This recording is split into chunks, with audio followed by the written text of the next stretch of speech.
Chapter 241 Profligate Merchant. Seeing that Melkin was in the same dilemma, Luke smiled and said, "You can see that the lower city of St. Louis City is not yet in an environment that can attract large-scale investment. Even if I am optimistic about your research on supernatural species, I cannot convince my father-in-law to spend a large sum of money on such a high-risk investment. But if it is a small-scale investment..." Melkin, who was a little disappointed, rekindled his hope after hearing Luke's last words. "What scale?" "On the way here, I saw some supernatural animals you cultivated. And suddenly, I had an immature idea in my mind. Please tell me." The direction of supernatural species breeding has always been to serve the strengthening of the human body. Even if animal experiments are involved in the breeding process, it will still be used on humans in the end. Have you ever thought about directly breeding supernatural animals that can be sold? Selling supernatural animals? Is this feasible? People who have this idea have been around for a long time. But it is not a big market. That was in the past. Supernatural creatures generally have high IQs, and most of them can control their power well. But when supernatural power is placed on ordinary animals with low IQs, it is easy for supernatural power to get out of control. A dog that likes to destroy the house, and then gives it the extraordinary power of breathing fire. The consequences can be imagined. Therefore, except for people with special fetishes, ordinary people will not buy uncontrollable extraordinary animals. The sale of extraordinary animals has always been a very unpopular market. Although Luke changed some plots, the general trend of the world has not changed. He patiently explained to Melkin his views on the extraordinary animal market. The world economy is booming, and the overall income trend of ordinary people is getting richer and richer. For example, in the city of raging waves, more and more citizens have more money to spend on improving their quality of life. Raising cats is no longer for catching mice, and raising dogs is no longer for guarding the house. They gradually appear in ordinary families as companions, serving as pets for people to touch themselves. Melkin suddenly realized, "Mr. Luke, you mean, to breed pet supernatural animals?" Luke replied, "Very correct. In addition to the supernatural power of killing, supernatural creatures also have harmless appearance and characteristics. The dog with a pair of wings is a great supernatural transformation, if it can be given soft hair and limited affinity with the wind element. As long as you can breed in large quantities and reduce the cost to 20,000 Reichsmarks, I will sell you as many as you can breed." Luke opened up a whole new field for Melkin. Giving a pair of wings to a dog is not a high-threshold supernatural breeding, and making the hair more beautiful is not difficult either. As long as we add some breeding equipment, we can carry out optimized breeding.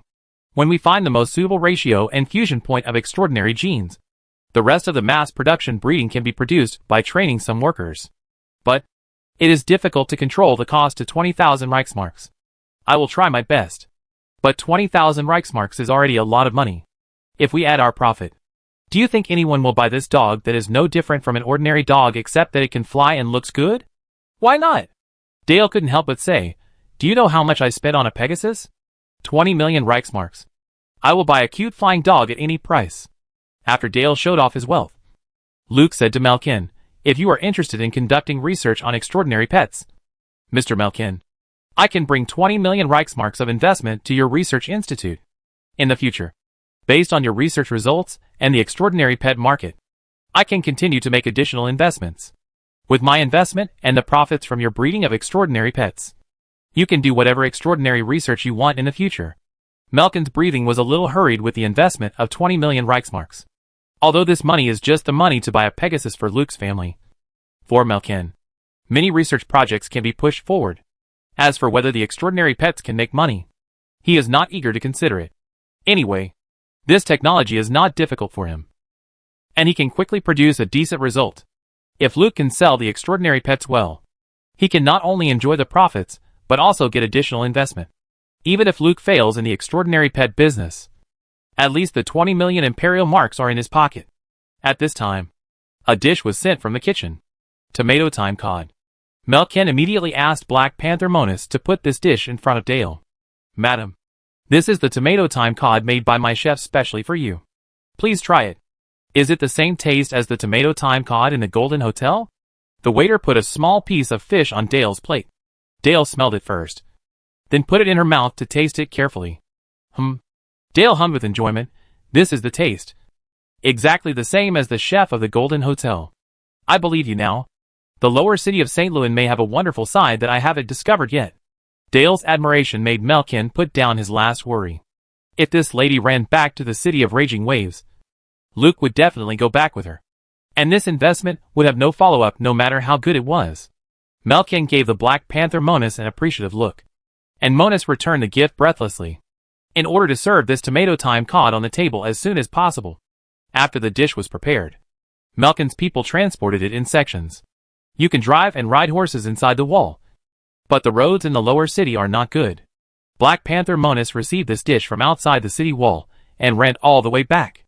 Even though Black Panther Monas is an extraordinary cyborg, it is difficult for him to bear the physical burden of this full-distance sprint. Fortunately, the tomato time cod was delivered in time. Even though Monas was so tired that he could hardly stand, he was still very happy. Melkin said to Dale, "Madam, you can live in the lower city with peace of mind. Please come to me at any time if you need anything. If I'm not here, you can let Monas do it. You and Mr. Luke are my most distinguished guests." Dale said, "Well, experiencing the life of the lower class may be a special experience for me. Besides, my dear Luke is indeed for our future happiness. My father is really very stubborn. After dealing with a lady who wanted to leave." Melkin said to Luke, "The extraordinary pet breeding you mentioned is a brand new research project for me. Of course, I have all the basic technologies here, and many of them are not available in other extraordinary species research institutes. The difficulty is to integrate these technologies, and then optimize the breeding. After all, as a pet, it is not something that can be sold casually with a pair of wings. The beautification of the appearance, as well as the most important health and good breeding, all require complex and intensive experiments. An investment of 20 million Reichsmarks is a bit too little for this project. If you want to cultivate a saleable product as soon as possible, I think you need to add at least 3. No problem. I will increase the investment by 30 million Reichsmarks." Melkin stood there as if he was under a spell. And now, he just wanted to slap himself in the face. He just wanted to add another 3 million Reichsmarks to the investment. But who would have thought that they would add 30 million at the first opening? Is this the arrogance of the rich? If I just wanted to add 9 million, I wonder what the scene would be like. But the words have already been said, and I must be embarrassed to change them. Anyway, there is still a long way to go. As long as we can produce results quickly, more investment will come in the future. With an investment of 50 million, his Extraordinary Species Research Institute can undergo a major upgrade. Melkin laughed. "Mr. Luke is indeed a businessman from the city of raging waves. 50 million Reichsmarks is just a small investment for you. I can't imagine what kind of number you are talking about as a big investment. Please rest assured, Mr. Luke, as long as your investment is in place, I will soon be able to develop a healthy flying dog that can be mass-produced. And I will give you the priority purchase right of extraordinary pets from the Melkin Extraordinary Species Research Institute in the future." Dale couldn't help but secretly rolled her eyes at Melkin. This guy really wants to take all the benefits. An investment of 50 million Reichsmarks in exchange for your priority purchase right? But who would have thought that Luke would ignore Dale's frequent winks at him? Great. It seems that my choice to come to the lower city of St. Louis was right. I made my first business so quickly. I will prepare the contract after lunch. After both parties sign it, I will immediately pay you 10 million Reichsmarks as the down payment for the investment. The rest will be paid in full within 2 months. Luke snorted. He didn't expect Dale to twist his waist with great strength. Luke held on and continued, "If you can give me healthy flying dogs that can be bred and mass-produced in advance, all the investment will be in place at once. Well, we can talk about the subsequent investment then." At this time, Luke cursed Dale in his heart. "I didn't spend your money. So why did you do it so hard?" Melkin couldn't understand why Luke easily agreed to his harsh conditions. But he was not the one who suffered a loss. Anyway, if you don't see the money, you won't work. So you don't have to worry about the other party being a liar. Melkin raised his glass enthusiastically and clinked it with Luke, which was considered a verbal agreement between the two parties. The rest was to sign the contract. After a glass of wine, Luke said goodbye to Melkin on the pretext of going back to draft the contract. Melkin kindly sent Luke and Dale to the door of the institute and sent 2 cars to escort them back. Looking at the departing convoy, Black Panther Monas shook his head and said worriedly, "Master, 50 million Reichsmarks. It's too easy to give. We don't know Luke's background, and we need to be careful that this is a scam." Melkin thought for a while and said, "It's really hard to believe that there can be such a good thing in this world. But if this investment is a scam, I really can't think of what he can cheat from it. Maybe some rich people do things this way. Let's take a look at the contract he brought me first. If he dares to cheat me, hee." On the way back, Dale couldn't help complaining to Luke, "Are you crazy? If you sign the contract as we just discussed, when Melkin sees that the extraordinary pets are making money, he can kick you out at any time and make all the money for himself." Yes. Yes. Yes. You are right. Luke rubbed his waist. "But what does this have to do with you? Why are you pinching me? I am doing this for your own good. I am afraid that your investment will end up with nothing." "Ha ha. 50 million Imperial marks can make me lose everything. Who do you think I am?"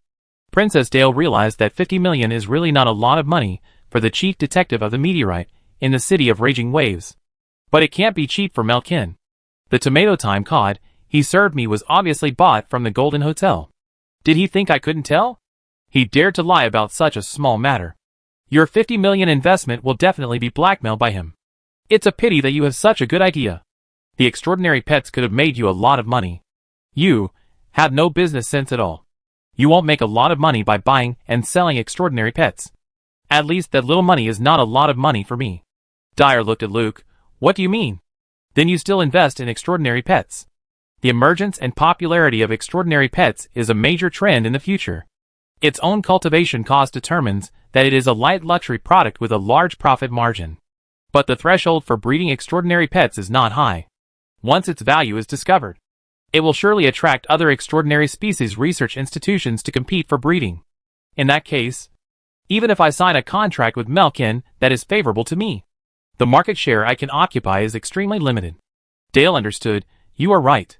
There is indeed no high technical threshold for ornamental extraordinary pets. Then Melkin should not be given so much money. 50 million Reichsmarks is not too much for what I want to do. Stimulate Melkin to speed up the development of extraordinary pets, and gain the right to speak on the standards of extraordinary pets when others have not yet realized the market value of extraordinary pets. Looking at the confused Dyer, Luke continued to explain, Raging Wave City is an international city, and I have a certain influence in Raging Wave City. In the early stage when I can monopolize the extraordinary pet market, I will set up an extraordinary pet association to set standards for every new extraordinary pet that appears, and issue standard identification certificates for every extraordinary pet that enters the market. I will formulate rules, use the early advantages and influence, and let the extraordinary pet market recognize this set of rules. At that time, extraordinary pets with certificates will be valuable, and extraordinary pets without certificates will not be recognized by the market, and they will not even be sold at cost price. When this set of rules is implemented, no matter who breeds the extraordinary pet, if they want to make money, they must ask my Extraordinary Pet Association to issue a standard identification certificate. For a certificate, I will charge thousands, tens of thousands, or even hundreds of thousands of yuan for the cost of the certificate, depending on the value of the extraordinary pet. It's not too much. Right. Dale stared at Luke in a daze, and said, "Have you figured out how much you want to sell me for now? You profiteer." Chapter 242 Investigation. Luke said disdainfully, "Swindler? I'm not a businessman. Why do you call me a swindler? I'm an Imperial spy. I've invested 50 million Imperial marks. And making money is just a side benefit. What else do you want? You won't understand even if I tell you. If you explain it clearly, won't I understand it? You can't explain it clearly. If you don't tell me, you must be planning to sell me. Ah. Right. Right. Right. There are too many people in the Imperial capital who are willing to pay a high price for you. I have to think about who I should sell you to." Who would have thought that Dyer was not angry, but asked curiously, "How much do you think I can sell for?" While Dale and Luke were hiding and settling down in the lower city, Qi Kong was facing the Empire's investigation. Princess Dale came to visit incognito, and not many people knew her whereabouts. She stayed alone with Qi Kong in the museum for a long time, and was attacked on the way back. Qi Kong was somewhat suspicious. Moreover, Baron Sam Alvin, the deputy captain of the 3rd Battalion of the Royal Knights, died in the museum. The cause of death was only the testimony of the museum steward, and Qi Kong was also somewhat suspicious. It was just because of Qi Kong's special identity at this time that the Imperial Secret Intelligence Bureau and the Imperial Capital Security Bureau passed the buck to each other, so Agatha could only bring a team of Imperial spies to the museum to meet Qi Kong in person. Fitch and Knight Jerry cooperated with the investigation of the Imperial Secret Service. The museum servants and royal knights were questioned separately. Agatha dismissed everyone and stayed alone with Qi Kong in a more private room. "It wasn't me." Agatha's first sentence made her position in this case clear. Dale's disappearance shocked the Imperial court, pushing Agatha, who wanted to keep a low profile, to the forefront of the storm. But if Dale can't be found as soon as possible, or the mastermind can't be found, I will have to take some measures to protect myself, which will stimulate His Majesty, who doesn't believe in me. The mastermind of the assassination of Dale wanted to intensify the contradictions within the court and force everyone to take the most radical path. And finally it would be a life-and-death struggle. Qi Kong, who was sitting opposite Agatha, did not rush to answer. She closed her eyes and analyzed the situation in the Imperial court in a semi-meditative state. There must be a black hand behind the assassination of Princess Dyer. Moreover, this mastermind has a high status in the Imperial court and is capable of mastering Princess Dyer's whereabouts and arranging an assassination against the princess in the Imperial city. Agatha is a major suspect, regardless of whether she did it or not. Once the seed of suspicion sprouts in the heart of Augustine the Great, he may take the opportunity to get rid of his daughter, who is too capable. The seed of suspicion has also sprouted in Agatha's heart. She knows her father's methods. In order not to become a prey, she will definitely take some action. And her action will further deepen the suspicion of Emperor Augustine. It's like two blind people are locked in a closed room, each with a knife in his hand. The final result is definitely one person's death, or both of them will perish, if it is allowed to develop. Luke and the City of Raging Waves will not be able to stay out of this storm that affects the entire empire. After a while, Qi Kong said, "The assassination of Princess Dale was not done by us. Do you have anyone to suspect? Do you have any clues about Princess Dale?" Agatha shook her head. Now the entire St. Louis city is closed to search for Dale and the assassin, and there is no useful clue so far. As for the suspected mastermind, the eldest prince, the second prince, and the officials and nobles with many factions. If we count the power of the hereditary nobles, there are not many people who are worthy of suspicion. But there are also many, and they are not easy to investigate. Yes, no matter how domineering the Imperial spies are, they have to behave themselves in front of these people at the top of the Imperial ruling class. If you can't even get in the door, don't even think about finding out anything. Qi Kong didn't tell Agatha about Dale's whereabouts, but said how to investigate the mastermind. "We can't help. After all, we just arrived in the Imperial capital and can't even recognize the road. You can only rely on yourself. But no matter how the matter develops in the end, as long as the City of Raging Waves is in the hands of Meteor, it will stand firmly behind you." One of the purposes of Agatha's coming here is to continue to gain the support of the City of Raging Waves. If things develop to the point where he and his father have a complete falling out, he must also carefully consider the turmoil that the destruction of the City of Raging Waves will cause to the Empire. After all, those hereditary nobles who own fiefdoms are increasingly dissatisfied with the Empire. As long as he holds the bargaining chip of the City of Raging Waves, the worst outcome for him is exile abroad. Thank you very much. According to the current situation in the Imperial capital, it is not appropriate for the Chief Inspector of Meteorite to show up too much. Otherwise it will arouse more suspicion from my father. I will do my best to find Dale. If she is not killed, she should be kidnapped by the mastermind of the attack. Maybe we can find the truth if we find her." Qi Kong replied. Since arriving in the Imperial capital, Meteor has been very well behaved. He knows that he should not be too conspicuous before His Majesty summons him. I will pass on your advice to him, and ensure that no one will see him during this period. I am sorry for Chief Inspector Meteor. When this matter is over, I will definitely see him regardless of whether His Majesty summons me or not. Give him a higher position and heavier responsibilities. I will tell him. Qi Kong's eyes never opened. Her mental power spread vigorously, and the number of people monitoring around the museum increased by nearly one-fold. The number of people monitoring the Copper Mulberry Avenue should also increase. Luke had better not go back these days. When Qi Kong was absent-minded, Agatha asked again, "Can I know what happened yesterday?" Dale stayed here for a long time. The ice sculpture made by Dale was well preserved by Qi Kong, and she did not let Agatha see it. Based on Agatha's understanding of Dale, it is very likely that Dale escaped by herself from the ice sculpture. In the case of uncertainty about Agatha's true position, Let her know as little about Dale as possible. Princess Dale talked to me about something related to the meteorite. She seemed to be very concerned about the recent messages from the court and wanted to learn more about the meteorite through me. I told her some of the situations I knew. Princess Dale is a person who makes people feel close to her.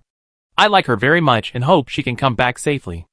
Agatha did not doubt Chinkong's explanation to herself. She guessed that Dale wanted to know what kind of person Meteorite was. After all, the rumors about Meteorite in the court were not positive. Yes, Dale is more like a real princess than us princesses. Just like the princess kissed by the gods in the story. She has a beautiful face and a beautiful soul. Pure people can't help but love. This is also the reason why my father proposed this marriage that made me nervous. I was afraid that Chief Inspector Meteorite would agree to my father's conditions to get Dale when he saw her. Therefore, in my father's mind, I am the biggest suspect in the assassination of Dyer. Agatha's tone revealed a sense of frustration. Although she is the eldest princess of the Empire, in charge of the Empire's Secret Intelligence Bureau, and her ability is widely recognized, she knows that she is inferior to Dyer in terms of being a princess. At this time, Chinkong opened his eyes. So, when you knew that Princess Dyer was assassinated, how did you feel? Agatha didn't expect Chinkong to ask her such a question. The standard answer was in her mouth. But she didn't say it for a long time. My mood at that time, the pressure I had been under, was relieved. Dyer's accident disintegrated my father's plan against me. Although I had to stand on the vent, I could at least move. And I didn't have to be trapped in Tulip Manor and wait passively. That feeling is like having a rope around my neck that is getting tighter and tighter. This thought is cruel, and makes me feel like a person like my father. Even if I come to you, I do it for myself more than for Dale. This is my true feelings. Maybe I can say some words of sisterly love, but I know you won't believe it. Standing in this position, the heart will really become colder and colder, and more ruthless. The room fell into silence, with only the pendulum of the clock in the corner swinging tick-tick. Agatha and Chinkong sat opposite each other, each in spiritual contemplation. After a while, Chinkong said to Agatha, I concealed the death of Baron Sam Alvin from the sheriff of the sheriff's department. And some things Fitch didn't know. Agatha was shocked. I knew that as the head of the Ulu Academy's Mystic Arts department, you would definitely be able to figure out what the secret technique was that killed Baron Alva. It's a secret technique called Touch of Death, which uses the struggle of the sacrificed life before death to create a death that can directly attack the soul. I didn't tell the sheriff because this secret technique came from the Abyss Temple, and it was the highest secret of the Abyss Temple. I don't want to talk about why I know the secret technique, and I don't want people to find out the secrets between me and the Abyss Temple. So I concealed what happened last night. Agatha looked at the clear sky and didn't speak. If she knew the highest secrets of the Abyss Temple, her relationship with the Abyss Temple would indeed make people suspicious. Now Agatha also wanted to know the answer very much. But she knew better that Chinkong could tell her these things because he trusted her. If she crossed the line, it would only cause a crack in the relationship between the two sides. Thank you for telling me this secret. I will not use any means to investigate your relationship with the Abyss Temple. I am willing to wait for you to tell me, even if it is indefinite. I heard from Meteor that behind the Abyss Temple is the Celtic Duke of Tadega Hills.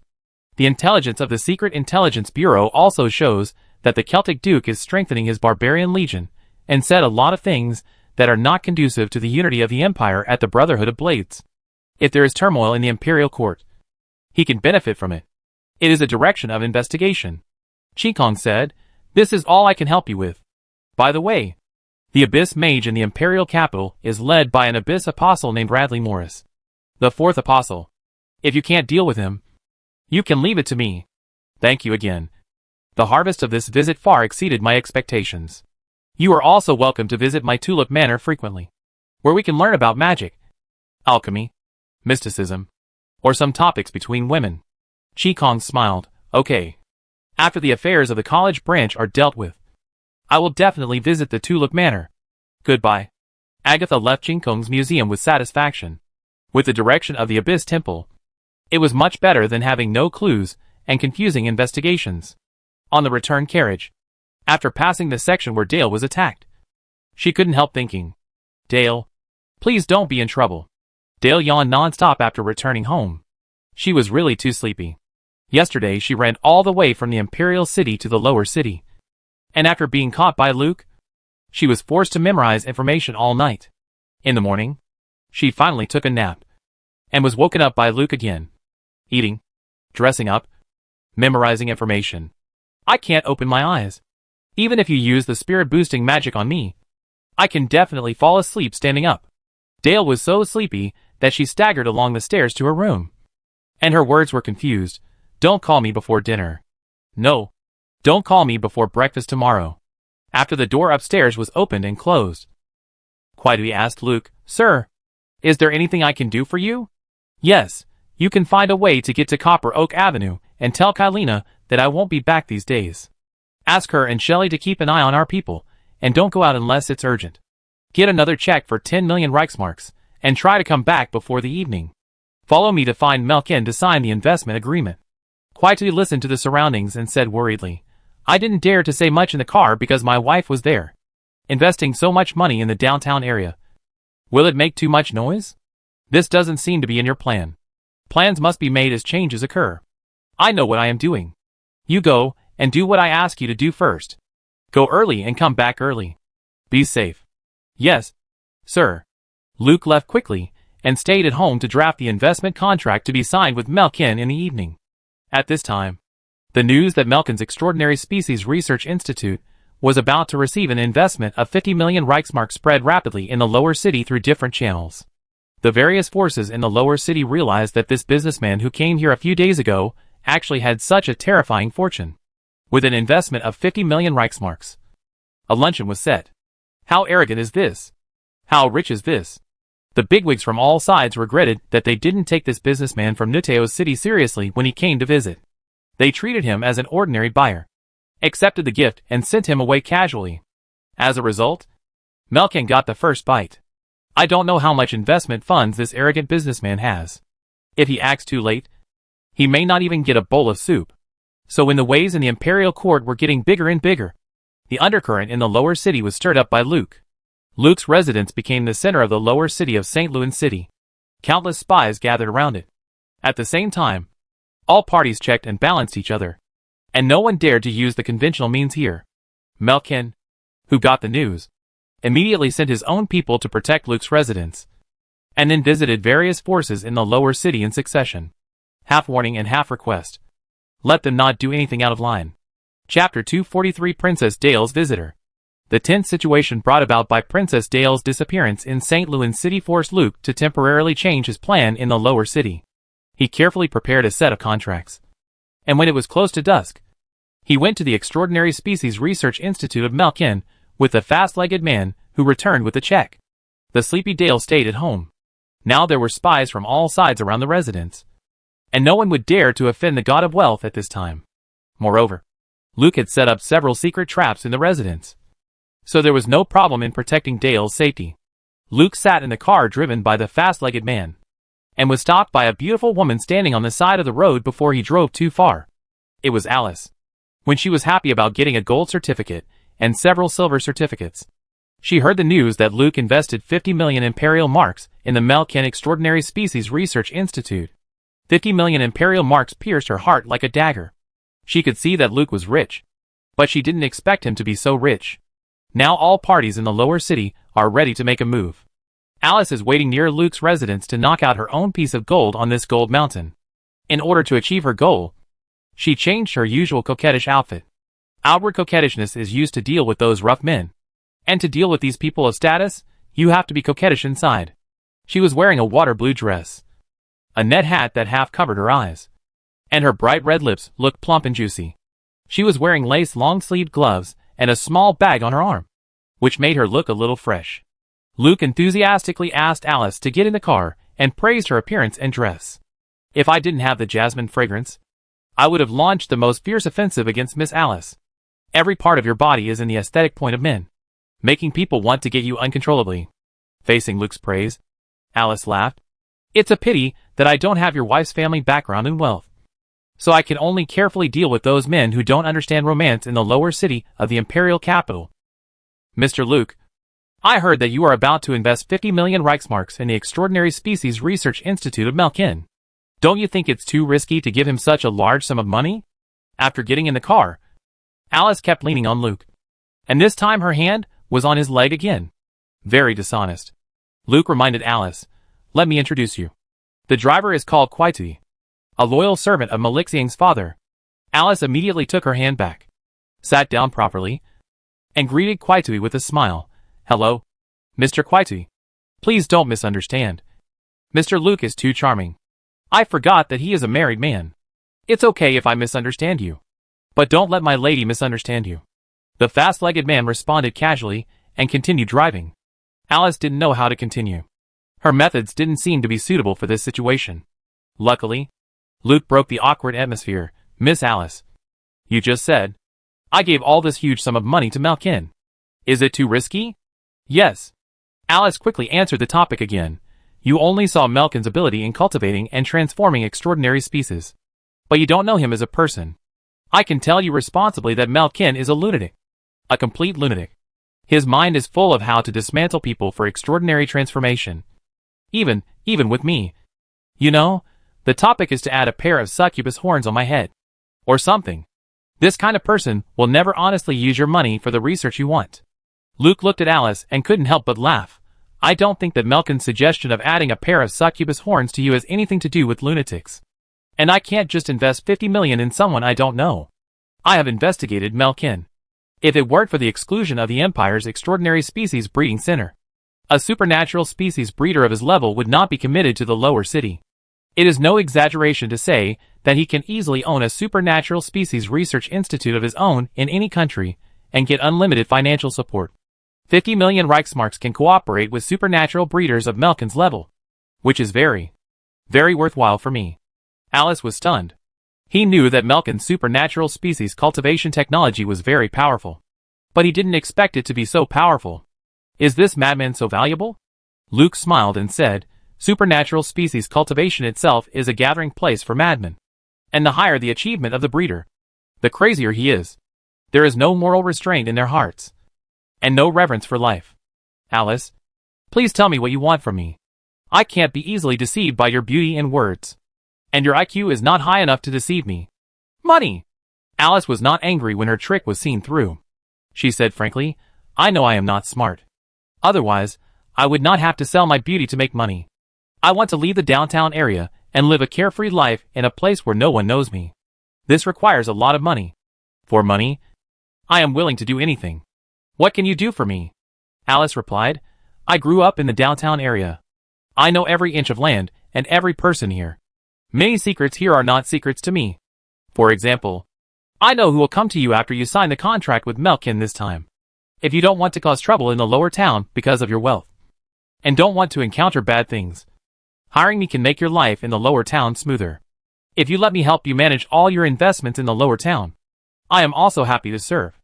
Luke looked at Alice and said, do you think I would let someone who may run away with money at any time manage my investment in the lower town? If you want to make money, start by being an investment consultant for me in the lower town of St. Louis City. This is the investment contract that Mr. Malkin and I are about to sign. I hope to see the research results as soon as possible.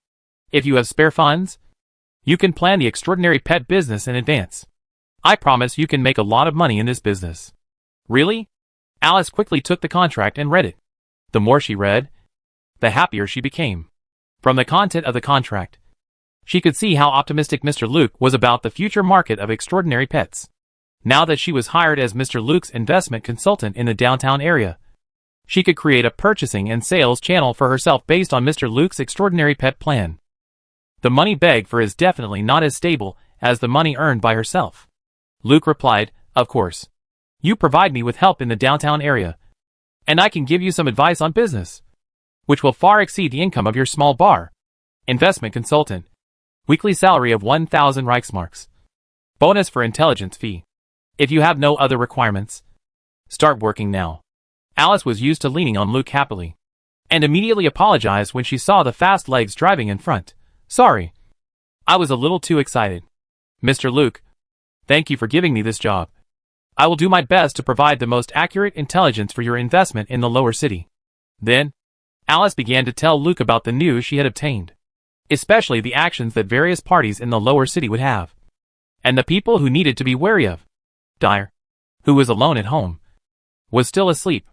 She dreamed that she was sitting on a ship sailing on the blue ocean, with the Empire getting farther and farther behind her, and the vast unknown free world in front of her. She came to the bow, letting the sea breeze blow across her cheeks and her hair flying. The bird she had released landed in her hands, and she combed its colorful feathers comfortably. At this time, a voice sounded beside her. "My dear Jasmine, our 15th child is about to be born. Have you thought of a name for him?" She looked to the side in shock and saw Luke holding a baby and smiling at her. Then she looked at her belly.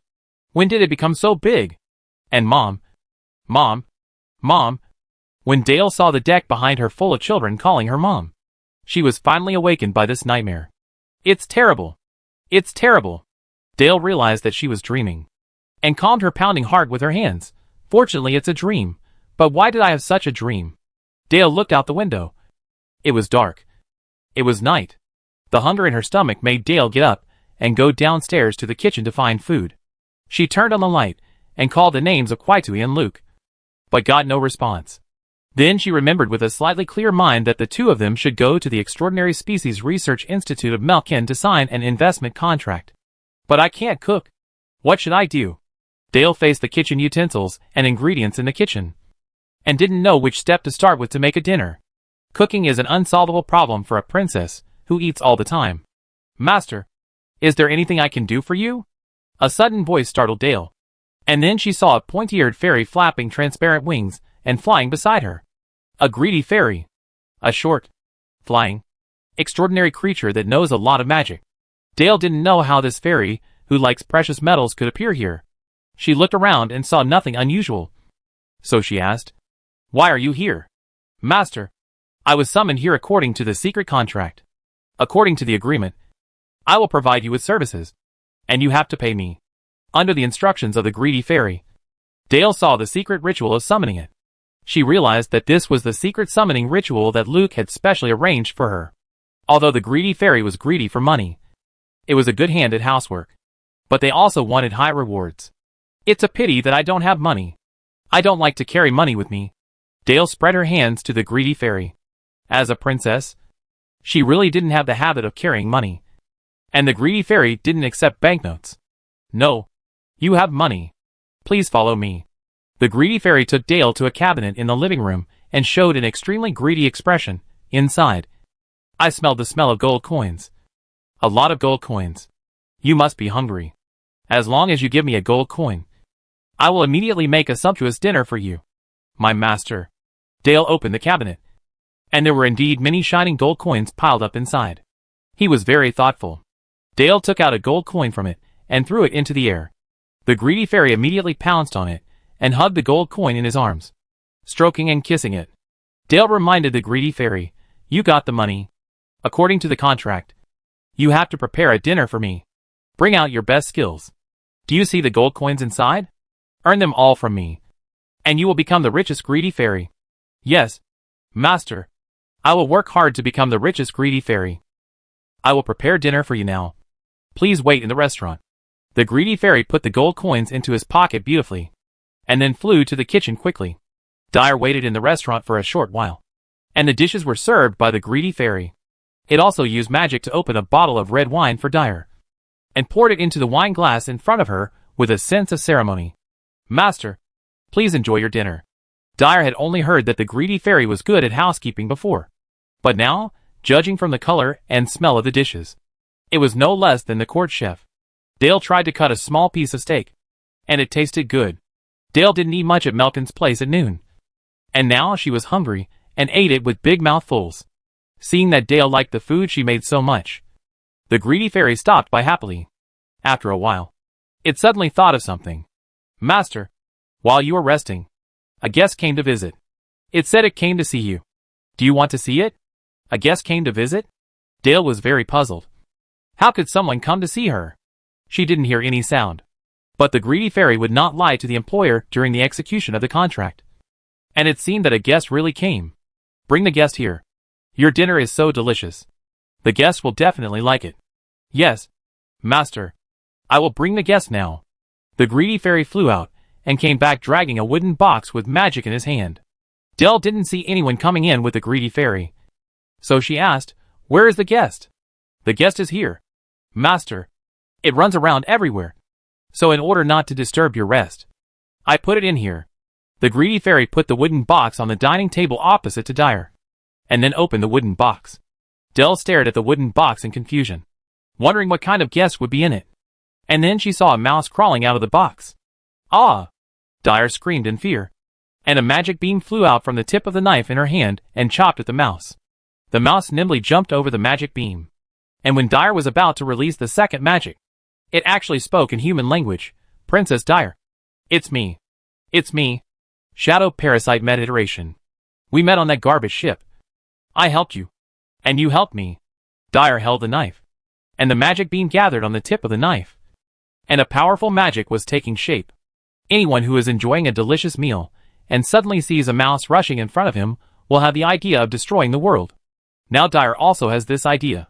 Chapter 244 Dark Night. I need an explanation. Dale controlled the urge to throw away the magic in her hand and question the greedy fairy. Is this the guest you mentioned? It's obviously a mouse. The greedy fairy felt wronged. It flew above the Shadow Parasite Meta-Iteration body and condensed a large water ball in its hand to magnify the mouse. Master. From the appearance, it is indeed a mouse. I thought so when I first found it.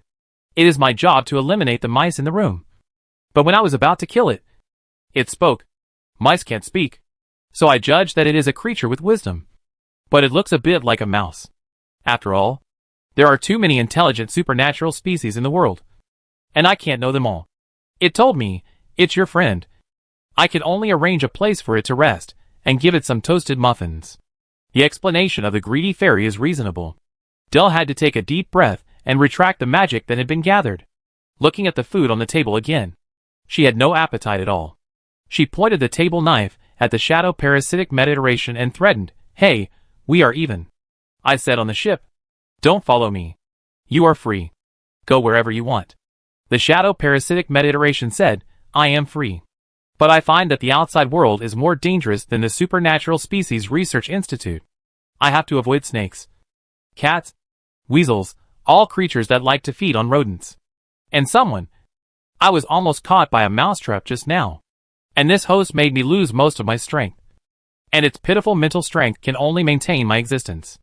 Your Highness, I ask for your protection." The mouse stood up like a human and bowed to Dale. It looked pitiful and cute. Poor little thing. The words of the Shadow Parasitic Meta-Iteration resonated with Dale's heart. The world outside is not as beautiful as we imagined. Many people want to kill me or use me. But I like this kind of life, full of uncertainty. I don't know if I will run away as soon as I open my eyes tomorrow. Following me will not make you safer. Leave here. Find a secret place to build a nest. And then give birth to a bunch of rat pups.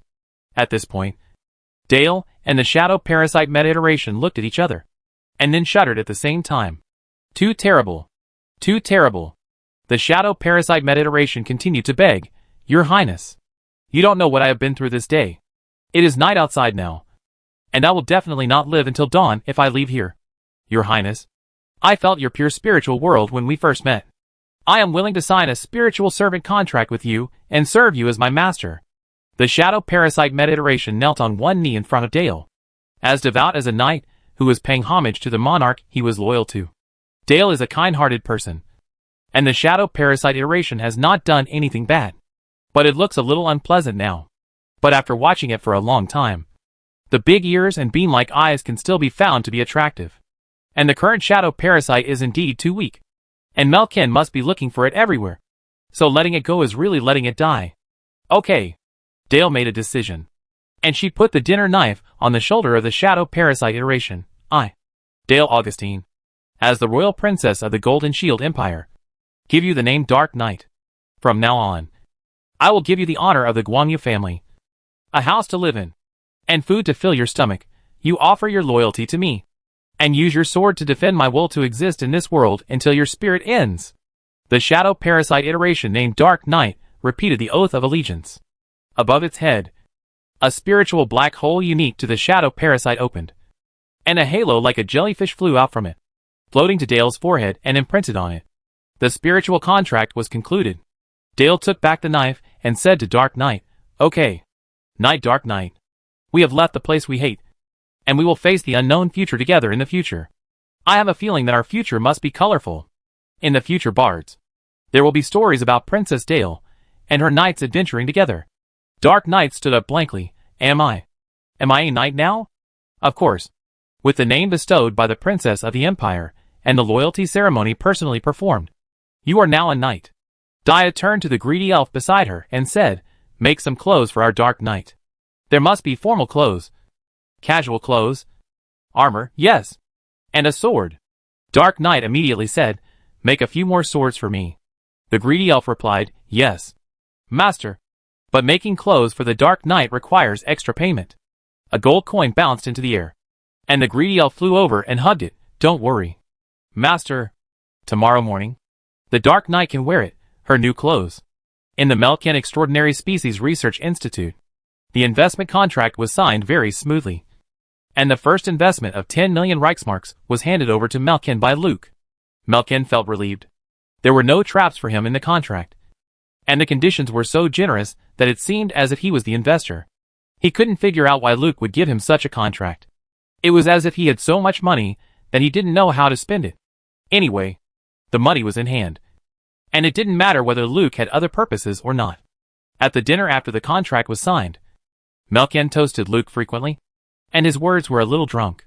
Although I haven't been to Nuteo City many times, I know that the merchants in Nuteo City are truly rich. One ship goes out, one ship comes back. That's countless wealth. Mr. Luke, I tell you, investing in my research institute is definitely the most successful investment you've ever made. The people at the Imperial Extraordinary Species Cultivation Center are just pig brains. I just pointed out their mistakes a little bit, and they got angry and drove me out of the research center. Without me, do they have any results that can be considered achievements? Luke used the fire of Tao-Tai to burn the alcohol in his body, but he pretended to be drunk on the surface. Mr. Melkin, you must be wondering why I gave you such a generous contract. An investment of 50 million Reichsmarks. There are no outsiders here, so I'll tell you straight. I'm attracted by your fame and strength. In my eyes, the name of Melkin is worth 50 million. And I believe this investment will definitely bring me a rich return. Let me prove in front of Malixiang's father that I am no less than Viscount Iskalin. He is just a lucky guy, born with noble blood, and happened to stand on the right team in that city change. Yes. Luke's words aroused Melkin's emotion. He picked up the glass and drank, and then said, this empire regards bloodline as more important than anything else. Even if it is a test subject, the test subject's bloodline must be respected and experiments must be conducted in accordance with its bloodline identity. Yes, that thing is noble. Nobler than the royal bloodline. Any new experimental plan will first discuss whether the bloodline is respected. Ridiculous. Luke knew that Melkin was talking about the Shadow Parasite. As one of the 5 ancient civilizations, the Shadow Civilization has the strictest view of bloodline. When a new Shadow Parasite is produced, all the subordinate races attached to the Shadow Civilization must send the strongest royal members to participate in the selection of the host. Once a Shadow Parasite is selected as a host and becomes a Shadow Clan, all the blood relatives of the host must die in the ceremony to ensure the uniqueness of the bloodline. In short, the Shadow Clan has a strong obsession with bloodline. The Shadow Parasite that the Golden Shield Empire got was kicked out of the family tree by the Shadow Clan because of its incompleteness, and it no longer recognized this relative. But the incomplete Shadow Parasite still maintained its preference for noble bloodline. And the iterated bodies that separated and reproduced also showed a strong bloodline-only theory. Even if it cannot be luxuriously parasitic in the soul of the royal family, it must be a person with a family background and reputation. If the host's origin is not in line with the Shadow Parasite iterated body's wishes, there is a high probability that it will die suddenly. Therefore, if the Empire's Extraordinary Species Cultivation Center wants to let the Shadow Parasite and the iterated body cooperate in the experiment, it must first discuss the issue of bloodline clearly. Of course, the Empire itself also attaches great importance to bloodline, and Melkin's research plan of using Shadow Parasites as guinea pigs was not supported at all. Luke couldn't help but think of Dale and the iteration of Shadow Parasites she encountered after discovering that Dale was a princess. That thing forced to parasitize regardless of its own demise, which shows how narcissistic and vain the Shadow Parasite is. But that thing finally parasitized in the soul of a mouse, which further shows that the Shadow Parasite is also very realistic when conditions do not allow it. After a glass of wine, Luke held Melkin's hand intimately and whispered, "This era belongs to you and me. The noble bloodline will eventually be broken by people like us. We will create a new era that surpasses ancient civilization. I drank a little too much today. Let me tell you one more thing. If I make the extraordinary pets well, I can earn money in Raging Wave City and get more power and control over funds from Malixiang's father. I want to increase investment in the cultivation of extraordinary species. I want to become stronger. I want every cell of my body to be extraordinary. As long as you can fulfill my wish for me. 500 million. 5 billion. 50 billion. I will invest as much money as your research needs. Really? What Melkin lacks is money. A Pegasus costs 20 million Reichsmarks. You can imagine how much a more powerful extraordinary creature is worth. To control extraordinary creatures, the equipment and personnel needed are a huge expense. It is difficult to carry out the research topic he wants by picking up garbage and buying corpses. Of course it's true. What can a rich man like me pursue? Longer life. Stronger body. It's better to become a god. I just said that this is a great era. The explosion of technology has made all the impossible possible. As long as you can satisfy my wish. Money. What is it? Melkin nodded in approval. And he whispered, as far as I know. Our emperor is also very concerned about the technology of extending life. He placed his hope on the Imperial Extraordinary Species Cultivation Center, hoping that the extraordinary regeneration technology can restore his youth. I have a failed experiment here. If I have enough money, I can also buy some related technologies through my connections. Trust me. Invest in me. And you can have what His Majesty can have. Of course I believe you. Luke smiled and raised his glass to clink with Melkin. Help me gain the trust of my father-in-law first. No problem. I will do nothing during this period. Only cultivate extraordinary pets. At this time, Melkin looked at Alice, who was waiting on the other side. People can also cultivate pets. Do you need my help? No. No. Malixiang's love for me is the foundation of the future. Don't make her unhappy. And don't let her get into danger in the lower city. Facing Luke's warning, Melkin finally sobered up a little. He reminded, your investment in me has attracted the attention of many people. I can help you until tomorrow. Tomorrow you have to come up with a strategy that can keep them in line. Otherwise our cooperation can only end with the extraordinary pets. It's not that I won't help you. Facing the people in the sewage reservoir. I am just a newcomer. If you don't have a good idea, I can help you and your wife return to the upper city tonight. Luke patted Melkin on the shoulder. Thank you for your concern. A super pet project is not all I came to the lower city for. In my eyes, there are untapped wealth everywhere here. You are guarding a treasure. And I help you dig it out. Melkin couldn't see what else in the downtown area could bring wealth to Luke except his own Supernatural Species Research Institute. Okay. I don't understand how you businessmen find wealth. I will arrange for people to protect your residence. If you encounter an emergency, run to the drainage ditch. I will do my best to protect you. In addition, don't trust Alice. She will sell out anyone for money. Luke smiled and said, who in the downtown area can be richer than me? Don't worry. I need Alice's eyes and ears. And I know how to control her. That's all for today.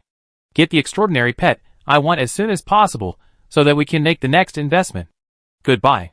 Melkin shook hands with Luke. Goodbye. This time, Melkin said Black Panther Monis to personally lead the team to escort Luke back. Luke rested his head on Alice's shoulder in the car.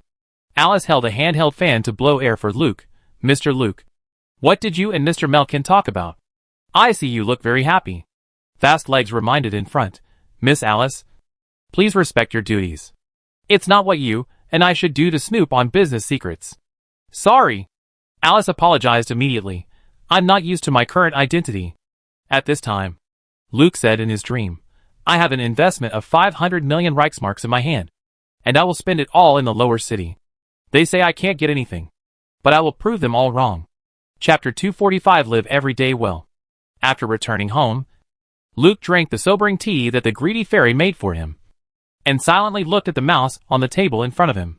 She was wearing a double-breasted old-fashioned shirt that was a bit rushed, and a leather cylinder with several large sewing needles was hung on the leather belt.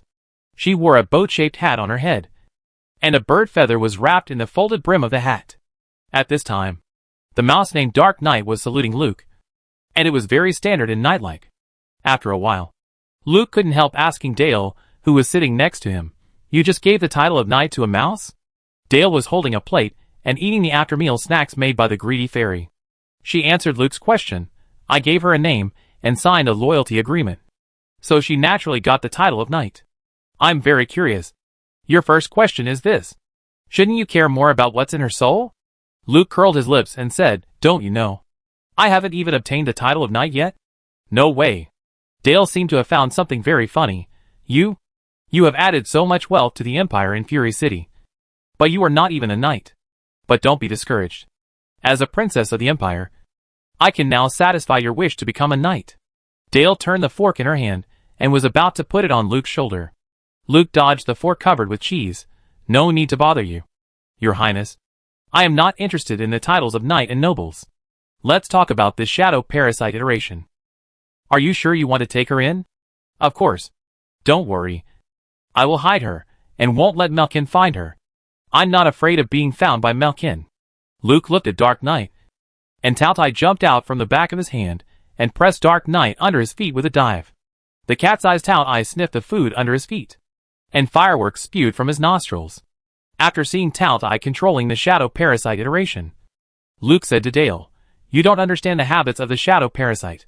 Your noble bloodline has a fatal temptation to her. The spiritual contract made her your servant, and also let her imprint her spirit in your spirit. From now on, your spiritual power will become her nourishment. She will become stronger and stronger until she can parasitize in your soul. Dyer was stunned. Will it be like this?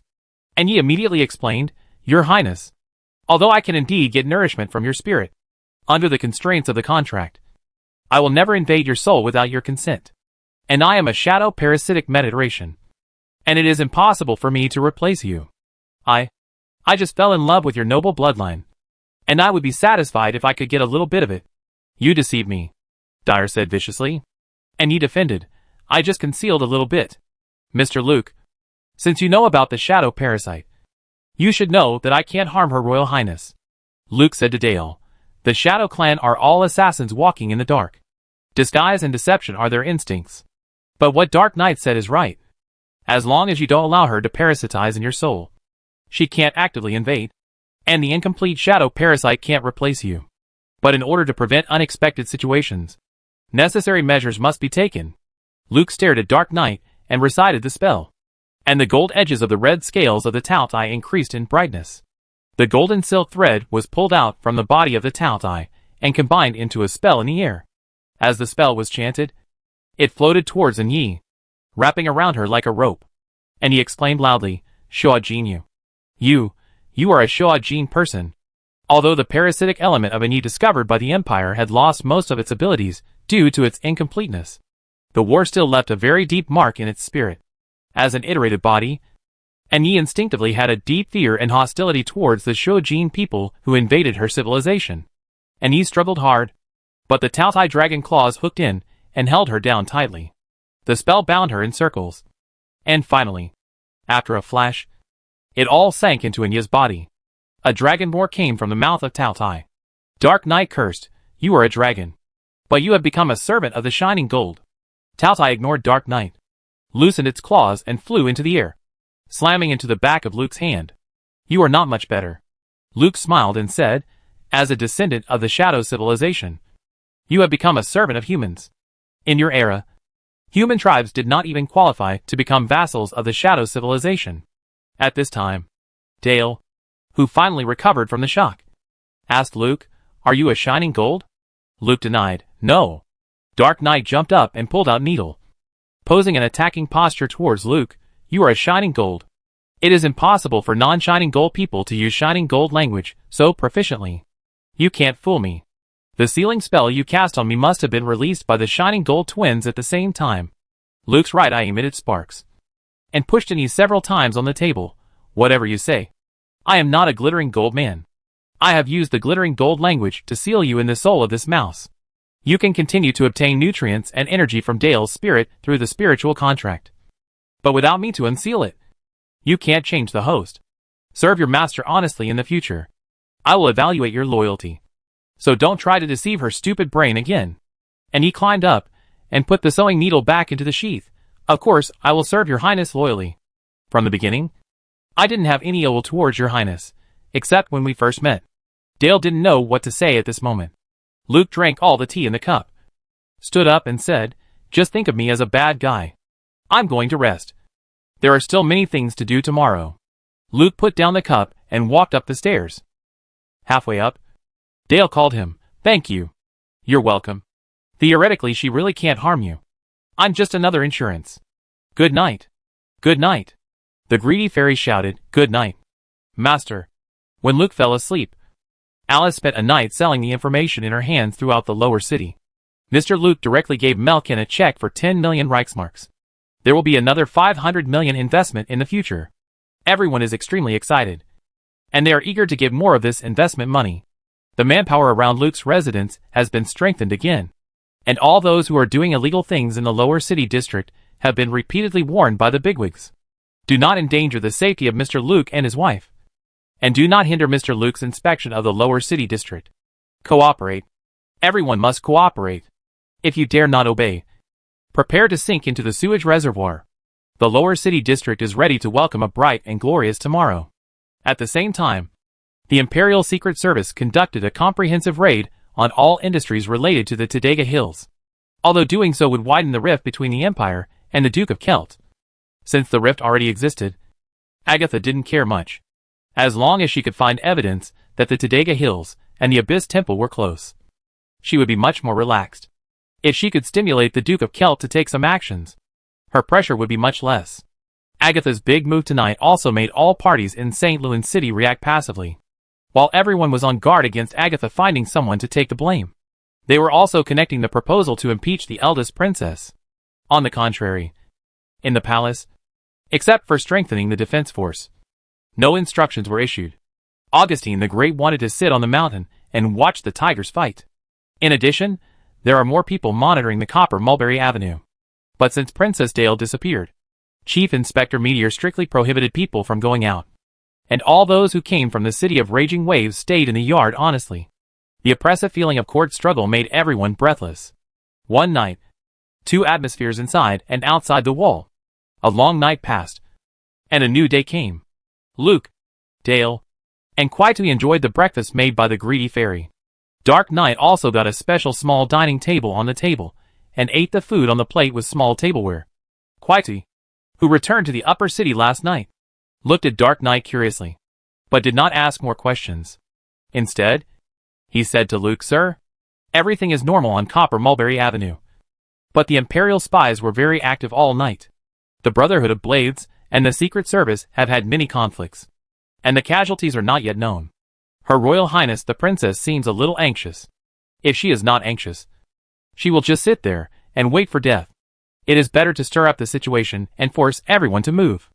Although it increases the danger for herself, it is much better than not knowing how to attack a group of turtles." Dale said worriedly, "Will Sister Agatha really be in danger?" Luke said to Dale, "I don't know. In this situation, she can only rely on herself. Miss Chi Kong has informed the princess of my attitude. When she can't hold on, I and the City of Raging Waves will come forward. Miss Chi Kong will also show appropriate force. Then you can return to the palace, save the life of the eldest princess, and let her go to the City of Wrath to be an idle princess." Dale was relieved to hear that Agatha was not in danger of her life. Sister Agatha is very strong, but she is also devoted to the Empire. But father can't see it. Now he doesn't trust anyone. Is that seat so good? In your eyes, it's just a seat. Of course there's nothing good about it. But in the eyes of others, it's something else, and they want to sit on it at all costs. Dale suddenly looked at Luke. "What about you? Do you want to sit too?" Luke didn't expect that such a question would come from Dyer's mouth. He was surprised for a moment, and then smiled and reminded, "You are the princess of the Empire. I don't want to be a princess. Tell me, do you want to be an emperor?" The fast-legged man hurriedly carried his food out of the restaurant. "I'll go get the car ready." Luke looked at Dale. Her eyes were pure, as if they had never been polluted by the world. "No." After a while, Luke replied, "My biggest wish is to make enough money to spend. Do whatever I want. Eat whatever I want. Play games. Make videos. And be a qualified social animal. But fate played a joke on me and pushed me to this position. I don't belong to myself now, and too many people's lives are connected with me. I can only take on this responsibility and continue to move forward on this road that I don't like. No matter what seat is waiting for me in front. I will definitely sit down when it's my turn to sit down. This is life. Unpredictable and unsatisfactory. Dale's mouth opened in surprise. I really should let the dark night catch you, but what you said seems to be right. I thought escaping was my own business. But I didn't expect that the entire palace was about to collapse. I don't belong to myself. But I will insist on pursuing the life I like, starting from every day. Where are we going today? The sewage reservoir. There must be a lot of people waiting for me there. The sewage reservoir is the basis for the existence of the lower city of St. Louis. There are hundreds of refining factories and workshops around the sewage reservoir. They use dredging pipes to extract sludge from the bottom of the water, and then extract mud gold from the sludge through a series of processes. The workload is very large, and there is uncertainty about how much mud gold can be produced every day. Some family-owned refining workshops may go bankrupt due to continuous lack of output and failure to pay mining fees. Or they may be attacked by monsters in the sewage reservoir, causing equipment damage. And finally go bankrupt due to failure to pay mining fees. Or they may go bankrupt due to failure to pay mining fees for other reasons. The mining rights of the sewage reservoir are controlled by 5 mud gold refineries with refining technology. They monopolize the sewage reservoir with irreplaceable mud gold separation technology. Most of the refining factories around the sewage reservoir are controlled by these 5 companies. If other family workshops want to mine mud gold, they will not only have to accept their exploitation when selling mud gold, but also pay high mining fees. But even so, a family with a workshop in the sewage reservoir is the envy of everyone in the lower city. At this time, old Adrian was sitting in the yard of his workshop, smoking quietly, and behind him was a collapsed factory building.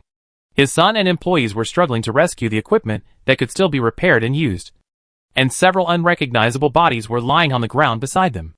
The sewage reservoir contains alchemical materials containing energy, and it is also an excellent place to bury corpses. There are many unknown things that are discharged into this reservoir along with the sewage. Over time, some mysterious props are naturally generated in it, and the reservoir has become a natural mysterious language combination furnace. When the refinery churned the bottom of the reservoir, I don't know what kind of secret art would be released. Near the sewage reservoir, some people became powerful because of the secret art, and some people died because of the secret art. Sometimes, the secret art would create monsters and attack the workshop. Old Adrian's workshop was attacked by a reservoir monster last night. The factory was destroyed, and several workers and workshop guards died. This was a devastating blow to old Adrian's refinery workshop. He invested all his money in the purchase of new excavation equipment, and the result was, all was lost. While old Adrian was thinking about how to save this workshop, a car drove in from the open gate. Chapter 246 Mysterious Mixture of Substances. Luke, Dale, Kwai Teng, and Alice got out of the car. The stench made Dale cover her nose and pick her nose. Alice, who had been prepared, distributed air filter masks and said, "This is a sewage reservoir, and the smell is very bad. You big shots from the city of raging waves will definitely not like it. Wearing this will make you feel better." Dyer put on the mask, and the bad smell finally disappeared. I almost fainted just now. Not only is the smell bad, there are also strong toxins in it. Luke also put on the mask and said, "Chemicals and alchemicals ferment in the sewage reservoir, which will produce a lot of toxic substances. People here are simply using their lifespans to make money." The fast-legged man who was born in the lower city said, "Working here is already a good thing that most residents of the lower city dream of." At this time, old Adrian came over with his people. The exquisite clothes on the strangers made them not move rashly. "Gentlemen, ladies, this is private territory. Please leave as soon as possible." Luke took out a gold ticket from his pocket. "We are merchants from the city of raging waves, and we want to visit the famous lower city sewage reservoir. You seem to have encountered some troubles here, and you should need this money." Luke looked at old Adrian with a smile. Old Adrian was burly, with chestnut hair and beard connected together, like a lion. His sons and hired workers behind him were all of the same build, as tall and strong as Vikings. If you have a refining workshop in a sewage reservoir, you can't defend it without considerable strength. Facing a gold voucher, old Adrian hesitated and took it. A gold voucher can be exchanged for 5,000 Reichsmarks. Even if his refining workshop produces 24 hours a day, it can't make so much money. Besides, the factory building is so damaged that it can't produce even if it wants to. Old Adrian identified the authenticity of the gold voucher and carefully put it in his underwear pocket. I don't know what's good to visit in the sewage reservoir. But since you want to see it, then go ahead and see it. But you must be accompanied by me. For outsiders like you, the sewage reservoir is very, very dangerous. Protecting us is one of the reasons why I am willing to pay so much money. Old Adrian asked his son and the employees to continue working. And he led Luke and his party around the factory and came to the edge of the sewage reservoir from the side.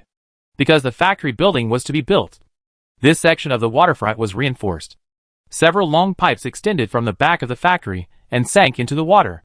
Some of them sucked the silt from the bottom of the water, and some of them discharged the refined silt again. When the workshop started production, a steam-driven spiral drill head was also needed to sink to the bottom of the water to stir the silt for easy suction. Due to the attack of the monster in the reservoir last night, the workshop of Old Adrian collapsed and had to stop production. The nearby refining workshop had already started working. The originally black sewage was stirred even more turbid, and large bubbles with colors emerged from the water from time to time. After the bubbles burst, the gas inside did not disperse, but floated on the water like a cloud of fog. Old Adrian followed Luke to stand on the edge of the reservoir and said, "There is really nothing to see here. If people who come here for the first time have a bad physique, they will definitely get a serious illness when they go back. And those colorful mists look beautiful but are very deadly. Those are the mysterious energies generated by the combination of mysterious props under the water. If you stick to them, there is a high probability that something bad will happen. After these mysterious energies disperse, they will still slowly cause physical mutations in the people around them. Whether it is good or bad is also a gamble. I am 60 years old now, but my body is still at the peak of 30 years old. But my son's 10. Only 3 survived in the end." Luke took out a telescope to observe the water surface and chatted casually. "It can be seen that they are as strong as you. Not only strong, you and they are very powerful warriors. And your employees, I heard that they all respect you very much. You will get through this difficult time." Old Adrian looked at the collapsed factory building around him and couldn't help but laugh at himself. In this era, what's the use of having strength? I sent all my grandchildren to the upper city. Let them go to school there and never come back here again. But I'm afraid I can't afford their expenses anymore. Old Adrian's words were full of helplessness. It was unknown whether he could keep the workshop. So how could he continue his dream? Without money? The grandchildren could only return to the downtown area without the workshop. They couldn't leave here for generations. I believe there will always be a way. Luke put away the telescope and threw it to the fast legs. Then said to Old Adrian, "I want to go boating in the reservoir. Lend me your boat for a while." Not far away was a small boat parked, which was used by the workshop to repair underwater equipment. Luke's request was immediately rejected by Old Adrian. The sewage reservoir is very dangerous. Not only are there those deadly mysterious energies, but there are also many monsters hidden underwater. Stranger, the sewage reservoir is not a tourist attraction. I don't care what your purpose is. Please don't joke with your life." Luke took out a few large imperial marks. "I am responsible for my own life, and anything that happens has nothing to do with you. My entourage and I will go on the boat, and my wife and Miss Alice will stay on the shore.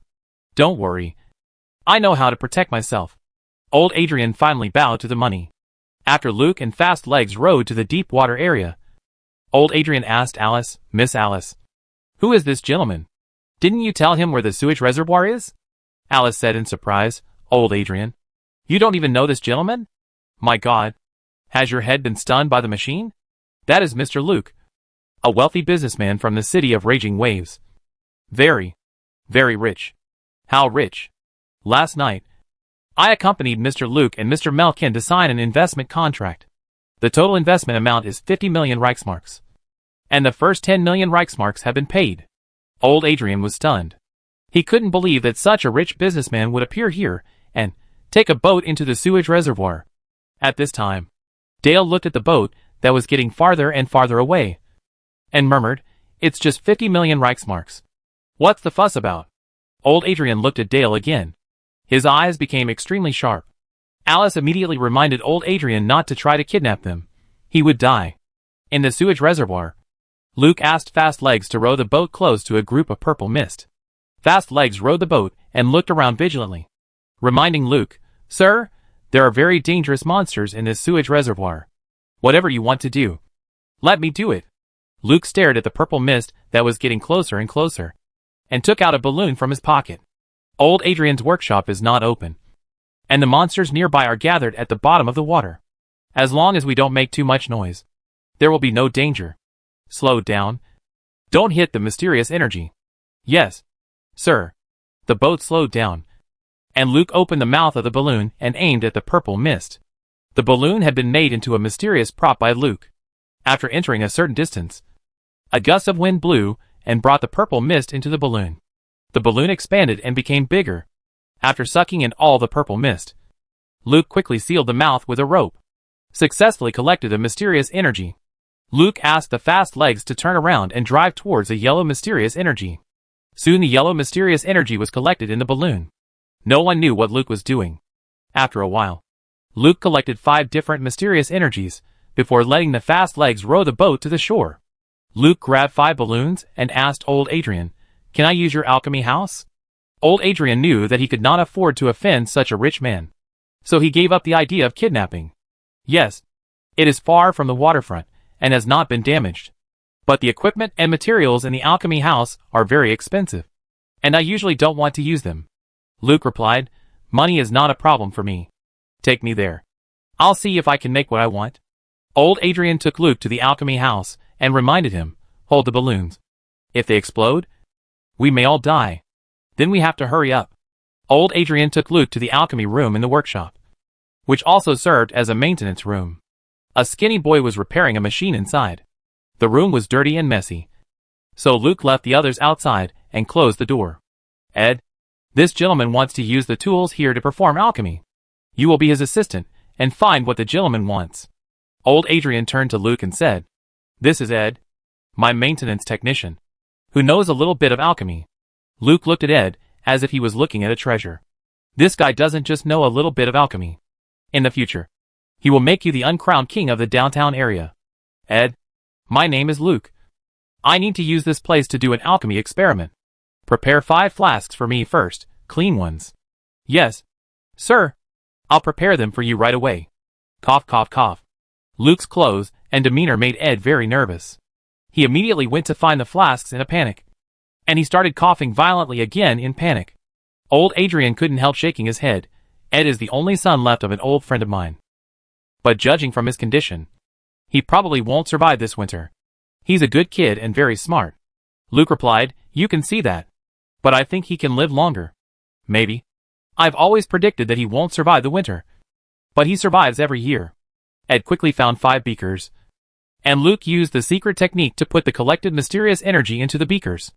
Looking at the mysterious energy flowing in the beaker, Ed's eyes lit up instantly. This is the mysterious energy group in the sewage reservoir. Are you going to use alchemy to combine them? I have always had this idea, but these things are too dangerous for me. Yes, this thing is too dangerous for anyone.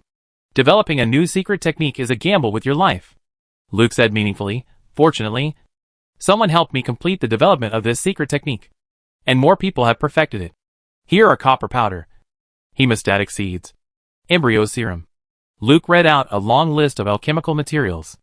Ed said that all these things were available, and found them one by one. With alchemical equipment and alchemical materials, Luke began to repeat the alchemical experiments he had conducted countless times in the game.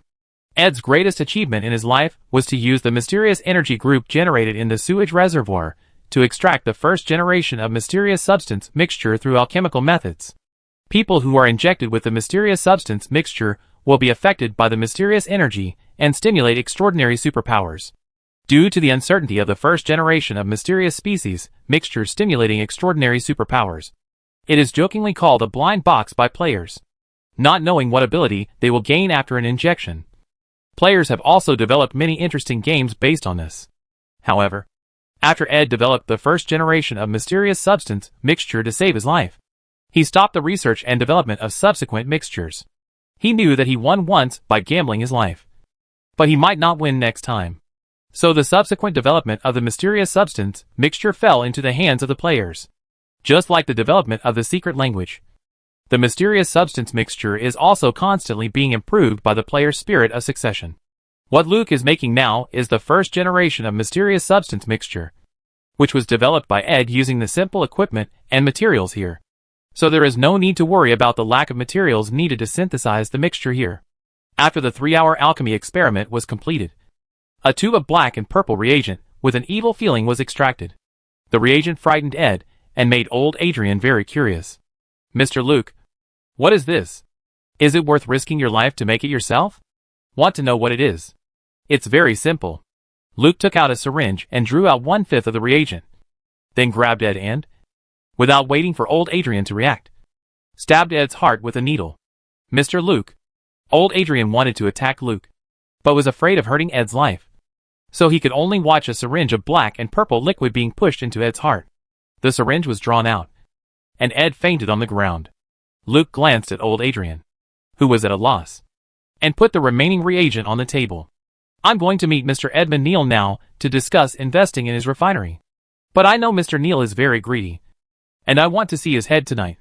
The method of making the first generation of mysterious substance mixture has been taught to Ed. "You are right. He is a very smart child. You also have several very smart grandchildren, and they deserve a better education in life. Even if your workshop is intact, it is too small for them. I'll wait for you." Luke patted old Adrian on the shoulder and walked out of the alchemy house. Soon there was the sound of a car starting and leaving outside.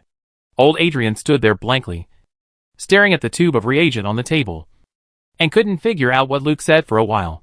Suddenly, Ed on the ground twitched violently. His bones crackled, and he let out a heart-wrenching scream. His body became bigger, and his originally shriveled muscles swelled like a balloon. Chapter 247 Murder. When the car left old Adrian's refining workshop, Alice, who was sitting in the passenger seat, couldn't help asking Luke, "Sir, what did you make in old Adrian's alchemy house? I didn't see you bring it out. Did you forget it? I wanted to see what effect these mysterious energies would have when mixed together, but I failed." Luke didn't say much, but changed the subject and asked, "What kind of person is Mr. Neal? What should I pay attention to when meeting him?" The car bumped violently at this time, shaking Dale and causing her to scream. Luke put his arm around her waist to prevent her head from hitting the roof of the car. Dale was sensitive and wanted to break free, but seeing Alice looking over, she had to admit that she had suffered a loss. Dale said, "Dear, no matter what you want to invest in here, you must repair the road here. The more valuable things are, the less they can withstand such bumps." Luke took back his hand around Dale. "Yes, there needs to be a convenient road here. But if you want to build a road, you must have the cooperation of the people here. Otherwise, no matter how much building materials we transport, they will disappear the next day. This is also one of the things I want to discuss with Mr. Neal." "Alice, you continue." "Yes, Mr. Luke, I really envy your relationship with your wife." Alice behaved very dignified in front of Dale, and she even secretly took off some jewelry to make herself look more ordinary. In her opinion, Miss Jasmine was not very beautiful except for her outstanding temperament and slim figure. There were too many eye-catching freckles on her face. The bright makeup color can increase the visual impact and make people look mature and noble, but it lacks affinity, making people around feel pressure unconsciously. Alice restrained her tone and told Luke the information about Neal in detail. In fact, Luke had more detailed information about Edmund Neal. Edmund Neal controlled one of the 5 gold refining factories in the lower city, which determined that he had a very large power and influence in the lower city. The gold refinery is the core of all large-scale fights in the lower city. A major conflict breaks out around these 5 refineries almost every few months, and the owner changes every few years. When a new boss takes office, the refinery workshops attached to the refinery will change owners. Large refineries are generally directly under the control of the refinery, and the money obtained is used to maintain the daily expenses of the entire gang. Smaller workshops will be given to capable leaders. Once the gang encounters a matter of life and death, they can still rely on these capable guys. Old Adrian is a leader under Neal. He and his son are affected by the mysterious energy of the sewage reservoir, and their bodies have become extremely strong. When fighting with other gangs, the father and son protected each other and cooperated with each other, making great contributions to Neal's seizure of the refinery. A refinery is a reward for Old Adrian. Old Adrian is generous. Although the income of a refinery is not much, it has gathered a group of loyal employees for him, and his loyalty is naturally suspected by Neal. The sewage reservoir is an ecosystem in itself. While it is constantly killing people, it is also constantly selecting strong people. Outsiders have no power or ability to threaten the mud gold refinery. And the change of the owner of the refinery comes from within. When Luke met Neil, old Adrian stared at the tube of reagent on the table motionlessly. The workshop was in a very bad situation now. The purchase of new equipment left him with no spare funds. And he even owed a lot of money. But the mining fee had to be paid soon. Old Adrian knew that Neil would never forgive him for paying the money on time. And he wished he could go bankrupt, so that he could take back the workshop legitimately. Ed on the ground had calmed down, and his body had become extremely strong, with strong muscles stretching his clothes. His skin had a marble-like texture, and his blood vessels were bulging. What happened? Ed got up from the ground, and the changes in his body made him unstable. When he was about to fall, he exerted force on his legs, and the whole person jumped up. His head hit the iron beam violently, and then fell heavily on the shelf. The heavy objects on the shelf hit Ed, who had fallen to the ground. Ed was not injured except for howling in fear. When everything was quiet, Ed stood up very carefully. He looked at his body that had changed drastically, and easily grabbed a steel machine with one hand, and looked at old Adrian with a blank face. "Uncle, what's wrong with me?" Old Adrian looked at Ed, and after a while said, "Ed, have you learned the potion made by Mr. Luke?" Ed put down the machine, and came to the table where the reagents were placed. He stretched out his hand, but was afraid that he would not be able to control his strength and break the potion tube. So he took it back. "I have learned it." When Mr. Luke was making the potion, he explained the process in great detail. Ah! Mr. Luke forgot to take away the prop balloon that captures the mysterious energy. Ed pointed to the 5 balloons next to the test tube. Old Adrian had already seen the 5 prop balloons, and he continued to ask Ed, "Can you also make the first generation of mysterious substance mixture? Is what Mr. Luke made called the first generation of mysterious substance mixture? He injected this potion into my heart, and I became like this. I feel full of strength all over my body. I am as strong as you, Uncle, and I can live longer. I want to thank Mr. Luke. Although Ed's body has changed, he is still a teenager." When he realized that it was the injection of potion that Luke gave him that made him have a healthy body now, his expression could not hide his excitement and gratitude to Luke. Old Adrian patted Ed's shoulder heavily, and Ed just shrunk slightly, without any sign of injury. And it was not even known how much strength old Adrian had used. "Ed," old Adrian asked in a serious tone, "tell me, can you make this potion? This is very important." "Yes," Ed said confidently. "The process of making the first generation of mysterious substance mixture is not complicated. There are several important processes. Mr. Luke guided me to complete them personally. I am confident that I can make the first generation of mysterious substance mixture.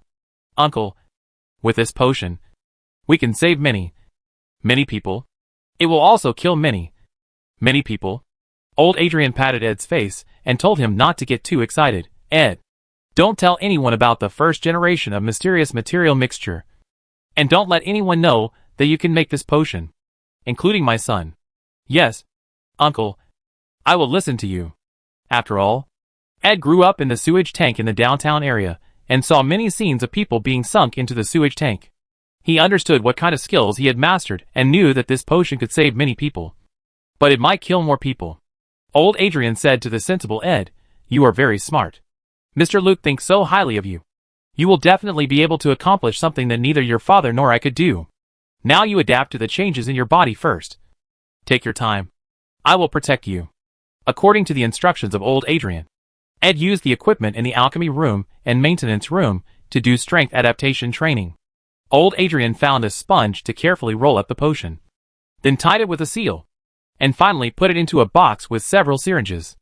Ed on the side asked, "Uncle, why did Mr. Luke teach me the formula and process of the first generation of mysterious substance mixture? I have never seen Mr. Luke before. He is a big man from the city of Wrath." Ed lost control of his strength and broke a glass bottle. Old Adrian poured a glass of water for Ed. "I don't know why he chose you, but I know what he wants me to do." Ed carefully took the glass of water and slowly brought it to his mouth. "What did he ask you to do?" "Kill Neil." "Ah, Neil is our boss." Old Adrian was very entangled. "He knows Neil is my boss. He taught you the method of making the first generation of mysterious substance mixture, just to force me to kill Neil. I don't understand." Old Adrian sighed and said, "I shouldn't have told you these things. But since you are involved, you must know what we are facing." Ed listened carefully, And old Adrian continued, Alice came with Mr. Luke. A woman who could sell herself for money. Everyone in the downtown area dislikes her. But because of this, everyone is willing to tolerate her. Neil will definitely ask Alice what Mr. Luke did here. And Alice will definitely exchange this information for money. Ed said, Alice didn't come in. She didn't know about the first generation of mysterious material mixture. But how do I explain your change? Besides, since Mr. Luke did this, he will definitely let Neil know that I have a potion that allows people to safely obtain extraordinary powers. Ed said again, we can give the potion to Mr. Neil. And I can also produce the first generation of mysterious substance mixture for Mr. Neil. Mr. Neil will definitely give us a lot of money. Old Adrian did not answer immediately. He put his hand on the box of potions. And his expression was extremely solemn. After an unknown period of time, old Adrian said to Ed, Ed, if you hand you and the potion to Neil, you will get a lot of money and a very high status. But I and my children will never be able to get rid of the current life. Neil is not a generous person. He refused to lend me money just to take away this refining workshop. I had no choice before. I could only accept my fate. But now it's different. Kill Neil. And my grandson and their children will not have to go back to the lower city. They can live a better life. And even, they can follow Mr. Luke to the city of raging waves and become a respected big man. Ed, your father saved my life. He died, and I always regarded you as my son. Now you are also facing a choice. Follow Neil and live a stable and wealthy life, or follow me and fight for your life. I will follow you. Ed answered without any consideration. Ed's answer made old Adrian put down his last worries. And he said, after you adapt to your body, go to make the first generation of mysterious material mixture, and try to make as much as possible. I will gather the trusted people and bring them to inject the medicine. After Neil meets with Mr. Luke, he will definitely send someone to find me. And we will start at that time. Ed, we have few people, and the chances of winning are not high. So everyone must contribute. You have never fought before. I will take care of you when the fight starts. But you have to be careful. Ed grabbed a steel rod. I understand. Uncle.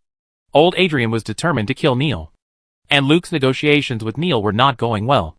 Neil asked for an investment of 450 million Reichsmarks. Just to know how much investment Luke had. Of course, Luke would not spend all the money here. After all, there were 4 other alchemy factories waiting to be discussed. In a luxuriously decorated living room, the fat Neil sat arrogantly on a sofa. His hands covered with gold rings held a wine glass. And behind him stood a row of arrogant thugs. Mr. Luke. And the beautiful Miss Jasmine. Neil said with a fake smile, the biggest wealth of the lower city of St. Louis is the sewage reservoir. As long as the factories in the imperial capital are still in production, there will be a steady stream of money to be made. It's just that now, the money is divided among 5 companies. Which seems very little. If you give me your money, I can get rid of all the other 4. You save the trouble and risk of negotiating with them. And I will help you make more money. Luke looked at the time on his pocket watch. Looking a little impatient, Mr. Neil. I don't think 450 million Reichsmarks can help you unify the sewage reservoir. And I don't want too many unnecessary fights in the lower city. Businesses don't like fighting and killing the most. An investment of 50 million Reichsmarks will be used to upgrade the equipment of your alchemy factory to make the refined alchemy materials purer. If you agree to this investment, I can discuss the specific investment contract with you tomorrow. Neil, who knows how much money Luke has? How can he be interested in 50 million Reichsmarks? That small research institute of Melkin got 50 million from Luke. How can I compare with him with such a big factory and so many people? Neil crushed the wine glass in his hand and said to Luke with a fierce look in his eyes, boy, you should know where this place is. You'd better give me the money I want, or I have plenty of ways to get it. Without waiting for Luke to answer, Dale shouted, who do you think you are? The senators of the upper council of Raging Waves City don't dare to speak to my husband like that. I know this is the lower city district. But do you know this is the Empire's territory? How many lives do you have? How dare you touch us? Dale showed a more arrogant momentum than Neil and his men. The thugs wanted to step forward to show their boss. But Neil waved his hand to stop them. The information given by Alice said that Miss Jasmine had a great family background and almost became the wife of Viscount Iskelin of Raging Waves City. Who is Viscount Iskelin now? A senator of the upper council of Nuteo City. A close confidant of the princess of the empire. The investment negotiations have just begun. and it is far from the point of offending such a family. Luke stood up at this time and said, "Negotiations are bound to fail. We don't want to bully people with family background. And please don't threaten us with dishonorable means. Mr. Neal, you can't afford my investment alone. I suggest that today's negotiations end here, and both of us should think about it carefully for another night. My wife and I will come again tomorrow, and we will continue the discussion. I believe that after a night of thinking, we will come up with an investment plan that everyone can accept. Goodbye." Chapter 248 Killing Neal. After Luke came out of Neal's alchemy factory, he stopped his trip to other alchemy factories on the grounds that he was in a bad mood. When he returned home, he closed the door and did not see any visitors. He let the situation in the lower city ferment on its own. Alice said goodbye to Luke and returned to her bar, which was already full of people from all parties who wanted to buy intelligence. Alice had never been so happy in the past 2 days. Although Mr. Luke's salary was not high, the drinks in her bar sold very well. There was also exclusive intelligence related to Mr. Luke, which was information that all forces in the lower city were willing to pay a lot of money to get. The details of Luke's negotiation with Neal today soon reached the desks of the bosses of all parties. Neal wanted to take the 450 million Reichsmarks for himself, which aroused the anger of all the bosses, who were waiting to share the money. After Mr. Luke refused, Neal's threats made him the target of public criticism.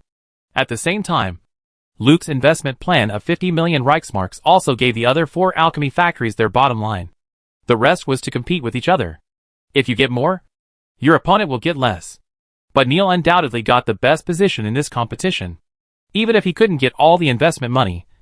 As long as he got 100 million from Mr. Luke, even if the remaining money was divided equally among the 4 companies, their strength growth would be less than Neal's.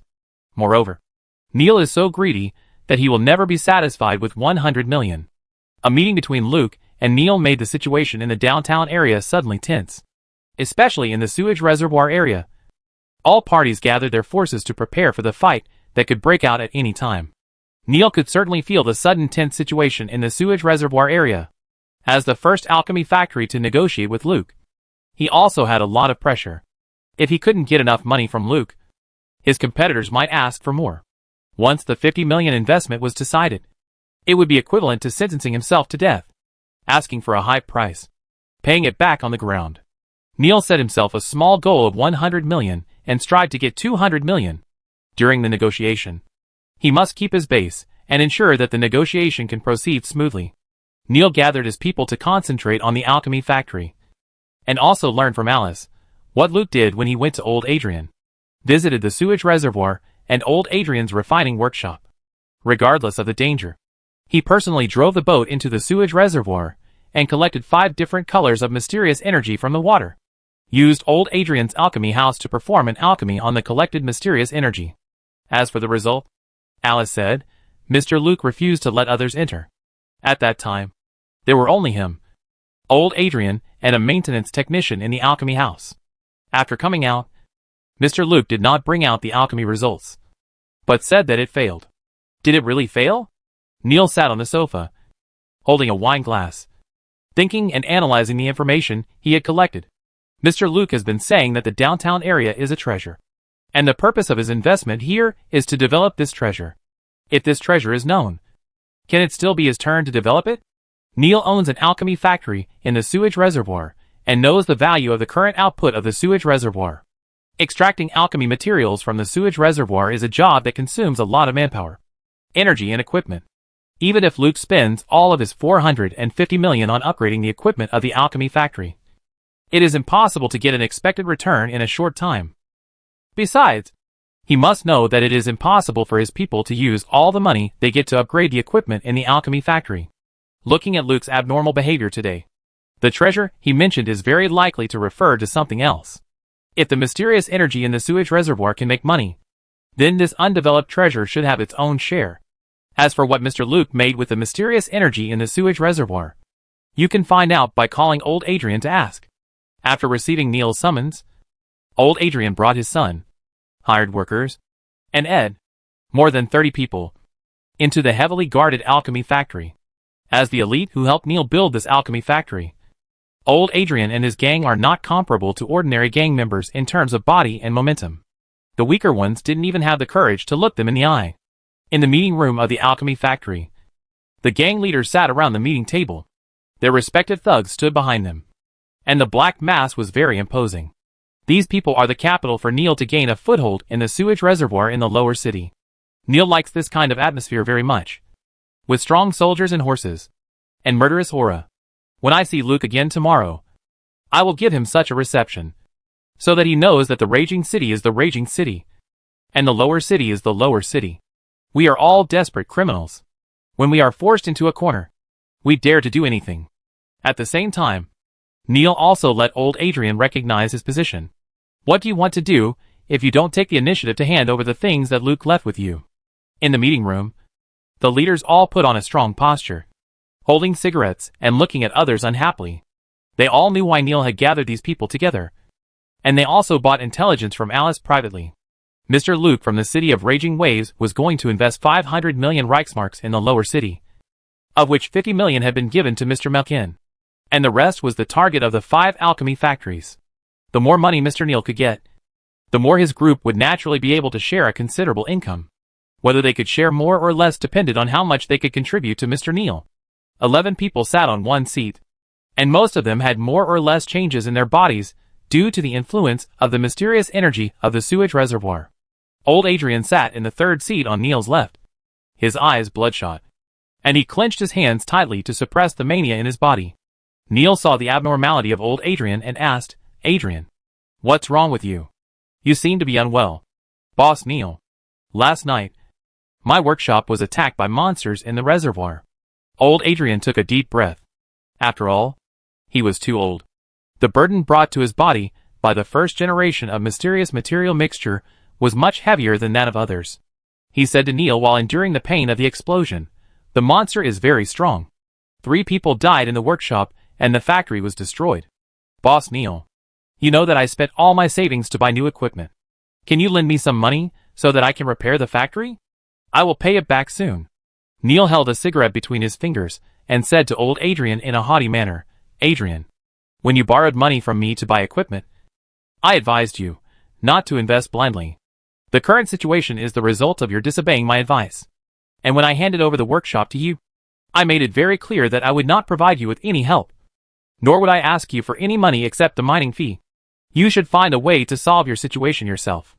In fact, wouldn't it be better for you to bring your people to work for me? Sit in the office, don't have to worry about anything, and get paid every week." Old Adrian said, "My people and I have invested too much emotion in that refining workshop, and we are reluctant to give it up. I will find a way to pay for the factory building. I just want to ask you to give me some time to pay the mining fee. I will pay it back as soon as I make money." "Adrian, what tone are you using to talk to me?" Neil flicked the ash of his cigarette. "Rules should be followed once they are established. Otherwise, why do we have to set them? I will give you some time this time, and others will also give me some time. What should I do? I have so many people here, and you have to support me." Neil's words immediately changed the atmosphere of the entire conference room. Most of the leaders present have their own refining workshops, and paying the mining fee every month is their biggest headache. If Neil said this at ordinary times, everyone would just feel a little uncomfortable, and there would not be too much dissatisfaction. After all, the gang's daily expenses are indeed high. But at this time, tens of millions or even hundreds of millions of investments are about to be received. And you, as the boss, are still so harsh. It is too unreasonable.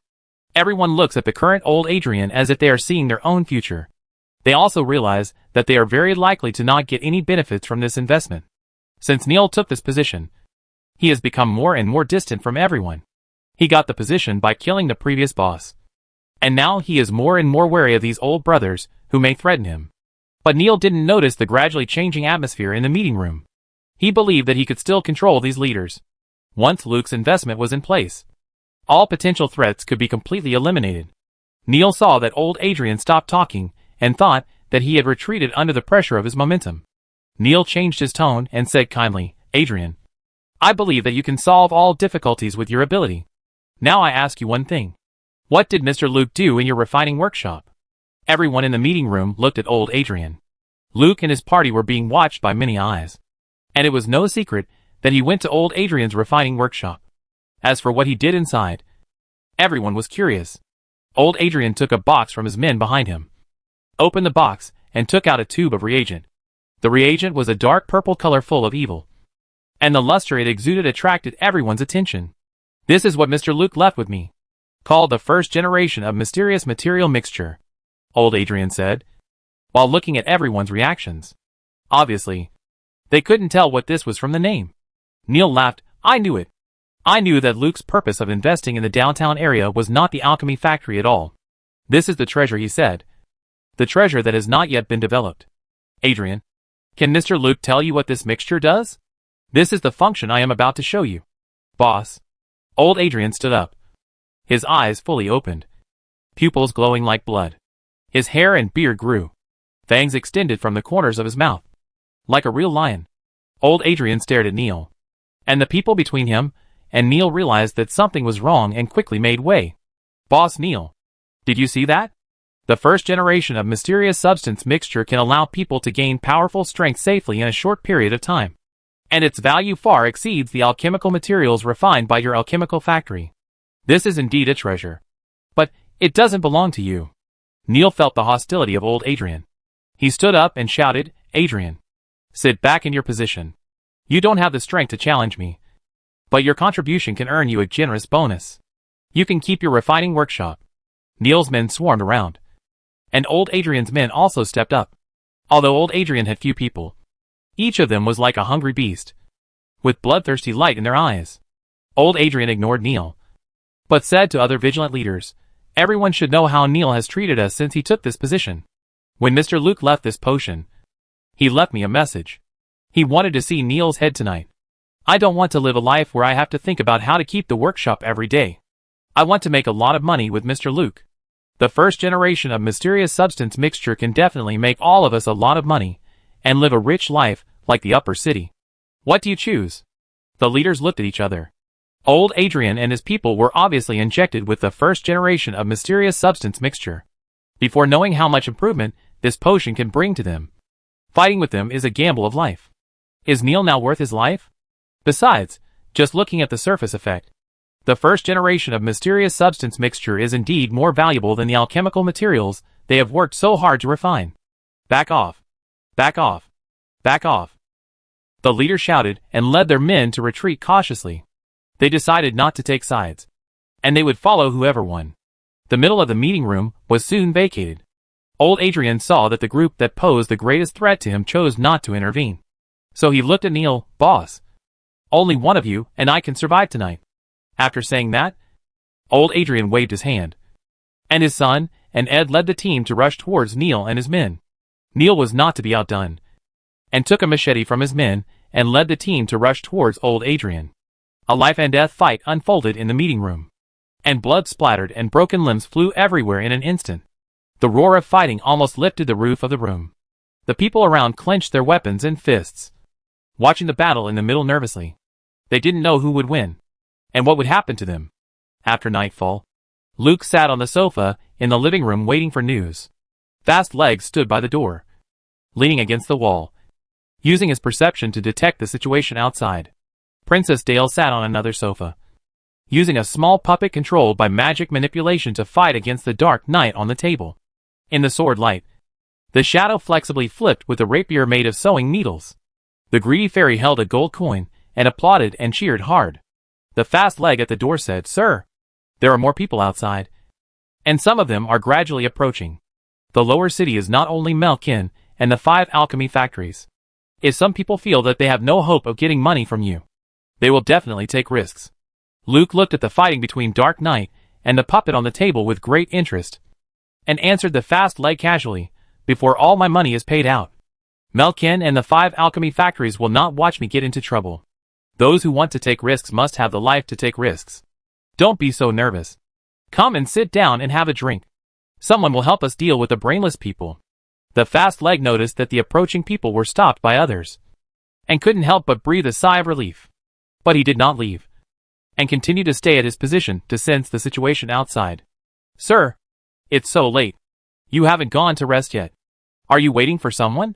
Dale also looked at Luke and asked, Yes. From your appearance, it seems that something will happen tonight. If it weren't for helping you, I would have fallen asleep long ago. Luke looked at Dyer in surprise. I thought you were having fun and didn't want to go to sleep. So you stayed here to help me fight? Dale showed off her skills in controlling the puppet to speed up the attack frequency, forcing Annie to jump up and down. Do you think I can't fight? My grades in magic practice and swordsmanship are very good. As long as you give me the Jasmine magic wand, I will show you what strength is. Luke knew Dale's ability, and if he gave her space to play, she would be a very terrifying magic turret. But she was too soft-hearted, and she might hurt others and herself at a critical moment. I thank you, but unfortunately there is no fight for you tonight. I am waiting for a gift. Dale asked curiously, what gift? A gift that is very important to me, but not to you. Go upstairs and go to bed. There are still many things to do tomorrow. Seeing that Luke was unwilling to say what the gift was, Dale was very tactful and did not ask. She released the control of the puppet and let it fall on the table, then stood up and lifted her skirt to say goodbye to Luke. I'm going to bed. And you don't sleep too late. Good night. Good night, my princess. And he put away his sword, saluted Luke and chased Dale upstairs. The greedy fairy saw that he had nothing to do, so he asked Luke, Master, is there anything I can do for you?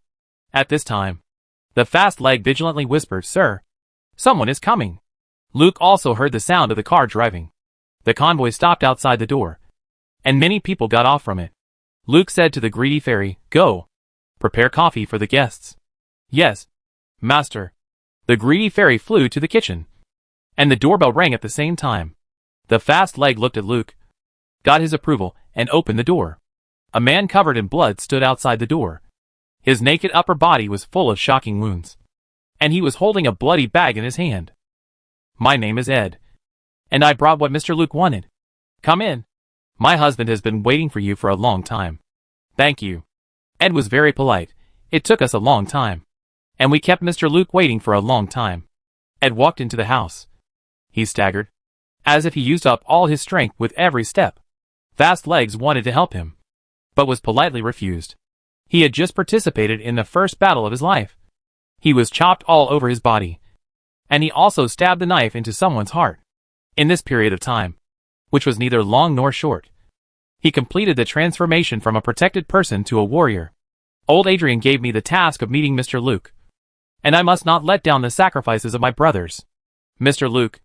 Ed walked up to Luke, put the bundle in his hand on the table, and opened it to reveal Neil's head. Adrian completed your instructions.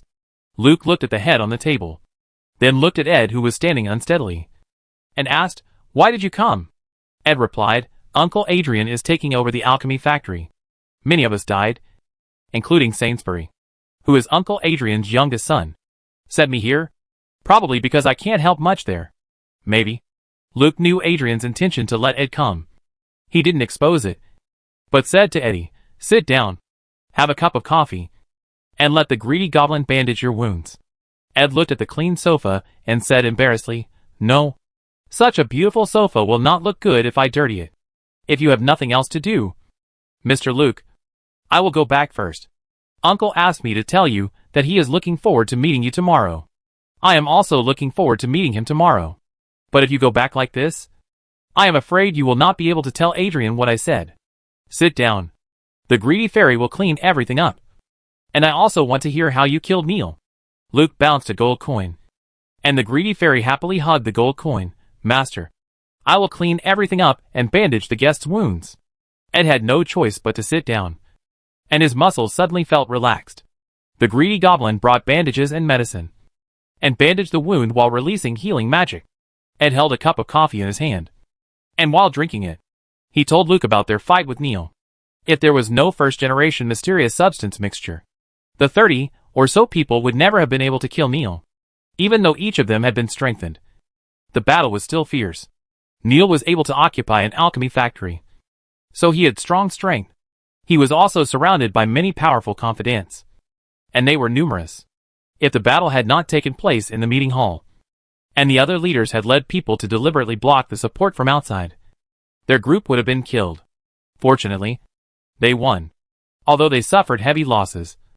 Neil was killed, and the other leaders temporarily accepted this fact. Whether old Adrian can keep the position he has seized depends on the result of the meeting with Luke tomorrow. He sent Ed to deliver Neil's head because he thought Luke liked this child. So he taught Ed the formula and process of the first generation of mysterious material mixture. If Luke can accept Ed, he can sit safely. The greedy goblin bandaged Ed like a dumpling, and each bandage was tied with a bow. After Luke waited for Ed to finish his story, he thought about it. People must not be left behind, and Princess Dale's identity must be kept strictly confidential. Fast legs and dark night can be trusted. The greedy fairy was summoned and hired by himself, and he would not talk nonsense to others.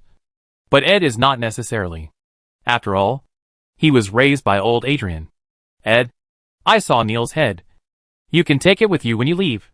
When you go back, tell Adrian that my space is small, and it is not suitable for adding another person. And, unless there are special circumstances, I will not teach anyone the process of the first generation of mysterious substance mixture. When we meet tomorrow, we will talk about making money with this thing. Ed understands what Luke means to him. With the exclusive process technology of the first generation of mysterious substance mixture, his life will be completely changed. Thank you, Mr. Luke. Although I don't know why you chose me, I will definitely repay you with my whole life. Luke smiled and said, Adrian said you are a good boy. I believe you. Let's go. Your uncle should be waiting for your news. Ed stood up and bowed to Luke. Goodbye, Mr. Luke.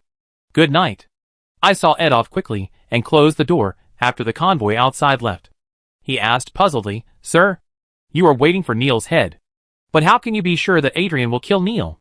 Some people are destined to be killed by someone. I just gave a slight push. Luke stood up and said to the greedy goblin, Clean up here. I'm going to sleep. Go to sleep. Fast legs. Nothing will happen tonight. Yes, sir. Good night. Master. Good night. Luke slept well because he saw Neil's head. But the whole downtown was causing a huge earthquake because of Neil's death. Most people don't know what happened, and can only get a glimpse of what happened in Neil's alchemy factory through some channels. Adrian killed Neil in person, with only more than 30 people. The first generation of mysterious substance mixture. Mr. Luke. The treasure of the sewage reservoir. Various clips indicate that Neil's death is related to Mr. Luke. In order to get something from Mr. Luke, Adrian betrayed and killed Neil. What is the first generation of mysterious substance mixture? What is the treasure in the sewage reservoir? The former Neil alchemy factory. Now the Adrian alchemy factory. Is too chaotic to get accurate information. But what is certain is that Mr. Luke's investment is no longer a happy ending. Neil used his life to prove that death and fighting have just begun. The next day, Alice came to Luke's residence early. She stood in front of the door, looking at the bloodstains extending from the roadside to the steps at the door. And her whole body was trembling slightly. She couldn't figure it out. Luke and Adrian must have met for the first time yesterday. Why did Adrian kill his boss Neil for Luke? What happened in that closed alchemy house? What made Adrian risk his family's life? Adrian lost a son in the fight. But the bloodstains left here last night meant that Adrian didn't hate Mr. Luke at all. Mr. Luke didn't force him. He was willing to kill Neil. Alice realized that she had been too presumptuous these days, and treated Mr. Luke as a fat sheep who didn't understand the downtown area.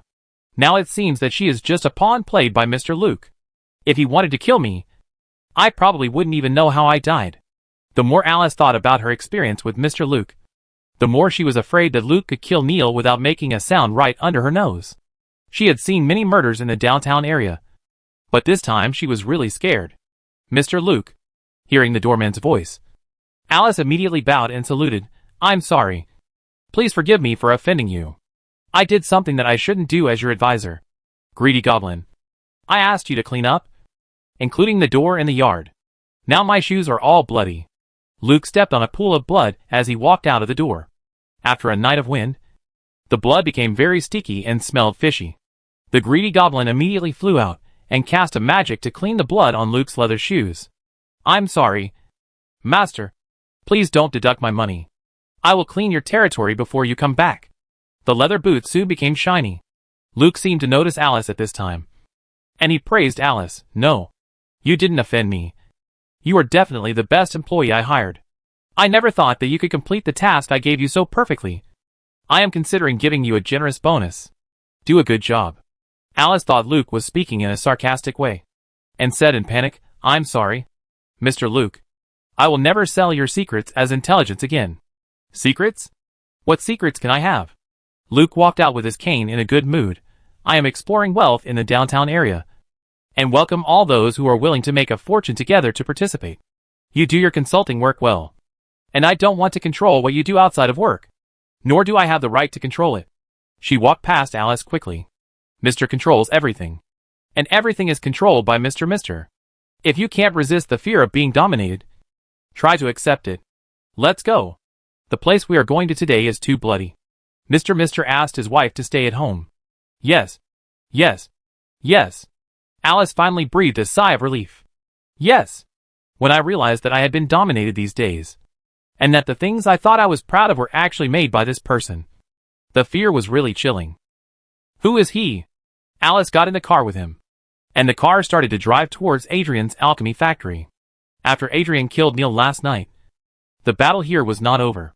Neil had occupied this alchemy factory for so many years, and naturally cultivated a group of loyal people. There were also some people who heard that Neil was killed and wanted to fish in troubled waters. After Adrian killed Neil, he gathered those who had joined him to occupy the alchemy factory, and killed people all night to eliminate dissidents.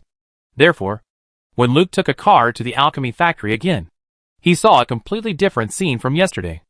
Adrian hung up all the corpses to intimidate everyone and establish his authority for his new position. Luke got off the car and looked at the hanging corpses and a large group of bloody thugs, and couldn't help laughing. Adrian killed Neil to get the position, which is a bit arrogant. The fast leg said, Sir, this is a demonstration to you. I think it's more like waiting for a price. Adrian has no right to demonstrate to me. He just wants to sell himself for a good price. This is also good. He is a man of temperament, and this negotiation will definitely go very smoothly. Let's go. Luke stepped over a pool of blood, splashing a blood flower, and a burning fire burned the blood and quickly extinguished it. The leather shoes are still shiny as new. Chapter 249, The Great Battle. The hall still had traces of last night's battle, and the walls were full of gaps and blackened bloodstains. A small square table that was brought from nowhere was placed in the middle. Old Adrian sat at the other end of the table, and the leaders who surrendered to him stood behind him. After Luke walked in, old Adrian's bloodshot eyes kept staring at him. He didn't say a word until Luke sat down opposite him. Luke took a briefcase from the fast leg, took out a contract from it, pushed it in front of old Adrian and said, I have decided to invest in your alchemy factory. A total of 150 million Reichsmarks will be used to upgrade the equipment of the alchemy factory, improve the treatment of workers, and there is also a collective housing construction plan and road reconstruction plan. Sign it, and I will give you a check for 20 million Reichsmarks immediately. You should be in urgent need of money to compensate the casualties, and win over the people who belong to you. When Luke said the investment amount he would give, the faces of those leaders and thugs who pretended to be fierce immediately relaxed. How much is 150 million? They don't know. They only know that it is a lot of money. So much that they can forget what happened last night. Boss Neil? Who is Neil? In the meeting room, everyone stared at the contract in front of old Adrian, wishing they could grab the pen and sign it. But old Adrian did not touch the contract. I only have 3 sons. Sainsbury died here last night. He didn't have to die, and many people didn't have to die. Old Adrian stared at Luke, his tone full of sadness. Mr. Luke, I want to know what your purpose is in coming to the downtown area. How many more people do you want me to kill? How many more people do you want us to die? Luke also stared at old Adrian. You chose the path. I didn't force you. You could give the first generation of mysterious substance mixture to Neil in exchange for a stable life. But you chose to take the position yourself. Since you have chosen the path, don't regret it. Keep going, and create a new world for future generations, so that Sainsbury and those who died will not die in vain. Ed should have told you what I wanted to do in the downtown area. I had no intention of provoking a dispute, but some people just thought I was easy to bully and wanted to get something for nothing. I need a group of trustworthy people to protect my investment in the downtown area. Neil is a warning to outsiders and a test for you. Sign your name and let your people feel at ease. There was a hint of deterrence in Luke's words. Old Adrian knew that his foundation was extremely unstable. Now his son and confidants were dead or injured. If he didn't sign, there would be people who would sign for him. Since I decided to kill Neil yesterday, I had no choice. Old Adrian picked up a pen and signed his name on the contract. Luke took out a check and gave the first investment on the spot. Everyone was very happy. Old Adrian took the check and looked at the string of zeros on it. The resistance in his heart quickly dissipated. Now that we are on this ship, no matter where it goes, just follow the captain. Mr. Luke, Adrian Alchemy Factory is the most solid support for all your actions in the lower city of St. Louis. Your enemies are our enemies, and your friends are our friends. Very good, Old Adrian. You are a man who can do great things. After Luke praised Old Adrian, he said, you can produce the first generation of mysterious substance mixture by yourself. It's just that the mysterious energy fog in the sewage reservoir has its own circulation system, so don't collect it excessively.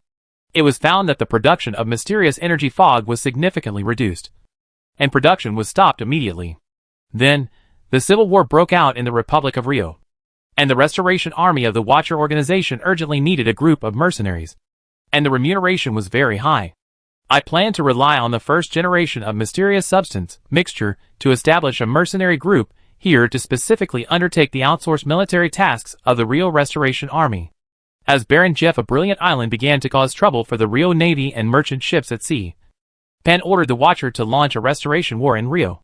However, the strength of the Rio Republican Army was too strong, and the Watcher Restoration Army was pressed in the mountains and could not break the situation, and it was difficult to get additional troops. Now Penn has obtained the city of Raging Waves as a trading port for the lookout, and has money but nowhere to spend it. So he expressed his desire to pay mercenaries to enter Rio to fight for the Restoration Army through Viscount Iskalin, who has been secretly in contact with the lookout. Luke didn't want the people of the city of Raging Waves to wade into this muddy water, so he paid attention to the lower city of St. Louis City. There are people here who are willing to sacrifice their lives for money. Simply exporting cannon fodder will not only make little money, but also damage the brand. Fortunately, there is a treasure trove of sewage depots in the lower city, and the first generation of mysterious substance mixtures can quickly produce powerful mercenaries. Sending them to Rio to fight can make money for yourself continuously. The greater benefit is to train a reliable military unit outside the empire. Old Adrian thought that Mr. Luke's money-making point was the first generation of mysterious substance mixture, but he didn't expect the topic to jump directly to the Rio Republic far overseas. The span is a bit large. Mr. Luke, I can't keep up with your thoughts. You want to send mercenaries to the Civil War in the Rio Republic. I wonder how much money you can make. Originally, this kind of business secret cannot be told to you. But who makes me sincere? Luke smiled and said, the first generation of mysterious substance mixture. I plan to price it at 500,000 imperial marks per injection. People who have no money but want to gain power can sign a 10-year employment agreement with me and become my mercenaries through injection in advance. For mercenaries willing to go to Rio to fight, the lookout offers a daily wage of 2,000 Reichsmarks for each elite soldier, and I take half of it. Listen carefully. It is a daily wage, regardless of whether there is a combat mission or not. The lookout must pay.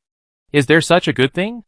Everyone in the meeting room silently calculated how much wealth this generous commission would bring together.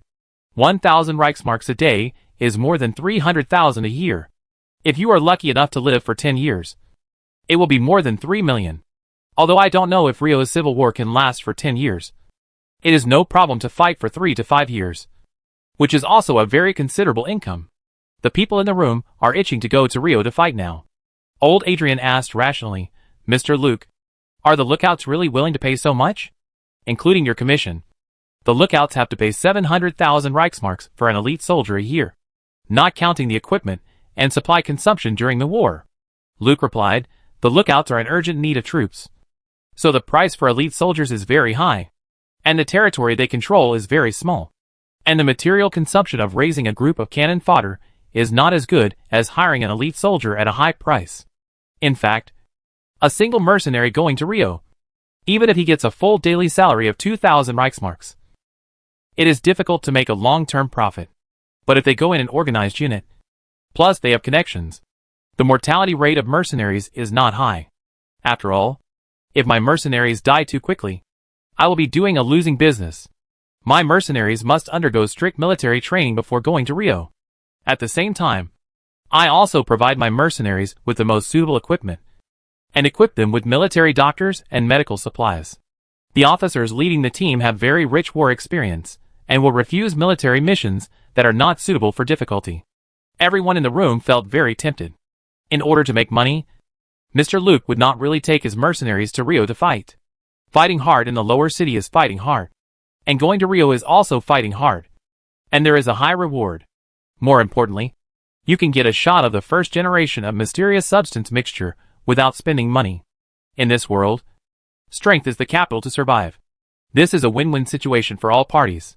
Old Adrian said immediately, Mr. Luke, you really did a great good thing for our lower city. I fully support your establishment of a mercenary group here. And I promise to introduce you to a group of brave men who dare to fight and kill, and have seen blood. Others also clamored to get a place for their relatives and friends in this mercenary group that has not yet been established. Luke saw that his mercenary group could get such enthusiastic support. And he said to old Adrian, my mercenary group is named North Star. And the first batch will recruit 1,000 elite mercenaries. Prepare the first generation of the mysterious substance mixture as soon as possible. And I will give you 200 places. And you can select the qualified mercenaries I want. Only 200? Old Adrian felt that 200 was a little too few. Not even enough for his own gang. Luke said, you took 150 million from me. And you have the first generation of mysterious substance mixture. So don't be too greedy. Let others have a bite of meat. Old Adrian blushed at what Luke said. It was indeed too greedy. 1,000 injections of the first generation of mysterious substance mixture would be 500 million in income. Even if it was given to Mr. Luke, he would get at least 200 to 300 million. Add to that the 150 million investment that had just been signed. And other parties were already jealous. If he continued to covet the mercenary quota, Neil's old path would be his future. I'm sorry, Mr. Luke. The grand future you gave us has made me a little dizzy. I will prepare 1,000 injections of the first generation of mysterious substance mixture as soon as possible. And I will also personally select these 200 mercenaries. Good. Very good. Today's discussion went as smoothly as I expected. You are more suitable for this position than the dead Neil. If there is nothing else, I will go back. After finishing everything he wanted to do, Luke was ready to leave. Old Adrian asked at this time, Mr. Luke, are you going to the other 4 alchemy factories? The investment amount you have now is lower than the expected value of the other 4 alchemy factories. I will send someone to protect you. No, I won't go to them. You should sort out your affairs here first. I will go to the upper city to do some work these days. Please communicate with the other 4 alchemy factories on my behalf. Let them understand the benefits of making money together in harmony. When I come back, you will be responsible for hosting a banquet. And we will do the rest together. Old Adrian stood up and saluted Luke with his men. Please rest assured, Mr. Luke, we will make everyone in the lower city understand your meaning. When Luke left Adrian's alchemy factory, old Adrian took out the check and the signed contract to win over all of Neil's former men. And buy weapons everywhere. Went over small and medium-sized gangs and powerful small groups. Ed worked overtime to produce the first generation of mysterious substance mixture. Melkin also sent a group of people and used his influence to secretly support old Adrian. As the content of the contract signed by Luke and old Adrian was leaked, the remaining investment amount of only 300 million was unbearable for the other 4 alchemy factories. They sent people to break into Luke's home in the lower city, and were immediately stopped by people arranged by old Adrian. The fuse was lit, and the battle broke out immediately. All kinds of emotions suppressed by Luke's 500 million investment were vented in one day, and the entire lower city of St. Louis City was involved. At this time, Luke had already left the lower city with Quaitu and Dale, away from this chaotic place. After the security check, the documents forged by the Secret Service allowed the vehicle to pass through the checkpoint and enter the upper city of St. Louis City smoothly. 2 completely different scenes inside and outside the city wall. The driver Quaitu finally let go of his vigilance all the way and asked Luke, Chief Inspector, do you think old Adrian can win this fight? He is 1 against 4. And the other 4 alchemy factories are all strong. Who knows? The money I gave him, the first generation of mysterious substance mixture, is enough for him to quickly improve his strength. Luke glanced at Dale beside him. She had been looking out the window since entering the city, and her mood was very low. Luke shifted his attention back and continued. It's best if he wins. Even if he loses, I can negotiate cooperation with the winner again, and the cost they have to negotiate with me will be much smaller than it is now. Everything is under your control, Chief Inspector. The lower city is a small matter.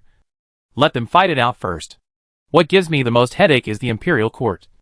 the open and covert opponents, which are much more difficult to deal with than the lower city gangs. Luke remembered something and said to the fast legs, "Let's not go to Copper Mulberry Avenue first. Go to Miss Clear Sky's museum." The car turned to another road. Dell asked puzzledly, "Why go to Miss Clear Sky?" Luke explained, "There are too many people watching me there. And I don't know how long I need to keep you. If someone recognizes you, it will cause great trouble, and may even trigger a civil war in the Empire. Miss Chinkong's place is a branch of the Ulu Academy, and students and faculty members of the Department of Mystic Arts have all arrived. You are hiding there as a student of the Department of Mystic Arts, and outsiders will never think that you are hiding under the noses of the Royal Knights. And even if you are recognized, Miss Chinkong can explain that it is to protect you. Her special identity will minimize the impact of your exposure." Dyer knew this was the best solution. Do I really want to go back to the palace this time? I don't know when I will come out next time." Luke returned the jasmine-scented magic wand to Dyer. "Please believe me. One day I will take you out of the palace and return your world to you." Chapter 250, The Prime Minister's Test. Luke brought Dale to Chinkong's museum and sent her in on the opening day when there were many tourists. Chinkong arranged an identity for Dale as a student in the Department of Mystic Arts and asked the deputy monitor Lydia to take care of her. Dale settled down temporarily in the museum and quickly integrated into the atmosphere of the academy. In the past, she studied one-on-one with a court scholar. The large classroom was a very novel thing for her. She was surrounded by people of the same age and had endless whispers. And the mysterious mystic arts can attract curious girls. Malixiang, pay attention to the class. You have just come into contact with the mystic arts. If you don't pay attention to the details, it is easy to cause an accident in the mystic arts. Chinkong knocked on the desk and warned Dale, who was fiddling with the mysterious props under the stage. Dale immediately sat up straight like other students. Chinkong continued to teach. When making mole exploration crystals, you must carefully distinguish the color difference changes during the reaction. 0° yellow is 15 degrees, to the left is the best value. If you are not sure of the accurate control of the color difference, try not to go beyond the 15-degree line to the left. Through Chinkong's eyes, Luke saw that Dale had integrated into the class and felt relieved. At this time, Luke had sneaked back to number 236 Tong Sanchu Avenue. Although he could obtain information about the imperial capital through various channels when he was in the lower city, it was not comprehensive after all. Now that he is back, he is faced with piles of intelligence from all parties, as well as documents sent by Nuteo City for approval. There is still no news about the missing Princess Dale. In the turbulent imperial capital, important things happen every hour. Princess Agatha, who wanted to break the situation with chaos, arrested many people.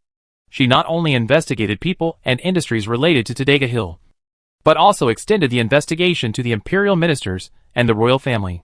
The people under investigation were not to be outdone. One after another, political proposals to impeach Agatha were continuously sent to Emperor Augustine. The most important one was that the eldest prince and the second prince unintentionally requested to revoke all Agatha's positions and accept investigations for many charges such as abuse of power. The response of the Secret Intelligence Bureau was still hardline, and a large number of corruption cases, economic cases, and criminal cases were looming on the surface. The princess stirred up the political arena of the empire, and seemed to want to fight to the death. She threw the decision to Emperor Augustine, whether to calm the situation or let it get out of control. And there was still no clear information in the palace. The emperor of the empire had to see what kind of ugly behavior his subjects and children could show. Luke was glad that he came back in time. From this moment on, every second, no matter what happened, it would not be surprising. In the current situation, the various forces in the imperial court gradually reached a tacit agreement on overthrowing the princess. Once the princess fell, the imperial secret agency she ran became a piece of cake without an owner. For the two princes, whoever can replace Agatha in the secret service will be halfway to the throne. Not to mention the raging wave city in Agatha's hands. Of course, this is something that Emperor Augustine is determined to get. But His Majesty can't manage it personally. Right? But Agatha's tossing in the imperial capital can still make Emperor Augustine calm down. Also because of the existence of Raging Wave City. This city is too important. And it is a matter of tethering. Unless it is absolutely necessary, there must be no major turmoil in this city. And the palace that seems to have solved the vortex in the imperial capital this time is actually on 236th Avenue of Copper Mulberry Avenue. Everyone knows. And everyone is waiting for the statement of the chief detective of Meteorite. Chief Inspector. Chief Inspector. Kalina, who was reporting in the study, called out to Luke, who was thinking about the situation. Yeah. Luke came back to his senses and said, I'm listening. You continue. The first prince and the second prince have secretly sent people to meet with you in private. Mr. Yomington also wants to know your opinion on the current situation in the imperial capital. And what else? There are also some of my father's former colleagues and friends, who have also sent people to visit me. Kalina said quickly. I wrote down their names and what they said, and I didn't accept the gifts they sent. Kalina took out a document from the table and nervously placed it in front of Luke. Luke glanced at it briefly. These people, they didn't show up when you were in trouble. But now they come to you one by one to make connections. They don't dare to come openly, thinking of holding you as a thread and waiting. If they give you gifts in the future, you should accept them. Don't refuse them. If they want to ask you something, tell them that you can arrange a meeting with me. I want to see if they have the courage to meet me at this time. I know. Chief Inspector. Kalina was relieved that she was not blamed, if there is nothing else. I will withdraw. Go down. I'll call you if there's anything. Wait a minute. Send someone to find Yomington and tell him I want to see him. Tell him to come over immediately. Yes, Chief Inspector. Kalina left and closed the door. And Luke focused on handling the affairs of the city of Raging Waves. The financial department has always been managed by Ibel, and it is completely safe to let this shrewd businessman manage the money. In order to win the hearts of the people of Raging Waves, Luke increased the investment in urban public construction. The urban areas that were not valued before have received many construction projects. When the money is spent, the city residents who have reduced working hours have money and time, which naturally drives the city's consumption. Ibel recently conducted a survey, and the average consumption capacity of ordinary residents in the city of Raging Waves is 1.5 times the average consumption capacity of international cities of the same level.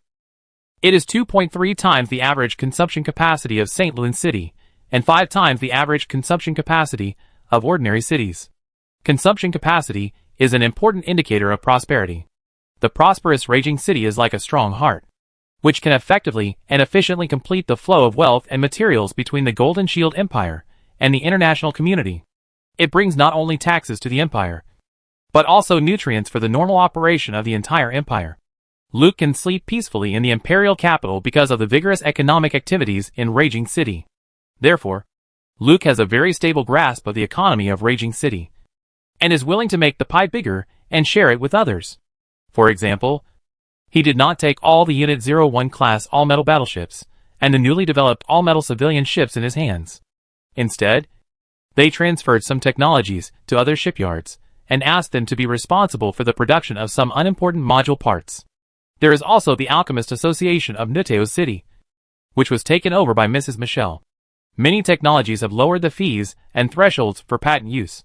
In their own advantageous areas, they increase production, ensure quality, and appropriately reduce prices to impact the market and seize market share.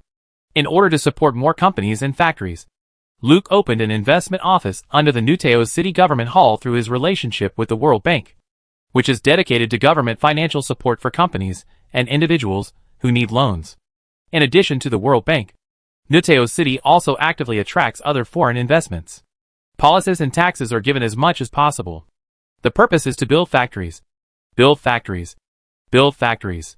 3 million people are too few for the Raging Waves city that Luke imagined. Only with jobs can more people and talents be attracted. Viscount Iskalin is still mainly responsible for the city's security. At the same time, he relies on the intelligence provided by the Secret Intelligence Bureau and his previous foundation to fight against the infiltration of the imperial capital into the city government office. Emperor Augustine seems to be sitting on the fishing boat, but in fact, he has been doing a lot of small moves in the Raging Waves city in secret.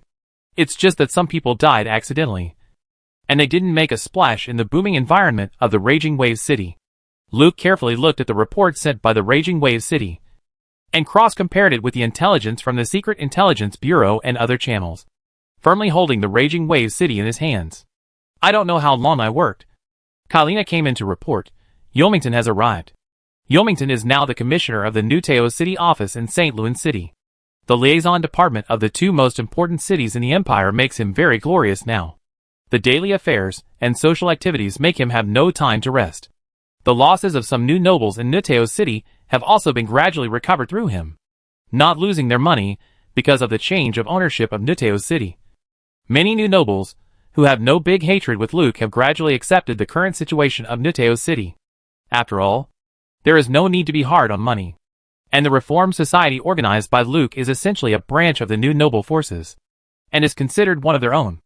Luke met with Yomington in the study. When Kylina brought tea, he asked her to watch outside. Don't let anyone come in to disturb. This is the midday tea grown on Clark Island, picked at noon from June 20th to 30th every year. Add tulip essence to brew. The taste is mellow, and the aftertaste has a lingering floral fragrance. Luke picked up the teacup and invited Yomington to drink tea, and casually said, I have read the report you sent. Your connections and relationships in the imperial capital have been well utilized. The trade and logistics between Nuteo City and St. Louis City have not been affected by special events. This is a very good result. I have specially informed the Nuteo City Government Affairs Office to give priority to the import and export of St. Louis City's goods. For those who need attention, you can decide to give them special channels. Politics is politics. Business is business. Without my special mention, anyone can go to Raging Wave City to do business. Your work should not be affected by the court. Yomington was not as reserved as he was when he first met Luke. His good performance at work made him feel relaxed here. He took a sip of tea, savored it carefully, and waited for Luke to finish speaking before replying, Chief Inspector, I admire your broad mind very much. Now all parties in the imperial capital have gradually accepted the facts that have happened in Raging Wave City. Even Prime Minister Gabriel praised you highly. Although he was still a little unwilling, he had to admit that Raging Wave City is now yours. No, it's Her Royal Highness the Princess. Luke smiled and said, You don't have to test me. The main reason I called you here this time is to discuss how to rescue Her Royal Highness the Princess from this predicament. What is the attitude of the Prime Minister? Yomington asked in confirmation. Chief Inspector, have you decided to continue to follow the princess? According to His Majesty's appreciation of you, as long as you show your attitude of serving, you will definitely be entrusted with important tasks. Although Princess Dale has not been found yet, it is very likely that you will be allowed to enter the cabinet as compensation. Now His Majesty's intention to deal with the princess is very obvious, and the entire court is also impeaching the princess. Your attitude is crucial. Following the princess will make His Majesty very unhappy, and will also create many political enemies, especially the eldest and second princes. Luke knew that Yomington was trying to find out about him for Prime Minister Gabriel. So he told him the truth. If I want to be favored by His Majesty, it's not just as simple as betraying the princess. I have to hand over the city of Raging Waves. But if even the princess could be dealt with, how could I guarantee that I wouldn't suffer the same fate? You can accurately express my attitude to the Prime Minister, and don't let him make a wrong judgment. And as the Prime Minister of the Imperial Cabinet, what Lord Gabriel should do now is to immediately cool down the overheated situation in the court, rather than continue to add fuel to the fire. If this powder keg explodes, Lord Gabriel may not necessarily benefit, but he will definitely be seriously injured, and may even fall. Luke's words are exactly what Gabriel is most worried about now. Once the struggle in the palace gets out of control, the first person to be affected is the Prime Minister of the Cabinet. Emperor Augustine may not really kill his own children.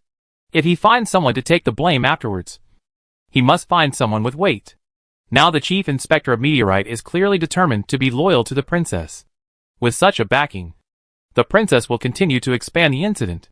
Maybe tomorrow he will find a case to arrest the Prime Minister of the Empire and eliminate a political enemy first.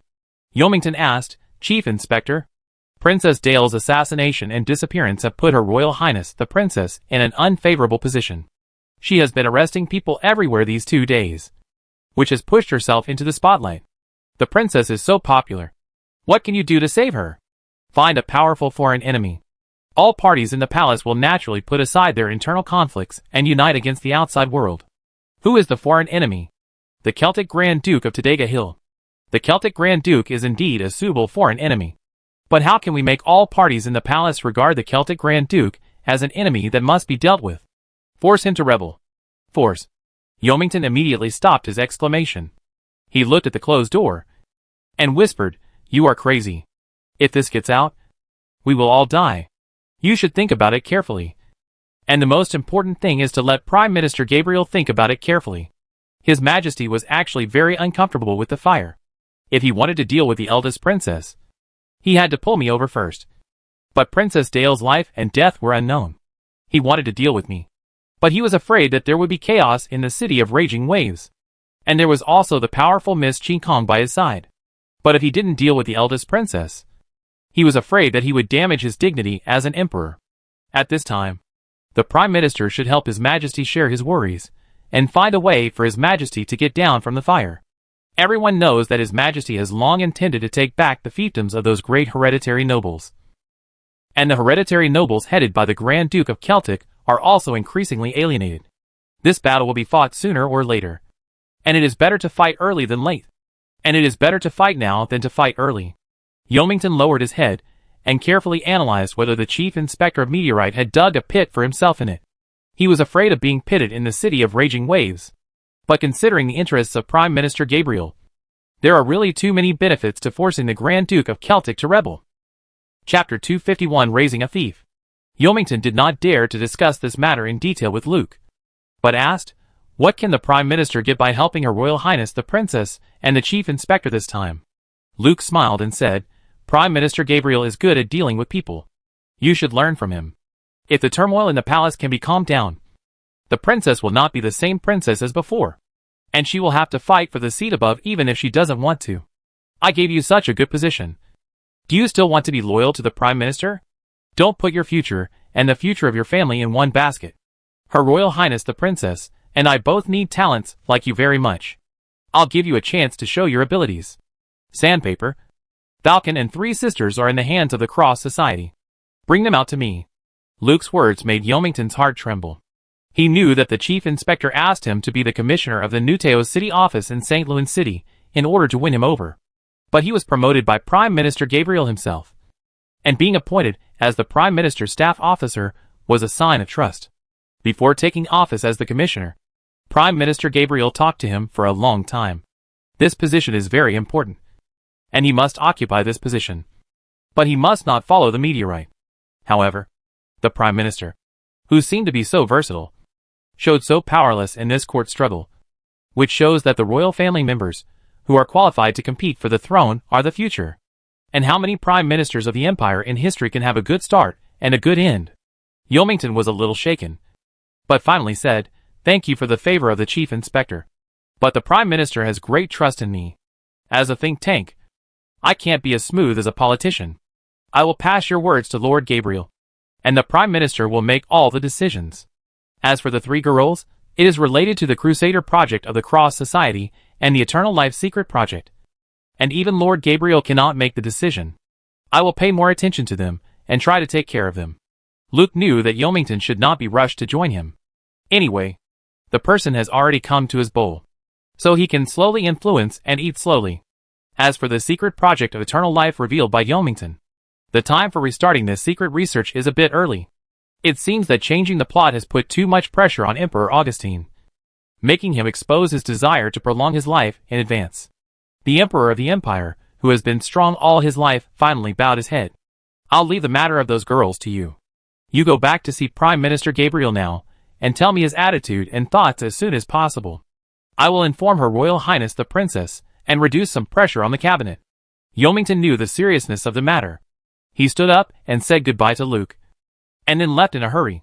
At the home of the Prime Minister of the Empire, Yomington, who came to visit, was immediately summoned by Gabriel. Drive away all the bystanders, and activate the barrier in the room. Prime Minister Gabriel listened carefully to the news brought by Yomington. Meteor is really brave. After listening, Prime Minister Gabriel exclaimed, forcing the Grand Duke of Celtic to rebel. This is to bet on the fate of the Empire, and push Her Royal Highness the Princess to the throne. Yomington was already soaked by the excitement, nervousness, fear. His voice was trembling. Prime Minister, from what Meteor did in Nuteo City, it can be seen that he was pushing Her Royal Highness the Princess to compete for the throne, which must have violated the original intention of His Royal Highness sending him to Nuteo City. If he can force the Grand Duke of Celtic to rebel this time, in the war to suppress the rebellion, with the means of the Secret Service and the money of the City of Raging Waves, the Princess will surely make outstanding contributions with the assistance of Meteor. At that time, when His Majesty is summoned by the gods, even if he does not make Her Royal Highness the Princess the Crown Prince, who can sit firmly on the throne? Prime Minister Gabriel nodded in agreement. Meteor is very loyal to Her Royal Highness the Princess. In order to protect Her Royal Highness, he dared to tear the Empire apart. At this time, Yomington whispered, Prime Minister, during my tenure as the Commissioner of the City of Raging Waves office in St. Louis City, I often went to number 236 Tom Mulberry Avenue to handle affairs. When chatting with those Imperial spies, I learned that Meteor and Her Royal Highness the Princess had a deeper relationship. What's the relationship? Gabriel asked hurriedly. Secret lover. Gabriel immediately said, don't talk nonsense without evidence. Do you know the consequences? I'm sorry, Prime Minister. I haven't been sure, so I didn't report it to you. The Imperial spy who revealed the news to me is called Pisco. He is not very smart. I hope it didn't affect your judgment of the court situation. Gabriel thought and said, if it is true, it can explain why Meteorite is not so positive about your Majesty's marriage. Before Princess Dale disappeared, your Majesty had been waiting for him to swear allegiance. Yomington asked, does this mean that Princess Dale was attacked and disappeared, and it has nothing to do with the eldest princess? It's too early to draw a conclusion, and Princess Dale is no longer important. The important thing now is how to force Grand Duke Celtic to rebel and transfer all the conflicts in the Imperial Court. Have you promised Meteorite? If Meteorite's relationship with the princess is really as you said, even if your Majesty gives him my position as Prime Minister, he probably won't be interested. He wants to play a big game with the fate of the Empire, so we will play with him. It's not certain who will be the biggest winner. Yomington understood what Gabriel meant. Grand Duke Celtic represents the old aristocratic forces of the Empire. Once the Civil War starts, the new aristocrats will definitely gather around like sharks smelling blood. If they want to occupy a good position at this banquet, they must serve Gabriel, the Prime Minister of the Imperial Cabinet. The power of the royal family is consumed by the old nobles, and the new nobles can take the opportunity to enter various fields of the Empire, including the army that has been held in the hands of Emperor Augustine. If the power of the eldest princess grows, the Emperor of the Empire will rely more on the new nobles to consolidate the imperial power. Raising a thief is self-respecting. The same applies to the court. But can Prime Minister Gabriel achieve his goal? Yomington couldn't help but raise questions in his heart. But this is not what he should say. Gabriel agreed to Luke's solution to the court struggle, and the details were gradually improved in Yomington's transmission. At a cabinet meeting in the palace, several cabinet ministers once again jointly proposed to impeach the eldest princess, and produced a large amount of facts to prove the indulgence of the Imperial Secret Service. Your Majesty, a minister shouted regardless of etiquette, the Imperial Secret Service used the investigation of Princess Dire's assassination as an excuse to frame and arrest innocent officials in the imperial capital, which has caused many departments to have difficulty in operation. But Her Royal Highness the Princess did not find Princess Dire. I think she was looking for Princess Dire in a false way, and she was really taking the opportunity to eliminate dissidents. I ask your Majesty to treat your subjects fairly, revoke all the positions of the eldest princess, and transfer her to the imperial court for trial. The proposals to impeach the eldest princess were collected by the eunuchs and placed in front of Augustine the Great. Augustine didn't read it.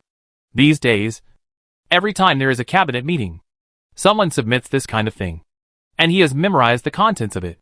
But can Agatha be investigated? East, the lookout launched a war of restoration within the Rio Republic. The Imperial Navy has ordered a batch of Unit 01 class all-metal battleships in the city of Raging Waves, and wants to use this opportunity to gain a few decades of maritime advantage. North, the border of the Empire has always been unstable, and the fortified border line is a money-eating beast. South, the Celtic Grand Duke is increasingly resentful of the Empire, as the most capable emperor of the Empire. Only by eliminating these countries within countries can he be worthy of his current title. West, there are hereditary territories of nobles and non-human tribes everywhere, and the endless bandits have always been a headache for the Empire. Before the incident in Nuteo City, Emperor Augustine was ambitious. Kick Rio and pacify the hereditary territories in the south to solve the historical problems of the Empire.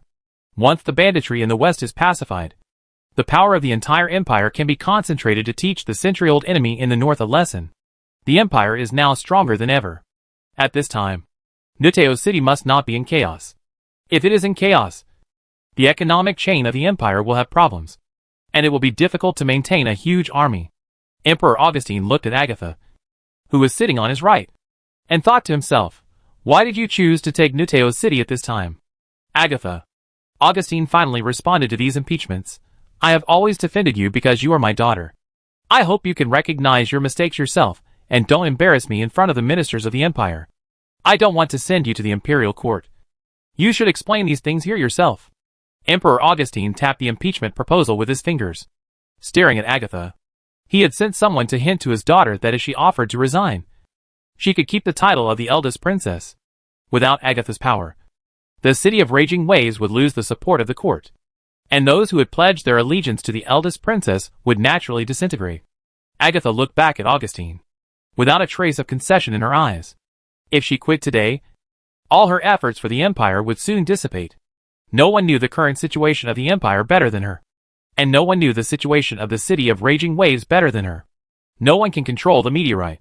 He will really smash the Raging Waves city. He has the ability to do so.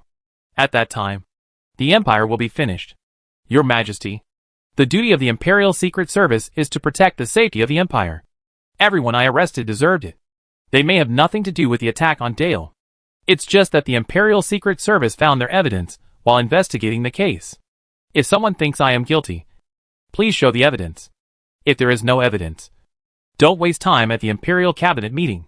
Shouldn't we care about Princess Dale? All the members of the Secret Service are looking for her day and night, while some people are busy impeaching me.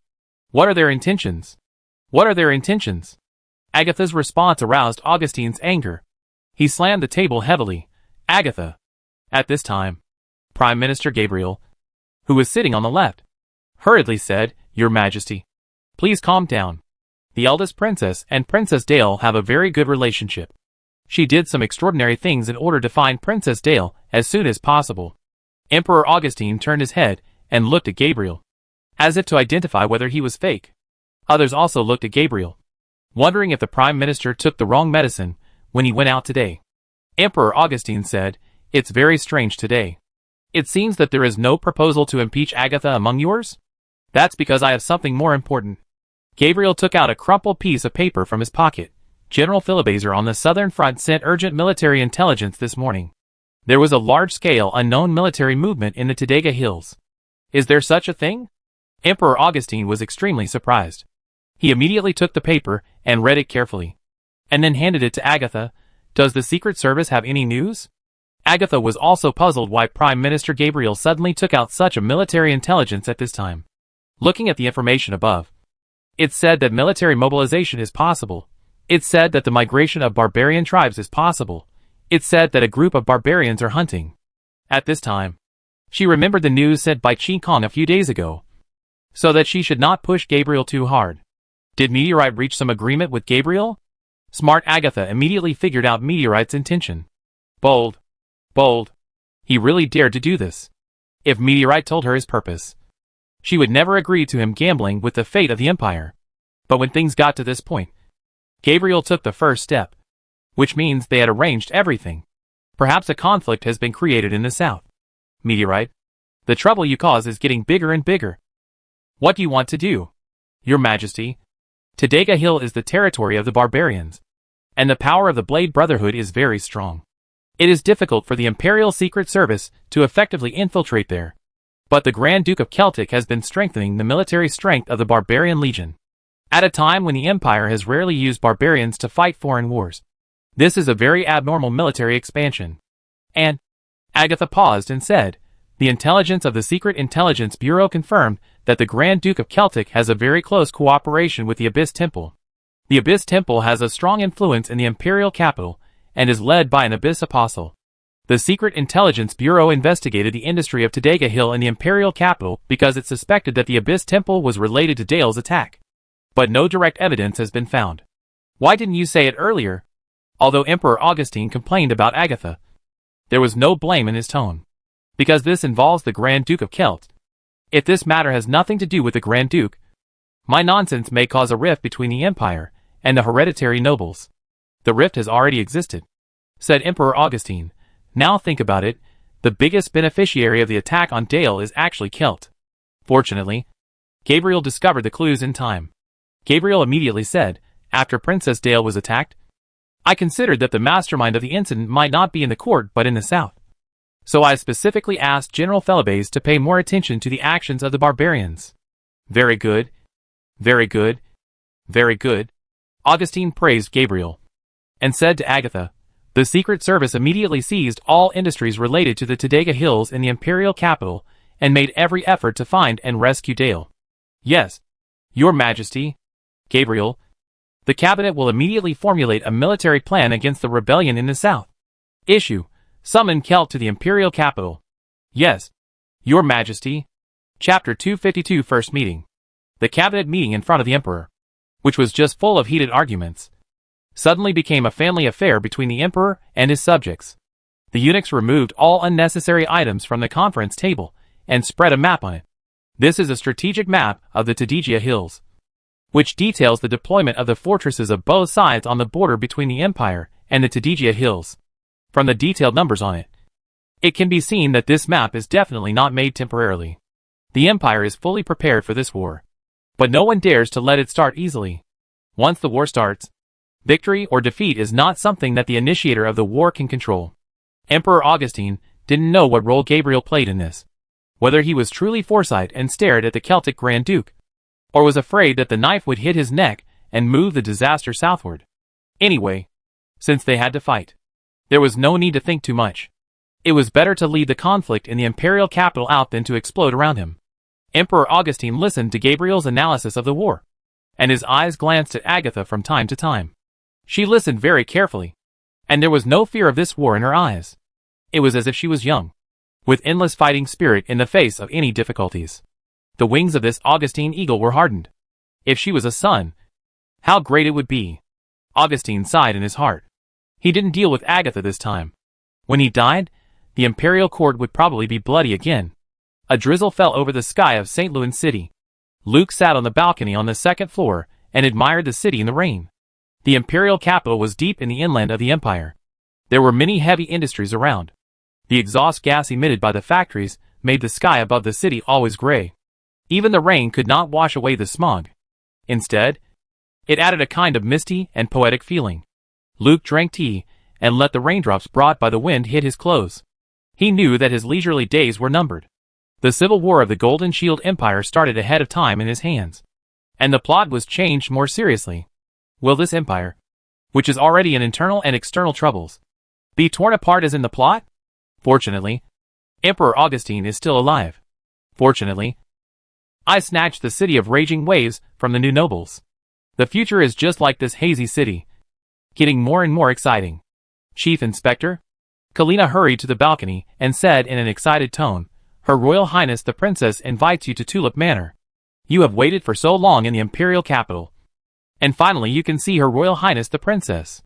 Captain Shelley is assembling the team, and we can set off at any time. If it weren't for showing restraint in front of the Chief Inspector, Kalina would have clapped her hands and jumped for joy. The Chief Inspector has been in the imperial capital for so long, and His Majesty and the Princess have not summoned him, which inevitably makes people think of some bad things.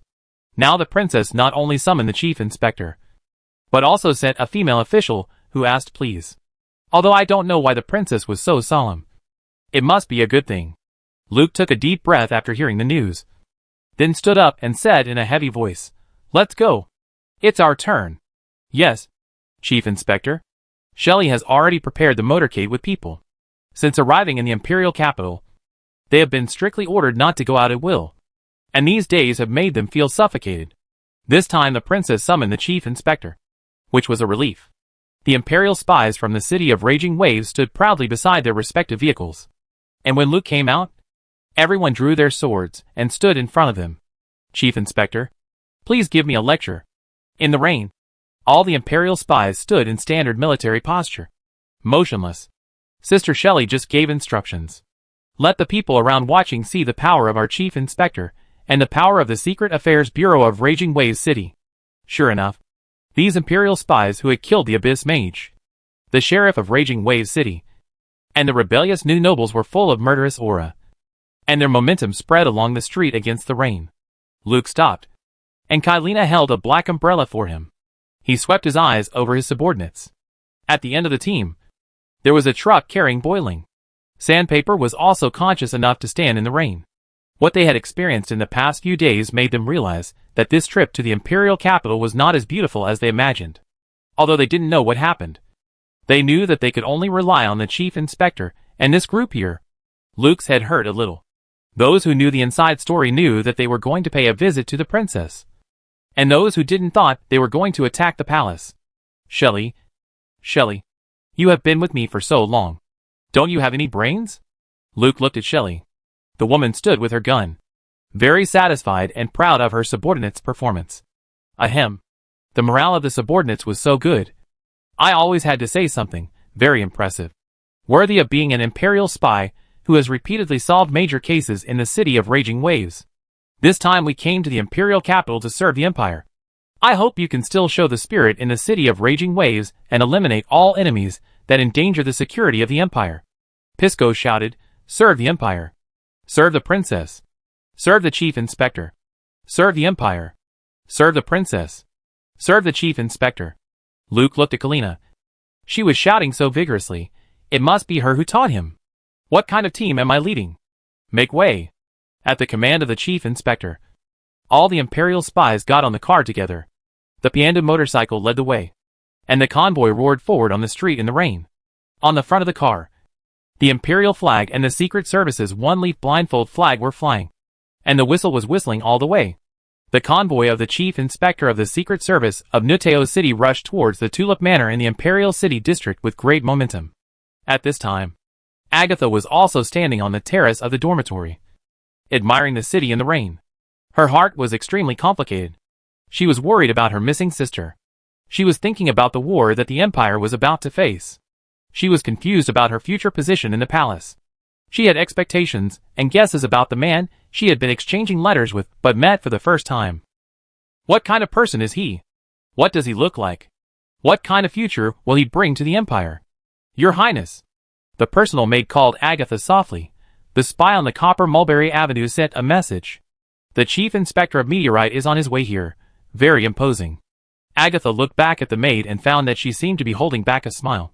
So she asked, imposing? How imposing? The female official told Agatha what the spy had said.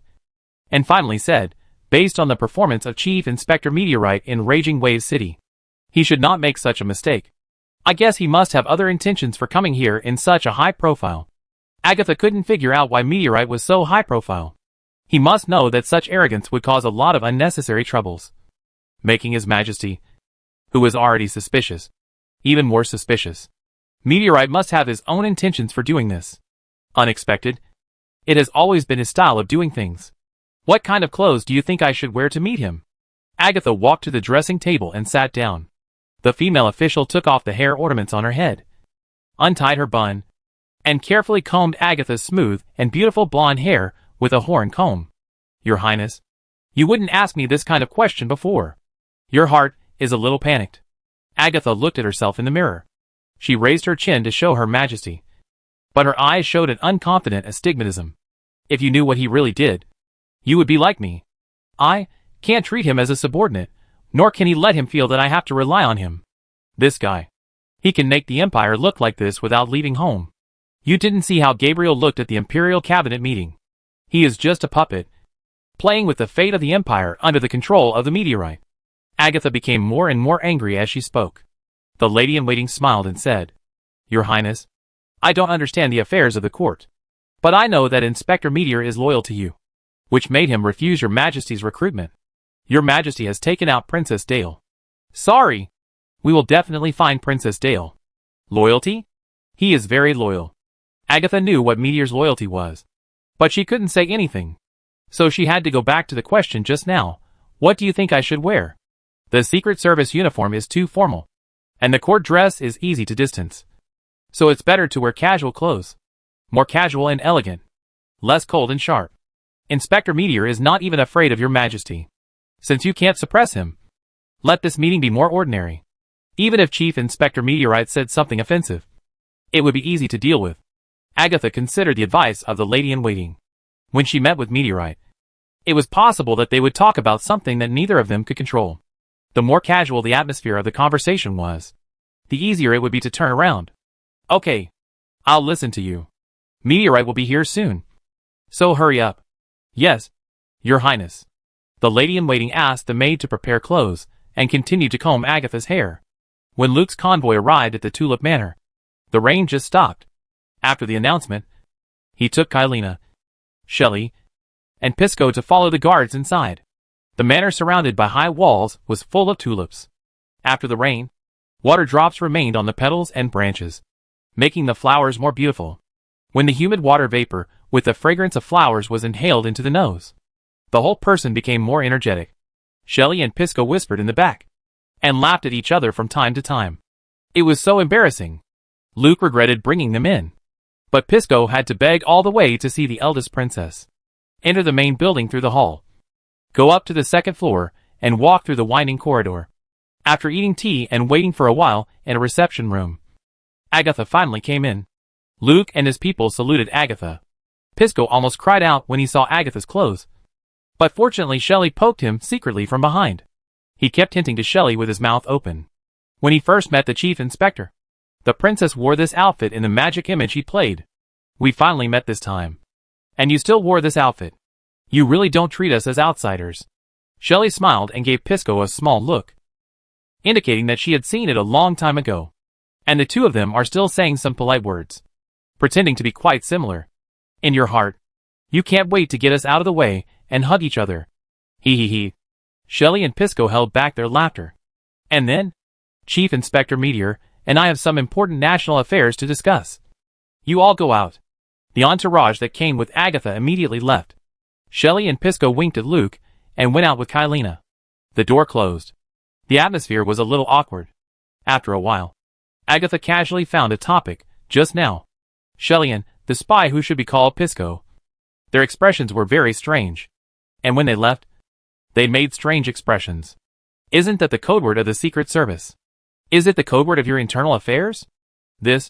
Luke secretly made up his mind that he must strictly discipline these two crouching dragons and phoenixes after returning. They are too troublesome. Luke made up a reason casually.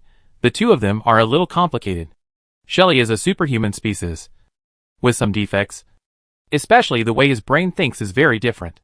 Pisco is also a guy with some problems in his head. Sometimes they make some incomprehensible actions. If they offend your highness, please don't blame them. Agatha knew Shelley. When she just took over the Secret Service, she read Shelley's case and thought she was a talent. After recruiting her, she found that she was indeed a talent. So she threw Shelley to the Secret Service of the Cape District of Nuteo City and asked her to discuss the people of Nuteo City. Agatha invited Luke to sit down.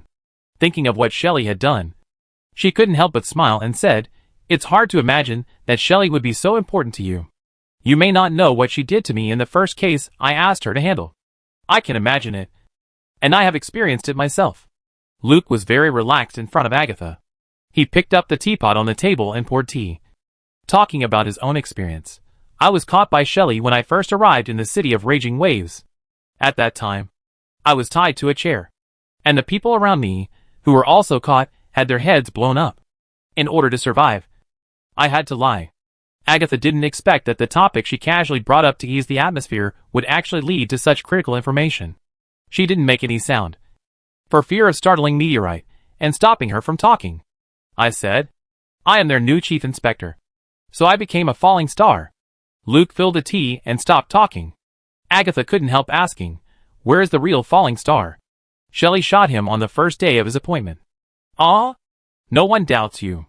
"No. Everyone thinks I am the real falling star. Except you. There is Miss Clear Sky. This is amazing. What did you do later? And why? What happened has already happened. And there is no point in asking why. I tell you how I became a falling star. Just to let you know that I was forced and had no other intentions. Just like I am sitting here now. And you meet me with such clothes and treatment. We both don't want to do such a thing. But various factors force us to do it and face each other in this way. Your Highness, I want to know. Are you ready? Chapter 253 Initial Trust. Yes. I have to accept a capable and loyal subordinate like you. Agatha took the tea brought by Luke and drank it. There was an indescribable bitterness in her mouth. Just like her current mood. You asked me to prepare. What to prepare? Luke pinched the tea on the table and ate it. and couldn't help but recall the scene of Agatha's plot in the game.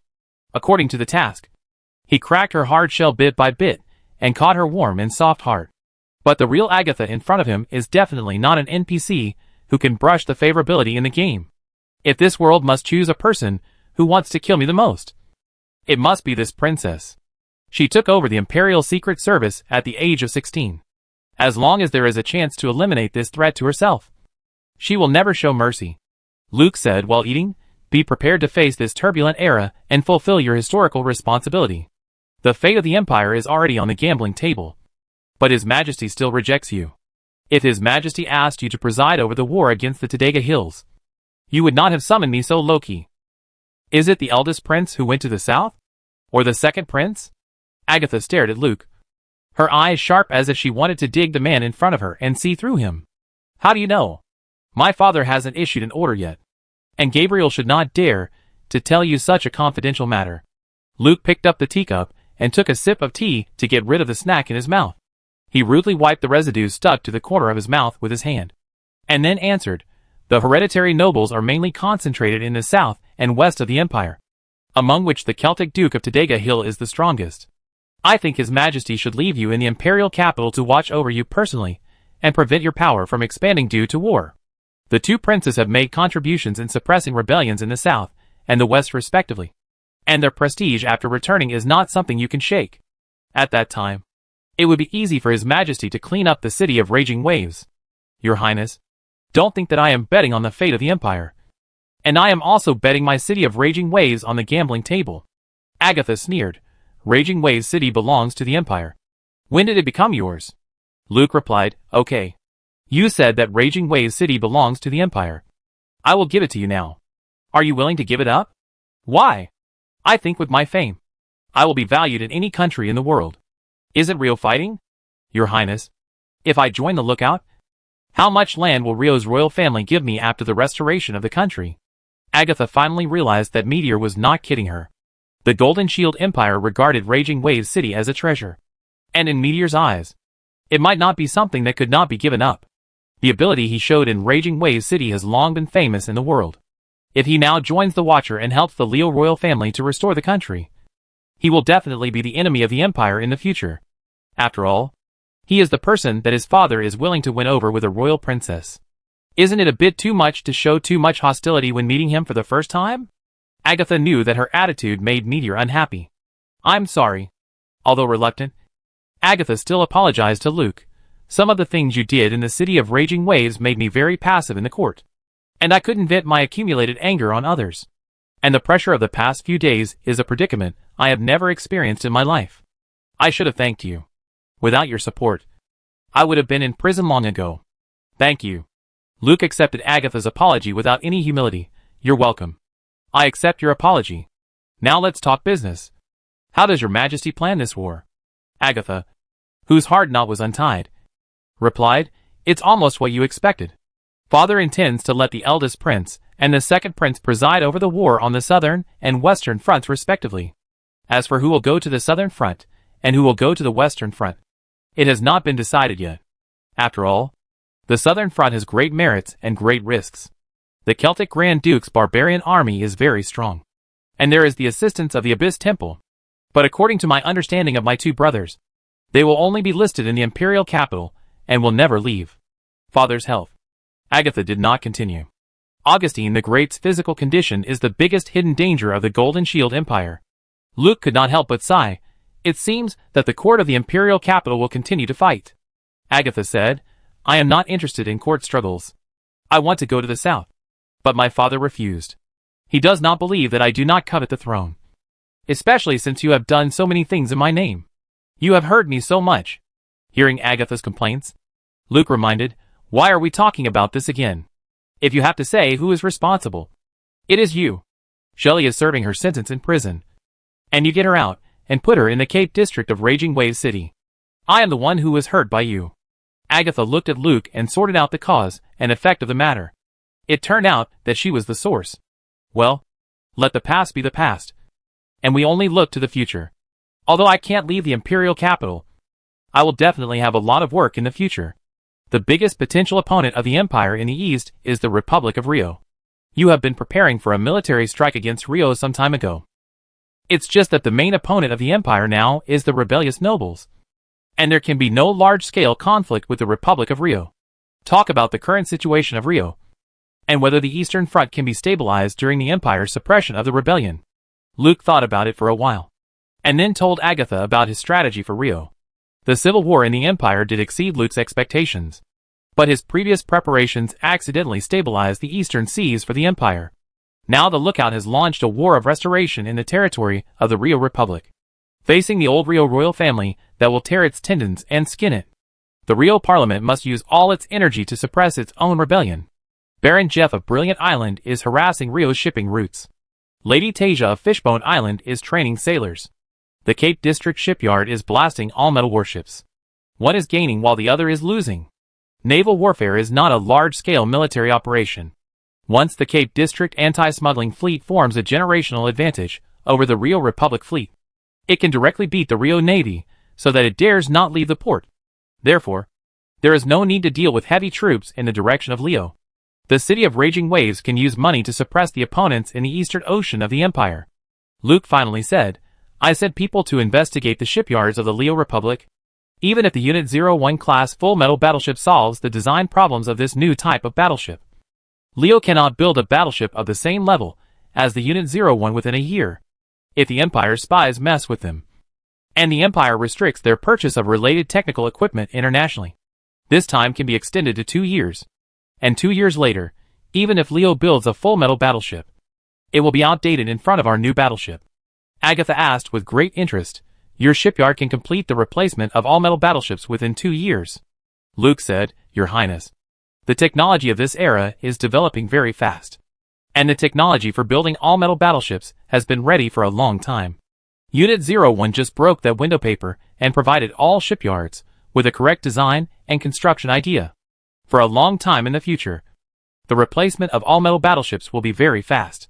And I have an all-metal battleship research institute in the Cape District jointly opened with the World Bank to ensure that the ships produced by my shipyard will always be ahead of the world. The displacement of the next generation of all-metal battleships will exceed 10,000 tons. 10,000 tons. Agatha couldn't believe this number. There had never been a 10,000-ton warship in history. The displacement of Unit 01 was only 3,000 tons. Can the next generation of all-metal warships reach 10,000 tons? Unit 01 made ship design and manufacturing completely break through the thinking of wooden ships. It is inevitable that larger ships will appear in the future. And the research and development of all-metal warships will also drive the rapid acceleration of the entire steam machinery technology. Raging Wave City is in my hands. You should be happy. Don't always think about how to get rid of me. Luke's description triggered Agatha's infinite reverie about future ships and steam technology. But after hearing the last sentence, she seemed to have been exposed and argued, I never thought about getting rid of you. Hee hee. Agatha was even more flustered by Luke's scolding. She suppressed her expression and changed the subject. You did a great job on the Eastern Front. This way, the Empire has one less threat from one direction. The northern border has long been fortified in the conflicts over the years. If it is strictly guarded, there will be no major problems in the short term. The Empire has long been prepared for the military in the south and the west. There will be no unexpected things on the front battlefield. But the non-front battlefield is extremely dangerous. Luke agreed with Agatha's point of view. Yes. The old nobles and the Brotherhood have long infiltrated all aspects of the Empire. They have hidden very strong forces in the imperial capital, as well as the Abyss Temple and many expected and unexpected enemies. Once the war breaks out, sabotage, assassination, and spying will definitely increase. Agatha said, they will also make moves in the palace.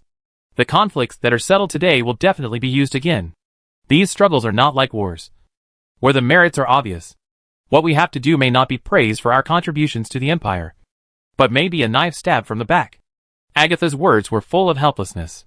The Emperor's suspicion is so strong that his worries may really come true. Luke comforted the sad Agatha in the imperial capital. You, me, and Miss Chi Kong.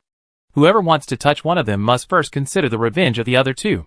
Unless someone can attack all three of us at the same time, without being fully prepared, I dare not leave the City of Raging Waves to come here. Just tell me what you want me to do. These days, I have nothing to do. My people and I are so bored that our bones ache. I want you to find Princess Dale." Luke was puzzled. "I am not familiar with the situation in the Imperial capital. Why would you let me handle this case?" Agatha recalled the process of her search for Dale, and said with a sad face, "If Dale was murdered, the person who murdered her would not cover up her death. If Dale is really dead, and the murderer cannot be found, I will always be the biggest suspect. Therefore, I think Dale is still alive. Or she has been arrested. Or she can't come back because of other things. I have almost searched the entire Imperial City, but there is no news about her. Maybe my method is wrong. Or maybe the other party can grasp the whereabouts of the Imperial spies. I want to change a group of trustworthy people to investigate. You and your people are from the City of Raging Waves. You are not familiar with the Imperial City. And the Imperial City is not familiar with you either. Maybe you can see the places that we easily overlook. Or maybe you can bring your miracle here." Luke considered whether to tell Agatha about Dale's presence in the Clear Sky Museum. But in the end, he didn't tell her. Even if Agatha didn't assign this case to herself, she would find out who attacked Dale. At present, Agatha does not seem to be the mastermind of the attack on Dale. But there is no guarantee that the people around her and the people from the Imperial Secret Intelligence Bureau were not involved.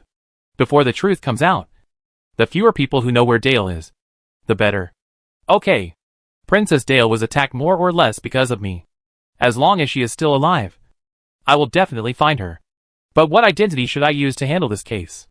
I am the chief detective of the Secret Service of Nuteo City, and I have no right to investigate cases in the Imperial capital.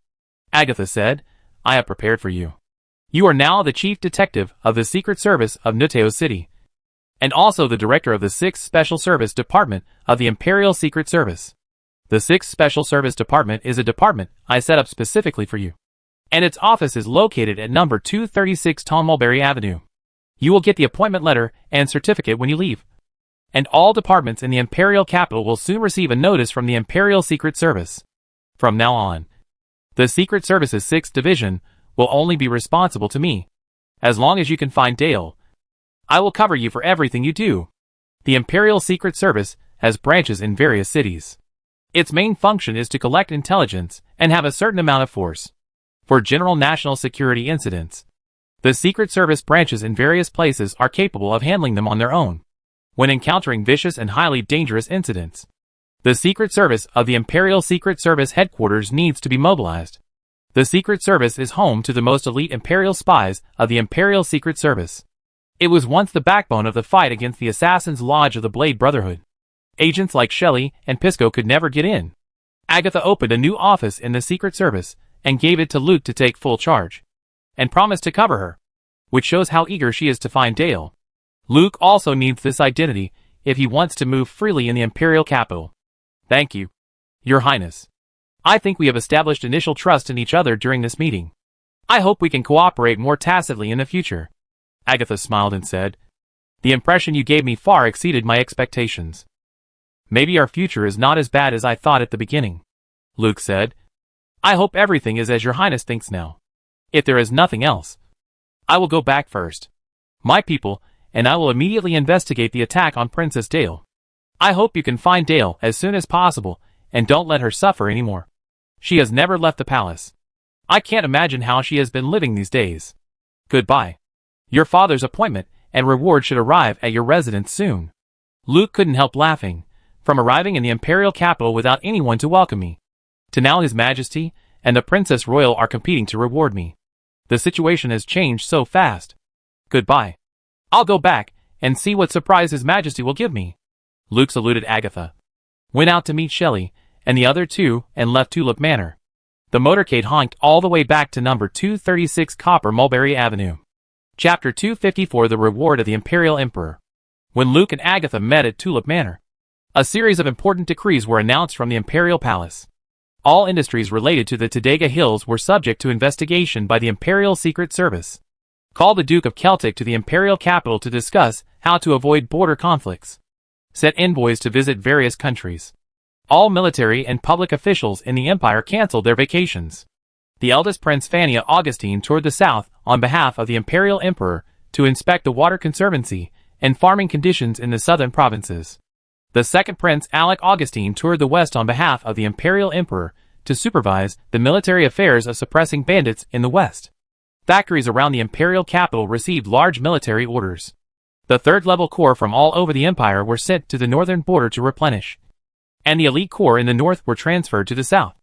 The Imperial Bank issued national bonds, appointed Meteor as the acting governor of Nuteos City, temporarily commanding the Imperial Navy of Nuteos City, granted Meteor the title of Royal Knight, with a golden shield and ribbon, granted the title of Lord Meteor, and will be granted again when Princess Dire returns to the palace.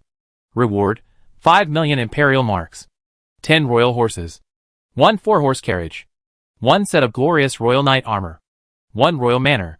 The empire after the rain was shaking constantly due to the orders constantly coming out of the palace. Streets, squares, taverns, shops, office buildings, factories. All the places swept by these news waves were as quiet as if time had stopped. It was too sudden. Many people had expected the war to come, but they didn't expect it to happen today. There was no sign. As if the emperor woke up today and made a decision that no one expected. Even the newspapers, which were known for being well informed, were overwhelmed by the news. The newspaper sold today turned into waste paper for wiping ass in a blink of an eye. The newspapers could only send all the reporters out and collect detailed news through all the relationships. There was a group of reporters outside number 236 Tonsanchu Avenue. They all noticed that a new plaque was hung outside the iron gate of this house. The 6th Department of the Secret Service of the Imperial Secret Service. For uniformed Imperial spies stood guard outside with knives. This posture scared many reporters away. The Secret Service Bureau was already a place that people were afraid to approach. And the Secret Service Bureau was a place that was easy to get into but hard to get out of. However, the Imperial Emperor suddenly conferred a title and reward on Meteor at this time, which must have a deeper intention behind it. After all, everyone saw what happened to Meteor when he first came to the Imperial capital. And now His Majesty is simply giving a part of Princess Dire's dowry in advance. The eldest princess set up the Secret Service Bureau of the Empire here. Meteor is going to soar to the sky. Several reporters bravely stepped forward to request a report, hoping to interview the acting governor of Meteor. The seemingly fierce Imperial spy entered to report. But a strong man with mechanical arms came out. All disperse. Don't you see where this is? Our governor is busy and has no time to see you. Don't gather here. A car will come out and hit you to death. And we still have to clean the floor. Pisco already had a ferocious face, and his hands collided and sparks flew, immediately scaring the people outside to retreat. But a young man wearing a felt hat and an ill-fitting jacket approached tremblingly. Sir, I am Miss Kalina's friend. Pisco wanted to punch the young man, but his fist stopped when it reached him. The wind from the fist blew off the young man's hat, and he was so scared that he hugged his head and closed his eyes, thinking he was going to die here. Do you know Kalina? Pisco's tone suddenly changed. When he was in the Cape District Police Station in Raging Waves City, he and Shelley were solving cases outside, and Kalina helped them write reports when they came back. Although Pisco was simple-minded, he still respected Kalina very much. Now Kalina is the personal secretary of the governor of Meteorite, and her friends must not be treated the same as others. The young man opened his eyes and saw Pisco's attitude change and immediately said, My father used to be Miss Kalina's gardener, and I grew up with Miss. It's just that something happened to the young lady's family. We haven't seen each other for many years. My name is Johnny Norton, the son of Miljan Norton. Tell Miss Kalina that she must know me. Pisco looked Johnny up and down. Wait here. Pisco turned and left, and told the guards to drive the people outside away. The guards began to drive people away, and the reporters who surrounded them had to retreat, making Johnny, who stayed in place, more conspicuous. But the reporters did not go far, standing far away on the opposite side of the road, to see if this newcomer could get in. Johnny picked up his hat from the ground, patted the dust off it and put it on. I checked the pen and notebook in my pocket, and I was both excited and afraid about whether I could meet Yunqing. If I could interview Yunqing, even if I only asked one question, I would be valued by the editor-in-chief. I could get better treatment, a better salary, and a desk of my own. I wouldn't have to serve tea and water for others all day, or do chores. I don't know if Miss Kalina still recognizes me. I haven't seen her since that incident. I only know that her parents are dead, and she went to the city of Raging Waves. Johnny waited anxiously. If the newspaper hadn't sent everyone out, he wouldn't have had this opportunity at all. After a while, Pisco came out. Boy, you are lucky. My governor accepted your interview. Remember to thank Miss Kylina. Really? Johnny exclaimed in disbelief. He originally wanted to meet Kylina first, and then indirectly ask if he could interview the acting governor of Meteorite. But he didn't expect to go to Meteorite directly. Of course it's true. Let me meet Kylina first. She will teach you the etiquette of meeting my governor. Call me governor. Remove the word acting. Don't make my governor unhappy. Otherwise I will smash your head. Yes. Yes. Yes. Johnny answered in panic, then glanced at the reporters opposite, and followed Pisco into the door. Luke was in front of the mirror in the room, trying on the Glory Royal Knight armor he had just received. This armor was more decorative than defensive. After taking apart all the fancy components, Luke didn't know how to put it on. He called Shelley to help. But Shelley, who had been a soldier, didn't know how to install some parts. Luke had no choice but to call Sandpaper as a mechanical modification engineer. Although Sandpaper also saw the Glory Royal Knight armor for the first time, her professional vision allowed her to quickly understand the structure of this armor. When the armor was put on, the built-in alchemy formula automatically started to adapt to the tightening and then locking. Luke moved his body and felt like he was wearing a thickened piece of clothing. Except for being heavier, it didn't affect the flexibility of his movements much. Moreover, as the ceremonial armor of the senior royal knights, the glorious royal knight armor is indeed gorgeous, showing the royal style and the might of the knights. I have to admit that although the Golden Shield Empire is a little old, the art it has precipitated is much more powerful and rendering than those new countries. That damned sense of glory even made Luke feel an impulse to be loyal to the Empire. Impulse is the devil. Impulse is the devil. Luke overcame the appeal of the appearance of the armor, posed a few times in front of the mirror, and then asked Shelley and Sandpaper to help him take it off. Then he changed into the governor's uniform sent with the appointment letter of the acting governor, and put on the golden shield ribbon bestowed by the emperor. To be honest, Emperor Augustine appointed him as the acting governor of Nuteo City, which was beyond Luke's expectation. This was almost equivalent to an official endorsement of his current power and status in Nuteo City, which was officially recognized by the Empire. He even gave him military power. Now Luke is in charge of politics, economy, and military, and has become a frontier official who controls important cities in the Empire. Emperor Augustine gave him a lot, and Luke had to admire his courage. At the same time, he also understood the intention behind Augustine and his subsequent actions in the future. Acting governor is well used. When the Empire focuses on dealing with the South and the West, it can stabilize the heart of the Empire and let Nuteo City play a good role in logistics to provide money and materials for the war. It also left a backup plan for the end of the war. Although the acting governor nominally has the military power of the Imperial Navy stationed in Nuteo City. In fact, outsiders cannot interfere with this army. Luke can only use the Nuteo City Navy to fight foreign wars, but it is not effective for internal wars. The remaining politics and economy were originally in Luke's hands, and Emperor Augustine the Great was just doing a favor. The establishment of the governor's position in Nuteo City has become a fait accompli. If the acting governor is disobedient in the future, the acting governor can be removed and another governor can be appointed.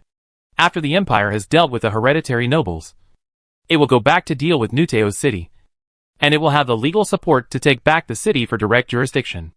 Emperor Augustine wanted to accomplish a great feat that no emperor of the past dynasties had accomplished, to push the imperial power to the peak, so that there would be no disobedient places in the Empire. Of course, Emperor Augustine knew that Luke could understand his intentions. He hoped that Luke could understand the current situation and become the real governor of Fury City by submitting to him. And he could also marry the princess by finding Dale, become a member of the imperial family. Facing an emperor like Augustine, Luke still had some awe. It's just that lifespan is the biggest enemy of this emperor. Now the civil war in the Empire is about to start, and facing the court struggle that will only become more intense, as well as the pressure on the northern border that will increase with time. I don't know if he can live to the age he should have lived to. When he dies, who can support the falling empire? Governor. Kylina walked in. Johnny Norton, a reporter from St. Louis Daily, is waiting outside. He hopes you can do an exclusive interview with you. Luke walked to the desk and sat down, saying to Kylina, "Let him in." "Yes, Governor." Kylina brought Johnny in, and finally whispered to him about the precautions. Johnny had never seen such a high-ranking official. He was just brave enough outside just now. But now his legs were shaking with fear.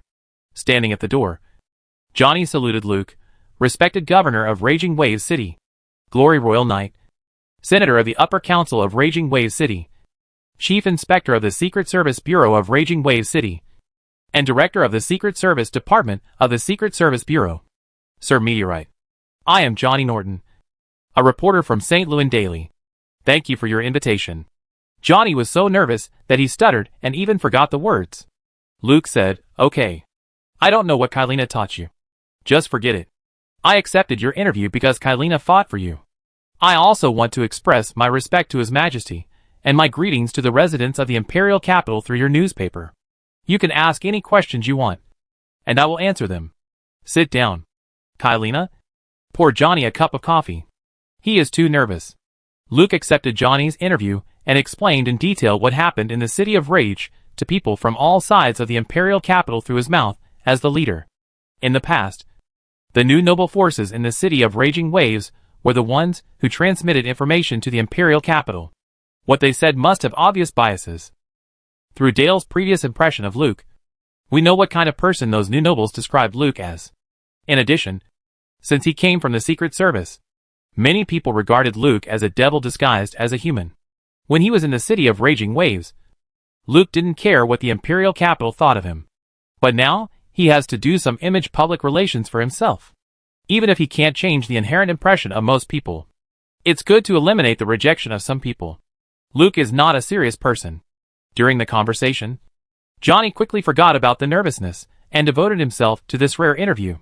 When Luke began to face St. Louis City formally, Chi-Kong came to a laboratory alone after a secret art class.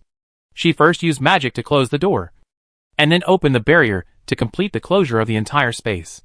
With a flick of her finger, a crack appeared in the air, and a mouse flew out. The mouse was Dark Knight.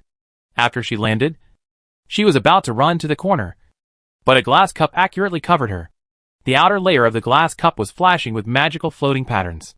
Dark Knight hit the glass wall repeatedly without success, and had to stay calm. Chi-Kong put the glass cup containing Dark Knight on the table, and began to prepare experimental tools. Dark Knight begged in the glass cup, Miss Chi-Kong, I am Princess Dale's knight, and it is my duty to protect her.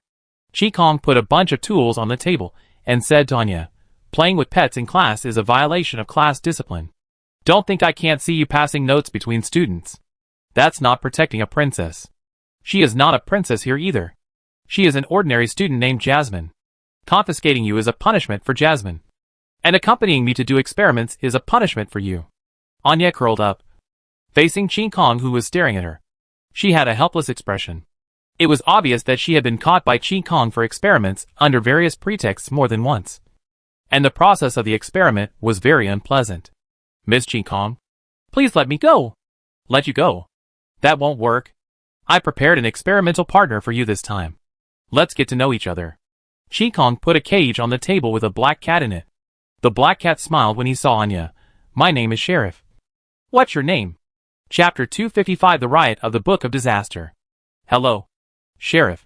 My name is Dark Knight, and I am the contractor of Princess Dale of the Golden Shield Empire. Are you also an iteration of the Shadow Parasite? Dark Knight felt the spiritual power of his kind. He didn't know the origin of the iteration of the Shadow Parasite in front of him, but the desire to attack shown by the black cat scared Dark Knight, who was a mouse. But even though Dark Knight was afraid, he did not forget to show his relationship with the noble bloodline, which made the black cat show his claws. Little guy, is it worth it to be the contractor of the royal princess? Believe it or not, I will kill you now, and let Princess Dale sign a contract with me. Seeing that the black cat dared to snatch her contractor, Dark Knight instantly forgot the mouse's instinctive fear of cats. She drew out the rapier she was wearing and posed as if she was going to attack. As if she would immediately go forward and blind the two cat eyes, yet there was no glass cup blocking her. Hey, don't think that I will be afraid of you just because you have a strong body. If you dare to come at your highness's soul, I will make you die ugly. The cat in the cage was tumbling, and he hit the wire mesh hard, wanting to rush out and show the mouse in the glass a little color. Chi-Kong on the side was stunned. She thought that the two shadow parasitic meta-iteration bodies met, and it was like fellow villagers meeting each other with tears in their eyes. I didn't expect that they would fight over Princess Dale as soon as they met, which perfectly demonstrated the sick bloodline values of the shadow parasite. If you two continue to quarrel, I will give you electric therapy for half an hour. The room immediately became quiet. Dark night, and the sheriff stayed in the glass cup and cage honestly. They had suffered enough in Shinkong's experiments before, and they could not resist. So they could only let this powerful elf do whatever he wanted. Seeing that Dark Knight and the sheriff were quiet, Shinkong continued, through the previous experiments, I have a basic understanding of your mental power. I have to say that as a spiritual supernatural creature, the Dark Knight parasite has an unparalleled ability to see through and control the spirit and soul. Next, I need you two to cooperate with me in a mental extraction experiment. The sheriff glared at Dark Knight with hostile eyes, and then said to Shinkong, I know what you want to do, but my current mental power is not enough to complete your experiment. Even with this guy, the chance of failure is very high. Shinkong knew that the experiment she was going to do was a bit forced, but it was difficult for her to find a suitable and obedient Dark Knight parasitic element iteration in a short time. Every day of delay, the experimental props will weaken a little bit, and there will be no need to wait for a few more days to conduct this experiment. I will arrange a secret technique to use my mental power to amplify your mental power. If you help me complete this experiment, I can use secret techniques to enhance your strength as a reward. I heard there was a reward, and it was the kind that enhanced strength. And Yi and the sheriff looked at each other and said together, Okay, I'll help you. Very good. Let's get started. Shinkong snapped his fingers, and the restriction attached to the glass was released. The sheriff waved his claws, and the sharp blade cut through the wire mesh, and then walked out with a cat step. And Yi was not to be outdone, and he swung his rapier quickly, cutting a door on the glass. The sheriff made a cat meow, and then Yi made a mouse chirp. Shinkong roared, Shut up. The cat and the mouse became quiet again. Shinkong felt that the success rate of his experiment had dropped again. What a headache. But the experiment had to continue. Shinkong cleared all unnecessary things on the experimental table, and then arranged the prepared mysterious props in their respective positions. 12 mysterious prop candles were placed in the reverse zodiacal positions, and connected into a 12-pointed star array with paint made of corrosive vine juice. Supplementary words: chicken bloodstone, fly-catching psychedelic flower, coffin fragments, sea monster scales, lion scorpion venom, crystal fragments, burial thorns. Subject: diary of the deceased. The words of the secret technique, the look back of the departed. The secret technique was activated, and the candles automatically ignited the flames, and the light gathered upwards into a light ball, and cast a beam of light on the diary of the deceased in the middle of the array. The auxiliary props surrounding the diary gradually turned into dust, and then turned into green smoke, forming a light white mist above the diary. The diary opened its cover page, and slowly turned the pages one by one. In the intersection of light and fog, the black and white images like film were played silently. It tells the story of a halfling studying. He came to St. Louis City in the Golden Shield Empire alone, and his talent was quickly appreciated by his mentor. But his race made it difficult for him to fully display his talents. Until one day, his mentor took him to the Empire's Extraordinary Species Cultivation Center. The son of a halfling village chief became the eldest son of the chief of the halfling tribe. The shadow parasitic meta-iteration didn't know that the halflings had never formed a powerful tribe, and happily accepted this noble bloodline. The parasitic process was smoother than everyone expected. The halfling blessed by the shadow parasitic meta-iteration showed extremely powerful mental power, and his strength made people ignore his race. He was Orlando Grover. The diary was found by the Secret Service of the City of Fury when searching Grover's property. Shinkong made it into a mysterious prop to complete this secret language. Looking back at the distant man reviews Grover's life by restoring the memory fragments left on the diary when he wrote it. For the shadow parasites, these memory fragments make it easier for them to penetrate into the soul of the target and search for memories and deeper things in the soul. Dark Knight and the sheriff squatted outside the secret circle, their eyes fixed on the images in the secret, and the collected memory fragments flashed quickly in their open pupils. I saw the depth of his soul. The sheriff, who once parasitized in Grover's soul, was the first to complete the positioning of the deep soul. After a while, Dark Knight also said, I saw the depth of his soul. The cat and the mouse seemed to be frozen. The diary of the deceased in the secret center turned over the last page and turned into flying smoke in the collapse. The secret ritual is about to end. Chi Kong took out an ice cube from the space backpack and placed it on the location of the deceased's diary. A fresh brain was sealed in the transparent ice cube. The image disappeared at this moment. But the fog did not dissipate. In the light, a circle of black holes appeared in the fog, and the eyes of the sheriff and Dark Knight shot light towards the black hole. But the light sank into the black hole, and there was no reaction. The sheriff said, "Grover's soul energy loss is very serious, and our mental power cannot open his deep soul." Chi Kong said, "I will provide you with mental power, and you search for what I want." Chi Kong took out several gems of different colors, clamped them between his fingers, and activated the secret language with hand seals. Mental gate, open. The majestic mental power surged out like a huge wave. Behind Chi Kong, a black shadow of a man stood close to her with his back against her. Chi Kong and Luke were one. Her mental energy was Luke's mental energy. As Luke continued to share his mental power with Chi Kong and then recovered it, his soul and spirit were constantly tempered and strengthened. So much so that when Chi Kong released the invisible mental energy, it could even cause the candlelight blown by the airflow to shake violently. Don't think about peeping into my soul through my mind. Your little mental energy will be scattered by my impact. Chi Kong warned the two shadow parasitic meta-iterations through mental power. This extraordinary creature is too weird, so we have to take precautions. The sheriff and Dark Knight can't speak at this moment, and can only wag their tails to show that they understand. With the replenishment of spiritual energy, the light emitted from their eyes becomes thicker. The black hole finally reacted, and circles of colorful halos rippled, and then gradually stabilized and changed regularly. Suddenly the halo spread out to form a light body like an eye. The light body spread outward in circles of spiritual energy to form ripples. The sheriff then said, "Miss Chi Kong, we are in. What are you looking for?" Chi Kong flipped her hand, and the Book of Disaster floated above her palm. The ripples emitted by the light ball swept over the Book of Disaster, and the originally quiet book actually became a little restless. "What makes the Book of Disaster so uneasy?" The sheriff replied, "It is the negative energy that Grover has been accumulating. They are deposited in his soul. Once stimulated, they will be multiplied by his powerful mental power. Not all negative energy can make the Book of Disaster respond. Can you extract this negative energy? I needed to understand the Book of Disaster." The sheriff said, "This is difficult. Negative energy exists in the spirit, and the spirit exists in the soul. Grover's soul will soon dissipate completely, and everything will disappear with it. This is a bit of a pity." Through understanding the Book of Disaster, Chi Kong determined that the players were far from developing its value as a prop that can open the abyss. It is a waste of talent to make a brick, perhaps because of the problem of the game version. The functions of the Book of Disasters have not been fully open to players. However, there is no version problem in this world, and some features that players have not seen are gradually showing in front of Chi Kong. Suddenly, the Book of Disasters became more agitated. It flew up uncontrollably and rushed to the side of the light ball. The book opened, and the pages fluttered. Faced with such a dangerous emergency, Chi Kong immediately closed the mental gate to prevent Luke from being infected by the energy of the abyss. Then she jumped up to grab the Book of Disasters. When her fingers touched the Book of Disasters, she saw a dark abyss unfolding in front of her. Chi Kong pushed the level to the highest level.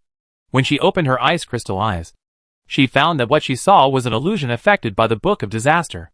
Sheriff and Dark Knight escaped to some unknown place. Chi Kong grabbed the Book of Disaster and tried to pull it back, but the Book of Disaster did not move at all. At this time, countless black smoke came out of the Book of Disaster, wrapped the light ball in it, and then pulled it into the book. Time passed in seconds. When Chi Kong confirmed that the existing limit of power in the world could not pull the Book of Disaster, the throbbing in her heart made her recite the ancient golden language. Click, click, click, is the sound of the pointer moving. Golden compass, the artifact of the ancient golden civilization, lost in the war. The current Shining Gold people use the ancient Shining Gold language, although they can still get a response from the golden compass. The response is very vague, but at this moment, the sound of the golden compass seems to be ringing in my ears. A golden sword appeared in Chi Kong's hand. The sharp sword swung to cut through the space, and also cut off the black smoke from the Book of Disaster. The Book of Disaster lost all its power and was caught by Chi Kong, and then thrown into the space backpack. Chi Kong dispersed the golden sword, lowered the level, and gasped. Since coming to this world, she has never doubted her position in this world in terms of military strength. And the few seconds just now made her understand that her strength is only strong in this version. If you don't want to be the cannon fodder of the next version, you must start preparing now. Fortunately, within the visible time frame, he still controls the world's top military force. Chi Kong checked the Book of Disaster in the space backpack, confirmed that it was really quiet, and then looked at the light ball floating in the air. Logically speaking, the two shadow parasitic element iterations that maintain the existence of the light ball have run away, and it should have dissipated without energy supply. Why is it still floating there? And it still exists when Grover's brain has turned into ashes in the secret ritual, which is very unscientific. Sheriff! Dark Knight! Chi Kong shouted. A cat and a mouse came out from under the table and jumped onto the table. The two shadow parasites did not feel any guilt for just running away from the battlefield. The sheriff even said confidently, "Miss Clear Sky, direct confrontation is not what we Shadow Clan are good at. Just now I was just hiding in the dark to observe the situation in order to give you more effective support." Dark Knight also said, "I am also waiting for the opportunity. Miss Clear Sky, are you a glittering gold?" Clear Sky did not want to reveal that she knew the ancient glittering gold language, especially since Luke had revealed the glittering gold spell in front of Dark Knight. But if the ancient glittering gold language had not attracted the response of the golden compass just now, I don't know what would happen if the Book of Disaster swallowed the light ball. I just know a little bit of the ancient glittering gold language, Chi Kong explained casually, and then said, "You two look at what's happening with this ball of light now. Grover's brain is gone. It shouldn't continue to exist." The sheriff and Dark Knight were in awe of the force that Chi Kong had just exploded, and they didn't dare to delay releasing their spiritual energy immediately to observe the ball of light floating in the air. Strange. Very strange. This kind of thing shouldn't exist independently. Yeah. Just like our Dark Knight parasites. It's hard to survive without external spiritual energy supply after they are produced. Where is its spiritual energy supply source? Can't find it.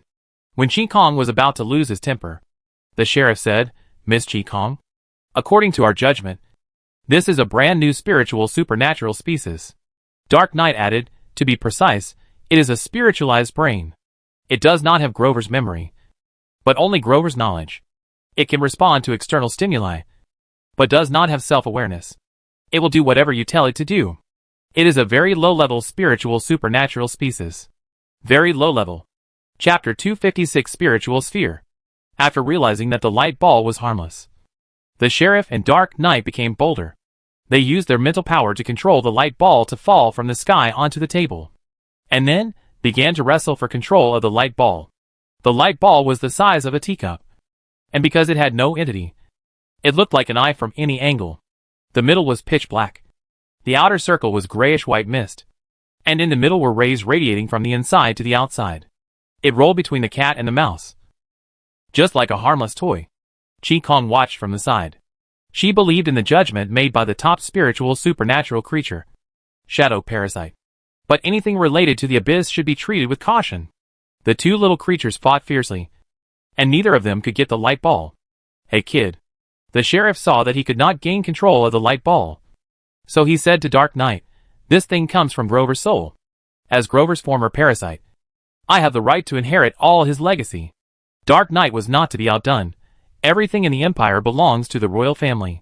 I am the guardian knight of Princess Dale, and have the right to take this thing back for nationalization." "Bullshit. Give it to me. It's mine." The tug of war continued. Clear Sky picked up a large glass cup and put the light ball on the table. She looked left and right at the stunned cat and mouse. "You two's behavior makes me doubt that this thing is not what you said. It's just a low-level spiritual supernatural creature. Sheriff, I warn you. Grover committed treason in Fury City. If you think you have the right to inherit Grover's legacy, I will send you to Meteorite and try you for your joint crime. And you, Dark Knight. Even the Emperor of the Empire dare not say everything in the Empire belongs to the royal family. You are just a knight. Not even close to the royal family. Remember? You are just my assistants to assist in this experiment. I will give you the agreed compensation. But everything produced by the experiment belongs to me. Do you have any objections?" The sheriff and Dark Knight shook their heads together. Of course, Chi Kong didn't need to reason with the two guys. He could force them to give up fighting for the light ball. But to understand what this thing is, he needed the assistance of two shadow parasite meta-iterations. If they deliberately concealed something and rashly studied this spiritual supernatural creature related to the abyss, there would be endless troubles. The two Dark Knight parasite meta-iterations expressed their attitudes, and Qigong let go of the hand holding the glass. Without the pull of mental power, the light ball floated irregularly in the cup. The cat and mouse came to the side of the glass and looked at each other through the glass wall. Qigong used magic to move a chair and sat down, saying, "Now who can tell me what this thing is?" "Let me tell you." The sheriff sat down facing Qigong, with his tail wrapped around his feet. "We didn't lie to you just now. This is indeed a low-level spiritual supernatural creature that can only passively respond to external stimuli. What we concealed is, it not only inherited Grover's knowledge, but also Grover's spiritual energy. And because of the mutation just now, all of this spiritual energy has been induced to become negative spiritual energy. Qigong's study at Ulu College is still fruitful. Spiritual energy is divided into positive and negative. Positive spiritual energy can give people a positive state. Negative spiritual energy has various negative emotions that accumulate and is latent and contagious. These two kinds of spiritual energy exist in the human mind at the same time. Spiritual state spells are the amplification and utilization of these two kinds of spiritual energy. Through Grover's life review, it can be seen that his negative spiritual energy is a long process of accumulation and growth. After being forced into a desperate situation step by Luke in the City of Rage, he broke out and triggered the response of the Book of Disaster after his powerful spiritual power amplification.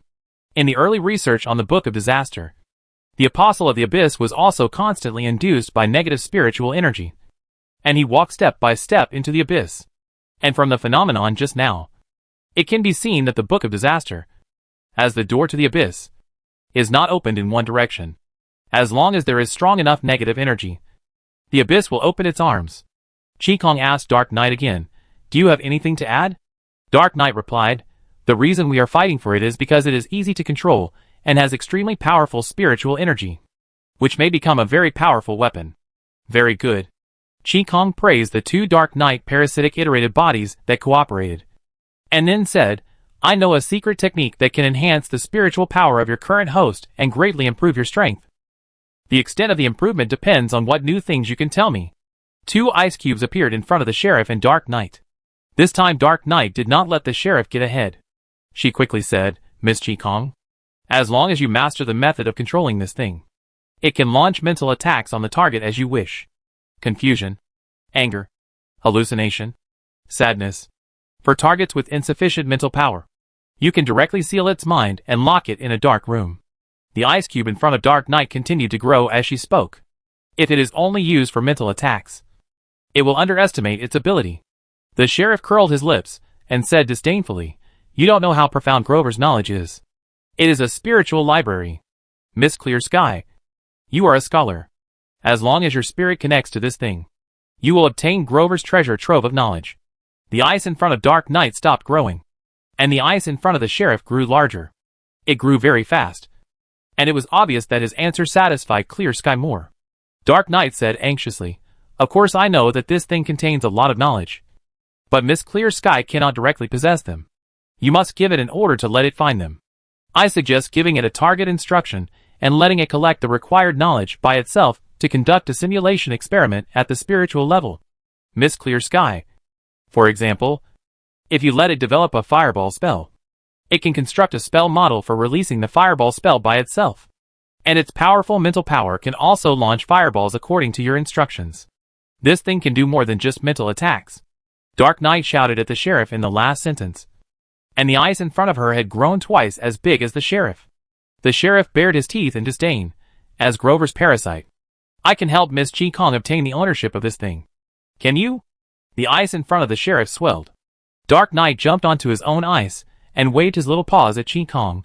"I can monitor whether he really lets you obtain the ownership of this thing." Qigong made Dark Knight's ice as big as the sheriff and said with a smile, "I like you too much.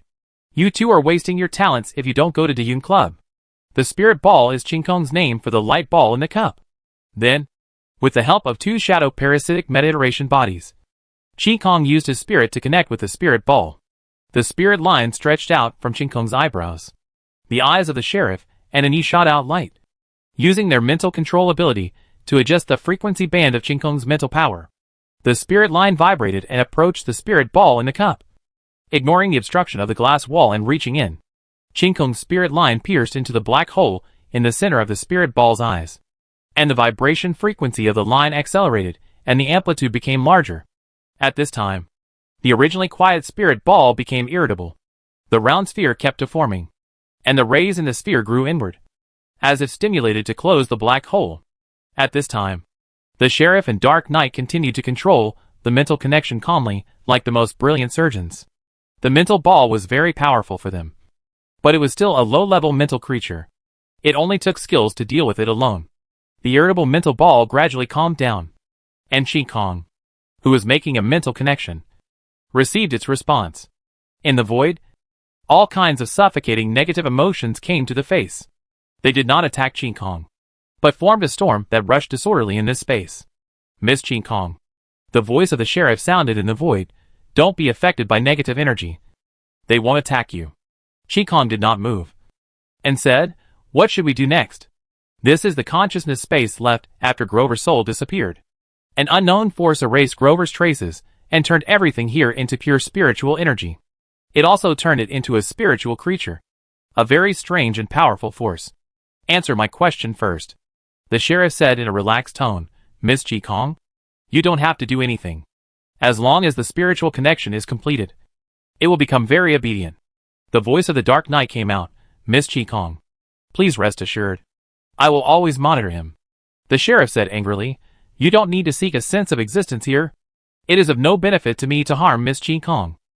Qin Kong said, Anya, do your job well, and you will be rewarded. Sheriff, pay attention. Yes, Miss Qin Kong. Yes, Miss Qin Kong. The mental connection continued, and an inexplicable perception was generated in Qin Kong's mind. The mental turbulence in the runaway turned into a whirlwind, rotating around the mental power that penetrated from Qin Kong. The speed of the whirlwind gradually weakened, slowly concentrated, and finally condensed into a spiritual artifact that stopped in front of Qin Kong's mental power. At this moment, the whole space was full of stars. Rows of bookshelves appeared in the vast mental space, and then combined into a satellite ring similar to the stands of a stadium. Without the sheriff's reminder, Qin Kong knew that she had completed the spiritual connection with the spirit ball, and she took back her spiritual power from the knowledge space of the spirit ball. After the command was issued, the spirit ball in the glass flew out to the height of Qin Kong's shoulders. Without subsequent commands, the spirit ball automatically revolved around Qin Kong, like a planet orbiting a star. That feeling of unity, as if the spirit ball was a part of her body. Very wonderful, Qin Kong said with emotion.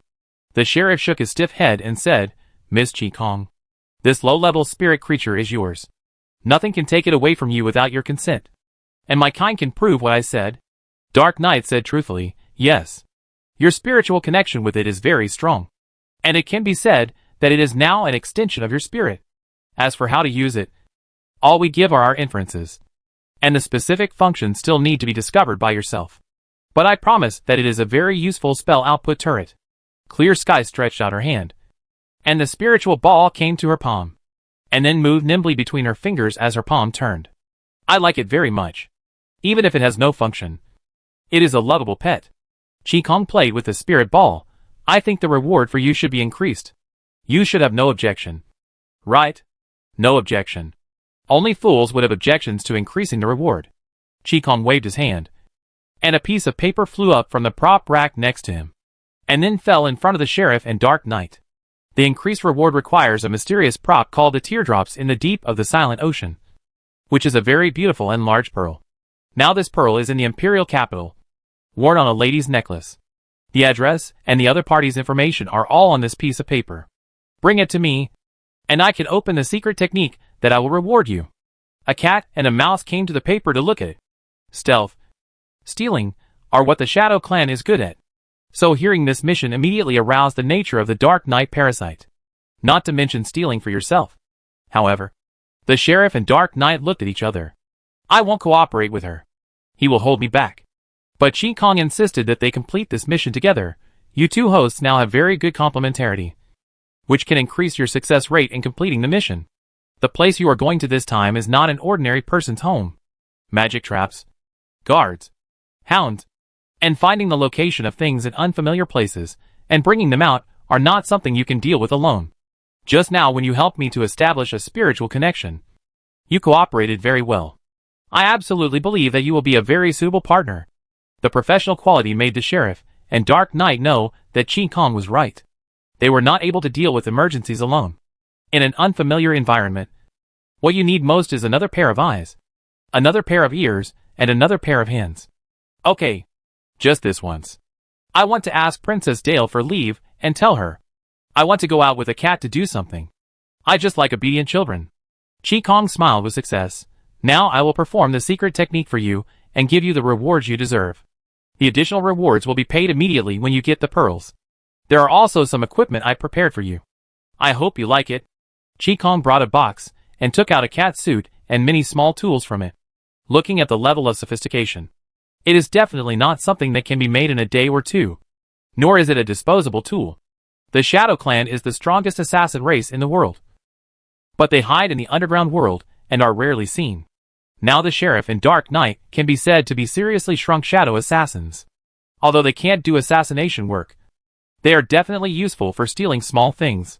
At this moment, the thief gang that will alarm the entire Imperial capital in the future accepted their first mission. Chapter 257A Distinguished Guest. After using the secret technique to strengthen the Sheriff and Dark Knight, Qi Kong sent them out to steal things. As the capital of the Golden Shield Empire, St. Louis City has a very long history. Time is the best medium for creating mysterious props. The older the things are, the easier it is to become props with powerful mysterious energy. Moreover, most owners of mysterious props do not know the value of the things in their hands. It was the players who swept through the rounds and compiled a guide to the most valuable mysterious props in St. Louis City. Therefore, for Qi Kong, this visit to the Imperial capital is really like entering a treasure house. The strength of the main body should also be systematically improved. Qi Kong recalled the feeling of releasing the glittering gold spell when the Book of Disaster was rampaging, and felt that the strength of the main body should be seriously planned. One of Luke's purposes for going to the lower city was to use the mysterious energy in the sewage reservoir to make a mysterious substance mixture. It was the only 5th-generation mysterious substance mixture recognized by players, named Aria of the Song of the Burning Clouds. After injecting this mysterious substance mixture, you can get perfect affinity with the fire element. And releasing fire attribute magic is as gorgeous as burning clouds in the sky to compose music. Now Luke's body is very compatible with fire and thunder because of the influence of Tao Eye and the Thunder Fire Eye. And thunder can stimulate a complementary amplification effect with fire. Therefore, it is best for Luke's body to follow these two attributes and perfect the thunder and fire specialization. Aria of the Song of the Clouds of Fire must be obtained. However, the production process of this potion is very complicated, and it takes a lot of luck to obtain some rare mysterious energy, which is not as common as the materials of the first generation of mysterious substance mixtures. Controlling the sewage reservoir is to ensure that when the rare mysterious energy required appears, it can be collected and obtained in the first time.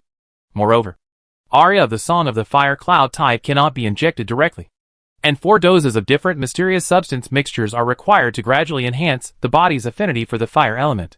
When it reaches the best state, the effectiveness of Aria of the Song of the Fire Cloud Tide can be fully exerted. The acquisition of Aria of the Song of the Fire Cloud Tide is a good start, as long as the sewage reservoir is taken down. The rest is a matter of time. Qi Kong is now considering further strengthening the body's physique. The troll bloodline has been with Luke for so long, and has fulfilled its responsibility. Luke's current physical strength has the conditions for another upgrade. The first thing to consider is which bloodline is stronger. The new bloodline must have the continuity of the characteristics of the troll bloodline. If you give the main body an elf bloodline, you will only get a strange beast in the end. Make the best use of the strengths of the bloodline, and the shortcomings of the bloodline can be supplemented by strengthening other aspects. Just like planting a tree, let the trunk grow straight up, so that the tree can grow taller and bigger and have more space to branch out. If the trunk grows crooked, the more branches and leaves there are, the easier it is to break itself. Therefore, the power system of the Anno game is very complicated, and it is almost difficult to find the same player character in the later stage. When Luke was training Clear Sky, I don't know how many times he reset the character and retrained it, and finally trained a satisfactory Clear Sky. Luke now has no chance to start from scratch. So Qi Kong has been preparing for the path of improvement for his body in the future, while studying at Ulu College. The troll bloodline is heading towards the dragon bloodline, which is a general direction of advancement. But if you inherit the dragon bloodline directly, the jump will be too big, and your body will definitely become a dragon forever, with horns on the head, a tail behind, and a body covered with scales. It looks more like a lizardman than a dragon man. There are too many funny videos of random bloodline inheritance in Luke's mobile phone. The lava stone demon is an extraordinary creature living in the center of an active volcano. It has extremely strong physical strength and recovery ability, as well as good fire attribute spell attack ability. It is an extraordinary creature with strong combat effectiveness. Killing the lava troll will give you a lava heart. This thing can provide a long-lasting, stable and sufficient heat for the steam engine, and is the best energy source for some precision steam engines. Some people will make the lava heart into a heat source for room heating. Using this thing to keep warm in winter is safer than burning charcoal fire, and it can also better show your status and wealth. Chi Kong needs a special lava heart as the subject of the secret technique to perform the lava troll bloodline inheritance ceremony for Luke. Fortunately, this lava heart is in the capital of the Golden Shield Empire. But unfortunately its owner is the second prince of the empire. No matter how powerful the sheriff and Dark Knight are, they can't steal the lava heart silently. They can't move it either. This requires other solutions. Chi Kong was sorting materials and tools in the laboratory. At this time, someone knocked on the door, and Bruce Ban's voice sounded outside. "Professor Chi Kong. A special guest is visiting, and he hopes to meet you." "What's his name? What's his origin?" Chi Kong did not stop the work at hand, nor did he open the door. Bruce Ban replied. The other party didn't say. But Knight Jared drove all the visitors to the museum out, and the students and faculty were also restricted to the upstairs and not allowed to go down. Chi Kong's hand stopped in the air and asked, "What does he look like?" "He is a very dignified old man. Probably a great noble." Before Bruce Ban finished speaking, the door suddenly opened. Chi Kong walked out thoughtfully, muttering, "What is he doing here?" Bruce Ban asked, "Professor Chi Kong, do you know this guest?" Chi Kong heard a voice from the other end of the corridor, and Dale was hiding in the other side of the corner and looking here quietly. "It's not known yet." Chi Kong said to Bruce Ban, "Go and tell the guest that I just finished an experiment and need to go back to the room to change into decent clothes. Ask Jennifer to keep an eye on the students and stay in the college activity area honestly.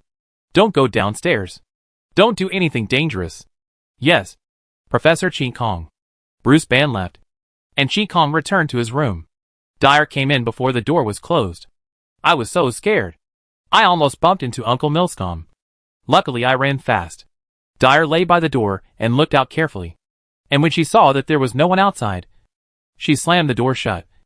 Looking like a frightened deer, Chi Kong took out a set of clothes of the professor of magic at Ulu College from the closet, and asked Dyer, "Milescombe? The chief knight of the royal family, the leader of His Majesty's close guards? That's him. When I saw him come in, I knew that my father was here. Does he know that I am here and want to take me back? If you want to take you back, there is no need for His Majesty to come in person." Chi Kong wanted to take off his dirty clothes, but when he saw Dyer looking at him, he said, "What are you doing here?" Dyer stared at Chi Kong intently. "My classmates all say that you have a good figure. I want to see how good it is." Chi Kong's face darkened. "Get out, or I will hand you over to Milscombe now." "No, I'll leave now." Seeing that she couldn't see him, Dyer just opened the door, looked outside and ran out quickly. Chi Kong closed the door with a sweep of his hand. Worried, he added another layer of seal. "Leaving Dyer here is like a rat dropping in a pot of good soup. The students who were originally very well behaved are now becoming more and more naughty under her guidance. You dare to discuss the professor's figure behind his back.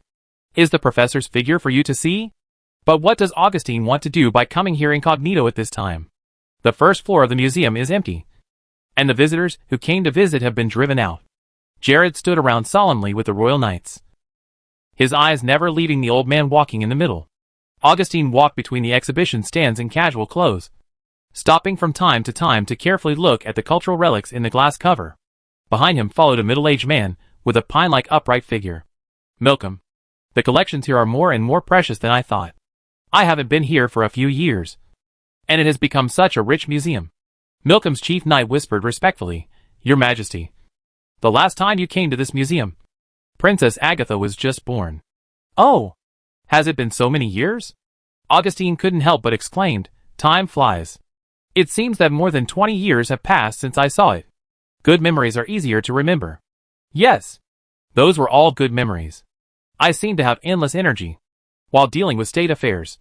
I can also study ancient cultural relics, write poetry, paint, and sculpt. Agatha's love for sculptures is influenced by me. It's just that the children are getting older, and I am more and more worried. They are all worrying me. Even the most well-behaved Dale. Milcom said, "Your Majesty, Princess Dale will come back safely. I am her swordsmanship teacher. She is very smart and clever. I hope. I need her very much now." Milcom said, "Your Majesty, I have also heard some rumors about Meteor and the princess. This is obviously spread deliberately by someone. Please be cautious. Your Majesty, intentionally spread news may not be false." Augustine did not continue to speak, because Qin Kong just came down from upstairs. The short green hair half covered the sharp elf ears, and the green eyes showed indifference to the equality of all things in the world. Every step pushed out an invisible pressure, and there was the sound of ice cracking under his feet. Milscom held the sword on his waist and blocked Augustine in front of him, saying to Qin Kong, "Please restrain your magic power. This is the Empire. His Majesty the Emperor of the Empire." Qin Kong saluted Augustine the Great, stood up and asked, "Thank you for the museum you donated to me. I like it very much. Your visit was beyond my expectations. But the way you visited made me a little unhappy." Augustuska stretched out his hand to let Milscom stand aside, and he smiled and said, "My people were not considerate. Since this is a museum given to you, you are the owner here. Our people drove all the guests out without permission and blocked this place, which is disrespectful to the owner. I apologize to you." At this time, Augustine no longer had the edge in the court. He used honorifics to Qin Kong, and even bowed his head slightly to express his apology. Just like a wise master who is eager to recruit talents and respects talents, Qin Kong also took back his outward magic power. Augustine is in poor health. If he is frozen here, he can just run away overnight. I accept your apology. Your Majesty, you came to me incognito this time. It should not be to see these collections. There's a drinking room next to it. Let's talk there. After walking for so long, Augustine was also tired. He followed Qin Kong to the drinking room and secretly glanced at Milscom. Milscom shook his head slightly, saying that he could not see Qin Kong's strength. Observing whether Qin Kong's strength was as strong as the legend was also one of Augustine's purposes for coming this time. A lot of information about Qin Kong came from Nuteo's city, praising Qin Kong's strength. But her strength, does she need to be afraid of it? When they first met, Augustine did not get an answer. Arriving at the drinking room in the corner, Qin Kong poured a cup of tea for Augustine and sat opposite each other. Augustine did not touch the teacup. Qin Kong knew that as an emperor, he would not eat and drink casually outside, so he did not care. Pouring tea was just a courtesy. Your Majesty, what do you want to talk about? Augustine the Great said with a smile. You must have guessed that I came here to talk about Agatha, but not. Elves are a very long-lived race, while humans are short-lived among the known intelligent races in the world. A person will die with regrets if he has not experienced many things. My current age often makes me think about life and the meaning of life. But no one is qualified to give me this answer. You are a scholar, and I heard that you are traveling around the world. As an elf, you should be able to tell me something that I cannot understand about life. Augustine's question is a very difficult question for Qin Kong to answer. After all, the combined age of her and Luke is not as old as Augustine alone. So what qualifications does she have to answer such a philosophical question? But as a philosophical question, it seems to be easy to answer. Your Majesty, you only see that elves are a long-lived race compared to humans. But there are many races in this world that are longer-lived than elves. For example, the dragon race can calculate the time of a sleep in years. There are also some species that don't know what it feels like to die of old age. But take a look. Where do the dragons live? Where do the elves live? And where do you humans live? I traveled around the world, and one thing that all races agree on is that the human race is opening a new era after the passing of ancient civilization. I have also been looking for the answer to a question. Why can the human race live such a short life so brilliantly? Your Majesty, please forgive me for not being able to answer your question, because the answer to the question lies in you, in the human race that created the new world. Qin Kong's answer silenced Augustine. Even Milscom, who was standing aside, fell into deep thought. Chapter 258 Destroy it. Hurry up. I'm tired. After a while, Augustine couldn't help but applaud. Very wonderful point of view. Short lifespan makes the human race cherish every stage of life more. We start educating children almost from the moment they are born. When children of other long-lived races enjoy their childhood, our children must give up enjoyment in advance. The human race cannot waste a single moment of time. In less than 100 years, we must complete the journey that other races take hundreds, or even thousands of years to complete. We must be diligent, must constantly break through and create, and try to bloom all the energy of life before we die. It's just that Miss Chinkong's point of view is based on a grand worldview, and I am more concerned about the individual's view of life. Just as the elves have people like you who are respected scholars at a young age, there are also people in the human race who hope to gain a longer life to continue to display their talents. Qigong understood the main purpose of Augustine's coming. Augustine is now trying every means to make himself immortal, just like the ancient emperors who were about to end their lives. Unlike the other world where there is no way to prolong life, this extraordinary world has many spells and techniques that can increase life. But there are certain risks and luck. At Augustine's age and body, the risk is greater. For Qigong, this question is more difficult to answer than the previous one. But Qigong still said, be born when you should be born, and die when you should die. If you don't give future generations a chance, how can you determine that they are not as good as their predecessors? Besides, are people who think they are talented really talented? Will talented people become mediocre? Your Majesty, given your current situation, if you want to prolong your life, you not only risk death, but also have to give up your body as a human being. If you succeed, what right do you have to rule an empire of the human race? Qigong's words were very sharp, especially the last sentence, which made Augustine unable to hide his anger. Milcom drew out his sword, and the sword gathered energy and shone brightly. He shouted to Qigong, Qigong, His Majesty treats you with courtesy, but you dare to speculate and slander His Majesty. Do you know your crime? Qigong sat there and said disdainfully, Milcom, I know you are strong, but you are not my opponent.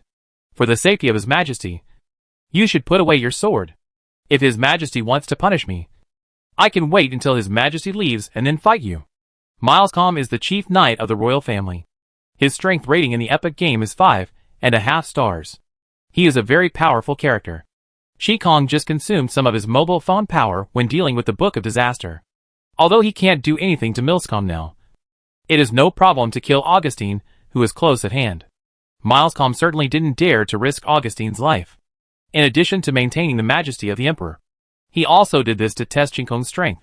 However, Qigong was unmoved. So Milcom did not achieve his goal, and did not know how to end the discussion. When Milcom did not know whether to put away his sword, Augustine said, Milcom, step down. Miss Qigong and I are just discussing academic matters, so we should talk about whatever we want to say. I am very happy that Miss Qigong can speak so freely. Yes, Your Majesty. Milcom put away his sword and stepped back. Augustine said to Qigong, since we have come to this point, I will just say what I think. I do not ask to live another 100 or 1,000 years. I will be very satisfied if I can extend my life by 10 or 20 years. The empire is now at a critical juncture, and the continuity of power must be maintained to survive the crisis. And none of my sons can bear the current heavy responsibility. My body can no longer work as well as when I was young. And what happens in the empire in the future will only make my body more overwhelmed. I heard that the Abyss Apostle and Dean Wilred were mages of the same period. Dean Wilred is very old after 100 years, while the Abyss Apostles do not seem to be affected by the years. Your Majesty, your idea is very dangerous. Qigong issued a stern warning to Augustine. Embracing the Abyss can certainly gain unimaginable power, but you will also be captured by the Abyss. All Abyss Apostles were respected Ulu mages before they came into contact with the Abyss. But after becoming Abyss Apostles, they no longer had kindness and compassion. Your Majesty, I just said, giving up your human identity will not do you any good in ruling the empire. And I and Ulu Academy will definitely regard you as a mortal enemy. Augustine did not give up. I know that the Book of Disasters has always been kept by you, but you don't seem to be affected by the Book of Disasters. And there are rumors that you know how to use the power of the Book of Disasters correctly. Rumors? Qigong couldn't help laughing. Rumors are no longer what they originally meant after being spread by a few people. I can use the Book of Disasters, but it has nothing to do with the Abyss. I have never tried to open the abyss. So of course, I will not be affected by it. Your Majesty, don't try to confront the abyss. Its power is not something that the known powers of this world can contend with. Think of other ways. 2 abyss apostles have died in my hands. And I will kill more abyss apostles in the future. Qi Kong made a straightforward threat, which made Augustine furious again. But he could only try his best not to show it. Thank you, Miss Qi Kong, for your advice. I will consider it carefully. Augustine did not indicate that he no longer cared about the Book of Disasters. After all, it can be confirmed from historical data that all the Abyss Apostles who accepted the power of the Abyss have safely obtained physical and life enhancement. This is very tempting to Augustine, especially when he knows that he has not much time left. As for the side effects, everyone has a fluke mentality, and Augustine the Great is more confident in his psychological quality of having seen many storms and waves, and believes that the power of the Emperor is enough to resist the influence of the Abyss on the mind. It's just a mental psychological mutagenesis. As long as the lifespan is obtained, these can be solved in the subsequent treatment. Qi Kong said, I hope it is a positive and careful consideration. Definitely positive. Augustine replied with a smile, and extended an olive branch to Qi Kong. The Empire will fight several important wars in the next few years. I would like to invite Miss Qi Kong to be my court mage consultant to answer any magic questions I encounter at any time. I think Agatha will definitely be happy to see you often in the court. Qi Kong refused without thinking. I'm sorry, Your Majesty. I am currently planning to build a branch in St. Louis City for the Ulu Academy. And I am also responsible for several large-scale esoteric research projects. And I have no interest in politics. I just want to spend as much time as possible on studying. I believe that there must be many mages in the Empire who are more qualified for this position than me. For Emperor Augustine, this meeting with Qi Kong was not a good experience. None of his goals were achieved, and he was taught a lesson by the other party for ignoring his Imperial Majesty. The experience was extremely bad. This also meant that Qi Kong, like Meteorite, stood firmly on Agatha's side, which made Augustine even more angry. Augustine left with a bad look, and the royal knights and palace guards who escorted him withdrew. Curious students all ran down and surrounded Qi Kong to ask who the big shot was. While Qi Kong was dealing with the students, Augustine was riding in a carriage on the way back to the palace. Milstom sat opposite him, observing the situation on the street outside through the car window. Ever since Princess Dale was attacked in the Imperial City last time, the royal knights and palace guards were a little nervous. Not to mention that this time, they were escorting the Emperor of the Empire. About halfway through the journey, Augustine suddenly asked Milstom, if you face Qi Kong, what are your chances of winning? Milstom recalled the several secret battles he had experienced with Qi Kong, and then replied, Your Majesty, Qi Kong has a very strong control over her power. When I sat with you, I even thought she was just an ordinary mage and could be killed with just one move. Although I can do it, I can never suppress the power for such a long time, nor can I perform it so naturally. Milcom did not directly answer Augustine's question, but Augustine could hear his lack of confidence.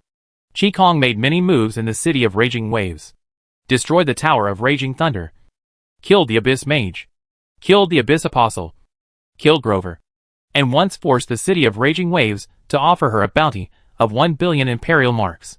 However, it can be confirmed that the top bounty hunter group Crazy Boiling was wiped out by her, and the mechanical creature Boiling was repaired and fell into the hands of Meteor. What is more worrying is her battle with Dean Wilred. Although no one saw it at the scene, Ulu College would not lie about Dean Wilred's reputation. A sneak attack and siege. Okay? This sword hanging over his head made Augustine very uncomfortable. After careful consideration, Milstom said, Your Majesty, Qi Kong is not just an elf. She has the Ulu Academy behind her, and is the candidate for the next dean of the Academy approved by Dean Wilred. There are also the eldest princess and the meteorite. Once they fail, there will be consequences that the Empire cannot bear. Augustine closed his eyes tiredly, and after a while he sighed deeply. Agatha, I have to admire your layout. If I don't solve the Blade Brotherhood first, I will have no way to deal with you. Your Majesty, Milstom asked softly, if Meteorite and the princess are in a relationship as rumored. It is understandable that he is loyal to the princess. But why did Qi Kong reject you?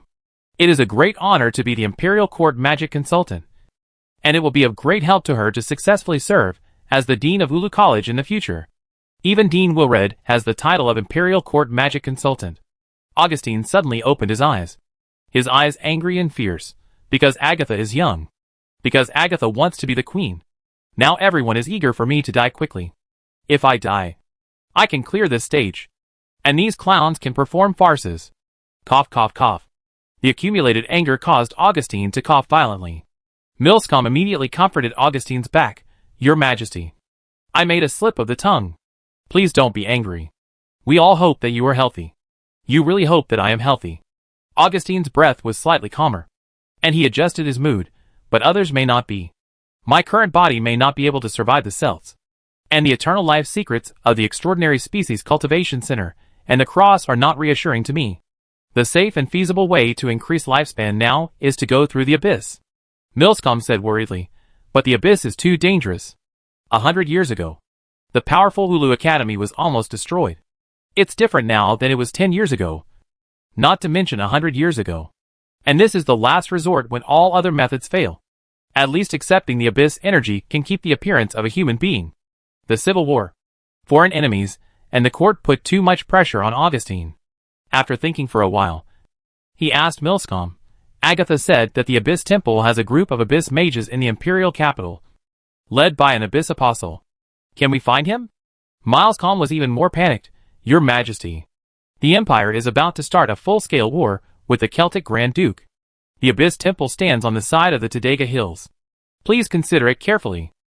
Augustine rubbed his head with a headache. Milscombe, you have been with me for so long. You should understand. Friends and enemies will undergo upside-down changes due to different times and different places. As the Emperor of the Empire, I have to consider it comprehensively from the perspective of the Empire. The current Empire cannot bear the consequences without me, and I must fulfill the responsibilities given to me by history, no matter what the cost. Even if I die, I will hand over a country without hidden dangers to my son. Your Majesty, you can actually consider. Augustine saw that Milscombe was hesitant to speak, and asked, consider what? Nothing. Milscombe didn't say it in the end. The royal family affairs are not something that an outsider like me can discuss casually, although His Majesty trusts me very much.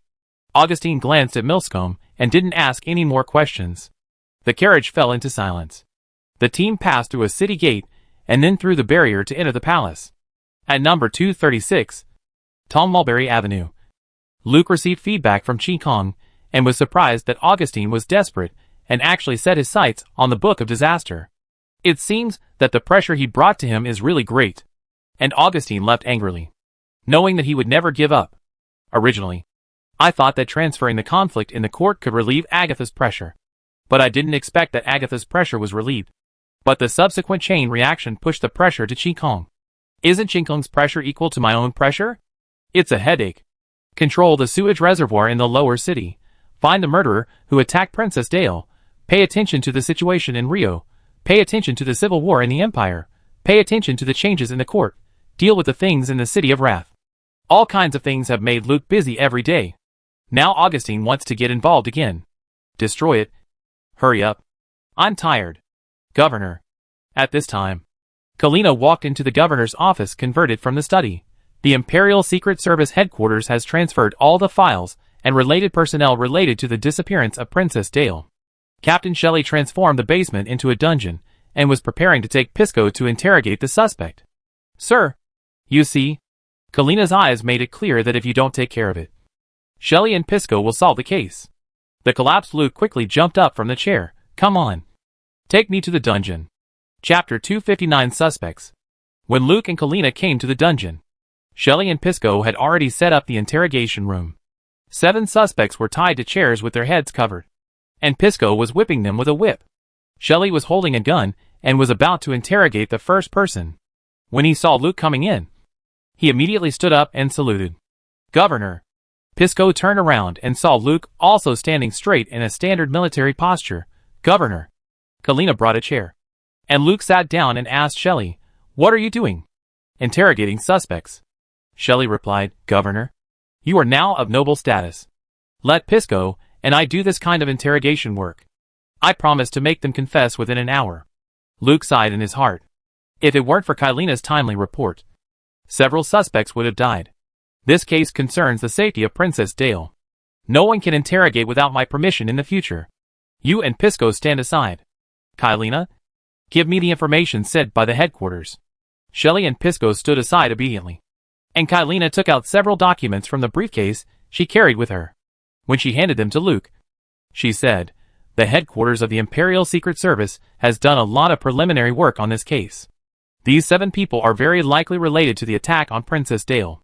Here are the information of the 7 people, as well as the files compiled by the headquarters." Luke took the document and looked at it carefully. After Princess Dale was attacked, the Imperial Secret Service kept arresting people in the Imperial capital. In addition to casting a wide net, the purpose was to alert the attackers and make them reveal their true colors under pressure. Under Agatha's supervision, the Imperial spies were very attentive to this case. All the people arrested were cross-examined. After repeated screening, these 7 people who might have a major connection with this case were screened out, but they couldn't find any more information. No matter how much they threatened, bribed, or tortured, they denied that they were related to the attack on Princess Dale. Time passed slowly, and no one dared to make a sound in the interrogation room.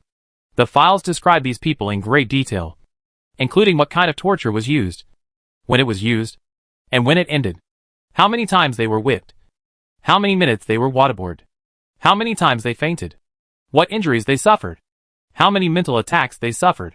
Just reading it made Luke sigh that the Secret Service headquarters was professional. If nothing could be learned from such cruel torture, these people were either innocent or professionally trained. About an hour later, Luke finished reading all the files. To sum up, on the night when Princess Dale was attacked, they either appeared near the attack site, or appeared near the attacker's retreat route, or tried to leave the Imperial capital when the whole city was under martial law. Of course, there are other suspicious points. Let the Secret Service headquarters screen them out. Take off their hoods. Luke gave the order, and Pisco stepped forward to take off all the hoods of the suspects. The headquarters used a lot of torture on them, but did not hit their faces. Therefore, even if there are some bruises and scars, it is still easy to identify their appearance. While observing the 7 suspects, Luke tried his best to recall the St. Louis City NPC he had seen in the game, and also retrieved the information in his mobile phone to see if he could reduce the difficulty of the case. The result? As expected, there was an unexpected surprise. Philemon Sam is a salesman for a cosmetics company. Because he sells high-end cosmetics, he often goes in and out of the royal city. When Princess Dale was attacked, Sam was captured by the Imperial spy in the bushes 2 blocks away. His explanation was that he had just explained the usage of new cosmetics to a lady, which delayed his time and stayed in the Imperial city. Because he didn't know what happened, he hid in the bushes in fear. The lady and the servants confirmed Sam's words. But the Imperial spy did not eliminate his suspicion of Sam. The attack on Princess Dale was a very careful operation. In addition to the assassin who carried out the assassination, there must be people around to keep watch for the assassin. When the assassin fled, there must be someone to do some finishing work. Therefore, the Imperial spy thought that Sam might be related to this case. But there was no evidence, and he didn't ask anything from him. But Luke knew Sam. He was a minor character. So minor that he didn't even know who he was working for. He was just a cannon fodder who followed orders. Even if he confessed, there was no way to find the mastermind of the attack. His superiors would have run away or been dealt with if they knew he was caught. In the story mission of a prince in the Anno game, the player will have several encounters with Philemon Sam. He is a high-end cosmetics salesman who knows the ladies in the Imperial City very well and can provide useful intelligence in some missions. But this cannot be used as evidence to prove that the prince was the mastermind of the attack on Princess Dale. Did he take out his mobile phone to show Augustine? And it seems that it cannot prove that the prince is related to the case. It is possible that Sam happened to pass by there. As for the others, I didn't find their information on the phone. But I can't say they have nothing to do with the case. It's very tricky. Luke said to everyone in the interrogation room, "I am Meteorite, the newly appointed acting governor of Raging Wave City by His Majesty, and the director of the 6th Department of the Imperial Secret Service. I am now fully responsible for the attack on Princess Dale. I will give you a chance to tell me what I want to know, which can reduce the crime." "Governor." A suspect immediately cried, "I am innocent. I have a factory outside the city. That night a worker ran back to tell me that the factory warehouse was on fire. So I was in a hurry to leave the city. My workers can prove what I said." Please let me go. My family is still waiting for me. Governor. I am innocent. There was a cry of begging for mercy in the interrogation room. And even Philemon Sam was crying. As if he was really wronged. Luke saw that it didn't work. So he said, okay. Since no one is talking, let's start the interrogation. Seeing that these people were still crying and complaining, Pisco whipped the whip and roared, shut up. Didn't you hear what my governor said? Whoever speaks, I will twist his head off. Pisco's image was indeed more effective in scaring people than Luke. And the interrogation room suddenly became quiet. Luke gave Pisco an admiring look, and then said to the suspects, now I will ask questions. Whoever answers first. Shelley. Shelley replied respectfully, what are your orders? Governor? Whoever speaks without my permission will be shot. Shelley replied loudly with full energy, yes. Governor. Philemon Sam Luke looked at the second young man on his left and asked, tell me in detail what you did, who you met, and what you said in the Imperial City that night. Being called first made Sam show a fleeting expression of surprise. But he quickly adjusted his mentality and repeated what he had said countless times to the Imperial spies. After the end, Luke didn't say anything, but asked the next person the same question. After all 7 people had asked it once, Philemon Sam Luke called Sam's name again. Where do you live? How many people are there in your family? What is your name? And what is your relationship with him? Sam continued to answer. He was very confident in his disguised identity. An orphan from a remote area, who was admitted to a school in the imperial capital with his own efforts. After graduation, he has been selling cosmetics. His performance is not top-notch, but he has a good income. He just got married last year, and his wife's family background is very ordinary. Everything can be verified, and he is just a very ordinary citizen of St. Louis City. After Sam finished speaking, Luke continued to ask the next person. Wait until all 7 people have been asked. Philemon Sam Luke called Sam's name again. When you were arrested, you were carrying some cosmetics. Tell me the types, names, and functions of the cosmetics. This time Sam was a little uneasy. He was not nervous because of Meteorite's questions, but he didn't know why Meteorite started asking questions from him 3 times in a row. If he asked in order, it would be fine. But he asked the next 6 people in a random order. Only he was the first one 3 times in a row. Is this a coincidence? Luke's questions were not difficult for Sam. After answering them easily, he focused on others. They were all very simple questions, but there was no pattern in the order of the roll call. After a round of questions, Philemon Sam Luke stared at Sam and asked, you often go in and out of the Imperial City. You must have met many people of noble status. Do you know any royal family members? I don't know any royal family members. Sam's voice trembled a little. He really didn't know any royal family members. He just made sure that his identity had been exposed. If the questions were randomly called, I would be ranked first among 7 people for 4 consecutive times. And the chance of coincidence was very small. But this is impossible. I have been in the Secret Service headquarters for so many days, and used so many punishments. But I didn't reveal any handle. He is from the city of Raging Waves. And we just met. How could he possibly know my identity? After Luke got the answer from Sam, he asked the next person without stopping. 6 people asked questions in random order. And after 1 round, Philemon Sam, did you know that Princess Dale went to Miss Clear Sky's museum that night? Sam, who had already decided to die, answered calmly this time, I don't know. The questions continued.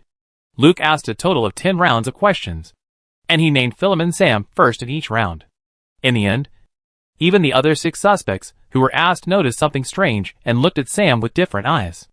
Although Sam was still denying and covering up, his expression was no longer disguised. When he knew that the person who attacked that night was Princess Dale, he knew that he was a discarded child, and he had no chance to redeem himself. In the end, Luke handed all the documents in his hand to Kylina, and stood up to stretch his stiff waist. He said, I have asked all the questions, and you are indeed innocent.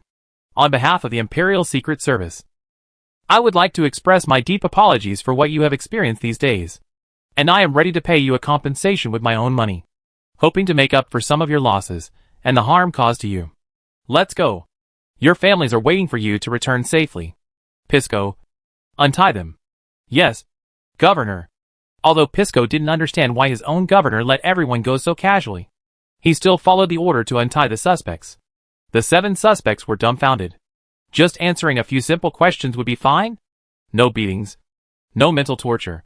It's hard to accept this kind of treatment. But the chains that bound his hands and feet were really opened. And the closed door was also opened. Can you really walk out? Kalina said, thank you, Governor, for your grace. Come with me. You can leave after completing the formalities. The suspects hurriedly followed Kalina out of the interrogation room. After calming down, Shelley asked Luke, Governor, is there something wrong with Philip and Sam? Pisco asked, Big sister. What's wrong with Philip and Sam? Stupid. The governor asked 10 rounds of questions. And Philip and Sam was the first to answer. It must be that the adults saw that he had a problem. Luke asked Shelley, you saw it? Very smart. When did you see it when I asked the questions? The 6th round? The 7th round? Or the 8th round? Shelley couldn't remember clearly. Anyway, the boy's face turned pale in the end. Governor, since you know that Philip and Sam has a problem, why did you let him go? You saw it. And it seems that others have seen it too. Philemon Sam is just a small shrimp. If you want to catch big fish, you have to let the small shrimp go out to swim. You two go to Silver Avenue in the Imperial City. There is a pizza shop there that makes delicious pizza. Buy me some? Yes. Inspector. Shelley and Pisco left the interrogation room. When they got out of the door, Pisco couldn't help asking, Big sister, what's wrong with that kid? Philemon Sam walked out of the 6th Division of the Imperial Secret Service with his personal belongings. All the cosmetics in his bag were intact, but they were all opened and inspected. The dazzling sunlight shone down, causing Sam, who had been imprisoned in the dark for a long time, to squint his eyes. The pain everywhere on his body told him that he was not dreaming. I came out by myself and walked out of the Imperial Secret Service alive. But where is the next place? Sam couldn't figure out the purpose of Meteorite releasing him, since he had seen through his identity and hinted to himself during the interrogation that he knew about this. Why did he let him go in the end? Did he want to follow me and catch the person behind me? But since I knew you had seen through my identity, why would I take the following spy to catch my superior? And I don't know if there are any accomplices among the 6 suspects. If there are, he must know that I have been exposed. All the people who have contacted me will disappear. And the assassin who wants to silence them will arrive soon. Where can I go? Hey, don't stay at the door. The Imperial spy standing guard outside shouted to Sam, if I let you go, go home quickly. If you don't leave, I will arrest you. Go home. Hee hee. Chapter 260. I know it's you. It was night. Shelley and Pisco returned empty-handed. They were very reserved in the governor's office facing Luke, who was waiting for pizza. Governor, Shelley said aggrievedly, it's our fault that we didn't ask the address of the pizza shop. We went to Silver Avenue, walked from East Avenue to West Avenue, and then from West Avenue to East Avenue. We walked back and forth several times, but couldn't find the pizza shop you mentioned. Pisco was kicked by Shelley secretly and said, Shelley is right. There is not a pizza shop on such a long street. It's incredible. Governor, did you remember the address wrong? Luke, who was sitting behind the desk, looked at the documents in his hand and asked casually, I remember correctly. The pizza shop is on Silver Avenue. Did you not look carefully enough? Shelley said quickly. Governor, we looked very carefully. Even the alleys leading to Silver Avenue. And there really is no pizza shop. Pisco said. Yes. We also asked some people. And they also said that there is no pizza shop on Silver Avenue. That means you looked for it several times but couldn't find it. And the people there didn't get the location? Shelley and Pisco said in unison. Yes, Governor. Shelley continued. Governor, how about you eat something else? Luke did not put down the documents in his hand. He waited for a moment and said, maybe the pizza shop moved away from Silver Avenue during my absence from St. Louis City. So you didn't find it. I missed the taste of that pizza. You have been busy for so long. You must be tired. Go back and rest. Shelley and Pisco looked at each other, then bowed to Luke and left the room. After closing the door, Pisco couldn't help asking Shelley, Big sister, what kind of pizza can be so delicious that the governor is so obsessed with it? I want to try what it tastes like. Shelley nodded. Yes. The governor never has any requirements for food. He can eat the food in the canteen of the bureau. It must be a very delicious pizza to make the governor praise it so much. Where did that pizza shop move to? At this time, Kalina came out of the office next door with a stack of documents, and was stopped by Shelley and Pisco at the door of the governor's office. Shelley asked in a low voice, "Kalina, you are from St. Len City. Do you know that there is a delicious pizza shop on Silver Avenue?" "Pizza shop on Silver Avenue?" Kalina was puzzled by Shelley's question. "You have been deceived. How can there be a pizza shop on Silver Avenue?" Pisco said, "The governor said so. He said that he had eaten delicious pizza on Silver Avenue before. And after interrogating the prisoner today, he asked me and Sister Shelley to buy it. But we searched for it several times on Silver Avenue and couldn't find it. The governor must be lying to you." Kalina said sympathetically, "Half of Silver Avenue is the Grand Prince's Silver Manor, and the other half is all important imperial functional departments.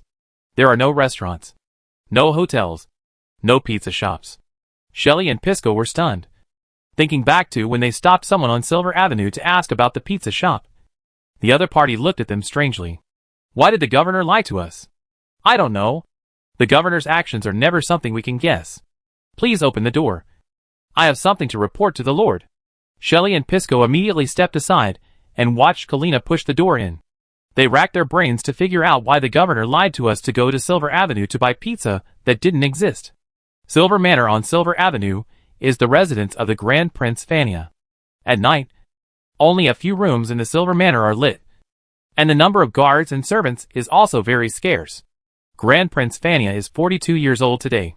Since his wife died, he has not remarried and his life has become very low-key. Only the lowest staff are kept in the manor, and the main life every day is reading. With rich knowledge and humble character, Fania has a group of loyal fans in the imperial court. Everyone thought that if Fania could become the future emperor of the empire, he would definitely be a wise monarch.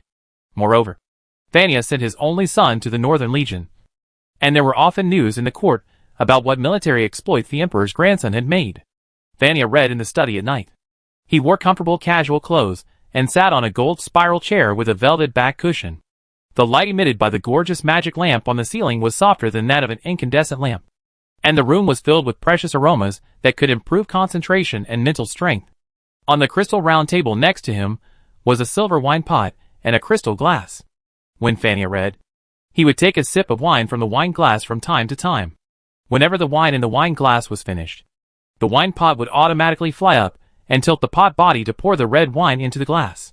Fania was so absorbed in reading that he didn't notice the butler even when he pushed the door open and walked to his side.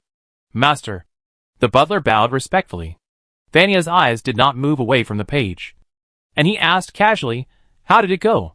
"Sam died, and it was handled very cleanly." "I remember that last time you said it was handled very cleanly." "Sam was caught by the Secret Service and was held hostage. This time, his identity was discovered by meteorite." "Is this what you call clean?" "I'm sorry, Master." The butler bowed deeply and apologized. "We didn't have enough time to prepare after receiving the order that night, so some links were missed. Fortunately, the main assassins involved in the operation were safely hidden. Sam was just one of our peripheral intelligence agents. He didn't know that he was working for the Master." "Are you blaming me for not giving you enough time?" The butler immediately knelt down. "We are not well trained. Please punish us." "Master." Fania turned a page of the book in his hand and said, "Get up. Some things are indeed unpredictable. You have done very well. But how did Sam get exposed? Agatha couldn't do anything about him.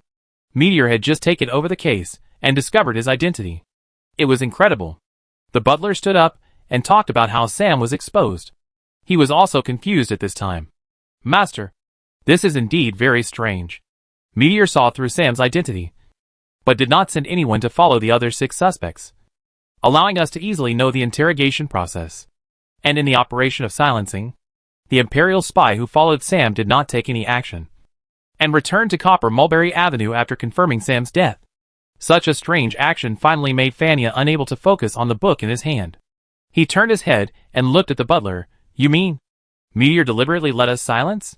The butler said with a little concern. "Meteor has always done things unexpectedly in Nuteo City. I can't figure out his purpose for doing this." Fania's tone was a little nervous. "Are you sure Sam doesn't know about my existence?" "I'm sure. After Sam was arrested, all the people who had contact with him were dealt with. This time, Sam was killed, and the entire line was completely eliminated. The only person who knows that Sam is working for the master is me. Thania looked at the butler and breathed a sigh of relief. You are the person I trust the most. Keep a close eye on the Copper Mulberry Avenue for me. And report every move of Meteorite to me. Yes, master. The butler hesitated for a moment and said, Today. There was a strange thing related to Meteorite. What is it? Today. 2 confidants brought by Meteorite from the City of Rage came to Silver Avenue to look for a pizza shop. And they searched back and forth several times. This Silver Avenue is full of important Imperial departments. And there has never been a pizza shop. I don't know where they heard it from. The book in Thania's hand fell to the ground. And he asked, Did these 2 people come to Silver Avenue before or after Sam was released? After he was released? Sam had just left the Secret Service's 6th Division. And these 2 people came to Silver Avenue. They did not hide their whereabouts. And many people saw them. Master! Master! Master! What's wrong with you? Thania's body trembled a little. And he said to himself, He knows it was me. What does he mean by this? Master! The butler, who realized that something big had happened, said hurriedly, You mean the meteorite has been found to attack Dale? Thania stood up from the chair. The magic power gathered in his hands emitted a dazzling light. He stared at the butler and said murderously, You just said. You are the only one who knows that Sam is working for me. The butler was frightened and knelt on the ground again, crawling and begging, Master, I don't know what happened, but I definitely didn't betray you. Please believe me. Please believe me. At this time, someone knocked on the door outside, and the servant shouted outside, Master, His Highness Sinclair and General Joshua are back. Thania retracted his magic power and said to the butler viciously, Find out where the mistake was. Yes, Master. Thank you, Master. Thania walked out of the study and met his son Sinclair, who had rushed back to the Imperial capital from the northern border, and General Joshua, the commander of the Northern Army. In the living room, the Emperor's grandson Sinclair was wearing a military uniform, young and handsome, and full of heroic spirit.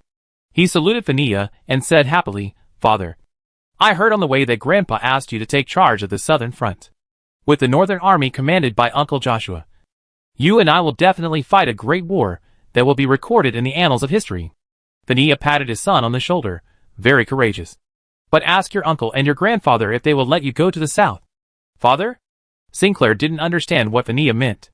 Joshua saluted Thania and said to Sinclair, The north is different from the south. The Empire and its northern neighbors have not had a large-scale conflict for more than 10 years. In the south, we have to face the barbarian army of the Celtic Grand Duke. Even I don't know if I can come back alive.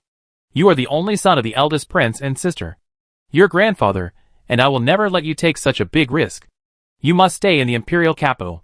The young and energetic Sinclair still wanted to fight for it. But Thania said, Not only can you not go to the south, I won't go either. Sinclair, leave the war in the south to your uncle. And the battlefield between you and me is here, in the Imperial capital. Our enemies are more numerous and more powerful. Go and have some rest first. I have something to discuss with Joshua. Thania talked with Joshua, who came back from the northern border for a whole night. Luke woke up after a good sleep. Breakfast was taken in the office. The food was pizza, ham and milk. Kalina reported the summary of intelligence from last night to this morning, after turning a new page of the folder in her hand. Kalina frowned and said, Sir, at 6:45 yesterday evening, Philemon Sam was shot by a special poison crossbow arrow at home. The agent who followed Sam confirmed that the person was dead on the spot. The agent followed your instructions and returned immediately without taking any additional actions. Sir, you know Sam is suspicious. Why did you watch him being silenced? Now Sam is dead. You let all other suspects go, and you have it arranged for surveillance. How can we explain to the princess? Luke ate pizza in big mouthfuls and said, You don't need to explain to the princess. I can explain it. Sam's death proves one of my judgments. This is his final surplus value. This matter ends here. And if there is any follow-up action, wait for my order. Kalina took a pen and made a note in the document, and waited for Luke to sign before leaving. During the interrogation yesterday, Luke was thinking about one thing: Sam's appearance near the crime scene. Can it prove that the eldest prince was the mastermind behind the attack on Princess Dale? The answer is no. So Luke set up a trap. He hinted that he saw through Sam's identity, and then let him go. If the mastermind behind the attack on Princess Dale was not the eldest prince, The eldest prince would not kill Sam to prevent the incident from being linked to him. But if the eldest prince was the mastermind, he must kill Sam to silence him. Anyway, the eldest prince would never think that he recognized Sam because of him. Letting Sam go was not to follow the clues, but just to make a judgment question. And letting Shelley and Pisco go to Silver Avenue under the pretext of buying pizza was to let the guilty eldest prince know. I already know it was you who did it. The panicking prince will definitely reveal his true colors. But Luke still feels that this case is difficult. Knowing who the murderer is, it is not difficult to solve the case by collecting evidence in a targeted manner. Even this kind of case does not require too clear evidence. Just let Augustine know that it was the prince who did it. But what will happen next is uncertain. Princess Dale went to the museum in Hong Kong on impulse, and the attackers did not have much time to prepare and act. And according to the process of the attack that night, it can be seen that the attackers' plans and actions are very careful.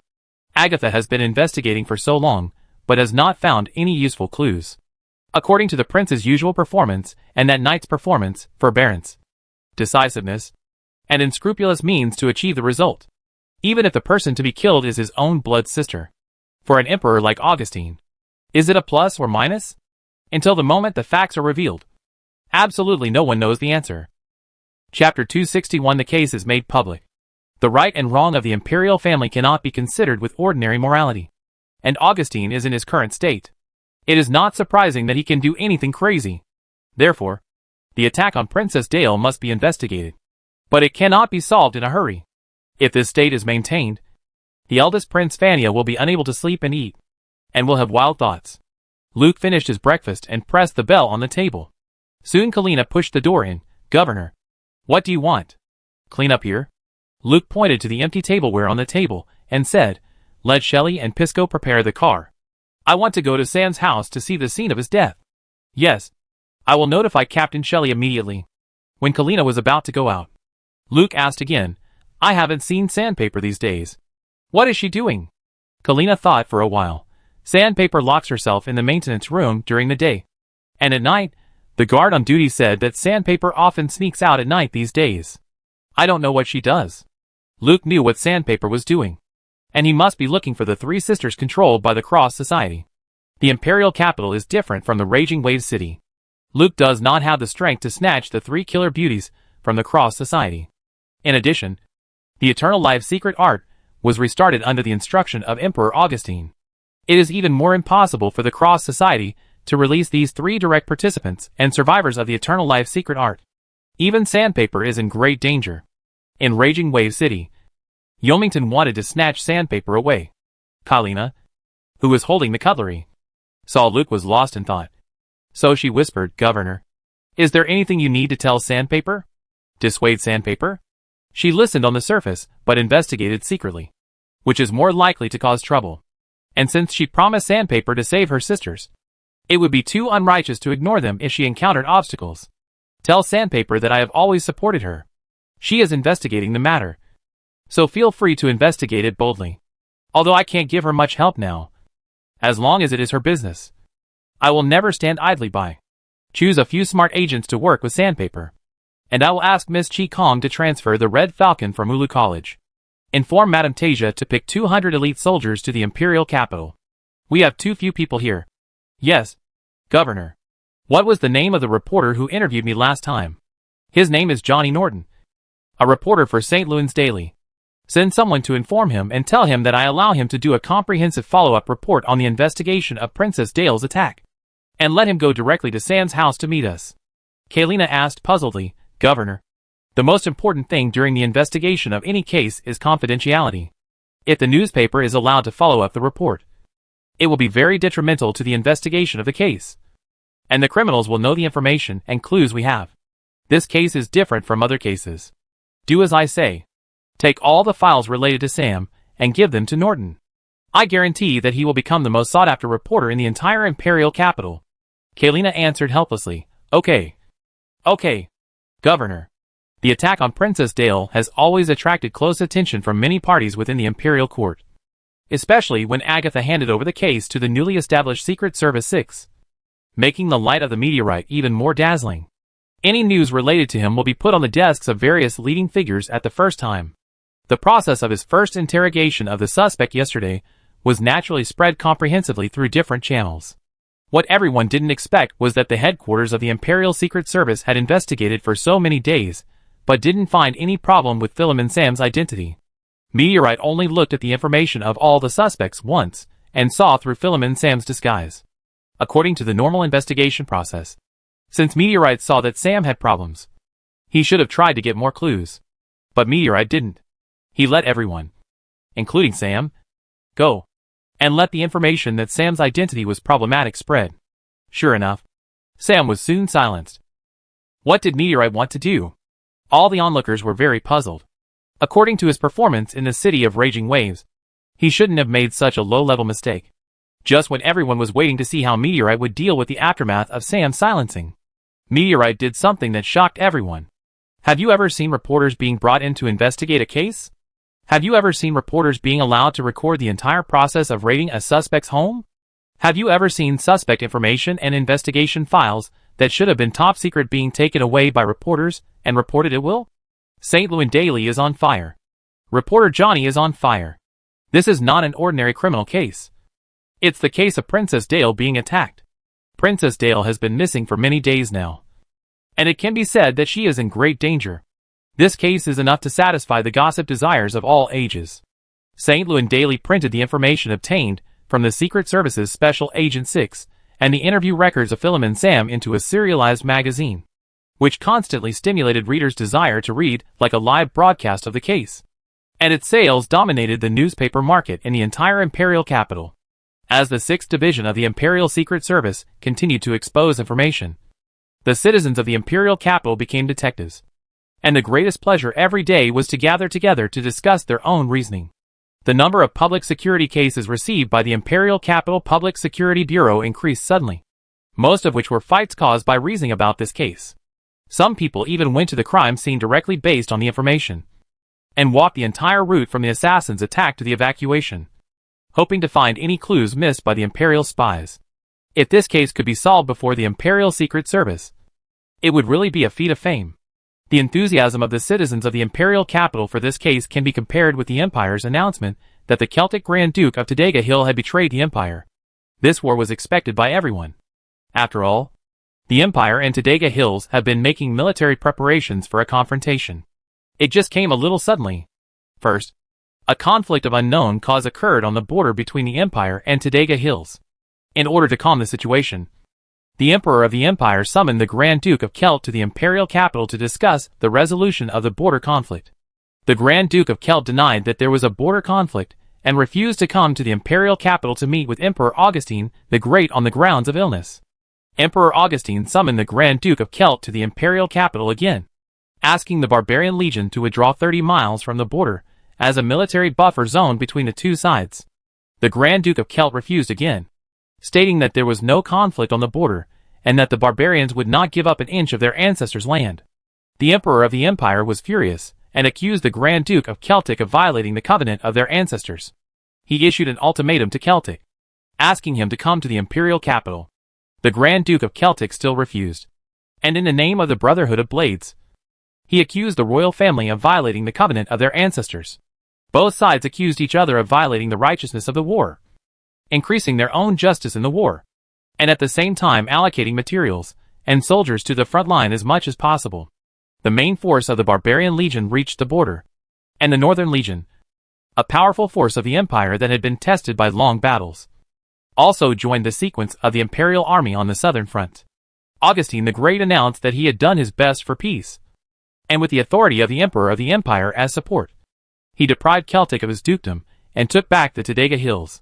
Celtic responded that the Golden Shield royal family had no right to deprive the Celtic family of any honor.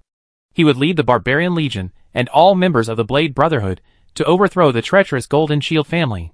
The civil war in the Empire broke out. The war report and intelligence from all the borders of the Empire spread to St. Louis City like snow. Silver Avenue, Silver Manor. These days, the eldest Prince Fania was very uncomfortable, and he didn't know how to vent the anger accumulated in his heart. That damn meteorite actually disclosed all the information about Princess Dale's attack case, and serialized it in the St. Louis Daily. Fania, sitting in the study, tore up today's St. Louis Daily fiercely, and burned it to ashes. "He is threatening me," He wants to make the details of this case known to everyone. As long as he can produce evidence that I am the mastermind. Even if my father gives me the throne, I don't have the virtue to sit on it. Vanya has always portrayed himself as a benevolent king. If the world knows that he even killed his own sister, what kind of benevolence is there? Damn it! Damn it! What evidence does he have? Why is he so sure it's me? At this time, the butler walked in a panic. Master, the two confidants of Meteorite came to Silver Avenue again today. This time to buy flying cakes. Vanya asked, what is a flying cake? What does it mean? The butler was also confused. Master, I don't know.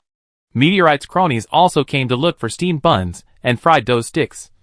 And they also didn't know where the food came from. Whatever the food is, we can't let them come to Silver Avenue to look for these messy things again. Vania rubbed his head painfully, now that Meteorite has made this case known to everyone.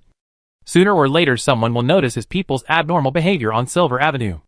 Silver Avenue is not only home to the Empire's functional departments, but also my Silver Manor. Over time, someone will link me to this case. The housekeeper said with a sad face, Master, I have been conducting self-examination these days, and have found no omissions. If Meteorite is just suspicious in testing, and we take the initiative to come forward because of such a small matter, wouldn't it be Meteorite's trick? Probing? Vanya looked at the dust on the ground and shouted to the butler, is this a test? Is it a test to publish a case involving the face of the royal family in the newspaper? Without solid evidence. He has the guts to do this. You bunch of rubbish. Dare to say there are no omissions. The butler was frightened and knelt on the ground. I'm sorry. Master, please calm down. We will immediately conduct a self-examination. And we will definitely find the omissions and make up for them. Moreover, since Meteorite knows the truth of the case, but has not revealed it, Sam seems to be sent to us to silence him. Does it mean that he is not firmly on the side of the eldest princess? After listening to the butler's analysis, Vanya's headache was much relieved, but the relationship between Meteorite and Agatha is. Rumors are just rumors. Not necessarily true. And even if they are true, according to Meteorite's performance in Raging Wave City, we know that he is a smart man. Smart people will not put all their chips on one bet. Gabriel is like this. Meteorite must be like this. This time, His Majesty has handed over the southern line to you. And the commander of the northern army is a member of the Joshua family. Didn't many wavering people in the past come to serve? Vania nodded. And he waved his hand to let the butler stand up. You are right. This empire belongs to the Augustine family after all. If I ascend to the throne, this case will be Meteorite's bargaining chip to threaten me. And he will not easily reveal his trump card. But how should I respond? Those two people can't come to Silver Avenue again. The housekeeper thought for a while, and said, His Highness Sinclair is in a bad mood, because he can't go to the southern front to participate in the war. He used to have a very harmonious relationship with Princess Dale. If he is asked to help Meteorite find Princess Dale, Meteorite should be able to understand the goodwill of the master. And outsiders will not have too many guesses. If Vanya can become the emperor of the empire, Sinclair, as the only eldest son now, is also the future emperor of the empire. Letting Sinclair help find the missing Princess Dale is equivalent to getting along with two emperors of the empire at the same time. This goodwill is very sufficient. Vanya finally smiled. Sinclair has been staying in the manor these days. If someone is not sent to keep a close eye on him, he would have sneaked out to participate in the war on the southern front. Find him something to do. Arrange someone to protect Sinclair. Find out what Meteor knows. And don't make any more mistakes. Please rest assured. Master, I will arrange it immediately. The museum in the clear sky. Dyer and a group of classmates were in the classroom after class, discussing the hottest topic in St. Louis these days. Princess Dyer's attack case. Look here. Hedesiko pointed to a paragraph in the newspaper. The confession of the royal knights and palace guards, who were responsible for protecting Princess Dyer at the time, made it clear that Princess Dyer's carriage was not seriously damaged. And the defensive magic on the carriage effectively blocked the assassin's first wave of attacks. Afterwards, there was no serious damage inside the carriage. And the unconscious maid was not fatally injured. This means that the attacker took advantage of the gap in the pressure of the carriage's built-in defensive magic and used space spells to teleport directly into the carriage. First, use mental spells to knock the maid unconscious, and then kidnap Princess Dale. Dale retorted, once a space spell is released, it will inevitably cause long-term spatial coordinate turbulence. It is impossible not to mention the abnormal state of space in the on-site investigation data. I think it should be noted that the bottom of the carriage was open from the inside, and the camouflage cloak hidden under the seat also disappeared. Princess Dale may have left the carriage by herself. This is absolutely impossible, Hidesiko said confidently. At that time, the royal knights and the palace guards had already controlled the situation, and support arrived immediately. Princess Dale left the well-defended carriage. Didn't she expose herself to danger? And how to explain the maid's coma? Did Princess Dale knock her out? We must pay attention to rationality when solving cases. Everyone has a motive for doing anything. Newcomer. If you don't understand, don't talk nonsense. My father is an official in the security department of Nuteo City. I have seen more cases than you have heard of. Listen to me continue to explain this case to you. If you don't understand, don't interrupt. Chapter 262 Mission to Save the Beautiful Girl. Hidesiko's father is indeed an official of the security department of Nuteo City, and he is a frontline operator who directly deals with various cases. Therefore, Hidesiko believes that he is already a very professional detective. This time, Meteorite made public the case of Princess Dale's attack, which really tickled Hidesiko's heart. He collected all the public information he could collect, and whenever he had time, he would gather a group of students who were also interested in solving the case and talk about it together. Regardless of whether Hidesiko's analysis was right or not, he was recognized by his classmates for his eloquence. Soon, half of the students in the class were attracted by Hidesiko's case analysis. Hidesiko felt that this kind of paper talk was not enough, so he decided to set up the Detective Interest Club of the Ulu College's Mysticism Department, and took a few key members to Qikong to apply for the club's activity funds. Qikong was very surprised when he saw this group of students in the office.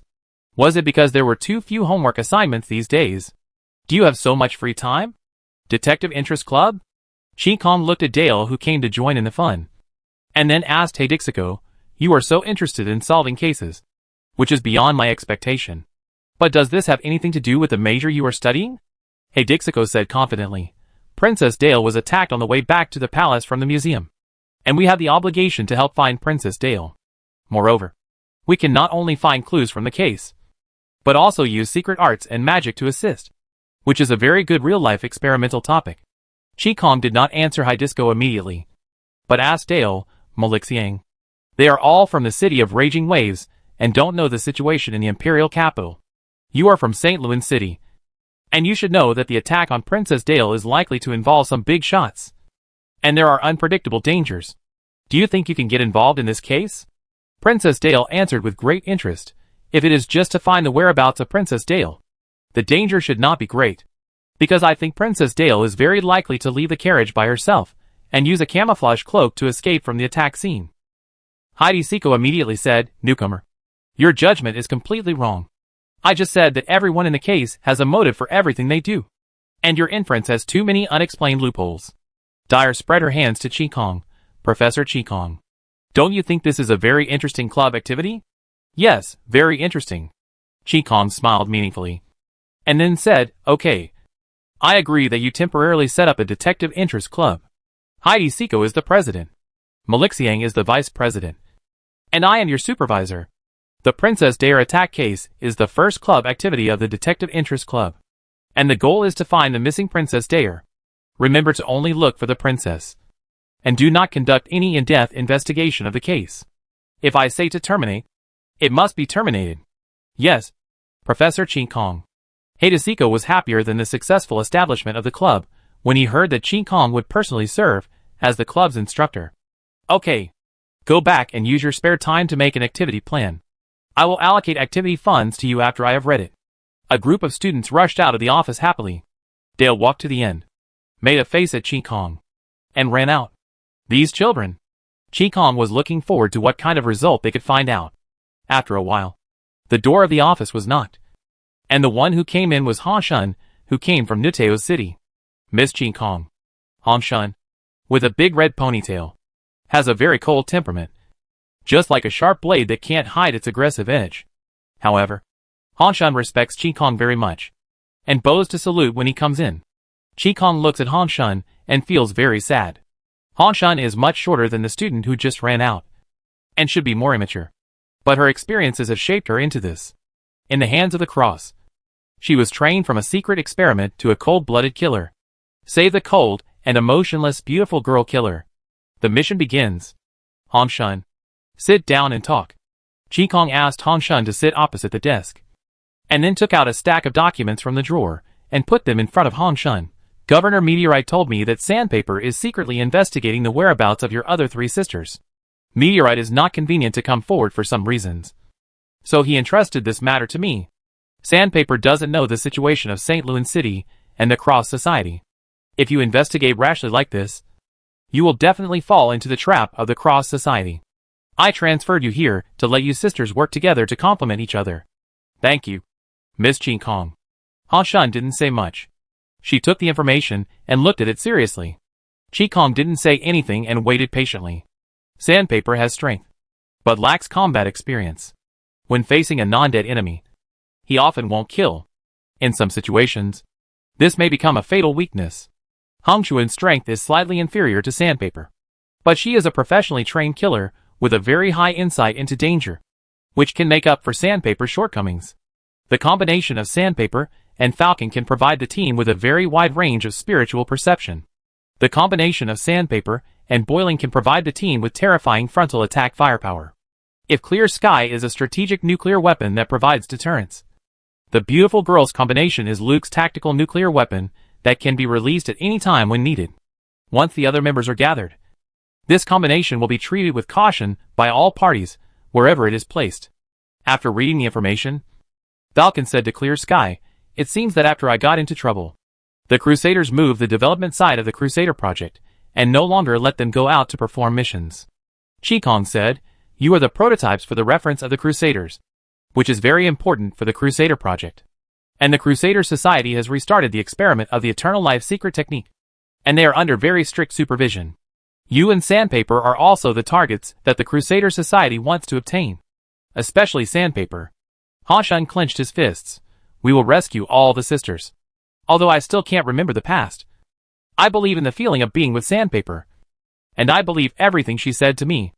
I'm very happy that you think so. Losing those memories is not a bad thing for you, as long as you can still remember the feeling in your heart. You are inseparable sisters." Hong Kusuo stood up with the information. "Can I go find Sandpaper now?" "Go ahead. You know how powerful the Crusaders are. If you encounter a situation that you can't handle, you must stop the Sandpaper in time, and don't be stubborn." Hong Kusuo glanced at the first page of the information in his hand, which showed a picture of a warrior wearing heavy armor. In order to cope with the war, Emperor Augustine approved the mass production of the Crusaders, which were still in the experimental stage. It is very difficult to rescue the 3 sisters. "I understand, Professor Chi Kong. Thank you again. Goodbye." After the office door was closed, Chi Kong knocked on the table rhythmically, and Chief Cat jumped up nimbly. "What can I do for you, Miss Chi Kong? How did you feel after the last secret ritual?" The pens in the pen holder controlled by the sheriff flew up, and more than 10 pens were combined into various shapes in the air. "It feels good. The secret technique you master is really magical. But the pearl that we and Dark Knight stole at the risk of our lives does not seem to be used in our secret technique." Chi Kong smiled and said, "I can't say that the tears in the depths of the silent ocean should be used in your secret technique.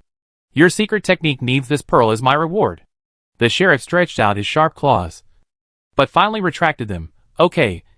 You are strong and you are right. What do you want me to do this time? My friends are going to face very dangerous enemies. I am going to perform a secret ritual to strengthen them. There are many mysterious props missing." Chi Kong took out a list from the drawer and put it in front of the sheriff. "It is much easier to steal these things than to steal the tears in the depths of the silent ocean. Telling you to prepare these things for me as soon as possible." The sheriff looked at the list with a very ugly expression. "I am not your servant. Can you tell me what the reward is before you let me do something? I have never regarded you as my servant. You are a pet that I rescued and took good care of. After the task is completed, I will reward you with 10 dried fish. I made them specially." The sheriff showed a fierce look.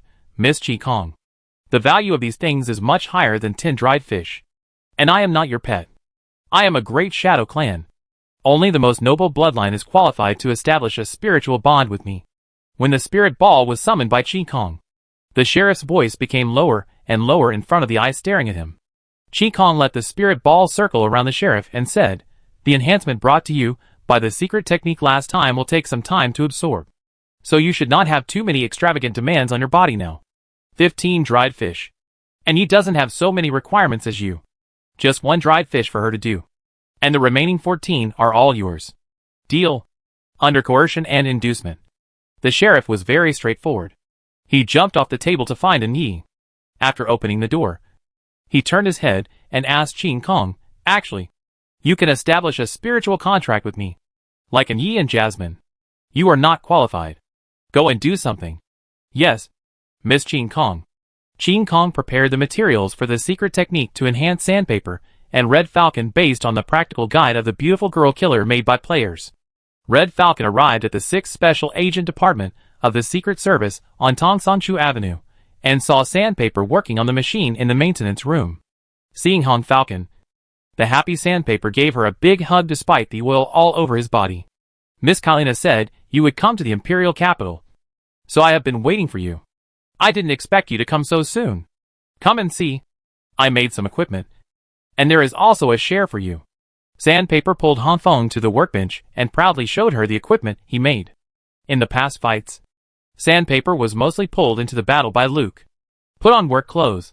Carry a tool bag. And use whatever is in it. During violent movements, it is inconvenient to swing the canvas tool bag back and forth on the buttocks. Ordinary tools are easily deformed and broken during the fight. This time in the imperial capital, the most important thing for Sandpaper is to rescue the sisters trapped in the Cross Society. Weapons and equipment naturally cannot be used as they are.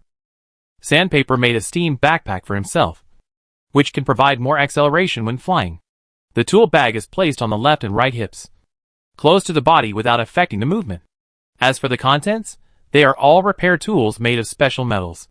Sandpaper originally wanted to make some real weapons for himself, but they were not as easy to use as the tools he was used to. It felt like hitting someone with a large wrench in his hand. At this time, on the workbench, was the equipment that Sandpaper was making for Hongshun. The same steam backpack. They can use their mind power to make their bodies half float. And with this steam backpack, they can move quickly. If they feel it is a burden during the battle, they can also quickly unlock and remove it. Hong Kwang's weapon is a rapier. So Sandpaper did not prepare a main weapon for her, but made a gas crossbow for her. The gas crossbow mechanism is made into an arm shield and installed on the left arm, with a gas pipeline connected to the steam backpack. When the gas crossbow is started, the steam in the steam backpack can automatically load the crossbow mechanism, and can also provide air pressure to push the crossbow arrows when they are shot out, greatly increasing the power of the crossbow arrows. If continuous shooting is required, steam pressure can also be used to quickly fire a row of crossbow arrows. Sandpaper put the steam backpack on Hong Kwang's back, installed the gas crossbow, used tools to debug the mechanical structure inside, and said, I can only solve the mechanical part. After I finish making these equipment, I will ask Miss Qi Kong to enchant these things. It will definitely be more powerful. Red Falcon obediently let Sandpaper adjust the equipment on him. I just met Miss Qi Kong, and she gave me some information about the Crusader project. Really? That's great. I also found some things. Let's go back to the room and study together. You and I will live in the same room. Sandpaper continued to adjust the air crossbow. Sally, give me the B5 pliers. Abyss Leopard Sally walked out of a shadow in the maintenance room. Her body had obviously been greatly modified. Every step she took exuded a sense of power, like a spring squeeze. Sally's intelligence has also improved greatly. She accurately found the pliers that Sandpaper needed and put it in Sandpaper's hand. Then Sally continued to hand over tools according to Sandpaper's instructions, and was able to complete some auxiliary work. She was already a qualified assistant. At this time, a whistle sounded from a corner of the maintenance room, and the steam engine was decompressed. In the middle of a large metal bracket, the mechanical creature Boiling was nested in the support arm of the bracket. When Hong Falcon looked over, Boiling, who had very weak senses, seemed to be able to see her, and waved to say hello. Sandpaper said, Boiling just woke up. He felt your mental power, and he liked you as a sister. Hong Falcon stretched out his right hand and waved to Boiling. Hello. Boiling. This time we are going to do something big in the imperial capital. Boiling was spraying steam all over his body, and he was obviously very motivated. Chapter 263 Imperial Grandson Sinclair. While Sandpaper and Falcon were preparing to rescue the sisters, Luke was having a headache because of a person who suddenly came to his door. The imperial grandson Sinclair, who returned to the imperial capital from the northern border of the empire, was as energetic as a husky. He followed the order of the eldest prince and came to the Secret Service's Special Agent Division 6 to assist in the investigation of Princess Dale's attack, and completely forgot about the assistants. Sinclair never knocked on the door when he entered Luke's office. He opened the door and shouted, "Meteor General Administration. I have a new discovery about Aunt Dale's case. Kylina, you go out first. I want to discuss the case with the governor." Kylina, who was reporting to Luke, looked at Luke for instructions. Luke waved his hand. "These matters will be handled according to your suggestions. Just write a circular for me to sign. Go back to work." "Yes, sir." Kylina hugged a pile of documents in her arms and walked to the door. She slightly bent her knees to salute Sinclair and ran out with her head down. But she still heard Sinclair's whistle. Sinclair stared at Kylina running back to her office, and then closed the door with reluctance and sat down opposite Luke. The steps were completely lacking the steady and calmness of a royal family member. Full of having such a beautiful cyborg secretary in front of you every day. It is a pleasure to work even the busiest job. Governor, give her to me, and I will exchange her for a manor outside the city. Luke quickly signed a document in front of him and put it in the drawer on his right hand. Your Highness Sinclair, Kylina is the property of the Imperial Secret Service, and she has a lot of confidential information while assisting me. I advise you not to go after the highly confidential personnel of the Secret Service, and stay away from Kylina, especially during this sensitive period. Faced with Luke's warning, Sinclair shrugged and crossed his legs. Yes, my father also warned me that this is a sensitive period, Sinclair said casually, especially with your assistance. Aunt Agatha is competing for the position of Crown Prince with a strong momentum. In theory, you and I are hostile. Luke smiled and said, these days, you treat my place like your home. I thought you didn't know. What if they know? The ones competing for the Crown Prince are my father, uncle and aunt. What does it have to do with me? If my father wins, no matter how many illegitimate children he has outside, I am his only legitimate son. No one will compete with me. And if my father loses? Sinclair thought for a while and said, I will be a general. You are very optimistic. What if I am not optimistic? Who made me a member of the Augustine family? This is my destiny. Although I don't like it, and even escape to the north, I still have to face it in the end. Luke looked at Sinclair and had a new understanding of this grandson of the Emperor.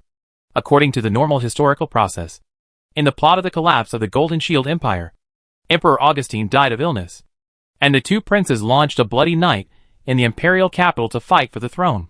With the support of his mother's family, Sinclair obtained the military power of the Northern Army. But before he led the Northern Army to the imperial capital to support the eldest prince, the enemy country in the north took the opportunity to launch an attack. At this time, the Northern Army had already withdrawn most of its elite troops in the civil war in the empire. But Sinclair still led the Northern Army to defend the border. In the end, without any support, the Northern Army of the empire ran out of ammunition and food and was wiped out. And Sinclair died in battle. He had the opportunity to retreat, and he could even lead the Northern Legion to abandon the border and retreat to St. Louis City at the beginning of the war. First seize the throne, and then drive out the foreign enemies. But no one knows what Sinclair was thinking at the time.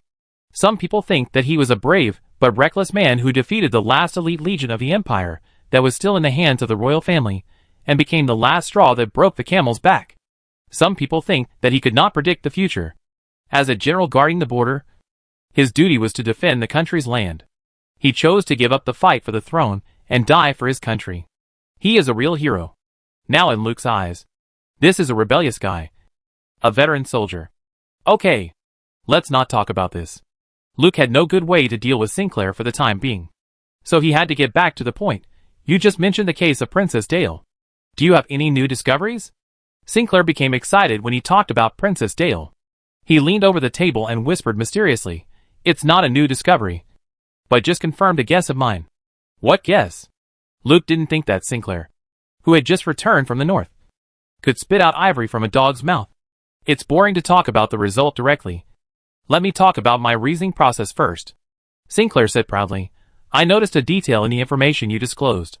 The bottom of Aunt Dale's carriage was open from the inside, and the camouflage cloak hidden under the seat also disappeared. I just checked Aunt Dale's carriage carefully. There is no damage inside. And the bottom of the carriage was not opened violently. Therefore, I infer that Aunt Dale was not kidnapped. She ran away by herself. This is absolutely impossible, Luke said loudly. At that time, the royal knights and palace guards had already controlled the situation, and support arrived immediately. Princess Dale left the well-defended carriage. Didn't she expose herself to danger? And how to explain the maid's coma? Did Princess Dale knock her out? We must pay attention to rationality when solving cases. Everyone has a motive for doing anything. Your Highness Sinclair, if you don't understand, don't talk nonsense. Solving cases is different from your thinking and fighting wars. Solving a case is not about presupposing a hypothesis and then looking for evidence, but about making positive inferences based on all known clues. No one is more professional than our Imperial Secret Service in this regard. Please don't talk nonsense. Wrong information will lead to serious consequences. The inference was denied, but Sinclair still insisted on his inference. Governor, you don't know Aunt Dale. Do you think that Aunt Dale and Aunt Agatha have the best relationship? Then you are wrong. Sinclair shook his head and said, Aunt Agatha has that kind of personality. Although she likes Aunt Dale, she can't play with her. The person who has the best relationship with Aunt Dale is me. When she was a child, I took her to climb trees and ride horses. Luke was surprised. It's a little unexpected. But Aunt Dale has no playmates since she was a child. And I don't have any brothers or sisters. At least no brothers or sisters in name. I want a sister. And Aunt Dale is younger than me. Sinclair missed the past very much. He came to his senses and said, Aunt Dale has always wanted to escape from the palace. And the attack that day was a perfect opportunity. She took advantage of the chaos outside the carriage to make the guards focus on the assassin. First used magic to stun the personal maid. Then opened the bottom door of the carriage and got out. Yes, she also took away the camouflage cloak, so that she could sneak away without being noticed by people around her, Sinclair said, making a gesture of running away with his fingers on the table. Luke shouted in his heart, Awesome. Although I still don't agree with your inference. Luke tested Sinclair to see if he had any more information, but considering that your inference is still reasonable, we can use it as a direction of investigation. Where do you think Princess Dale would go if she escaped by herself? Sinclair sighed. I don't know about this.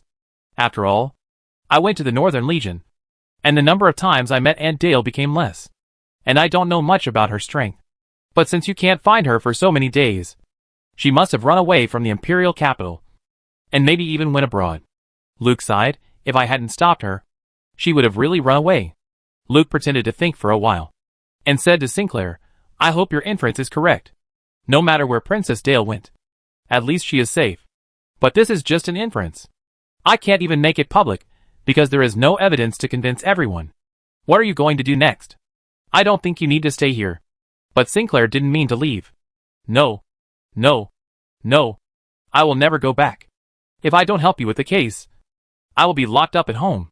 Besides, although we know that Aunt Dale ran away by herself, Luke reminded, this is just your inference.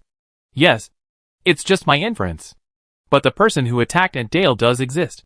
And he is in the palace. My next step is to catch him. Sinclair was very confident in himself. And then asked Luke, tell me what you found. I don't believe you have made all the information related to the case public. Tell me the secrets you know, and I will check it out. Luke looked at Sinclair, thinking about finding him a job that can consume his energy and stop him from wandering around here. I'm going to visit someone now, but I lack a person of status to introduce me. I wonder if you are willing to take me there. I am willing. In the Imperial capital, there is no door that I cannot take you through. Tell me, who are you going to see? Luke said meaningfully, Second Prince. His Highness Alex. Sinclair looked at Luke suddenly. You suspect? I didn't say anything. I just heard that His Highness Alex's manor is very luxurious and beautiful, and I want to visit and learn. Sinclair didn't believe it even more. Yunqing is now in charge of Nuteo City on behalf of the eldest princess. It is not an exaggeration to say that he is the richest person in the empire. Nuteo City is also an international fashion center. Some things that are passed to the imperial capital may be outdated things in Nuteo City. Yunqing must have another purpose to meet Uncle Alex. Is he really related to the case of attacking Aunt Dale? Sinclair was a soldier, and knew the defense of the imperial city. He could organize a thorough assassination in such a short time. which was not something that ordinary dignitaries could do. Okay, I'll take you there, Sinclair said very solemnly. Alec Augustine was the second son of Emperor Augustine the Great. He was young and flamboyant, and liked to hold banquets to make friends with nobles and ministers. He was very generous, and funded many expeditions and rangers. As long as someone who had made a name for himself came to him in trouble, Alec would try his best to help. Therefore, Alec had a good reputation in the court and the grassroots, and there were many idle people with various talents in the manor. Recently, Alec and a female ranger named Nightingale have been in a hot relationship. If Alec was not a prince, they would have been able to get married. Sinclair's visit this time was somewhat unexpected to Alec. Since the battle for the crown prince began, his relationship with his brother Fania has been getting worse and worse.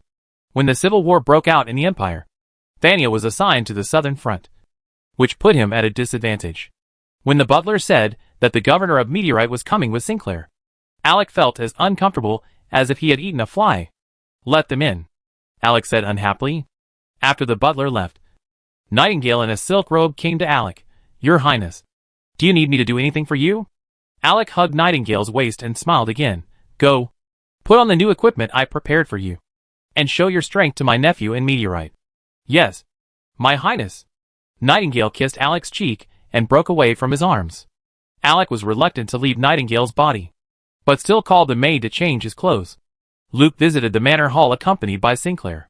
The hall was very spacious, and the decoration was as luxurious and magnificent as the royal tradition. In addition to the decorations, there were many display cabinets on the four walls of the hall, which were filled with a variety of things. There were machines, alchemy stones, extraordinary species specimens, and mysterious props. Uncle likes new things very much, especially the latest gadgets. Sinclair saw that Luke was very curious about the things on display, so he introduced them to him. Luke tried his best not to show that he wanted to take away all the things here. The things that were chosen by Alex to be displayed here were all top-notch. But Luke's purpose of coming here this time was not these, so he could only hold back his greed. Oh, my dear nephew, you haven't come to see me for such a long time since you returned to the capital from the north. I thought you forgot me. Acrylic, who came down from upstairs, gave Sinclair a big hug enthusiastically. Sinclair apologized. I'm sorry, Uncle. My father was afraid that I would run away to the south, so he kept me locked up at home. Please allow me to introduce you. This is the acting governor of Raging Wave City, the Secret Service, Governor Meteorite. I know you. Before Sinclair finished introducing, Acrylic went to Luke. If it weren't for your status, I would have taken the initiative to visit you. Your experience in Raging Wave City is a vivid legend, and I like to make friends with heroes like you. Today, my nephew and Governor Meteorite came to visit, and I am very happy. Butler, I want to hold a banquet, the most grand one. Acrylic does not have the airs of a prince, and it is easy for people to feel friendly. When he saw Luke, it was like Liu Bei meeting Zhuge Liang, grabbing his arm and not letting go, as if he was afraid that he would run away. Intentionally or unintentionally, Sinclair was somewhat ignored. The casual Sinclair could foresee the treatment he would receive. He was not angry. He just found a place to sit down and asked the maid to pour him a drink. Alec pulled Luke to sit on the leather sofa. Today we are going to drink all night. Tell me all your stories in the City of Rage. I want to write a play based on your story myself. Chapter 264 Luke's Little Calculation. Alex had met Meteorite too late, and was extremely curious about what happened in Raging Wave City. He wanted to know how he managed to control the city in such a short time. However, Luke did not come here to show off his achievements in Raging Wave City. Some details were not convenient to disclose to Alex, so he did not give face to the second prince. Your Highness, everything I did in Raging Wave City was carried out in accordance with the orders of the princess. I did not know the reasons for many of these things. I did whatever Her Highness the princess told me to do. When I woke up, I became like this. I'm just lucky. No matter who goes to Raging Waves, the result will be the same. Luke pushed everything to Agatha. But this excuse can't fool Alec. The root of the great changes in Raging Waves is Meteor's creation and grasp of opportunities time and time again. Creating opportunities and grasping opportunities are fleeting. Meteor, who is in Raging Waves, can't ask Agatha about everything. And many signs show that some of the things Meteor did went beyond the tasks given to him by Agatha. Completely controlling Raging Waves and angering Emperor Augustine is not something Agatha dares to do. It was Meteor who wanted to push Agatha to take a step forward, so that Emperor Augustine had to regard Agatha as a competitor for the crown prince. And there would be an option in his mind that he didn't want to choose. Very ambitious, courageous, and capable, and very young. This is the general evaluation of Meteorite by the entire court. If he is recruited and trained, he will definitely be an arm of theirs in the future. In order to get Meteorite, Emperor Augustine prepared to let Princess Dale marry him. In order to control Meteorite, Agatha did not hesitate to. In order to win over Meteorite, the eldest prince sent his only son to the 6th Secret Service to make friends with him. Everyone wants to grab the talent, so of course Alec wants to grab it too. For Luke's neither soft nor hard rejection, Alec was very generous. He laughed and said, "I know you are loyal to Agatha, and even your father appreciates your loyalty very much. Since you don't want to talk about the Raging City, I won't ask. You and Sinclair suddenly came to me. Is there anything special?" At this time, Nightingale came down from upstairs. She wore a green silk lining and a dark red leather armor with magical energy flowing outside. She had sky blue hair tied into a popular bun for rich girls, and her face was beautiful with the air of a woman who had seen all kinds of things in the world. The weapons were 2 short swords on both sides of the waist, and a few daggers were inserted in leather sheaths on the back, waist, and calf sides. Ranger is a profession, mostly passed down from father to son in the form of a family. The main job is to travel while accepting some tasks to eliminate monsters. In the past, Rangers were at the bottom of society, and they had no skills and could only fight for their lives. But as the world entered a new era, the rise of the new nobility bankrupted many small-scale peasant-type old noble gentry. These small noble gentry, as well as their vassal followers, moved to the lower class, and many of them joined the ranks of Rangers with their family-inherited magic and martial arts. Nightingale is such a ranger. Her father was a well-known knight in a remote town, with 10 serfs and a mill. Although the income was not much, it was decent, and he was a respected knight. However, after industrially produced flour rushed into this remote town, Nightingale's family went bankrupt without any ability to fight back. The knight couldn't understand why the flour sold outside was cheaper than the wheat grown at home, and finally died of depression. The family property and the mill were sold to repay the debt, and a good family was broken into pieces. Nightingale had to pick up a sword and become a ranger to make a living. Her self-esteem made her never tell her real name to outsiders. With strong strength and beauty, Nightingale quickly became a well-known ranger.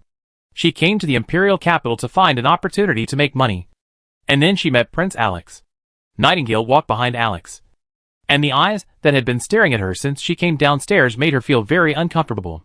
She pulled out a dagger from her waist and threw it at Sinclair. The dagger made a sound of electricity, flew in a blue electric spark, and shattered the wine glass in Sinclair's hand with one blow. The red wine spilled all over Sinclair, and the dagger with electric light stopped in front of Sinclair's nose. Sinclair did not move at all during the whole process. He just stood there, as if he was scared. Nightingale flicked her hand, and an electric chain pulled the dagger back. She accurately grabbed the dagger and inserted it into the leather sheath at her waist. Clap, clap, clap. Sinclair clapped his hands.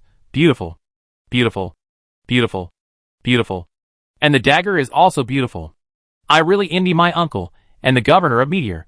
You have capable beauties to accompany you every day, while I see men all day in the north. Uncle, give me this beauty. I will exchange it for you with a manner. Hearing Sinclair compare himself to an object, Nightingale wanted to teach him a lesson. At this time, Luke said, "Miss Nightingale, you didn't know that it was His Royal Highness Sinclair just now. We can forgive your ignorance, now that His Royal Highness has made clear his relationship with His Royal Highness the Second Prince. If she makes another dangerous move, you will have a place on the gallows of the Empire." Nightingale's hand stretched to her waist, but didn't pull out the dagger in the end. She looked at Luke and couldn't understand how he could call her name when they met for the first time. Nightingale. Nightingale. Sinclair savored the name with great interest, and complained to Luke, "Governor, why did you stop Miss Nightingale? The electric current just now made me feel like I was in love. I want to be electrocuted again. By the way, I will answer the question that Uncle asked just now. We came to you to find Aunt Dale." Sinclair's last sentence instantly made the hall silent. Alex's face was as if covered with a layer of frost. "The case of attacking Dale has nothing to do with me. You came to me to find Dale. But you came to the wrong place. Governor Meteor. I need an explanation. Luke smiled and said, Your Highness the Second Prince. Don't be nervous. Your Highness Sinclair was joking with you. How could we come to you to find Princess Dale without evidence? This time we just want to learn more about Princess Dale from you, so that we can rescue her as soon as possible. Also, I am very interested in the collections in your manor, and would like to visit them for personal reasons. You can send someone to follow me to introduce the exhibits. Luke's explanation did not make Alex's expression any less relaxed. As soon as Meteorite arrived in the imperial capital, he reached a certain degree of reconciliation with the new noble forces headed by the Prime Minister Gabriel. There are also signs that Meteorite and Gabriel were behind the civil war in the Empire. Today, Meteorite came with Sinclair, singing the same tune and looking like a wolf in sheep's clothing. Did he reach some tacit understanding with the eldest prince? Meteorite made the case related to the face of the royal family public to the public, and he must solve the case and give everyone an explanation. If Agatha, Fania, and the cabinet want to use Meteor to put the blame on me. Just thinking about this, Alec felt chilled. These damn guys. Seeing that my father handed over the southern line to Fania, you turned to him and wanted to jointly kick me out. Good. Very good. Very good. Alec gritted his teeth and praised, Agatha gave you this case. It's really wonderful. Pass it to active. Manipulate public opinion to attack and defend. No matter who you go to, everyone will be inferior to you. But have you ever thought that if they push you out, you will end up dying miserably? Luke smiled and said, Your Highness, I don't understand what you are saying. Who pushed me out? What is manipulating public opinion to attack and defend? You are Princess Dale's brother. I am in charge of this case. Isn't it normal to ask you to understand Princess Dale's situation? Why are you nervous? Forced by the situation, Alex had to bow his head even though he was the second prince. Let them investigate if they want, and send people to follow them closely to prevent framing. Anyway, it was not done by me, so I am not afraid of them investigating openly. Covering up will give them an excuse to make trouble. Alex glanced at Sinclair, who was sitting next to him with a harmless look, and then said to Meteorite, You can ask. But there is a big age gap between me and Dale, and I don't know her very well. You can look at the collections here at will, and I will give you what you like. Luke was waiting for the last sentence. Then Luke asked a few questions about Dale's life. Although Alex felt uncomfortable, he answered truthfully. When Luke said he wanted to visit the manor, Alex used the excuse of feeling unwell and went back to his room to rest, and asked Nightingale to accompany them on the tour. Luke and Sinclair walked around the manor openly. Nightingale noticed that the red wine that had just spilled did not stick to Sinclair's clothes, but was isolated outside by an invisible force field. After Sinclair stood up, the remaining wine all flowed on the ground. Nightingale said to Sinclair, It seems that even if my dagger really stabbed you, it should not hurt you. Sinclair still looked cynical. I have fought in the north for several years. If I was injured by an attack of this level, I would have died several times. How come you are following my uncle, and seem so close to him? The second prince loves me. Don't be funny. Sinclair laughed. My uncle is more fickle than me, and I won't say to a woman, I want to marry you. But my status makes it impossible for me to decide my own marriage. Nightingale said generously, You know the second prince very well. Of course I know. We had a good relationship before. He gave me the woman who made me a man. I miss that time very much. We were like brothers. Hearing these words, Nightingale was finally moved. It really opened my eyes. It's amazing. Then leave him. Leave him. And follow you? That will only make me feel sick. It's really disgusting. Luke couldn't help but say, Sinclair, don't show off your royal family's chaotic relationship. Come and see what this is. Sinclair raised his eyes to Nightingale teasingly, and then came to Luke's side. A square crystal was placed in the wooden frame glass display case. In the middle of the crystal was a colorful light ball that beat like a heart.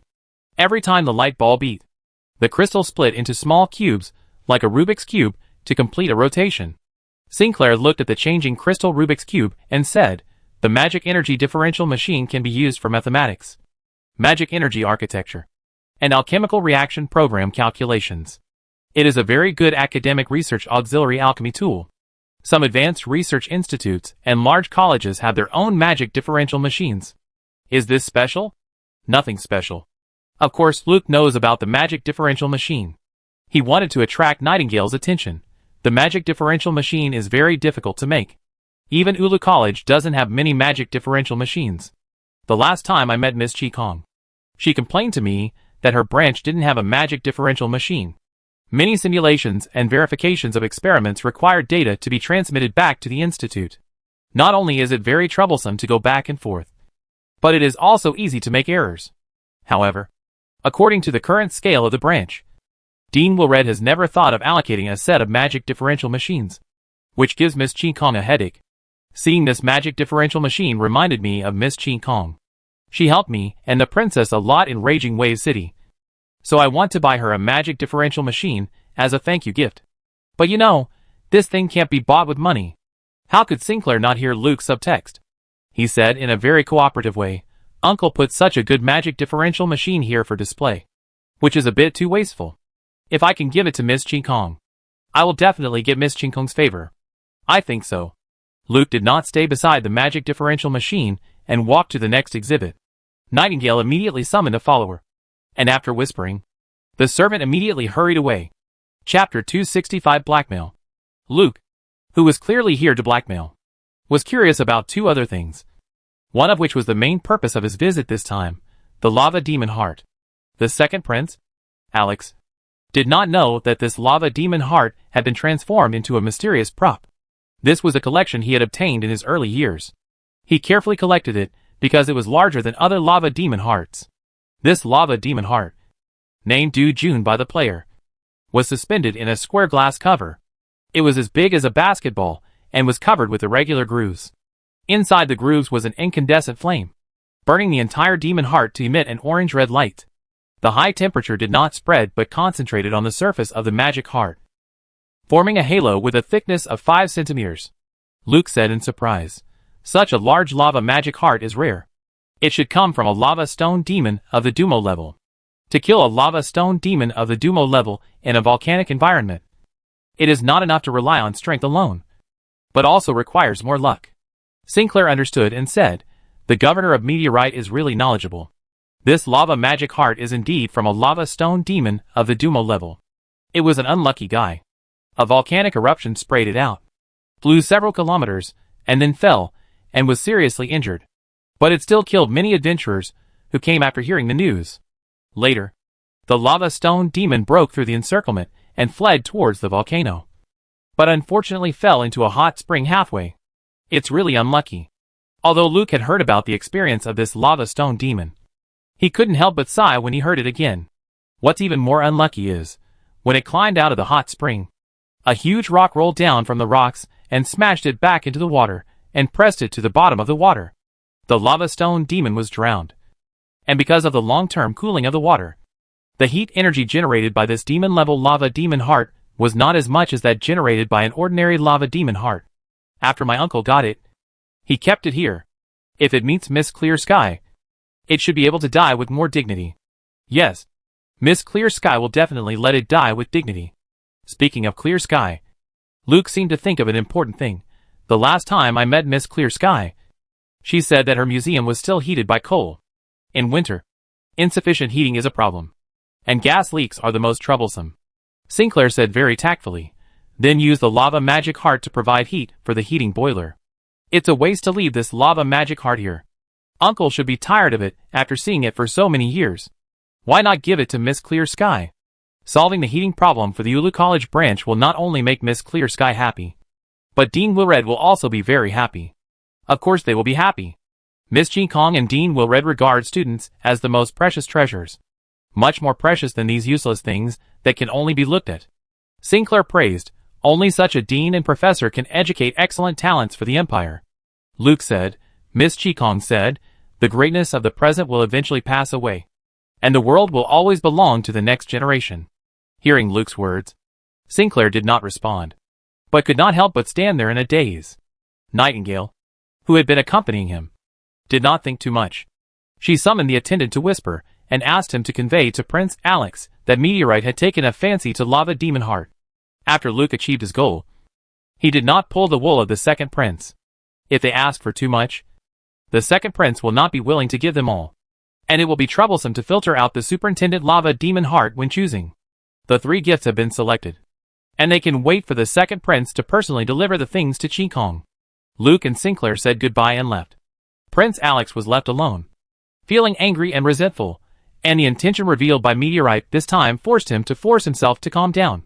If he lost his composure at this time, he would be in Meteorite's trap.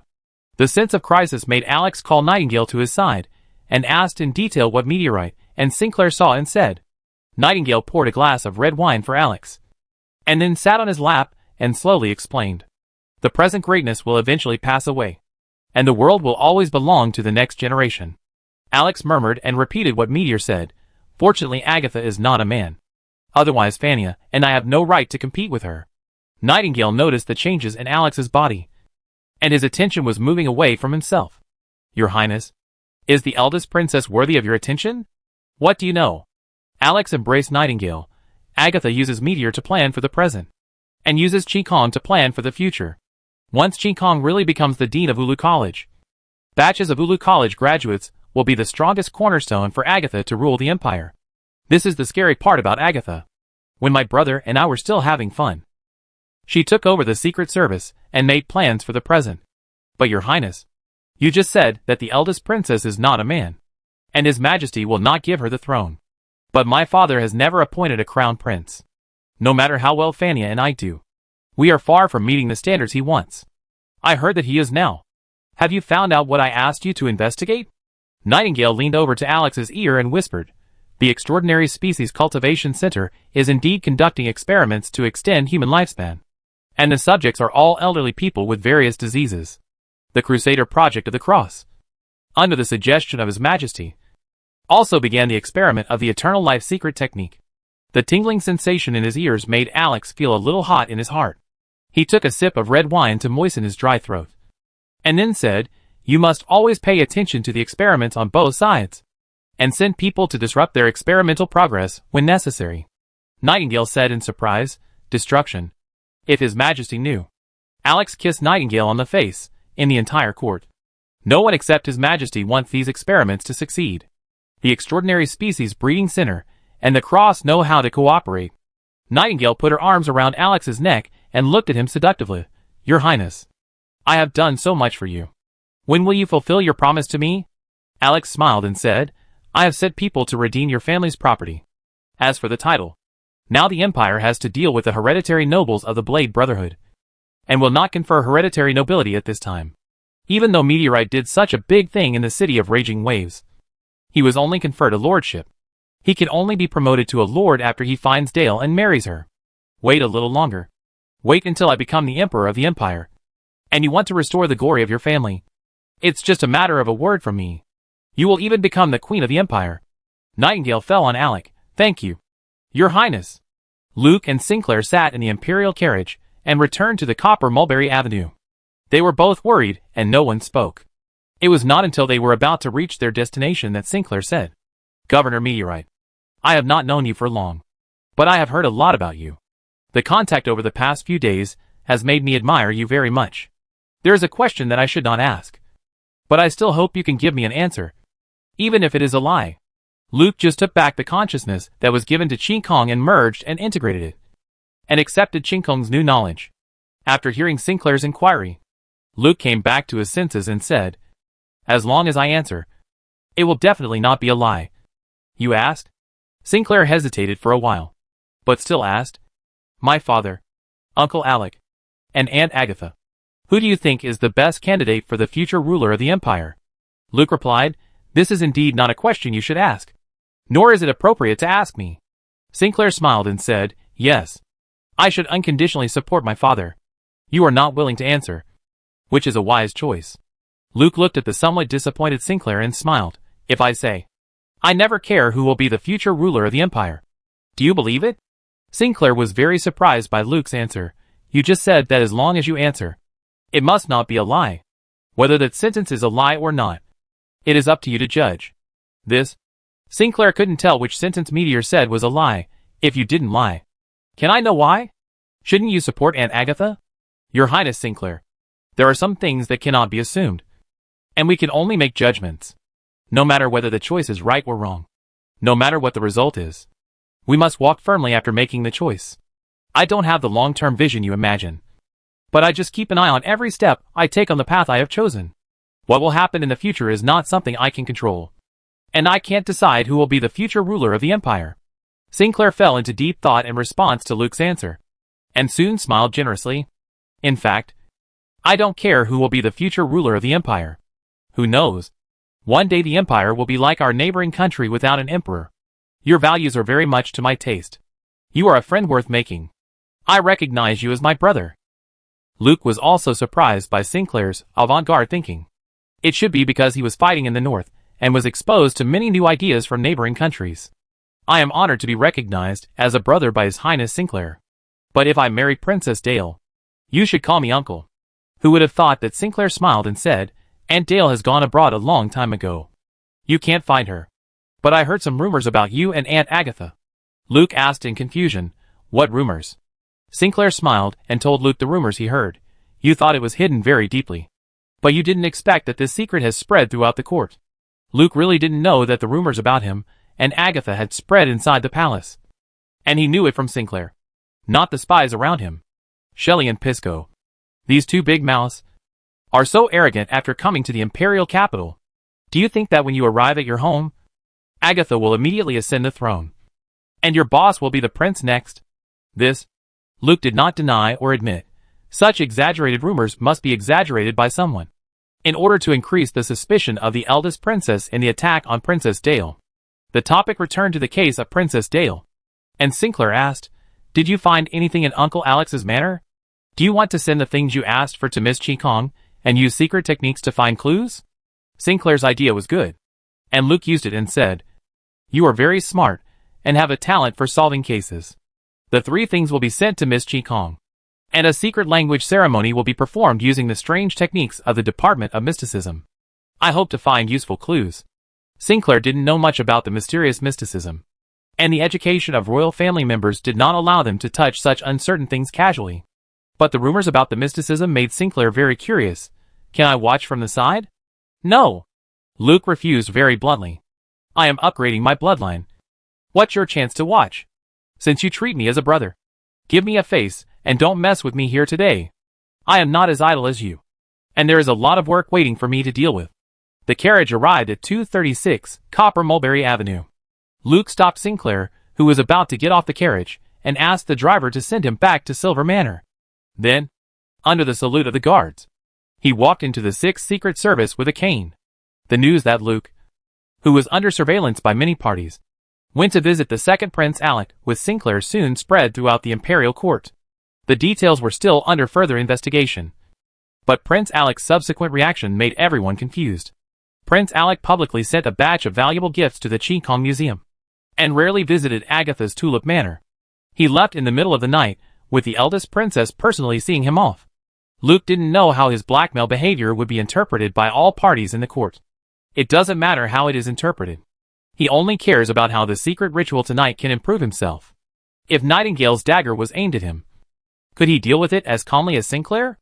In Raging Wave City, it was Chi Kong who was making trouble in the open, while he was making profits in the dark.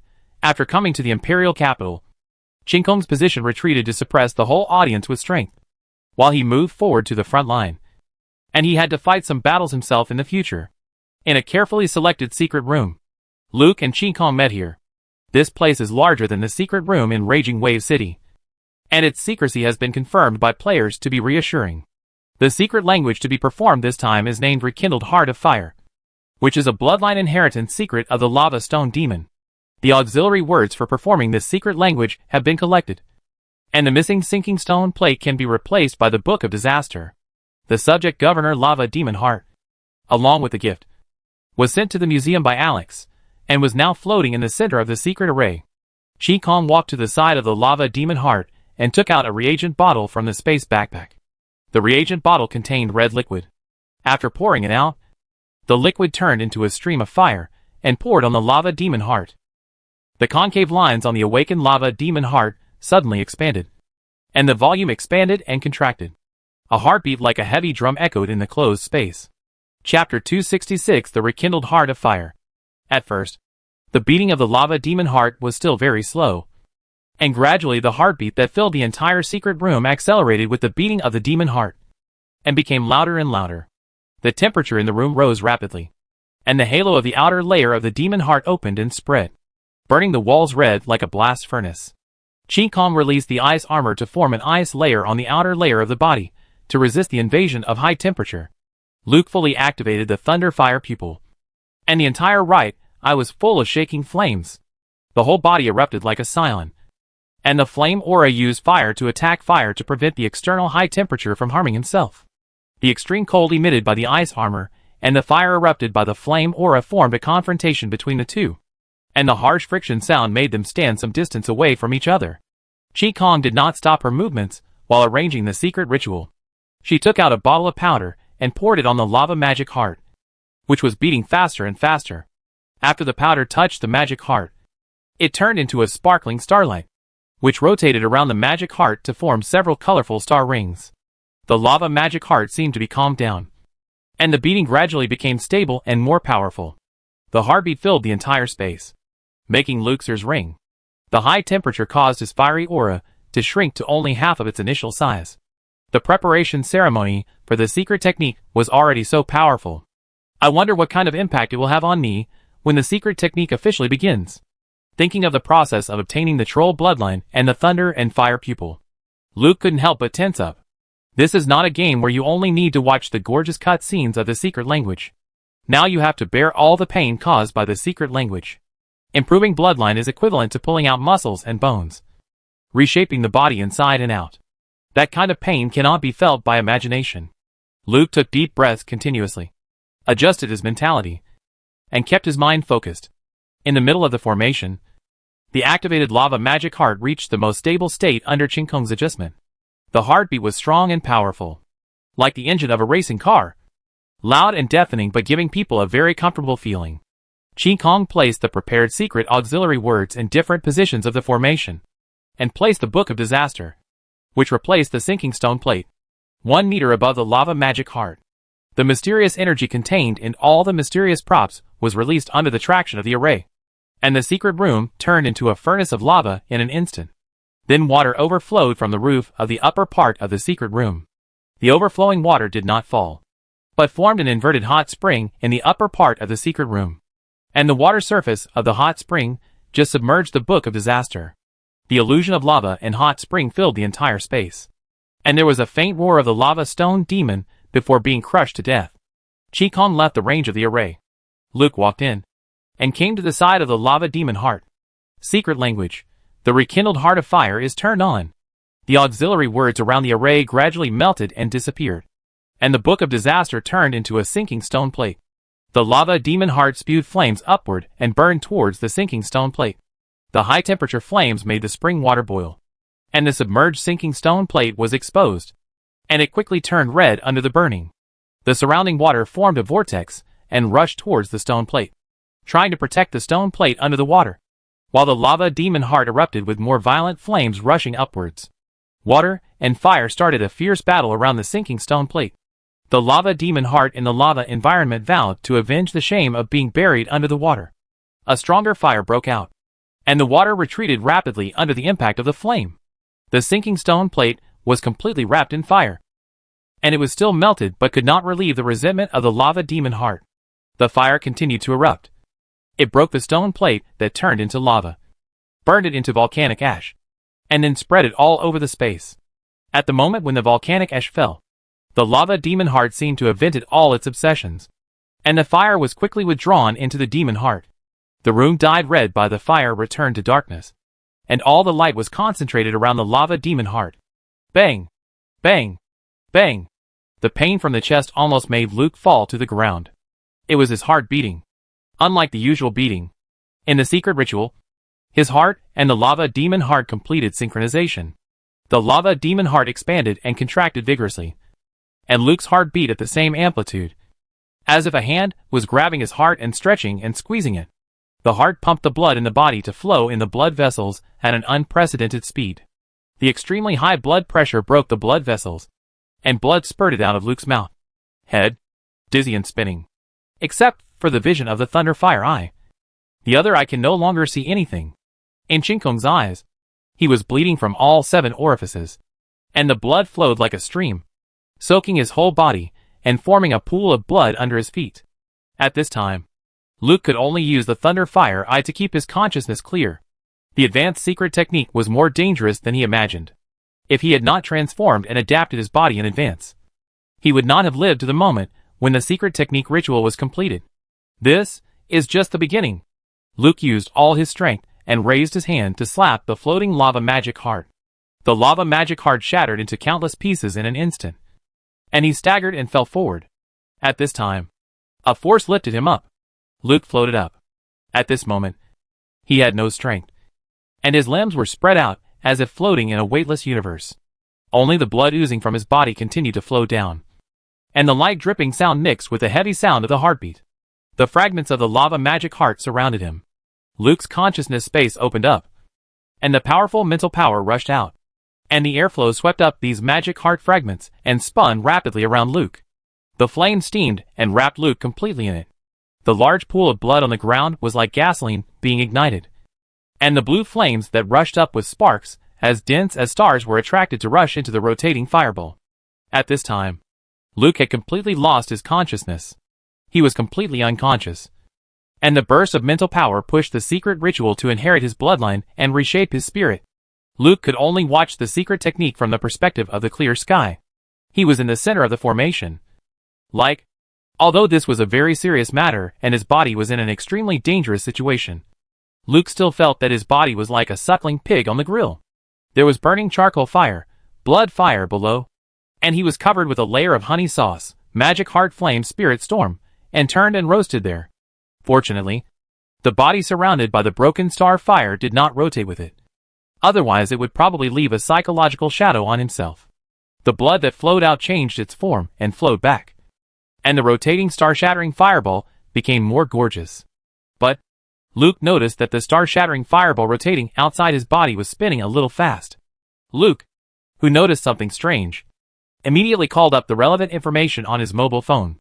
"It's broken." Compared with the normal secret words, "rekindled heart of fire," the star-shattering fireball outside his body was not spinning a little fast, but very fast. The speed was estimated to be more than twice as fast. What's going on?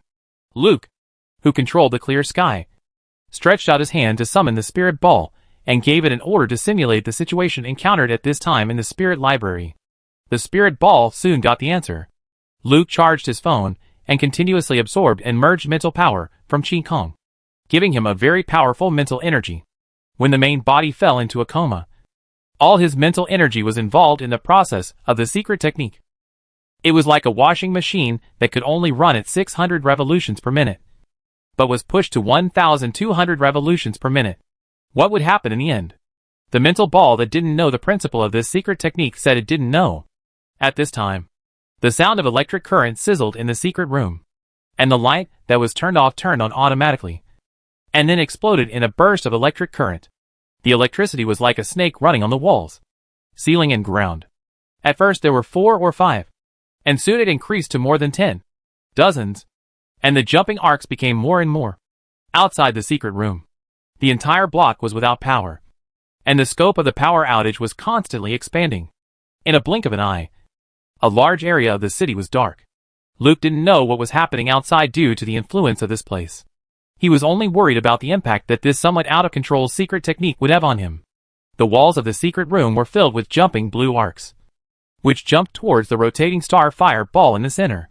At first, they were still far away from the star fire ball, but the arcs continued to merge during the jump. The slender arcs gathered into thick whips, which whipped the star fire ball one by one, and were instantly swept into the rapidly rotating star fire ball. The red fire ball was mixed with purple lightning. The heartbeat like a drum turned into thunder. What is going on? Luke didn't know. The secret technique couldn't explain it. But this kind of electricity that came by itself was definitely related to the Thunder Fire Pupil. When the Thunder Fire Pupil was implanted, Luke knew that there was definitely something wrong with this pupil technique. It was just that there had been no abnormalities in its use. So Luke forgot about the changes that occurred when the Thunder Fire Pupil was made. He didn't expect it to suddenly appear at this time and interfere. It is definitely impossible to intervene now. Fortunately, The main body did not suffer external damage due to the accelerated rotation of the broken star fire group and the addition of electricity. As for the internal changes, it can only be left to fate. The secret ritual is still going on, which is a good sign. Luke, who didn't know when this out-of-control secret magic would end, took out a notebook and pen from the space backpack in the clear sky, released the spiritual ball, and collected and recorded the data of this rare secret mutation scene. A few hours passed, and the secret ritual finally showed signs of ending. A dragon roar awakened Luke's consciousness. Luke first woke up in his own consciousness space. The whole space was filled with flames and lightning, and the power was like doomsday. Another dragon roar, and Tautai rushed out from a piece of flames and lightning. It flew over immediately when it saw Luke, and its body shrank to the size of a goshawk and landed on Luke's right shoulder, constantly rubbing Luke's cheek with its head. Then Tautai stretched his neck forward and spit out the strange dragon egg. Now it can no longer be called a dragon egg. As the number of seal characters lit up increased, its shell emitted a bright light, like a shining gem. At this moment, Luke felt that it was right to call it a dragon ball. Egg, a little cheap. Bonnot's voice came from the dragon ball. What happened? You seem to be dead just now.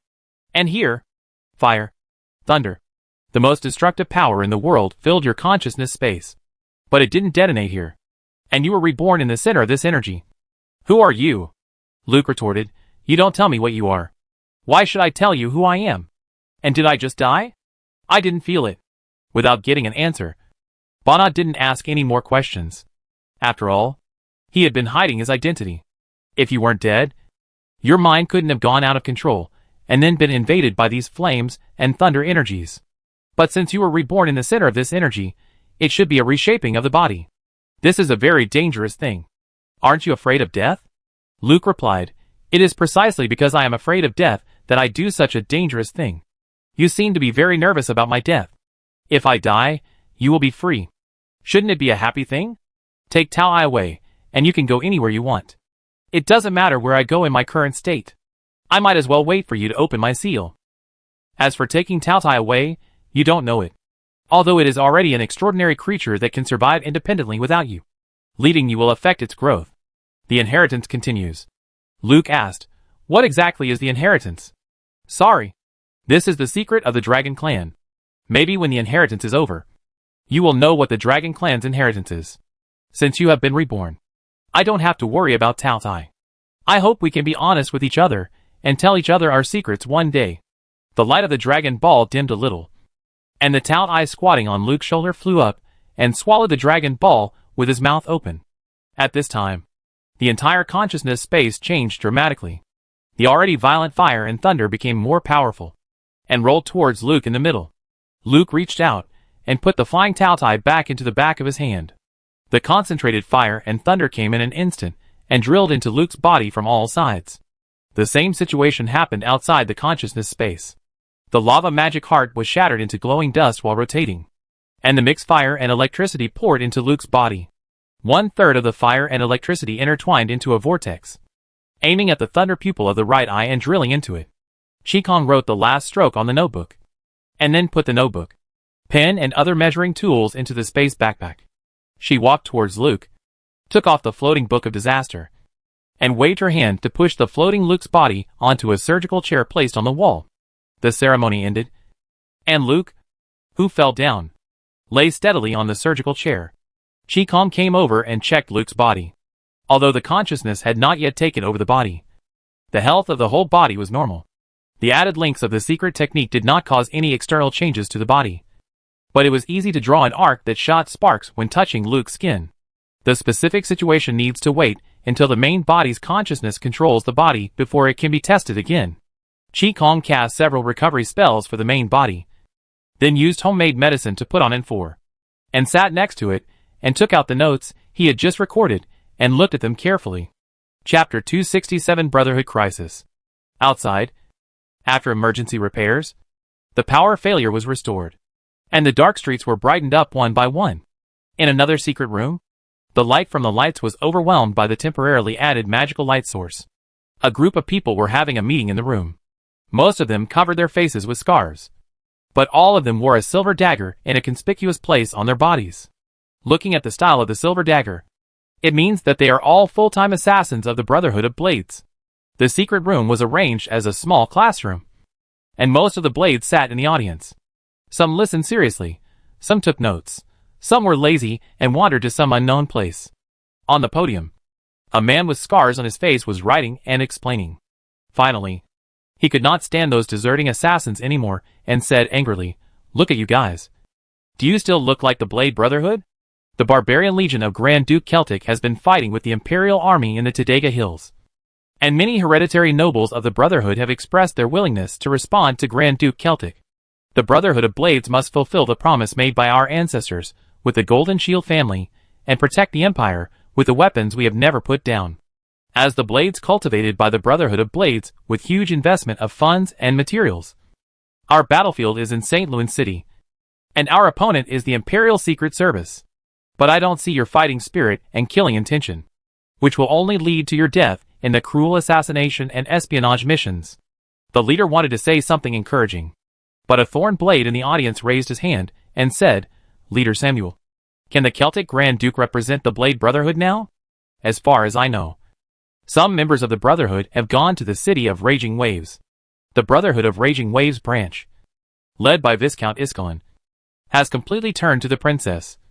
And some of the Thorn Blades we are familiar with are cooperating with the Secret Service. Some members of the Brotherhood have joined the new nobility and become a member of the new nobility. All your arrangements here today will appear on the desks of our mortal enemies in a while. The reason why we can hold a meeting here safely is because this meeting is ridiculous. Chief Samuel, wake up! The Brotherhood is no longer the Brotherhood of the past. I don't know which brother will stab me in the back tomorrow." The words of the Thorn Blade caused a noise in the whole room. Most of the Thorn Blades agreed that the Brotherhood is not a united organization now. There must be a ghost in the room from other parties. Silence. Faced with the increasingly chaotic meeting, Chief Samuel shouted, "And Isaiah, you are here to deceive people and alienate the trust between the Brotherhood and the Thorn Blades. I think you are the traitor who has been bought." The Thorn Blade, codenamed Isaiah, stood up, pointed at the tasks on the blackboard and cursed, "Samuel, look at what tasks are on it. Assassinate the Emperor of the Empire. Assassinate the eldest princess. Assassinate the eldest prince. Assassinate the second prince. Assassinate Qikong. Assassinate Meteor. Assassinate Gabriel." Is this how the thorns that the Brotherhood has spent a lot of money and resources to train are used? It is obvious that the Brotherhood's top leaders have already believed that we thorns in St. Louis City cannot be trusted. So they let us launch suicide attacks and squeeze us dry to get our money back. Samuel said angrily, "And Isaiah, you are talking nonsense here and questioning the Brotherhood's decision. Come on. Grab him." Several thorns were about to step forward to subdue Isaiah. Isaiah pulled out the silver blade in the leather sheath on his chest and took a counterattack posture. Some thorns who had a good relationship with Isaiah joined in to protect him. Isaiah jumped onto the table and shouted to all the thorn blades in the room, "Although we are assassins, the most training we have received is never assassination. If the Brotherhood of Blades values us, they will only cherish our lives and let us complete as many intelligence-stealing tasks as possible, rather than assassinating the Imperial dignitaries, who are under strict protection." Samuel gave us all suicide assassination missions, obviously wanting our lives to exchange for his future. Brothers, whether we are brothers in the future or not, I will call you brothers here again.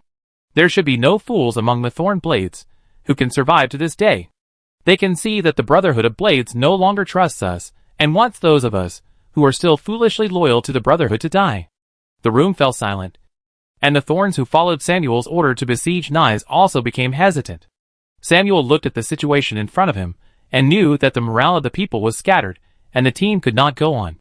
If a fight broke out, he alone would definitely not be the opponent of such a high-level thorn. Good. Very good. Nice. This is the result you want. You succeeded. These Brotherhoods give us tasks. You don't execute. I will execute. Brothers who are willing to die with me, follow me." Samuel walked out angrily, and only 5 of the thorns in the room followed him out. The room fell silent again.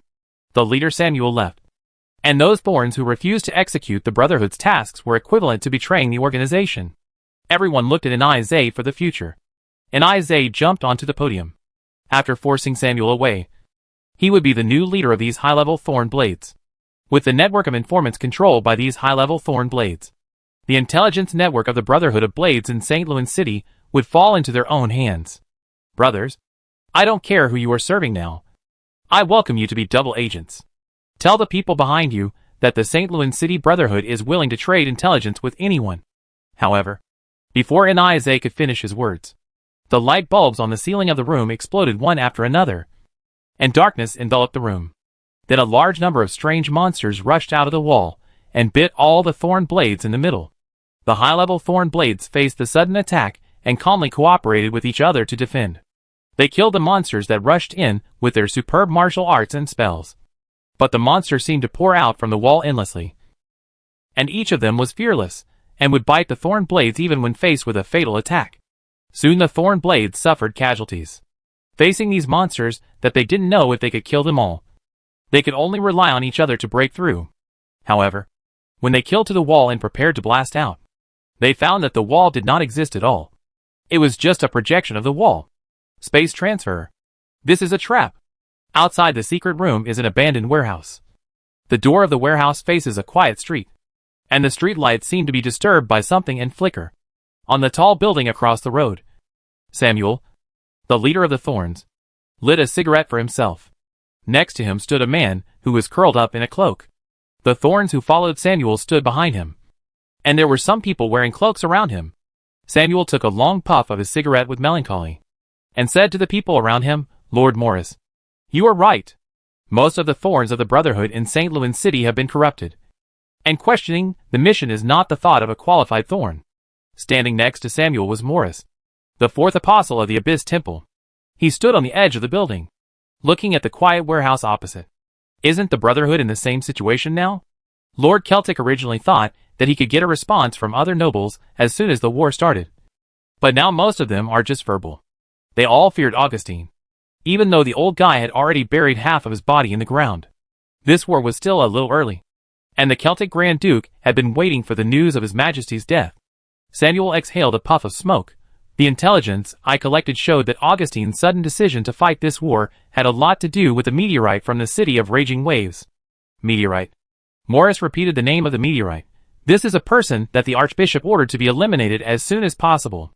If he died, the city of Raging Waves would trigger many parties scramble. Once the city of Raging Waves was in chaos, the weakness of the empire would be seen abroad. Once the war broke out in the north, the pressure on the Tadega Hills would be greatly reduced. And those nobles who are still waiting and watching also know that they can only keep their power and land in the future by joining the winning side as soon as possible. Samuel said, "The matter of assassinating Meteorite can only be left to you. Once these Thorns die, there is no point for me to stay here." Fortunately, the Celtic Grand Duke anticipated the situation of the Brotherhood and sent the Abyss Temple to the Imperial capital to rearrange a new intelligence network. Meteorite is far less powerful than Clear Sky. I think you can easily complete the Grand Duke's task. Samuel's words were full of thorns. Although he is now in the same camp as the Abyss Temple, without the Thorns of St. Louis City, he is a dog without a home. In addition, the current situation of the serious division of the Brotherhood of Blades, it is inevitable that they feel jealous of the Abyss Temple, which is becoming more and more important. Morris said coldly, just based on this sentence, "I can kill you." Samuel threw the cigarette but on the ground and stepped on it hard. "No matter how poor I am, I am the leader of the Thorn Blade who once managed the intelligence network of St. Louis City. It is not so easy for you to kill me. And I also know that someone in the court has had secret contact with you. If you want to continue to gain the trust of the Celtic Grand Duke, do what you should do. Don't continue to send heads to Chi Kong for the Book of Disaster." After saying that, Samuel jumped down from the roof, and the 5 thorn blades followed. Morris was on the rooftop, enjoying the wind, the hem of his coat swinging violently in the strong wind. How did Samuel know that Augustine had contacted me? Was it someone from Augustine who leaked the secret? Or someone from the Abyss Temple? Ever since she had contact with Chi Kong, Morris felt that the Abyss Temple seemed to have no secrets in front of her. In order to understand and deal with Chi Kong, Morris had a secret talk with someone from Augustine. Unexpectedly, this brief secret talk could be detected by Samuel. The Blade Brotherhood's Thorn Blade has been operating in St. Louis City for so long. And although it was wiped out this time, it still has a foundation. At this time, the flickering street lights on the street returned to normal. and several shadows rushed out from behind Morris. They jumped down the building, crossed the street, and got into the warehouse opposite. After a while, one person returned. Master Apostle, confirm that all the people inside are dead. Set a fire and burn it cleanly. Yes, sir. After a whole night of recovery, the awakened Luke finally adapted to his body after completing the bloodline inheritance. The most obvious thing is that the strength has increased by a large span. If you don't control it carefully, it is easy to break the things in your hands. And the most important thing is the magic that Luke has always been thinking about. The inheritance of the troll bloodline did not bring Luke magic power. He could release magic by using the magic power contained in the greedy red dragon spear and the skills developed by the Thunder Fire Eye. This time, the inheritance of the Lava Stone Demon bloodline not only gave him a stronger body, but also a good magic talent and surging magic power. Luke stretched out his hand and chanted the spell, and the magic power of fire attribute gathered in his palm under the traction of his magic power. The spell and the power of thought formed the magic power structure, and the magic power of fire attribute produced magical changes in the magic program in the structure. A ball of fire transformed from energy into a physical entity and appeared above Luke's palm. Qingkong's study at Ulu College allowed Luke to master the solid basic principles of magic. A simple little fireball formed at will. Luke continued to add new structures to the magic structure of the little fireball, injecting more magic programs. As the magic power was added, the little fireball expanded and burned violently, erupting from a swaying little fireball into a beam of fire that erupted upwards. Luke added more magic structures to it, and with a crazy injection of magic power, the fire in his hands made a roar like a jet engine. Unsatisfied, Luke added electric magic power, and after a burst of sparks and lightning, there was a series of explosions. The explosive force of the electric fire made Luke a little unstable.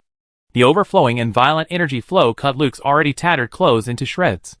Luke, who released magic independently for the first time, ignored the danger caused by releasing two violent energies of fire and electricity at the same time.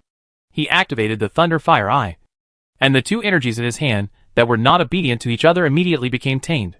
The originally colliding red flames and purple lightning merged into one place, turning into a blue electric current fire column that erupted steadily. After playing for a while, Luke retracted this eruption that consumed a lot of magic energy.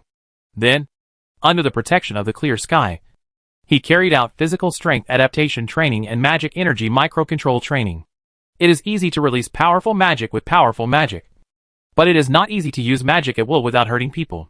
A beginner in magic needs to practice continuously for several years before he can control his magic freely. Fortunately, Luke had acquired magic knowledge and skills from Qingkong, and with his powerful spiritual energy, he quickly completed the magic control training that would take several years to master. In order to further consolidate and strengthen his magic control ability, Qingkong also asked the spiritual ball to design a set of daily magic exercises suitable for body training. It is to control the flames to circle around the fingertips of the 5 fingers, starting with one flame, and then increase the number of flames when you can control it freely. The flames cannot touch the skin, cannot leave a certain range of the fingertips, and cannot collide with each other. When it was completely bright, Luke changed his clothes and practiced in this way to return to the Copper Mulberry Avenue. Chapter 268 Fire.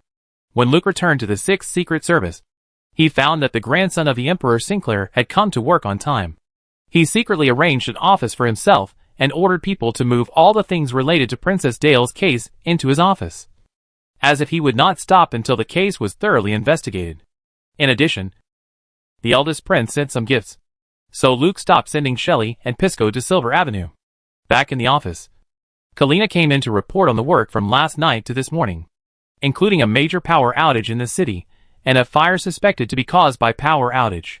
Governor, many body remains were found in the fire. The police are investigating, and the Secret Service headquarters has also sent people to follow up. What we know now is that warehouse has been out of use for a long time, and we don't know why these people gathered in it. No clues to prove their identities have been found yet, but it is certain that these people were killed first, and then the fire broke out. This is obviously a murder and burning of the body to destroy the evidence. But the sheriff's department said that the fire was caused by a power outage. Very strange. Luke read the special case file and said, the sheriff's department must be covering up something. And the shared intelligence given to us by the headquarters also has traces of covering up. Since they all know more inside information, we can just pay attention to this case from the side. What's the situation with Sinclair? Speaking of Sinclair, Kylina looked angry. It's okay. Except for verbal harassment. There is no more action. Now he has transferred all the information related to Princess Dale's case and sent the people he brought to investigate the second prince. Is the case related to the second prince? Luke didn't know what Sinclair talked about with Fania after returning home yesterday. But Fania must have thrown the pot of dirty water on the second prince Alec, which made Sinclair so motivated today. I just want to loosen up the eldest prince and let the two princes fight. All the information related to Princess Dale's case, Sinclair will give it to him. Apart from these, he and his people are not allowed to see other confidential things. The people coming to support from Raging Waves City should be arriving soon. You should arrange the reception and let them get into work as soon as possible. All parties in the Imperial capital have been watching for so long. Those who want to see it have seen it clearly. Some people will not be able to resist and take action. There are also the Blade Brotherhood and the Abyss Temple. If the Civil War starts, they will definitely not continue to be quiet. We are an isolated army here. Set up the security system as soon as possible. Kylina answered solemnly, yes, Governor.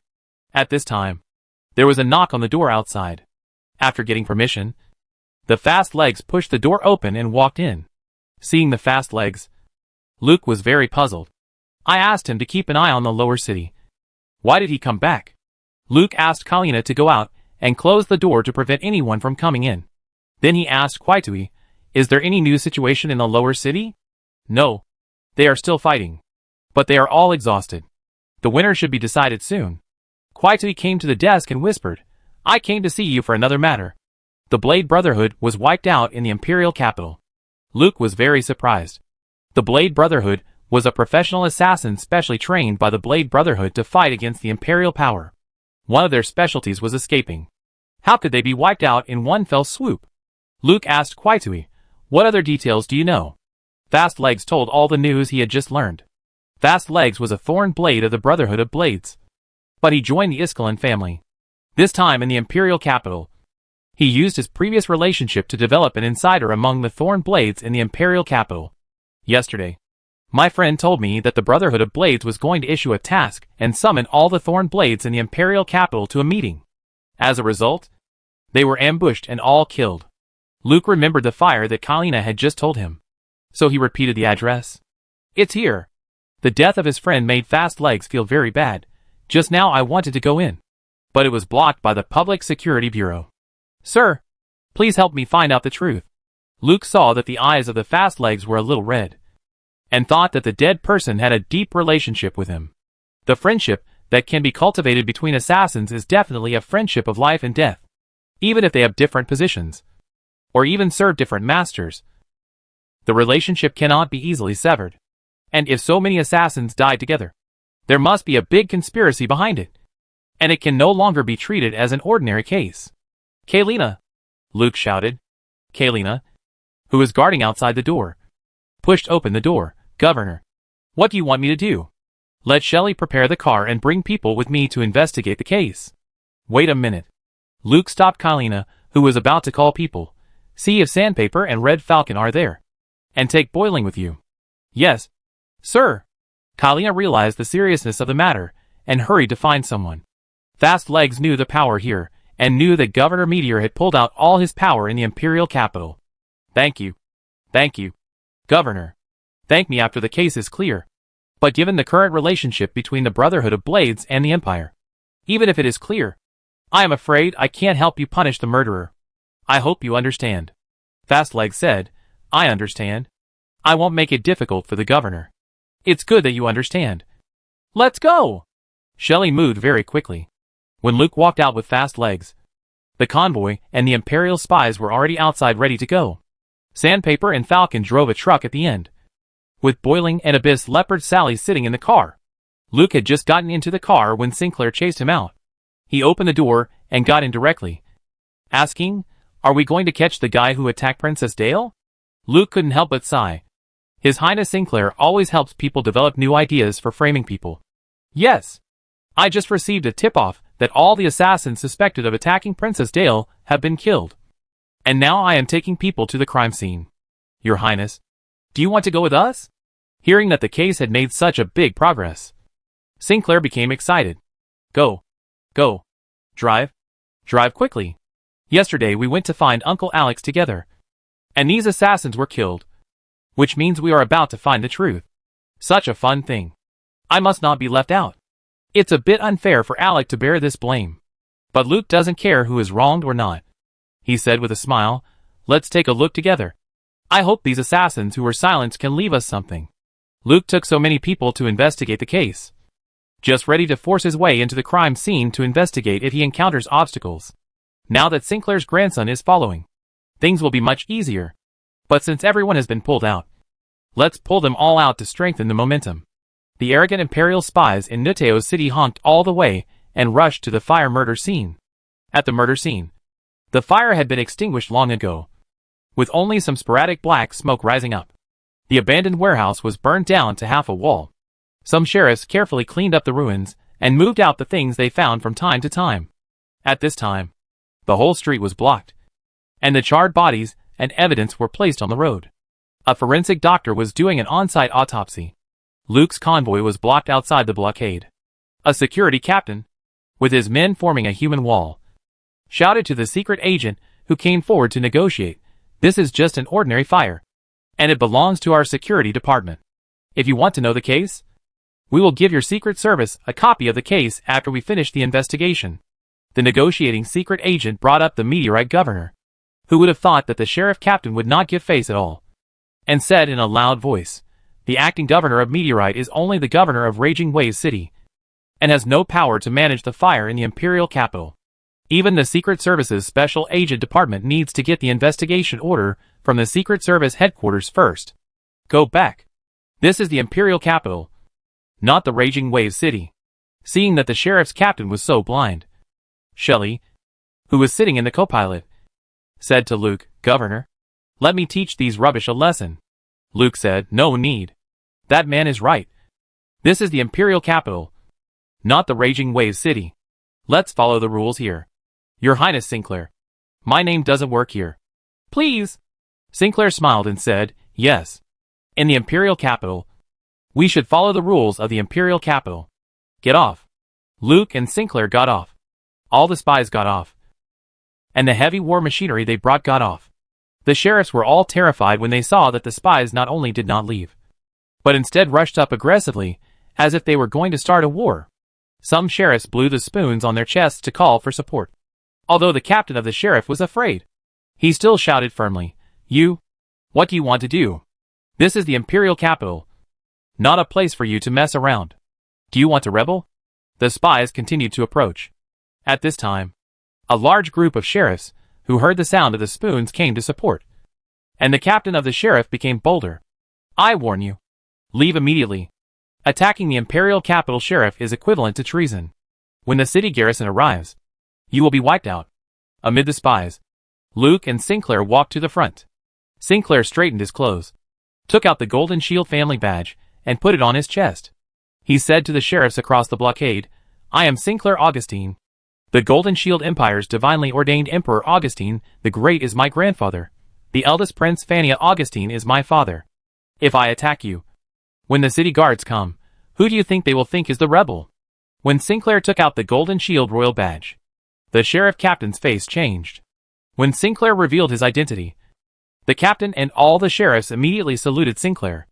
"I'm sorry, Your Highness. I didn't know you were here. Please forgive me for offending you." Sinclair took off his family emblem and put it in his pocket, and said to the sheriffs with dissatisfaction, "Offending me is not a serious crime. But offending the laws of the Empire is not what you law enforcers should do. You just said it was an ordinary fire. Why did the news I received not say an ordinary fire? Can you explain it?" The sheriff captain hesitated. "Your Highness, we said it was an ordinary fire to avoid causing panic among the citizens.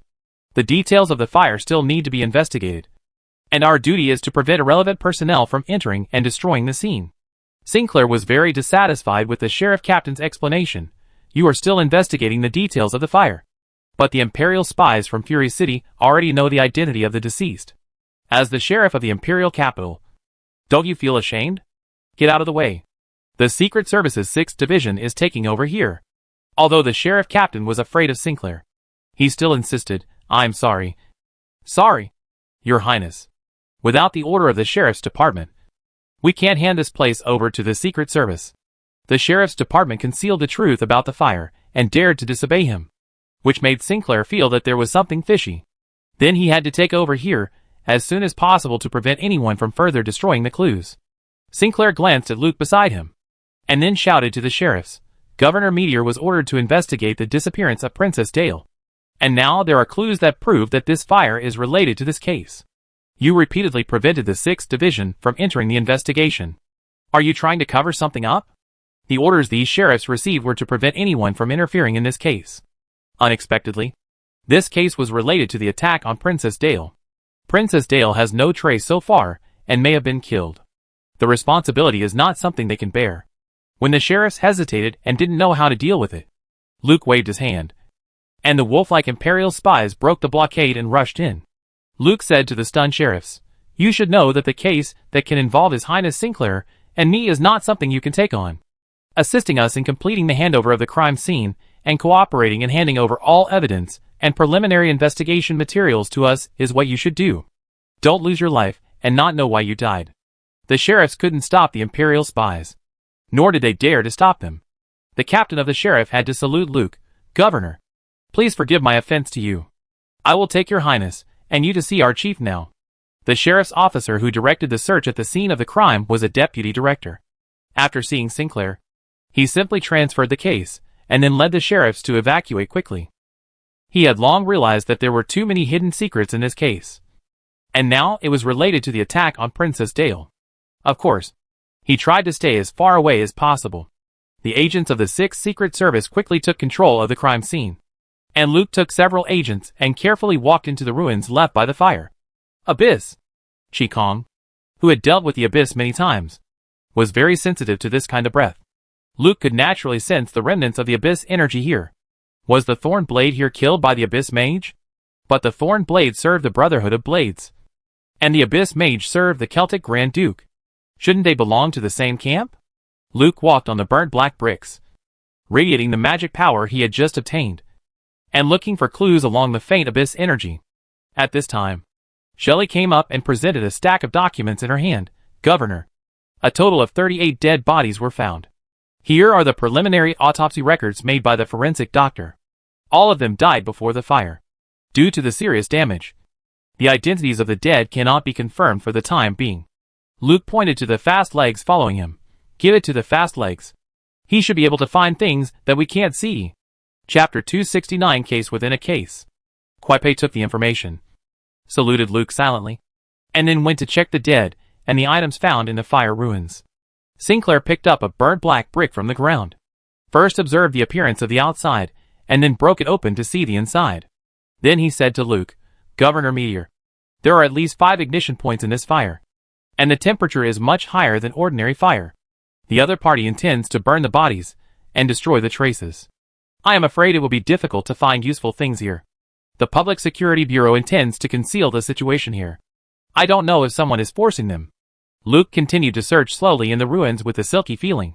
In response to Sinclair's inference, he replied, Since the other party is sure to burn all the clues, there is no need to ask the Public Security Bureau to help conceal it. So many people died, and it happened in the Imperial capital. So it was reasonable for the Public Security Bureau to handle it this way. After all, this was a war period, and many people would be punished for causing panic in the Imperial capital. But it is not ruled out that the Public Security Bureau knew other secrets. Your Highness, if my people go to the Public Security Bureau to ask, they may not tell me the truth. Leave the search for clues here to me. You go to the Public Security Bureau now and ask them what else they know. Sinclair looked at such a large fire scene and knew that searching for clues here would not be completed in a short time. And there were indeed some abnormalities at the Public Security Bureau, and they should be asked about the things they concealed. Okay, I'll leave this to you. I'll go to the sheriff's office and ask them whatever they know. Sinclair left with his followers. Luke walked to a pile of rubble, removed the broken bricks on top, and saw a pile of powder underneath, which looked like the residue of burnt charcoal. Luke asked his subordinates to bring an evidence bag and a shovel. shoveled out some powder, and poured it into the evidence bag. He searched several more locations, and found similar powder. If other people saw these things, they would definitely think they were the remains of burnt wood and miss them. But Luke recognized that they were a material in some kind of secret ritual. This secret is related to the Abyss.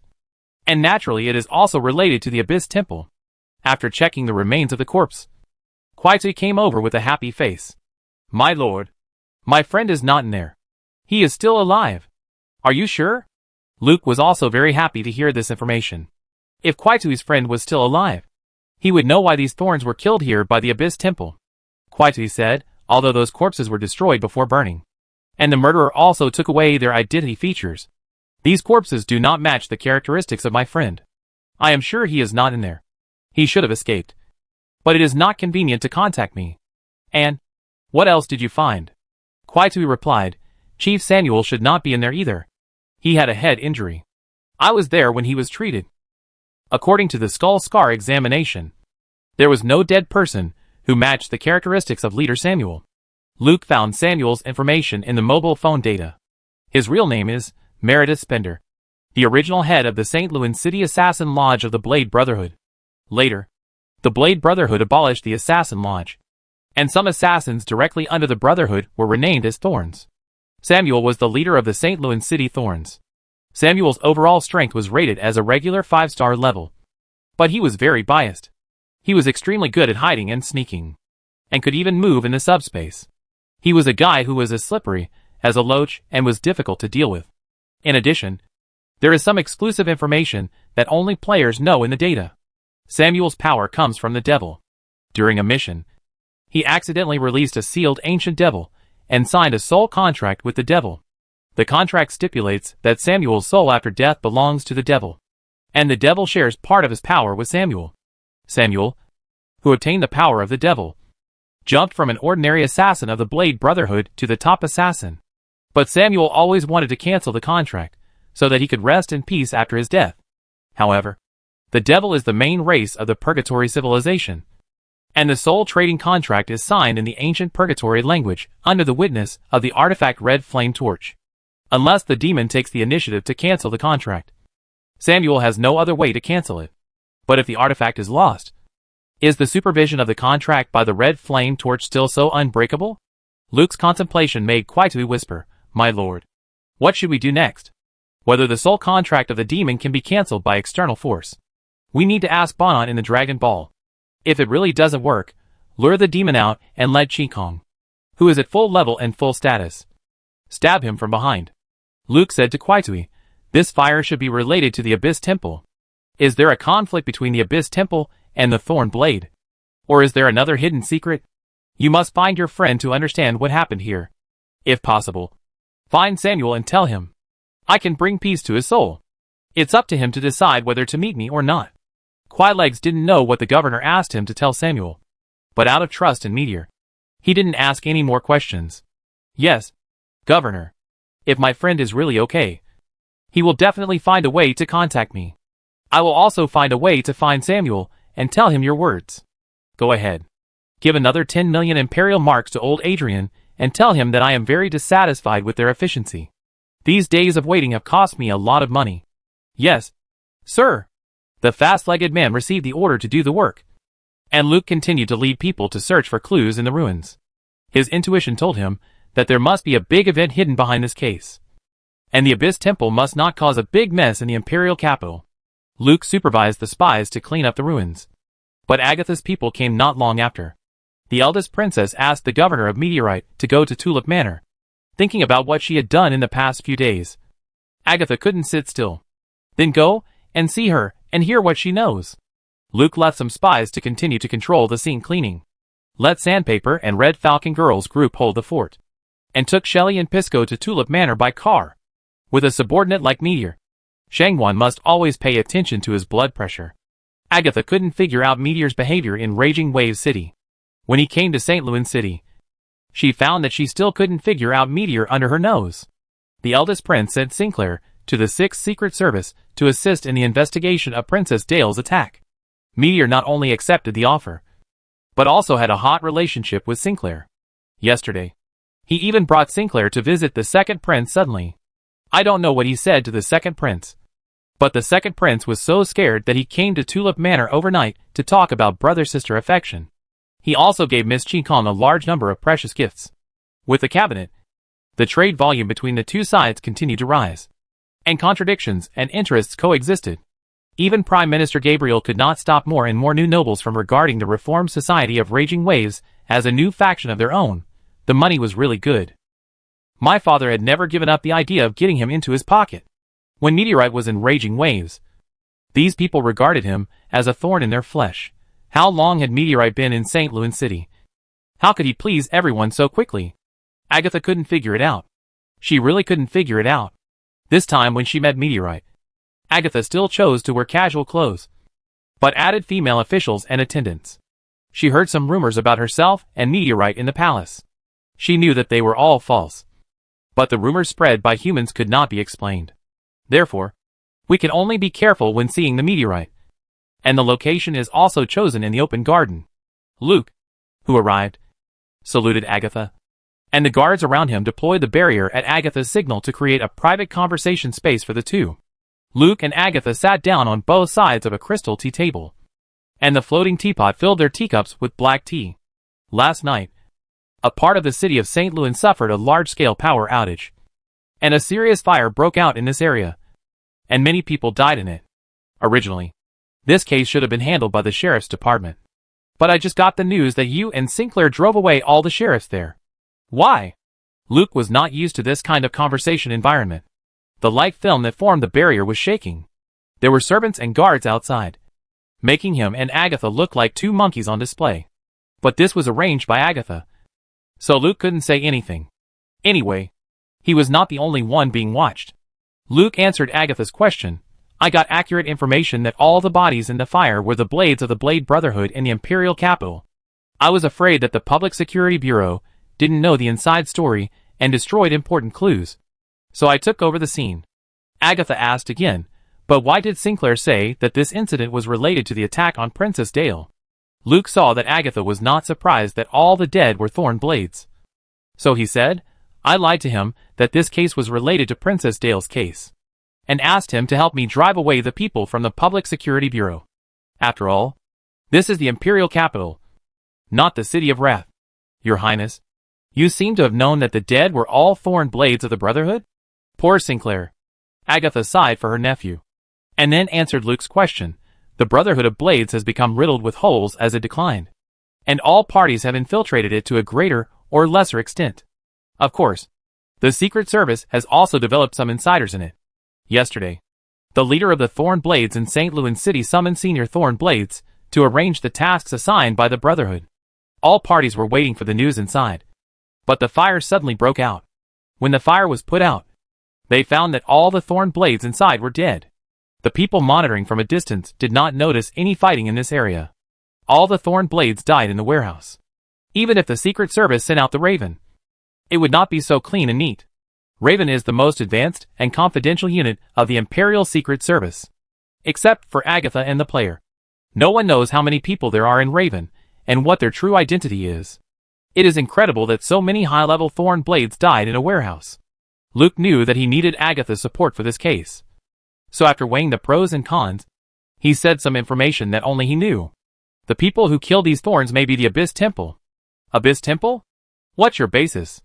Luke said, Your Highness, you just said that even if the Raven was dispatched, it would not be possible to kill so many high-level thorns so cleanly and neatly. So the only ones who could kill them were our own people. Set up an ambush in advance and act quickly. Agatha nodded. That makes sense. If Kelt believes that the thorns of St. Louis City cannot be trusted, it is indeed possible that he ordered the Abyss Temple to kill them all. But this is just a reasonable inference. We need clearer facts to respond. Do you have any evidence? I found some relics suspected to be secret arts at the scene. Miss Qingkong knows the Abyss Temple very well, and she is in charge of the Mystic Department of Ulu College. If we give those things to them for analysis, they should be able to analyze what they are. Agatha said, then ask Miss Qingkong for help as soon as possible. The thorns of St. Louis City are all dead, and the mission of the Blade Brotherhood must be transferred to the Abyss Temple. We must know what they want to do so that we can take precautions. These Abyss mages are hiding too deep. If we can find them, We can concentrate our strength to eliminate all the enemies around us. Luke knows where the Abyss mages are hiding, but the places where they hide are too scattered, and he does not have the power to wipe them out in one fell swoop. Even if Agatha helps, there is no way to explain how she knows these locations. Therefore, if you want to eliminate this group of Abyss mages, you need an opportunity. Luke said to Agatha, let's wait for Miss Chinkom's analysis results first, and then find the remaining members of the Brotherhood in St. Louis City to see if we can get some clues related to the fire from them. I have sent someone to do it. This matter came to an end for the time being. And Agatha asked Luke, what did you do when you went to the second prince's house with Sinclair yesterday? Why was he so nervous? And even wanted to join forces with me to deal with the first prince. Luke asked with a smile, does the second prince really want to join forces with you? Although it is not easy to tell outsiders about this kind of thing. The cause of the incident was the meteorite. Agatha wanted to know the inside story. So she told Luke about the meeting between her and the second prince. Father ordered the first prince to take charge of the war against the Celtic Grand Duke on the southern front. The Northern Legion is a staunch supporter of the first prince, and most of the most elite troops in the Empire are in his hands. This favoritism has made the second prince feel a little insecure. You and Sinclair are so close. He must be more afraid. If the first prince has military power and gets financial support from the city of Raging Waves, the entire court will fall to one side. That's why the second prince came to me so anxiously and asked me if I could still control you. Luke asked, what did your highness answer? Agatha said, I want to hear what you want to do first. There is a bottom line for my cooperation with you. I don't allow you to treat the Empire as a toy that you can play with at will. Chapter 270 People outside the chess game. Your Highness, your evaluation of me is a bit exaggerated. No, I don't think it's exaggerated. If everything you have now is not important in your eyes, destroying the Empire at this time is just a thought for you. The nervousness of the second prince when he came to see me was half pretended, and the other half was real.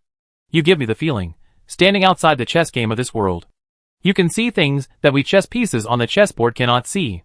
There is no confusion and hesitation at all. In order to get rid of Meteor, Agatha never stopped studying him.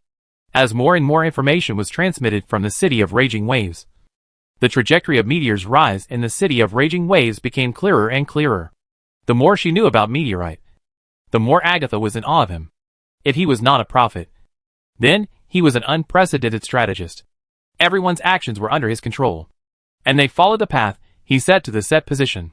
Even if someone wanted to break free, they could not escape the fate arranged by Meteorite. He did not break the original rules of the city of Raging Waves, but used those rules to complete his dictatorship. If it were only these, Agatha would not have given Meteorite such a high evaluation. Meteorite's ability is not limited to power and fighting. His governance of the city of Raging Waves is even more amazing. According to common sense, a city that experiences such a radical change of power will definitely experience a period of decline. But this situation did not occur in Nuteo's city. The economic situation of Nuteo's city only experienced a very short shock and then quickly soared. The reason why this happened is that Meteorite made sufficient preparations before seizing power. When he took over the Secret Affairs Bureau of Cape District in Nuteo's city, he vigorously organized and promoted the technical college to train grassroots technical workers in a short and fast manner. After gaining a certain amount of power, he used his power to solve work problems for technical workers. He even took the initiative to help technical workers negotiate salaries and benefits with factory owners. Now, Yinyang Technical School has covered the entire Nuteo city and has opened 2 advanced technical colleges to train senior technicians. Yinyang Technical School has become a bridge between the lower-class people in the city and factory owners. Factory owners save the trouble of training qualified workers themselves, and the lower-class unemployed have a way to make a living. The reduction in the number of unemployed people has made the public security situation in the entire Nuteo city very good. Even the famous Cape District has seen a good situation of no homicides for 3 consecutive days. Good public security and superior geographical location have given Nuteo city an excellent investment environment. There is an industrial system, skilled workers, a large market facing the entire Golden Shield Empire, and preferential policies for foreign investment. Basically, as long as you bring money, you can quickly open a factory in Nuteo city and make money. In addition, Meteorite forcibly promoted the 10-hour work system and Sunday rest system in Nuteo city, and opened a labor dispute arbitration office in the city government hall to ensure the rest time and deserved compensation of the bottom workers. To outsiders, this was simply bleeding the factory owners with a knife. But Meteorite relied on the power of killing when seizing power to fully promote this policy in Nuteo's city. Then, the factory owners found that they did not lose much. After a while, they found that the sales of the products produced by their factories increased greatly. Many people found it extremely incredible. And Agatha also found it incredible when she saw this phenomenon. The sinking of wealth not only did not reduce the wealth of the upper class, but it increased it. For the entire city, the increase in consumption power means the improvement of the city's prosperity. After upgrading the city's infrastructure, for the world's rich, Raging Wave City is simply a comfortable residence that shows their status. For talents, the open and highly developed Raging Wave City is the place where they can realize their dreams. The imperial court is not only about the struggle for power. More and more ministers and officials are beginning to discuss how to learn from the model of Raging Wave City. When Emperor Augustine publicly talked about Meteor and Raging Wave City, he was full of praise. But these are not all of Meteor's abilities. He used a method that was more fantastic than magic to create the world's first all-metal warship for actual combat. The Raging Wave City Fleet and the Cape District Anti-Smuggling Fleet became the world's first fleet equipped with all-metal warships. The maritime strength of the city of Raging Waves has left its competitors far behind, making this sea area the safest shipping route in the world. He has established a very harmonious relationship with the World Bank and persuaded the World Bank to make a comprehensive investment in the city of Raging Waves. He even has the spare power to reach out to neighboring countries.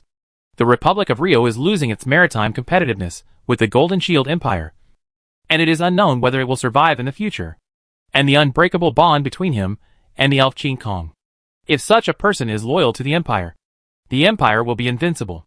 If he has other intentions, the Empire is likely to become a pitiful toy. Who is he? What does he want to do? Agatha hopes to get an answer. In the garden's enchantment, neither of them spoke. They slowly sipped tea as if enjoying the sunshine, flowers, and those exquisite sculptures. After an unknown amount of time, Luke put down his teacup and said to Agatha, "You are right. I am an outsider, so I can see things that you cannot see. As for my purpose, my goal is different at each stage. In Raging Wave City, I just want to have a safe nest. Now I want to see what the game of chess of the Empire will eventually turn out to be. Who can dominate the world? Who can sweep across the world? Who can expand the territory? Who can win the throne? Or, the world will fall apart, and the people who were once glorious will be guillotined one by one." Luke gave an answer, and every word he said made Agatha shudder. Those were the reasons why she was hesitant in the face of an unknown future. But for him, they were just different endings. At this moment, Agatha suddenly felt that what she had pursued in her life was so insignificant. The rise and fall or death of a huge empire is really nothing to this world. Agatha took a long breath. "Thank you for sharing. No matter what happens in the future, we are all participants and creators. As a princess of the Empire, I have my unshirkable responsibilities. After fulfilling my responsibilities, I will no longer worry about where the Empire will go in the future. This is an era full of unknowns. An era where everyone can shine. Thank you, Meteorite." "You're welcome. I just want to let you know my position. You looked like you were going to kill me right away." Agatha, who was seen through, said embarrassedly, "I have always wanted to kill you, but I can't bear the consequences of killing you. Now let's talk about the second prince." The visit of Luke and Sinclair made Alec feel the crisis. Facing the eldest prince, who was going to win, Alec chose to join forces with Agatha. If Agatha can still control Meteorite, Alec can get this strong support and stabilize the situation of equal strength. But Agatha did not give Alex a clear answer. After Agatha finished talking about her meeting with the second prince, Luke asked, "Do you want to inherit this empire and sit on the throne?" Agatha did not show much emotion, as if she knew she would have to face this question eventually. "Before you came to the imperial capital, I had never thought about this question. Because I am a woman, the resistance is not only my father, but also the nobles, generals of the army, and ministers of the court. They are all men. Will they bow to a woman? But my father's vigilance against me made me start to think about this question. But there is still no answer, until I heard what you just said. I will also enjoy this process. Do what I should do, and see who can win the throne or be pushed to the guillotine." At this time, Agatha swept away the gloom and murderous intent hidden in her when she first met, and exuded the heroism and determination to leave her mark in this era. As she just said, this is an era that allows everyone to shine. No matter success or failure. Just enjoy the process. Luke saw Agatha a few years later. The Empire collapsed. And Agatha was like this when she fought with all parties in St. Louis City. That charm made countless players fall in love with her. And they devoted themselves to her plot, and fought for the Twilight Empire. Luke said, "It seems that you know how to reply to the second prince." Agatha replied, "I have never intervened in the fight between their brothers. If you don't intend to intervene, I will reply to him truthfully. Maintaining the security of the Empire is what I should do. I didn't intend to intervene in the fight between your two brothers. But..." Luke paused here. And after arousing Agatha's curiosity, he said, "Fania is the mastermind of the attack on Princess Dale." Agatha's face changed drastically. How could Fania attack Dale? "Do you have evidence?" "No evidence. But my test of Fania and his response made me sure it was him." Agatha asked, "Did Fania send Sinclair to you because of your test of him? How did you do it specifically?" Facing Agatha's questioning, Luke answered, "I am standing outside the chess game of this world. And I can see things that the chess pieces on the chessboard cannot see. The death of suspect Sam was my test of Fania. And then I did something to force him to respond. He knows that I know he did it." "He knows?" "I know that these are hard to convince you.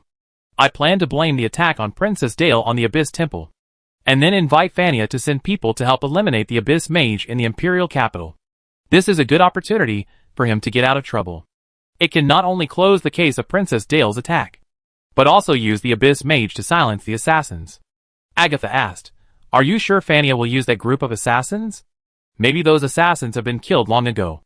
Luke smiled and said, "The Secret Service has not found any clues about the assassins who attacked Princess Dale for so long because they all live in the barracks. The eldest prince controls a city garrison through the Joshua family. The death squads he trained in the north are all in this garrison. That's why he knows that Princess Dale can quickly organize an attack after leaving the palace. Because these assassins are all soldiers. The eldest prince can't kill them on a large scale. So if he wants to kill them and eliminate future troubles, it's best to kill with a borrowed knife. I invited him to destroy the Abyss Temple, and he will definitely send out this group of assassins. At that time, let Princess Dale hide aside and recognize people." Agatha nodded as Luke described the plan. Now she basically believed Meteor's accusation against the eldest prince. The city guard, the palace guard, and the royal knights are the three main guarding forces of St. Louis City, because of his deceased wife. The eldest prince has a great influence in the military, and a part of the city guard is under his direct command.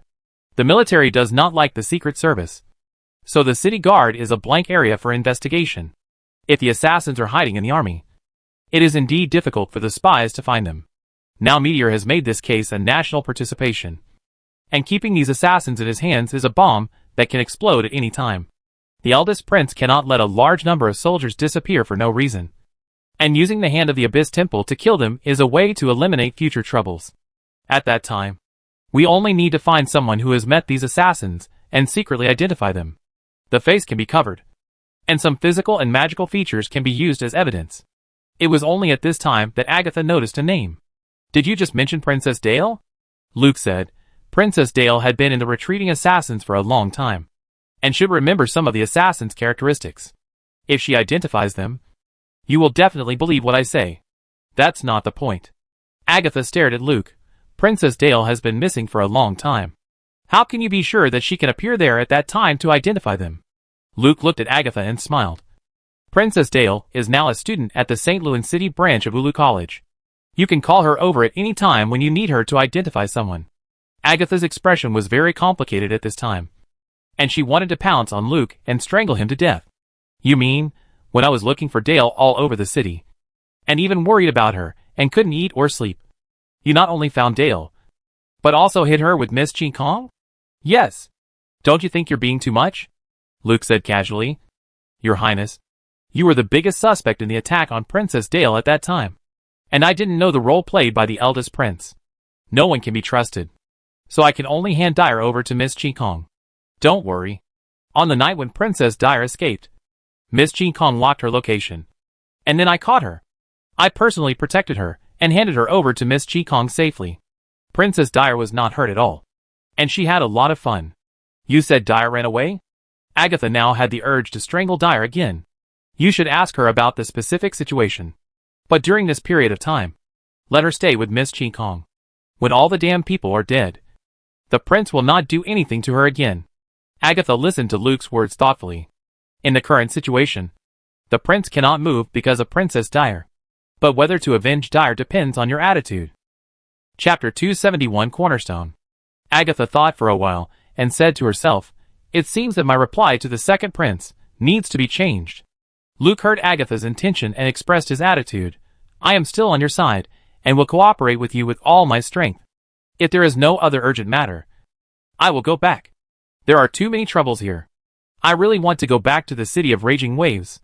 Sunshine, beaches and fine wine are the life I want.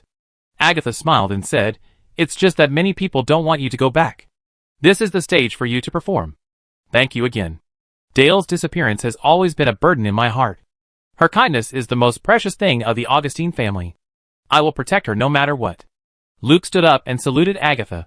Beautiful things are worth protecting by everyone, especially the noble qualities that we all lack. I am very happy to talk to you about so many things from my heart, and I wish you all the best. Goodbye. Look forward to seeing you next time.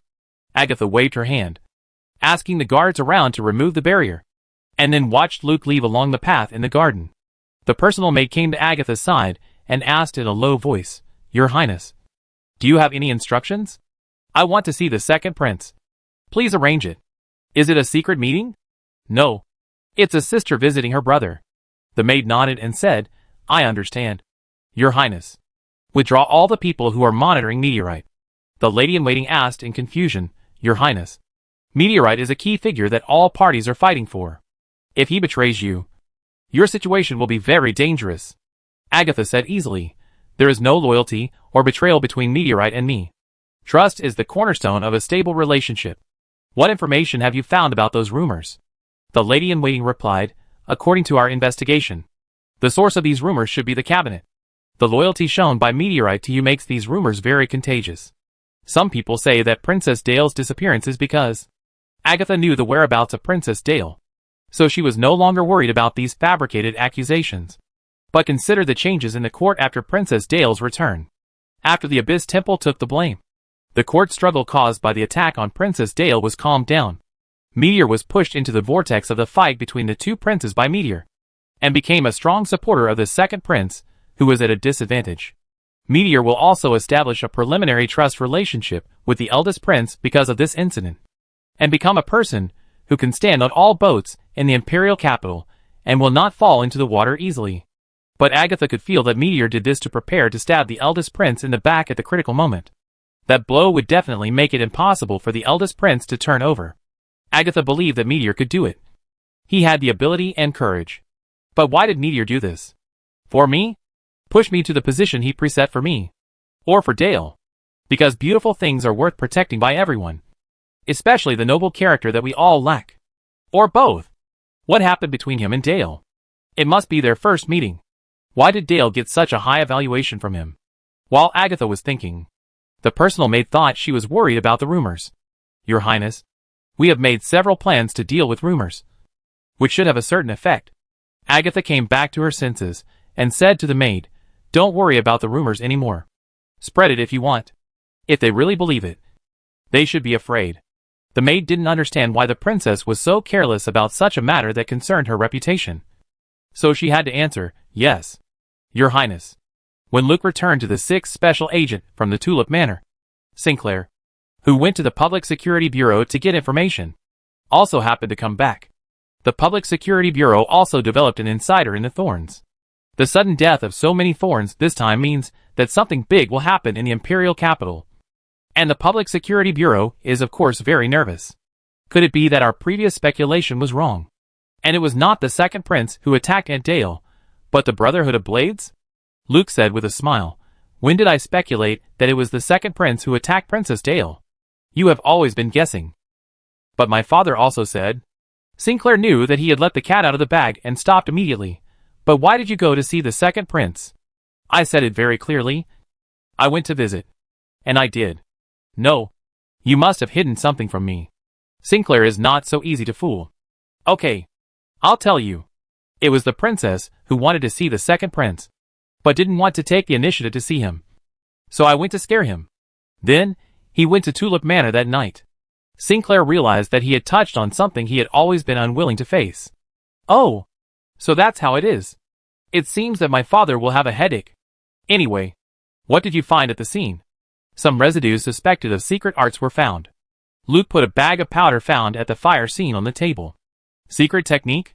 Sinclair picked up the bag and found that the powder inside looked like ordinary carbon ash. So he asked, "What are these?"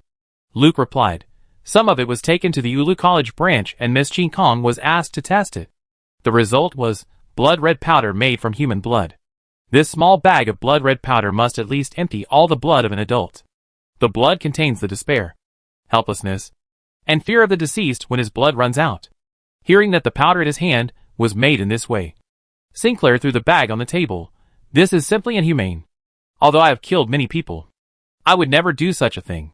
Now mainstream occult researchers also reject inhumane occult experiments. But occultism is ultimately an academic field that can easily lead people to depravity. And there's a place that is very tolerant of such occultists.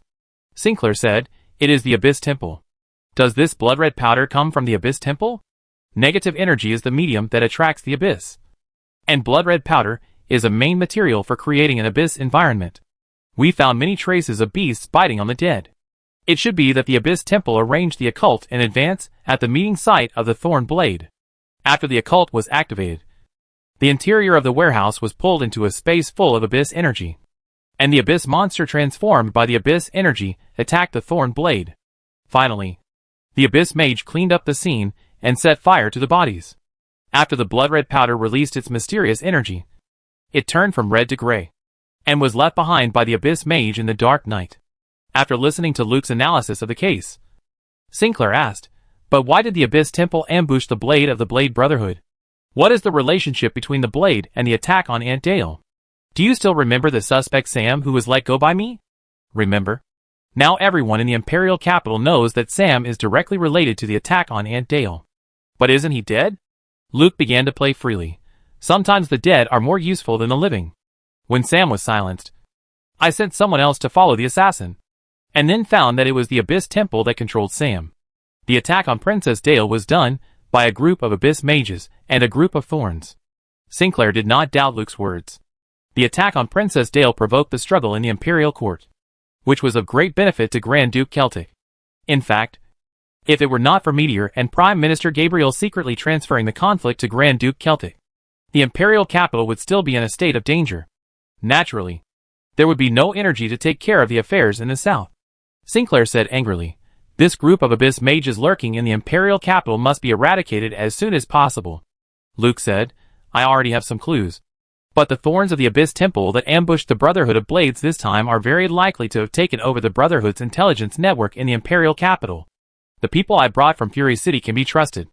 But the Secret Service headquarters. The Secret Service and the Brotherhood of Blades have been fighting for hundreds of years. And both sides have people from the other side. Princess Chattel's case has not been successful for so long. So I know that not all of her people can be trusted." After saying that, Luke sighed with regret. Sinclair understands the situation that Meteor is facing at this time. The Imperial Secret Service and the Brotherhood of Blades have been fighting but not breaking for a long time. And they can even cooperate on some things. They have long been infiltrating each other, especially in the Imperial capital. There are many people working for both sides.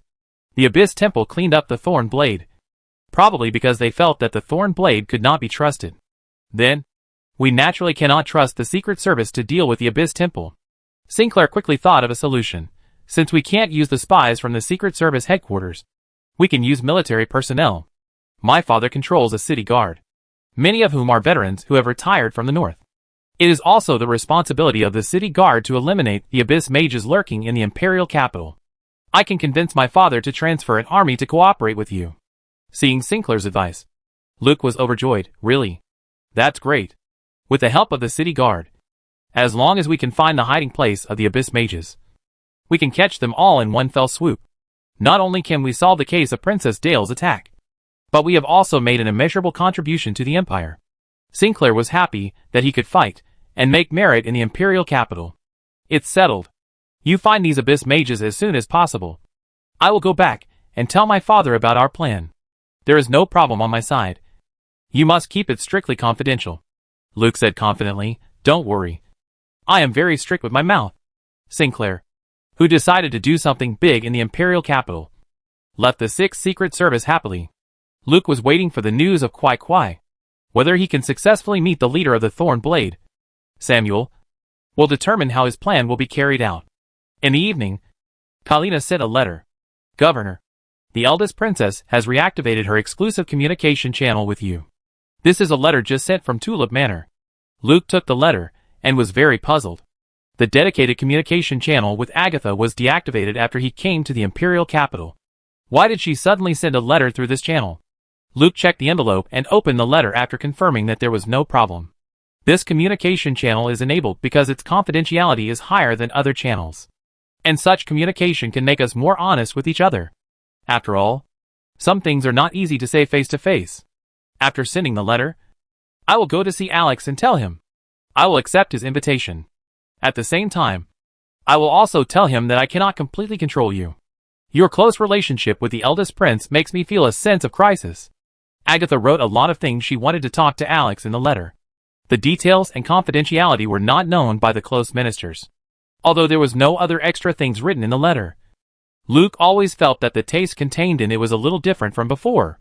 Chapter 272 3 Legs. Sincerity. This is Luke's biggest feeling about the content of this letter. And Agatha's calmness after the change of mentality.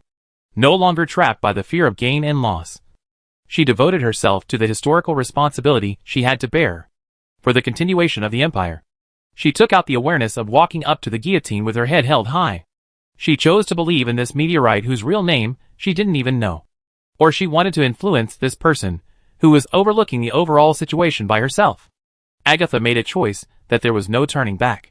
After reading the letter, Luke read it over and over again before rubbing a ball of fire to burn the paper. Then he took out paper and pen to write a reply. The second prince has always presented himself as a benevolent and righteous person. Although some people think he is a fake benevolent and righteous person, he is truly benevolent and righteous if he can pretend to be righteous all his life. If your highness has no intention of competing for the throne, assisting Alex is a safe choice. A benevolent and righteous emperor of the empire can help ease domestic and foreign conflicts and maximize your abilities. I think what the second prince urgently needs now is not the support of the court ministers, but the support of the military. This time, His Majesty gave the second prince the task of suppressing bandits on the western front. It seems that he is at a disadvantage in the competition for the crown prince. But it also gives him an opportunity. The eldest prince has advantages, but he also faces great pressure. The Tadigia Hills have been in the hands of barbarians for generations, and it is not so easy to deal with. With the help of the Abyss Temple and the Blade Brotherhood, it is very likely to become a protracted war, which will be a great loss for the military personnel of the first prince. Relatively speaking, the Western Front is much easier. Appeasing ethnic minorities and attacking scattered nobles can easily achieve results without causing major losses. Not only can you gradually have the military power of an army, but also have the effect of training troops. If the City of Raging Waves secretly supports him with military funds, it will be easy to raise an elite army loyal to the second prince.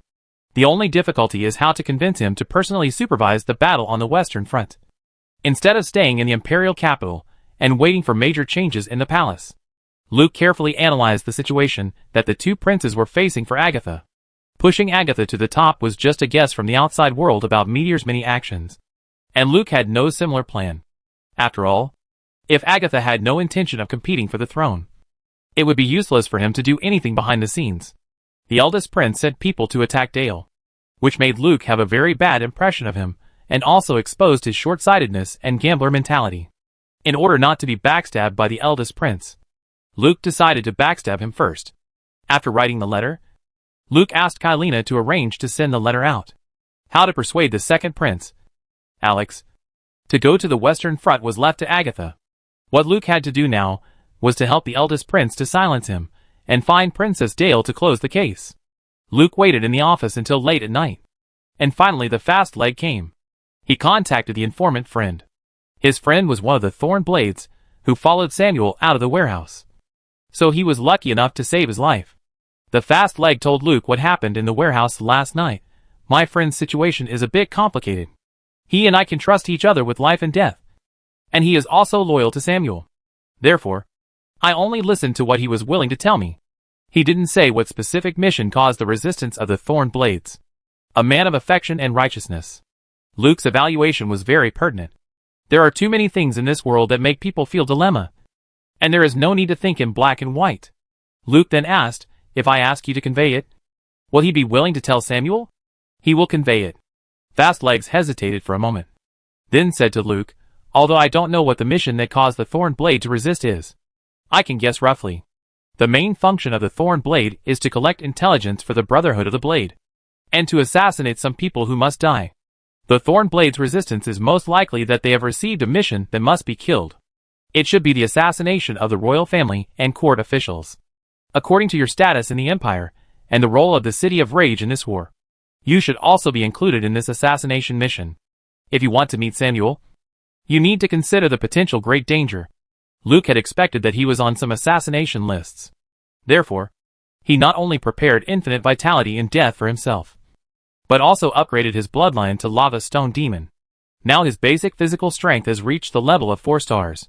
If he adds a few secret skills to improve his skills, his overall strength can reach 4.5 stars. Moreover, he is good at physical strength, recovery ability, and magic reserve. If he defends with all his strength, even a 5-star hero will not be able to do anything to him for a while. This is a great opportunity to turn Samuel against him. Although I don't know what role Samuel played in the attack to kill the thorn blade, these few days are definitely the low point of his life. Since I know what Samuel wants most, I can take a certain risk to fight for it.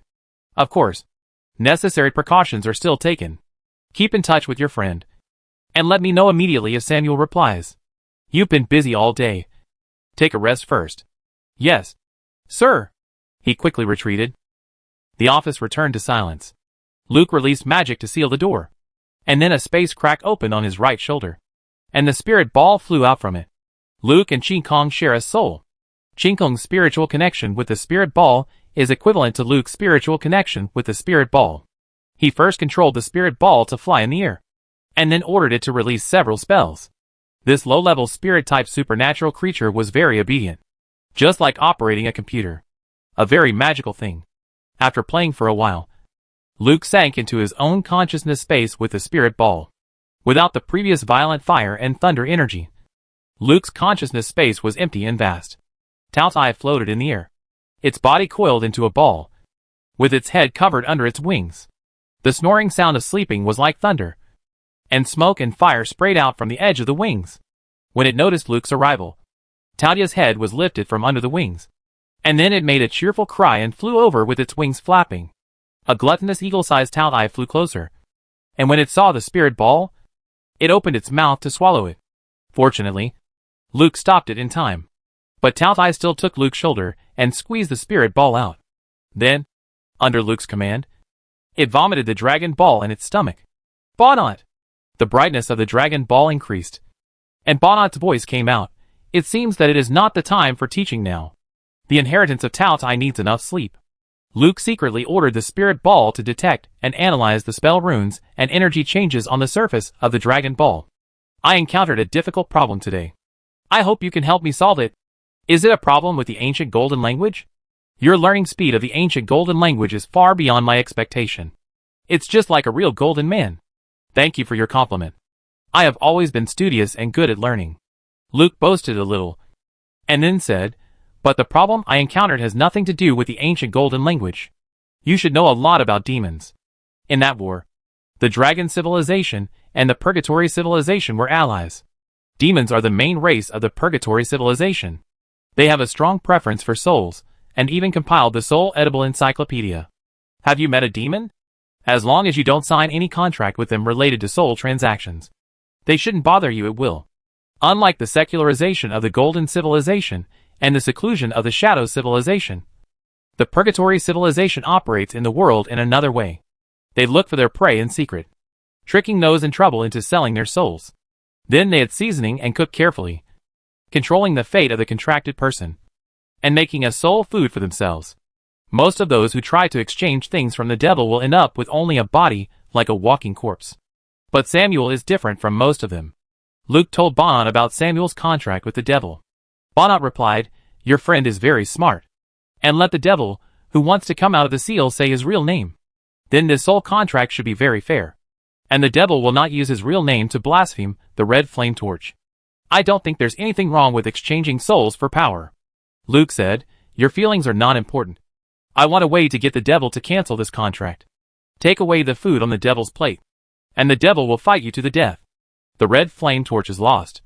Even the ancient devil has lost its former power. He gave part of his power to my friend. It's not difficult for me to kill him, but it's difficult to find him." Bonnet smiled and said, "Even if the ancient devil has lost the red flame torch, it is not as easy to deal with as you think. The power I have is beyond your imagination. I said I can kill him, and I can definitely kill him. But killing him is the last resort. I don't want to cause unnecessary trouble by killing him. Demons have a strong revenge mentality, and like to play dirty tricks. If you kill a demon, if you don't do it cleanly, it is very likely to summon other demons. Especially if you snatch the soul from the mouth of the demon. The demon can't tolerate it the most. The best way is to let the demon take the initiative to cancel the contract." Bonnet didn't think too much. "I can tell you what I know. After all, the ancient demon may still know me.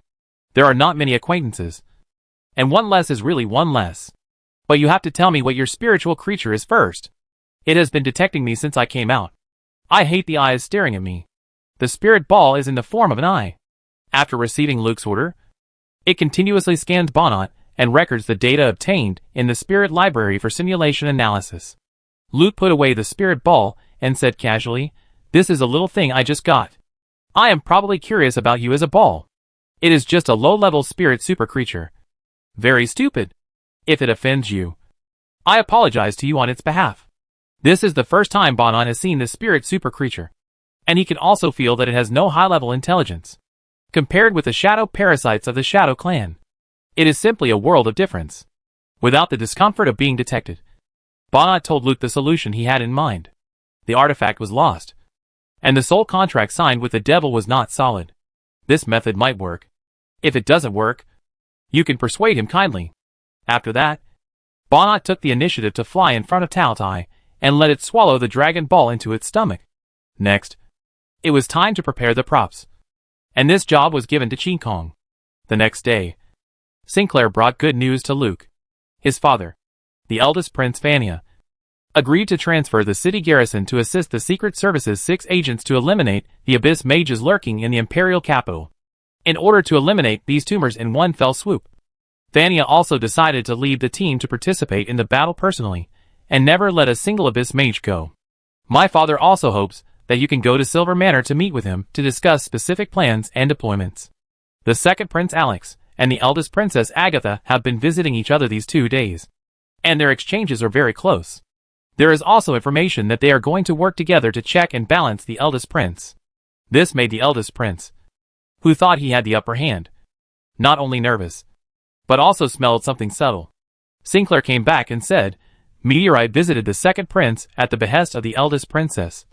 So the alliance between the two should be true. Meteorite knew that it was he who sent people to attack Princess Dale, but he not only did not expose it to Agatha to help her clear her suspicion, but instead wanted to let the Abyss Mage take the blame. If this case is closed like this, Meteorite will lose the bargaining chip to threaten him. This is obviously a show of goodwill. Trying to get closer. Why?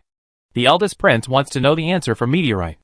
If he really has a rift with Agatha, then Fury City will be mine. Therefore, the eldest prince asked Sinclair to invite Luke to the Silver Manor, and he wanted to ask him in person. Luke knew that if he didn't go, the eldest prince would not let down his guard, and would not send the assassin who attacked Dale to be silenced. Therefore, he immediately followed Sinclair to the Silver Manor. But he had to go secretly. Sinclair understood Luke's concerns, so he asked him to change his clothes and pretend to be his follower. After getting on the carriage, all the curtains were drawn down, and the carriage drove towards the Silver Avenue without stopping. At the Silver Manor, a servant who had returned earlier had already delivered the news that Meteorite was going to visit secretly. The eldest Prince Fania immediately ordered. Sinclair's carriage drove directly into the manor hall. In the Silver Manor, all idle people returned to their rooms, and were not allowed to come out without orders. Let the butler select the most loyal servants and guards to serve as the guards and services for the reception of meteorite. At the same time, the entourage was ordered to continuously report the location of Sinclair's carriage. This meeting is of great importance. Although it is secret and low-key, the reception must be carried out at the highest standards. Fania changed into a formal dress with the help of the maid, and kept reminding the butler about the precautions for the reception. He wanted to let Meteorite feel that he valued him, and was eager for talents like him. If he could get Meteorite's loyalty, with the army in his hands, and the financial resources of Raging Wave City, the throne would be secure. Chapter 273 The Trust of the First Prince. The carriage that Luke and Sinclair were riding in drove directly into the hall of the Silver Manor. The guards immediately closed the door. The windows had been sealed long ago, and there were swaying magic barriers all around. If there had not been a red carpet outside the open door, and servants lining the aisles to welcome him, Luke would have thought that the first Prince Fania was going to close the door and fight, catching him in a trap. At the other end of the red carpet, Fania was wearing a ceremonial dress, waiting for the distinguished guests with a majestic smile. Luke and Sinclair got off the car one after another. Seeing this scene, Sinclair was very tactful and lagged behind Luke. He knew that his father would never welcome him in this way. Anyone else would definitely bow their heads and swear allegiance to receive such a grand courtesy from the Grand Prince of the Empire. Luke walked across the red carpet to the Grand Prince Fania and greeted him as a subject to the royal family. Good day, Grand Prince. Meteorite was invited here, and I am flattered to receive such a grand welcome. I hope I didn't cause you any trouble. Fania patted Luke's shoulders with both hands, and the force was still very strong. You have a very strong body and amazing wisdom. If you join the army, you will definitely become an invincible general. The Empire is facing many wars now, and it is a good time to build great achievements.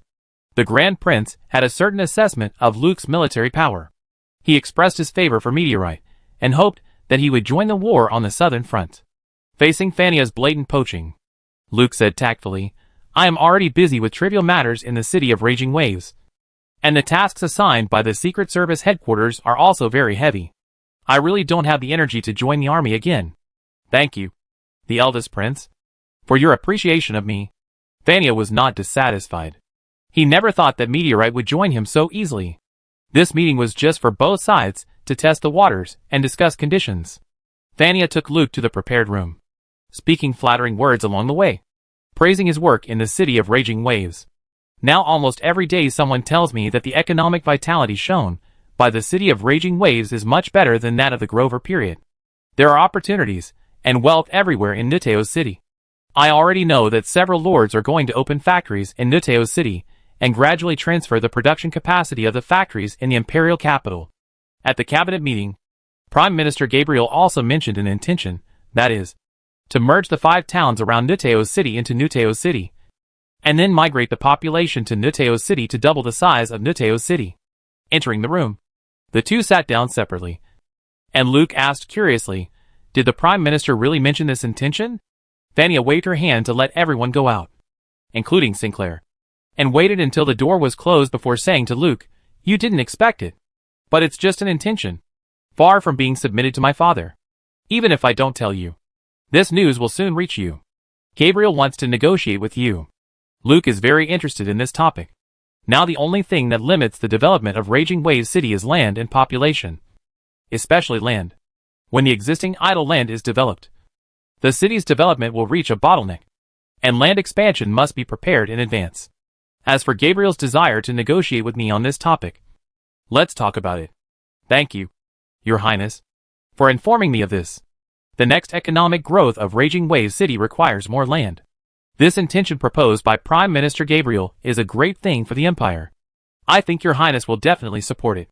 Fania laughed and said, whether it is a good thing or not, it still needs to be discussed by many parties. And I am not a cabinet minister. Agatha's opinion is more important than mine. By the way, Governor Meteorite, you came to me? Agatha should not know it. She doesn't know. Fania asked again, from your performance in Raging Waves City, and after coming to the Imperial capital, you should not hide such a big thing as coming to Silver Manor from her. Luke leaned back on the back of the chair with a melancholy expression on his face. Her Royal Highness the Princess has the talent of an emperor, and I am also willing to assist her to become the first empress of the Empire. But this time she didn't listen to my advice, and insisted on forming an alliance with His Royal Highness the Second Prince. Which made me worry about the future. Thania asked, my father entrusted the war on the southern front to me, and many ministers in the court have pledged their allegiance to me. I am almost sitting on the throne of the Crown Prince. Alex and Agatha want to check and balance me. Isn't joining forces the best way? Luke looked at the room, which was tall and majestic, and the large murals told the heroic stories of the founding period of the Empire. The crystal chandelier cast a soft light, and the air was filled with luxurious magic spices. Thania saw the worry of Meteorite and said, don't worry. There are only you and me in this room, and no one can hear any word we talk about. Luke then said, the eldest prince should know that His Majesty is very concerned about the experiment of extending life recently, for the war arrangement on the southern front. He does not favor you, but has to use you. You should understand what I mean. No one dared to say this to Fania. So when Fania heard what Meteor said, it was like a revelation. As the eldest prince, Fania insisted on not marrying a new wife in the years since his wife died, just to win over the Joshua family, which has a very strong influence in the military. In this battle against the Celtic Grand Dukes to Dega Hill, the Northern Legion in the north drew troops to fight on the southern front, which further increased the military power controlled by Fania. If Emperor Augustine just wanted to choose the crown prince, then this is obviously biased towards the eldest prince. But Emperor Augustine is still thinking about living for another 500 years. It is not a good thing for you to hold so many troops in your hands. Fania felt a chill on his neck, and asked Luke, did you also tell Agatha these words? I did. I told her that it is best to do nothing at this time to reduce His Majesty's attention, whether the war on the southern front is going well or not. It is all a waste of His Majesty's evaluation of the eldest prince. And the two princes did not go to the front line after receiving the appointment, and all stayed in the imperial capital, as if they were waiting for His Majesty to die. What would His Majesty, who is still thinking about prolonging his life, think of this? Fania felt her neck was tightened, a bit suffocated. If it wasn't for the meteorite that woke me up today, I really wouldn't know how I died. Your analysis is so thorough. Why doesn't Agatha listen to you? Because she thinks it's a gamble. She will unite with the second prince and persuade the second prince to go to the west to train an army loyal to him. If you, the eldest prince, see the inside story and choose to go to the south, then no one in the imperial capital will compete with her. Once there is a change in the court, you and the second prince will not be able to rush back. And even if you still insist on staying in the imperial capital, then you will suffer the suspicion of His Majesty alone. Agatha has become more and more vicious since she took over the secret service. The eldest prince, who knew Agatha's strategy, couldn't help but curse, and then asked Luke, don't you support her doing this? Of course not. Luke said firmly, Her Royal Highness the Princess only cares about the throne, but ignores the consequences of doing so. If there is a change in the palace, she can proclaim herself the Emperor of the Empire. But the two princes have armies outside. The Empire is divided into 3 parts, and they are fighting each other. The hereditary nobles will definitely counterattack, and the enemy countries will also take the opportunity to invade. I have tested in the City of Raging Waves that my development concept is correct, and I want to promote it throughout the Empire. I want to assist a wise leader to create an unprecedented prosperity, and open up a large territory for the Empire, instead of wasting the rest of my life in civil war. Luke became more and more excited as he spoke, as if he had a million strategies for governing the country, but had nowhere to use them. Fania was also very excited. The ancient countrymen were no more than this. Fania grabbed Luke's hand across the table and looked at him affectionately. I have spent the first half of my life preparing for the empire you envisioned. If you come to help me, we will become the most shining emperor and prime minister of this era. But Luke pulled his hand back. Your Highness, I am not here to serve you this time. Fania was stunned for a moment, then laughed. I understand.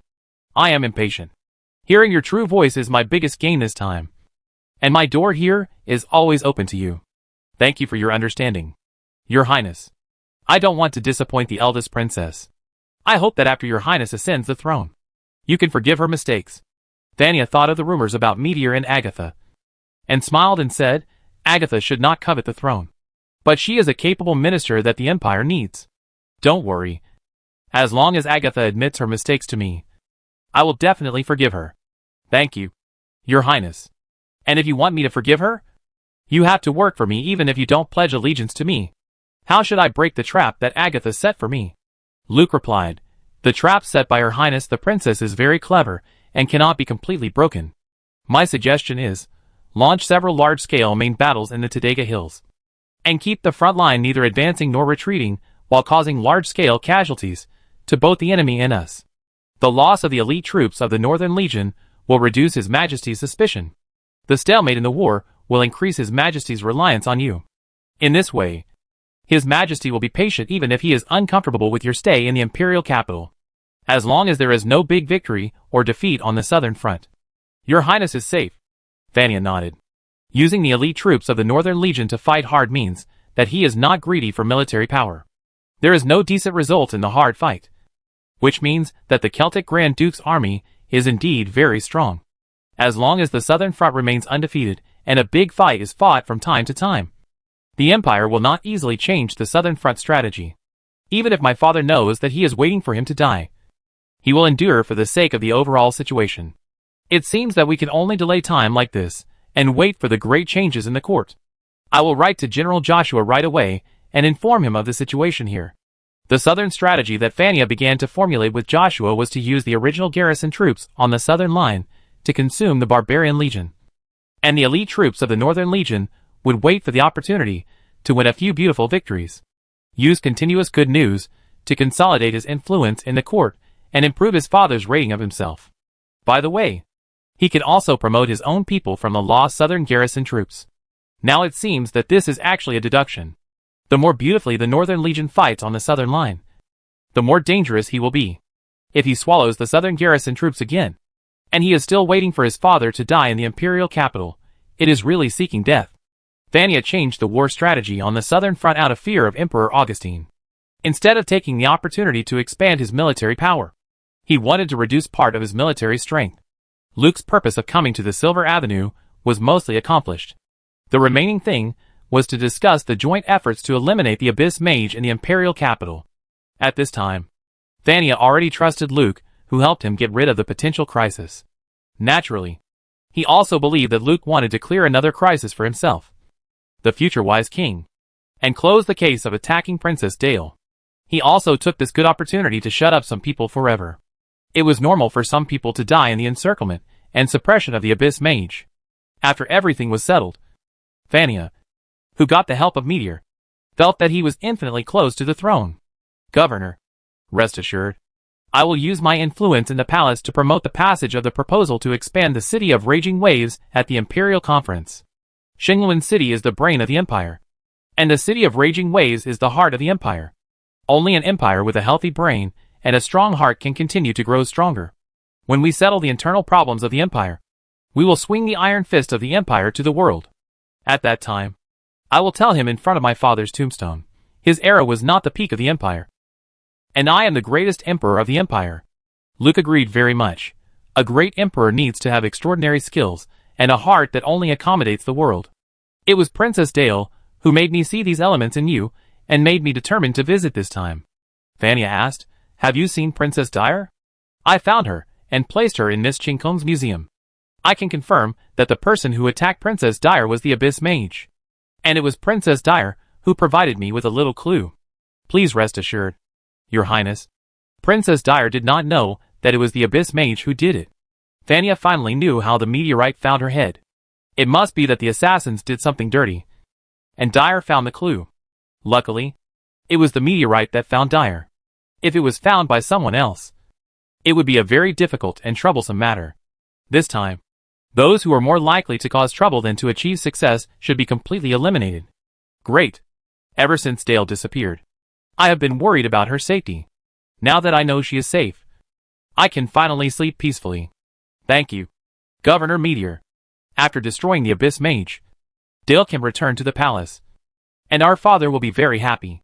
Oh, I also want to congratulate you. You saved Princess Dale and lived a happy life with her. It is simply a fairy tale that can be sung forever. We will become a family too. Thania was sincerely happy, and even felt fortunate that the assassin he said messed things up.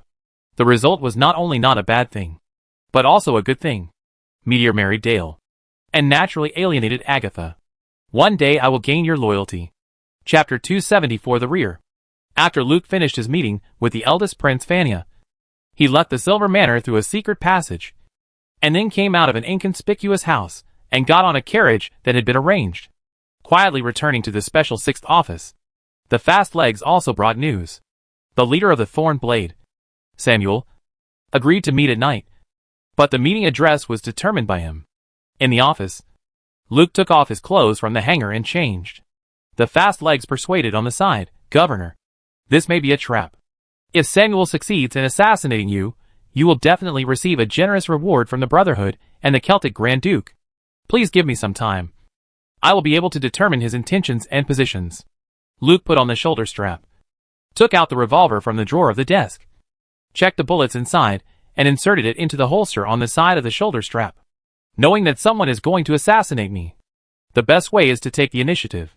You have also seen the ability of the Abyss Mage. Some of their secret techniques are difficult to prevent in time. The situation facing the Empire now does not allow me to be on guard against those assassins all the time. I need to convince Samuel to cooperate with me. With his intelligence, I can keep track of the movements of the Blade Brotherhood and the Abyss Temple in St. Louis City at any time." Quaitu saw that he could not convince Luke, so he could only say, "Okay, I will prepare some weapons, and I will do my best to protect your safety at night. Well, go get ready." Luke sat back in his chair, picked up the documents on the table, and started reading. He quickly left.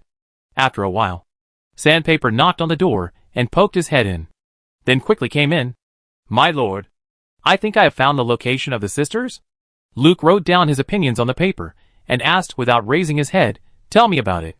"Hong Jian and I got some information from Miss Chi Kong." Sandpaper came and jumped up to sit on the chair opposite Luke, and told the investigation process of himself and Hong Jian in a very serious and mechanical voice. Hong Jian's defection led to a comprehensive transfer of the Crusader R&D project of the Cross Society, and with Augustine the Great approving the production of Crusaders, the Research Institute and production factory were exposed.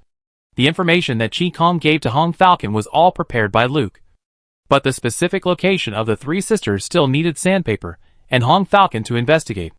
These days, Sandpaper and Hong Falcon went out to scout the place at night, and also captured an engineer from the Research Institute and asked some information about the factory.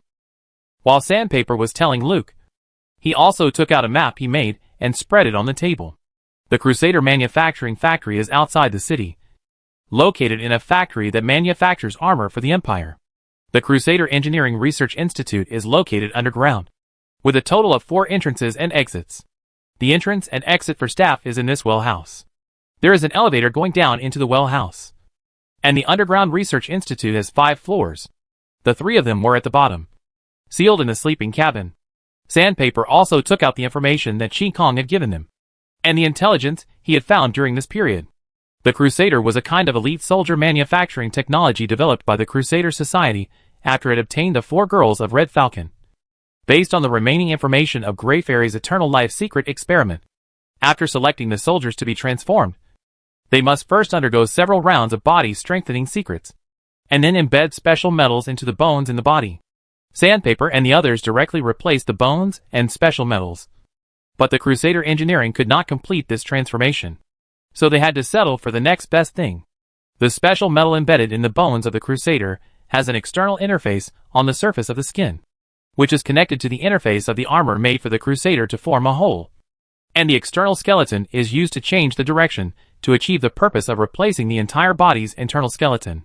Finally, through repeated secret techniques, the Crusaders can gain powerful mental power. Mental power can radiate perception through the armor connected inside and outside, allowing the Crusaders to have a very strong battlefield perception, able to resist a certain degree of mental attack, and quickly obtain weapons or launch attacks with thoughts. To rescue the 3 sisters imprisoned in the deepest part of the Institute, they can only fight from top to bottom layer by layer. The most enemies they face are the first generation of Crusaders that have been produced. Luke read the information that Sandpaper gave him, and then asked, "When are you going to start?" "I'll listen to you." Sandpaper stared at Luke with his big, blinking eyes, believing that he would definitely help him. Luke pushed the information to Sandpaper. "I have observed your investigation methods, and I can only say that you got these information too easily. The location where the 3 sisters were imprisoned was more like bait for you to rescue them." Sandpaper said anxiously, "You said you would help us." "I said I would help you, But I would not let you break into a place that looks like a trap.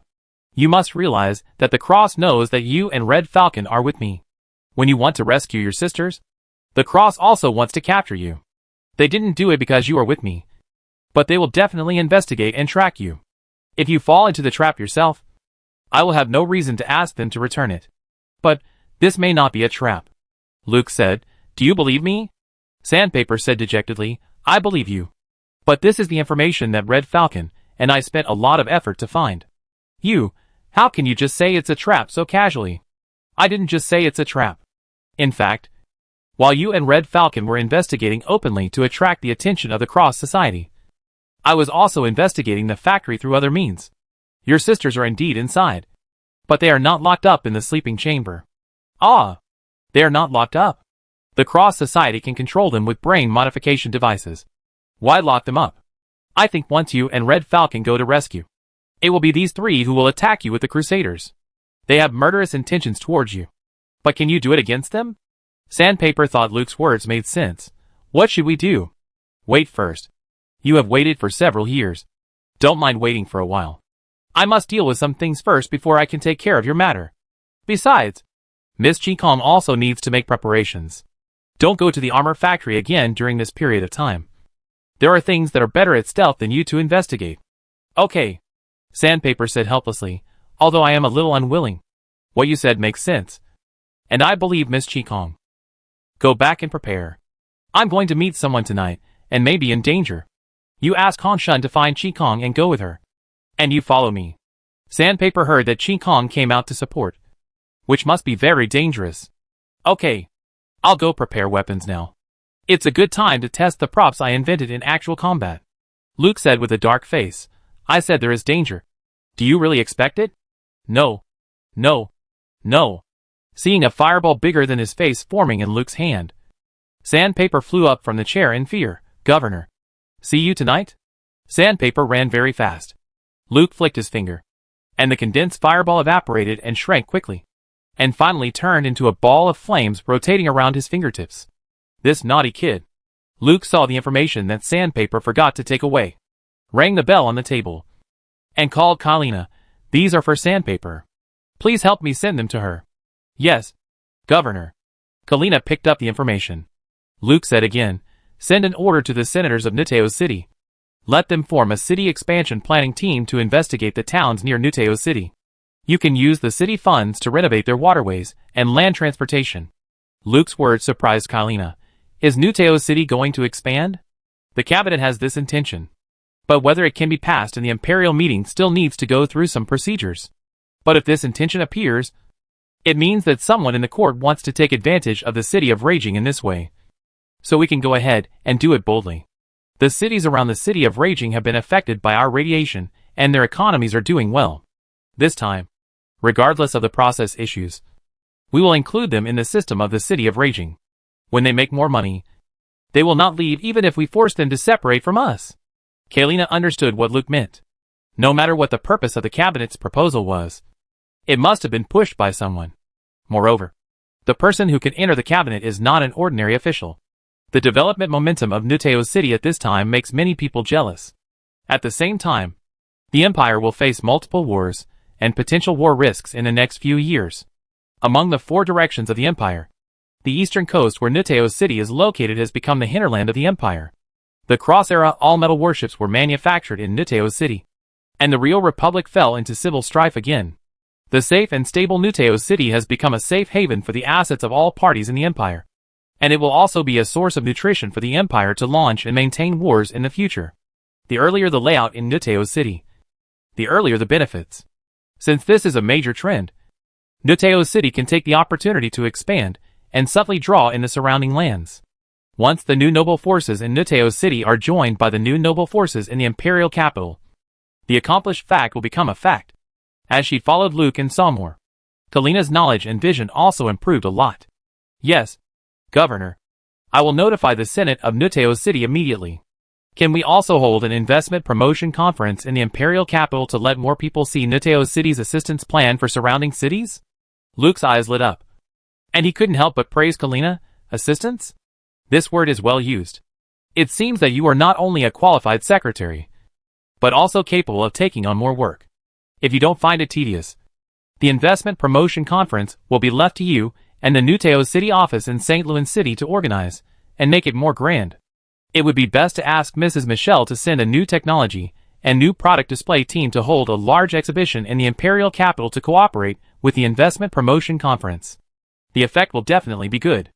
Kalina was very happy to be valued and entrusted with an important task by the governor. Yes, sir. I will make a plan now. Go. And send someone to notify Yomington and tell him that I want to talk to the Prime Minister about the expansion of the City of Raging Waves. Yes, sir. The office became quiet again, and Luke put all his energy into work. During this period, Kalina went in and out, handing him one document after another for his instructions. A busy and fulfilling day passed. In the evening, a young man was brought in by a fast leg. Governor, this is the friend I mentioned. You can call him Bengmu. Bengmu didn't hide his appearance from Luke. He saluted and said briefly, Governor, I will lead you to see Lord Samuel. Luke observed Bengmu. He was wearing a very ordinary jacket and a row of metal earrings on his right ear. Each earring was connected to a metal wire and passed into the ear hole. He wore a very thick glove on his left hand. Kwai Toei stood behind Bengmu on the left, staring at his left hand with the corner of his eyes. Luke stood up and said, Let's go. I have been wanting to meet Lord Samuel for a long time. Seeing Luke stand up, Kwai Toei said, Bengmu drove a car, which was modified by alchemy. Bengmu said, For the sake of Lord Samuel, please take the car I drove. Of course, you can choose not to go. Luke knew that Kwai Toei was still persuading him secretly. And he said, When St. Louis City was first built, the Brotherhood of Blades was very powerful in the imperial capital. They used space magic to open many safe houses in this city. Only special vehicles can be used to pass through specific sections of the road to reach them. Although the Secret Service destroyed many space-safe houses in the fight with the Brotherhood of Blades, there must be some that slipped through the net. The remaining safe houses are extremely precious to Samuel. If he wants to trick me out for an ambush, there is no need to expose a safe house. Bengmu said, Only Lord Samuel knows the location and entry method of all the remaining safe houses. Lord Samuel took me to this safe house today. I don't know what the governor said to Lord Samuel, but I can feel that he was deeply touched. The fear that tortured him for so many years cannot be told to others. He will not attack me before getting an answer from me. Let's go. Don't keep Lord Samuel waiting for too long. Luke strode out the door, and Kwai Tu could only follow him when he saw that he could not be persuaded. Sandpaper was waiting outside. She put on the steam backpack that had been transformed to be thinner. The bulging toolkits were fixed on her left and right hips. The two pink ponytails were carefully combed to make every hair smooth. Seeing Sandpaper following, Bengmu wanted to stop him. Kwai Tu grabbed his hand and said, You should understand the risks that the governor will face on this trip. You can't just consider the dangers that Samuel will face, but also consider our concerns about the risks. If you have no ill will towards the governor, don't stop us. Bengmu hesitated and said, Okay, just add this one person. Just add this one person. Samuel better not play tricks. You better not play tricks either. Chapter 275 Castle. Under the night sky, Chi Kong stood on the roof of a building, her green eyes overlooking the Secret Service's 6th Division. Han Shun stood beside her, wearing equipment specially made for Sandpaper, with her red hair flying. As a car slowly drove out of the back door of the 6th Division, Han Shun said, Miss Chi Kong, Sandpaper is in that car, and the governor should be there too. Chi Kong watched the car drive into the road and speed away, and said to Han Shun, Let's follow it. Yes, Miss Chi Kong. Chi Kong jumped down from the building, used magic in the air to summon a reverse airflow to relieve the force, and landed lightly on the ground. She walked to the edge of the road, and a red steam motorcycle appeared in front of her.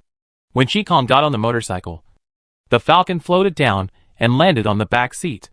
Chi Kong started the steam motorcycle, and the engine, which had been modified to reduce noise, made a low hum.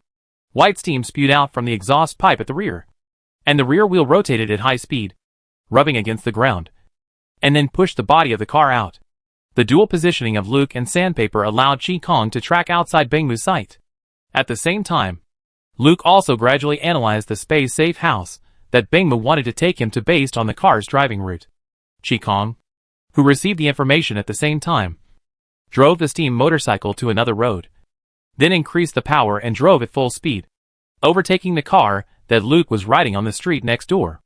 Arriving at an intersection, Chi Kong stopped at a hidden corner, turned off the engine and waited quietly. After a while, the sound of a car came from the other side of the corner, getting closer and closer. The headlights illuminated the roadside, and the car suddenly increased its power when entering the intersection.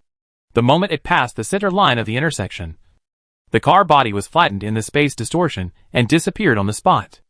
Chi Kong instantly started the steam motorcycle and rushed forward, then drifted and turned sideways into the route the car had just entered.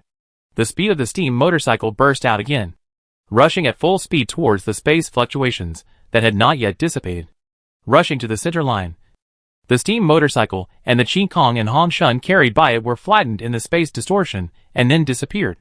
Luke knew that Chi Kong had successfully entered the space channel, so he turned his attention back to himself. The streets and buildings outside the car were in a bizarre state of separation. As the car moved forward and backward, the architectural style also changed as if time was flowing backwards. When the car stopped, both sides were full of fragmented stone houses from the early days of the Empire floating in the mirror space, with only a small path leading to an intact castle. The decayed fences and desolate stone castles made people think of the scenes in some horror dramas. This is the only remaining space-safe house of the Blade Brotherhood in St. Louis City. The location and entry methods of these safe houses are only known by the leaders of each generation in charge of the Imperial Capital Assassin Lodge, and they can only be activated in emergencies. High-level thorn blades, like Kwai Tui and Bung Mu, should have never been heard of. At this time, St. Louis City was in the dark, and the sky here was also a starry sky like a broken mirror. The iron gate of the castle was open, and one of the doors was broken and tilted on the ground. The safe house, which had not been repaired for a long time, was full of decay. But this towering castle built in the open space showed how powerful the Blade Brotherhood was at that time. Bung Mu led Luke and his party through the iron gate to the main gate of the castle. As the iron gate was pushed open with a creaking sound, rows of torches were lit on the walls of the main hall. There was a long table in the middle of the empty main hall, and Samuel sat alone at the other end of the table. Behind Samuel stood a knight wearing ancient full-body armor. But the armor had lost its original luster and was full of vicissitudes. That was the puppet knight guarding this safe house.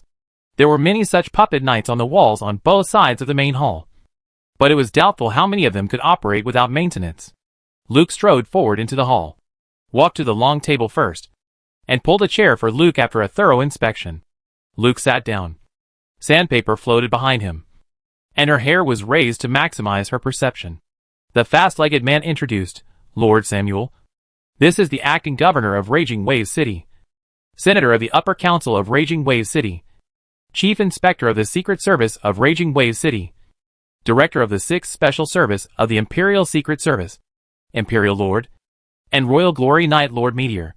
Bangmu, who came behind Samuel, was about to introduce, but Samuel stopped him and said, in front of the many titles of the governor of Meteor, "My so-called titles are as ridiculous as a clown. I am Samuel."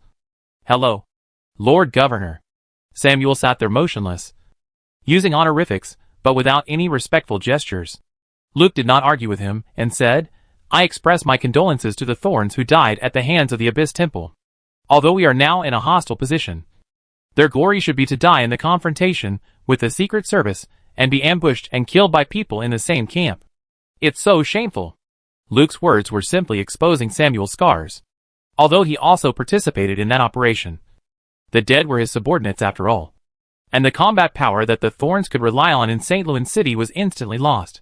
But that was the decision of the Celtic Grand Duke and the current ruling class of the Blade Brotherhood. The Abyss Temple will completely replace the Thorns in the Imperial capital. In the past 2 days, the Abyss Temple is forcing him to hand over the location and entry method of the safe house. Facing the meteorite, Samuel said stubbornly, "If you want to blame them for being corrupted and completely losing the spirit of the Thorns. Even Bangmu. Isn't he in touch with your people? They are infiltrated like a sieve, and they refuse to follow orders. What honor can they have? Governor Meteor, you are not looking for me to mock me, right? If you have anything to say, please tell me as soon as possible." "Okay, let's get straight to the point." Luke stopped provoking Samuel and explained the purpose of his meeting. "I know that you have signed a soul-selling contract with the demon Congreve Austin tyrant Melville Aldrich. He will lend you part of his power. And the reward is your soul. After you die, your soul will belong to the demon tyrant. And how to deal with it depends on his mood. I think the demon tyrant will definitely spend time and effort to slowly cook your soul into a delicious dish. Luke's words made Samuel's head bulge with blue veins. He stared with his eyes, and his pupils turned into an evil demon red. How do you know the full name of the tyrant? And how do you know the soul contract I signed with him? The emotional outburst made Samuel unable to control his own power.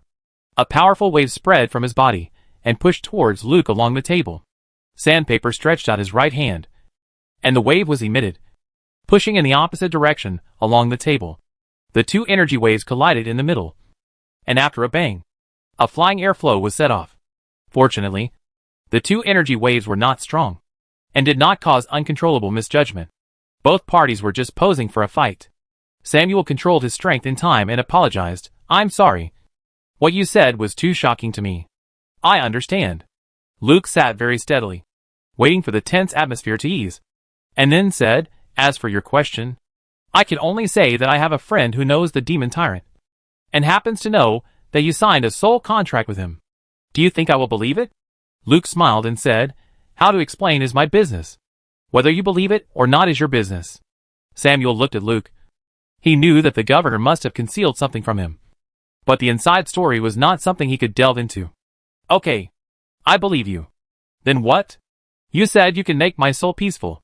What does that mean? It means very simple. Call the devil tyrant and ask him to cancel the soul contract with you. This way, when you die, if no necromancer comes to you, your soul can rest in peace. Are you kidding me?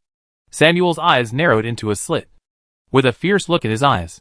Luke meant that calling the devil tyrant and inviting him to dinner would cancel the soul contract. But Samuel knew that this was impossible. The signing of this contract was a big loss for the devil tyrant. Now I have used the power he gave me for nothing, and I still want to not pay him. If he agrees, he is not a demon, but a kind angel. For Samuel, Meteor's words are just a fantasy, or a lie. Luke said, do you think I took such a big risk to meet you just to entertain you? Samuel, you are very valuable to me. In order to get your loyalty, I can help you invite the demon tyrant to come and talk. Maybe he will give me this face. The confidence shown by Meteor made Samuel doubt his judgment just now. Do you really have a way to make the demon tyrant cancel the soul contract? This is simply impossible. Let's make a bet. Luke said, if I make the demon tyrant cancel your soul contract, you pledge allegiance to me. If I can't do it, I will return the same way and promise not to reveal the safe house to anyone. The words of Meteor made Samuel even less confident. If the soul contract can really be cancelled, then the horrible nightmare that has troubled him for so many years can be dispelled overnight. But if the traitorous Blade Brotherhood pledges allegiance to Meteor, what is the difference between him and those traitors? Samuel said, can the conditions be relaxed? I can provide you with some information. Luke said firmly, no, there is no room for negotiation on the conditions I propose. Samuel, I can tell you responsibly that all your nightmares are caused by the devil tyrant. He wants to torture you, not only when you are alive, but also after you die. Only I can rescue you and let your soul be at peace. Samuel didn't expect that Meteor knew about his nightmares. Could it be true that he just said that he had a friend who knew the devil tyrant? Maybe he really knew how to cancel the soul contract. I was raised by the Brotherhood of Blades. Without the Brotherhood of Blades, I would have died long ago. As far as I know, the people who raised you are gone. Right? In order to get Samuel, Luke had a deep understanding of his information. And is the Brotherhood of Blades still the Brotherhood you know? Samuel, wake up! Look at this safe house. How similar is the current Brotherhood of Blades to it? You meet me here because the other rooms are damaged and can no longer be used. And this castle will collapse in the near future. Regardless of whether the outcome of this war is a victory for the Empire or the Celtic Grand Duke, they will not allow the Brotherhood to continue to exist. You are the last generation of the Brotherhood of the Blade, and there will be no more in the future. But the City of Raging Waves has the inheritance of the Brotherhood of the Blade and the Blade, and you can continue to carry out your historical mission under the Reformed Society. Luke's words opened another channel for Samuel, who was stuck in a dead end. There is a branch of the Brotherhood of the Blade in the City of Raging Waves, and it is now gradually integrated into the emerging new noble group, the Reformed Society. under the arrangement of Viscount Iskalin. Those Brotherhood blades, who had joined the past, naturally became the blades of the Reformed Society. Now the Brotherhood he was loyal to was sandwiched between the Empire and the Celtic Grand Duke. Internal problems and external pressures determined that its collapse was not far away. But the Brotherhood of Blades had such a large size and heritage after all. It would not disappear, but would only split and become a tool of different forces. Sooner or later, he would have to face a choice of who to serve. Samuel suddenly understood those dead blades. Their faith had collapsed in their hearts. They just made a choice earlier than him. Okay. Samuel finally made a decision. You know me better than I do. I can't refute your persuasion. Since you also have a legacy of the Blade Brotherhood, I will have less psychological burden if I join you. As long as you can release my soul contract with the demon tyrant and let my soul be at peace, I will offer you my loyalty. Even if you can't do it, you can leave safely. What do you need me to do? You don't need to do anything. Just sit there quietly. Luke turned to Bengmu and said, Go open the door. My guests have been waiting outside for a long time. Samuel and Bengmu were both shocked. This is a space-type safe house, without special transportation and entry methods. Outsiders can't get here at all. How could there be someone outside the door? Bengmu immediately explained, My lord, I didn't bring anyone else in. Samuel didn't say anything. He kept looking at Luke, then waved his hand to signal Bengmu to open the door. Bengmu walked behind the iron door of the main hall of the castle. He couldn't understand why someone would follow him to such a secret place. Is Meteor a lie? At this time, the closed door was knocked. Dang dang dang, a very polite rhythm, echoing in the empty hall. Bengmu behind the door was startled by the sudden knock on the door. He quickly calmed himself and opened the closed iron door. Then he saw two ladies standing outside. One of them was an elf. The light from the main hall shone on her body. The oppressive beauty made people feel suffocated. Qing. Miss Qing Kong. Chapter 276 Demon Tyrant. Qing Kong glanced at Bengmu, and his powerful aura made Bengmu step aside. Qing Kong entered the main hall and walked forward. The moment she took a step, her leather boots turned into golden boots. The golden armor pieces attached to her calves and formed into golden greaves that went above the knees. The golden boots made a crisp sound when they stepped on the stone floor. After taking another step, the generated golden boots and golden greaves wrapped around her other leg.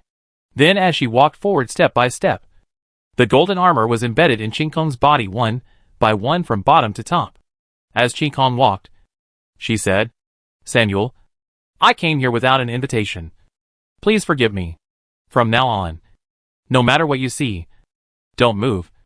Otherwise I can't guarantee your safety. Do you understand? Qing Kong walked in front of Samuel, and her whole body was wrapped in a set of gorgeous golden armor. After she finished her last sentence, a golden helmet covering the upper half of her cheek was covered on her head. Shining Gold Man? You are Shining Gold Man. Qing Kong's appearance scared Samuel. Except Luke. Everyone else looked at Qing Kong in shock.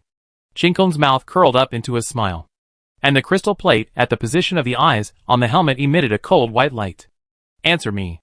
Do you understand? Shining Gold civilization is equivalent to Purgatory civilization.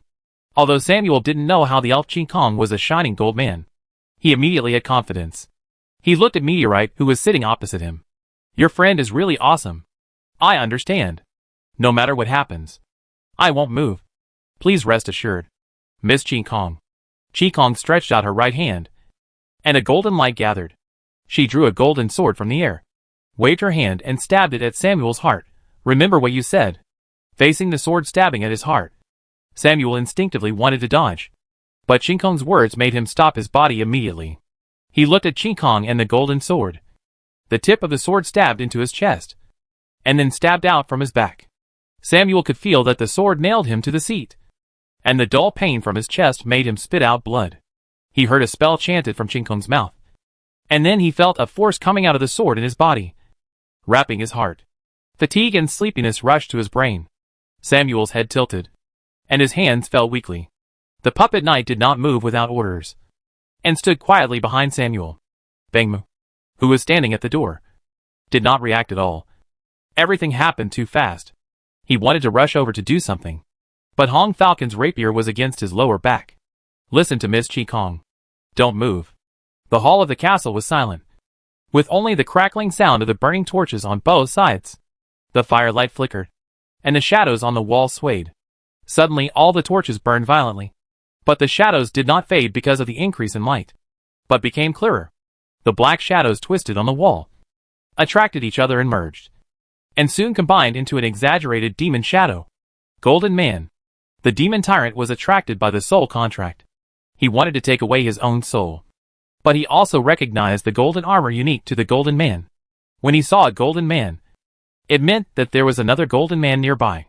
He did not show up rashly, but hid himself in a relatively safe subspace. Qi ignored the demon tyrant who came.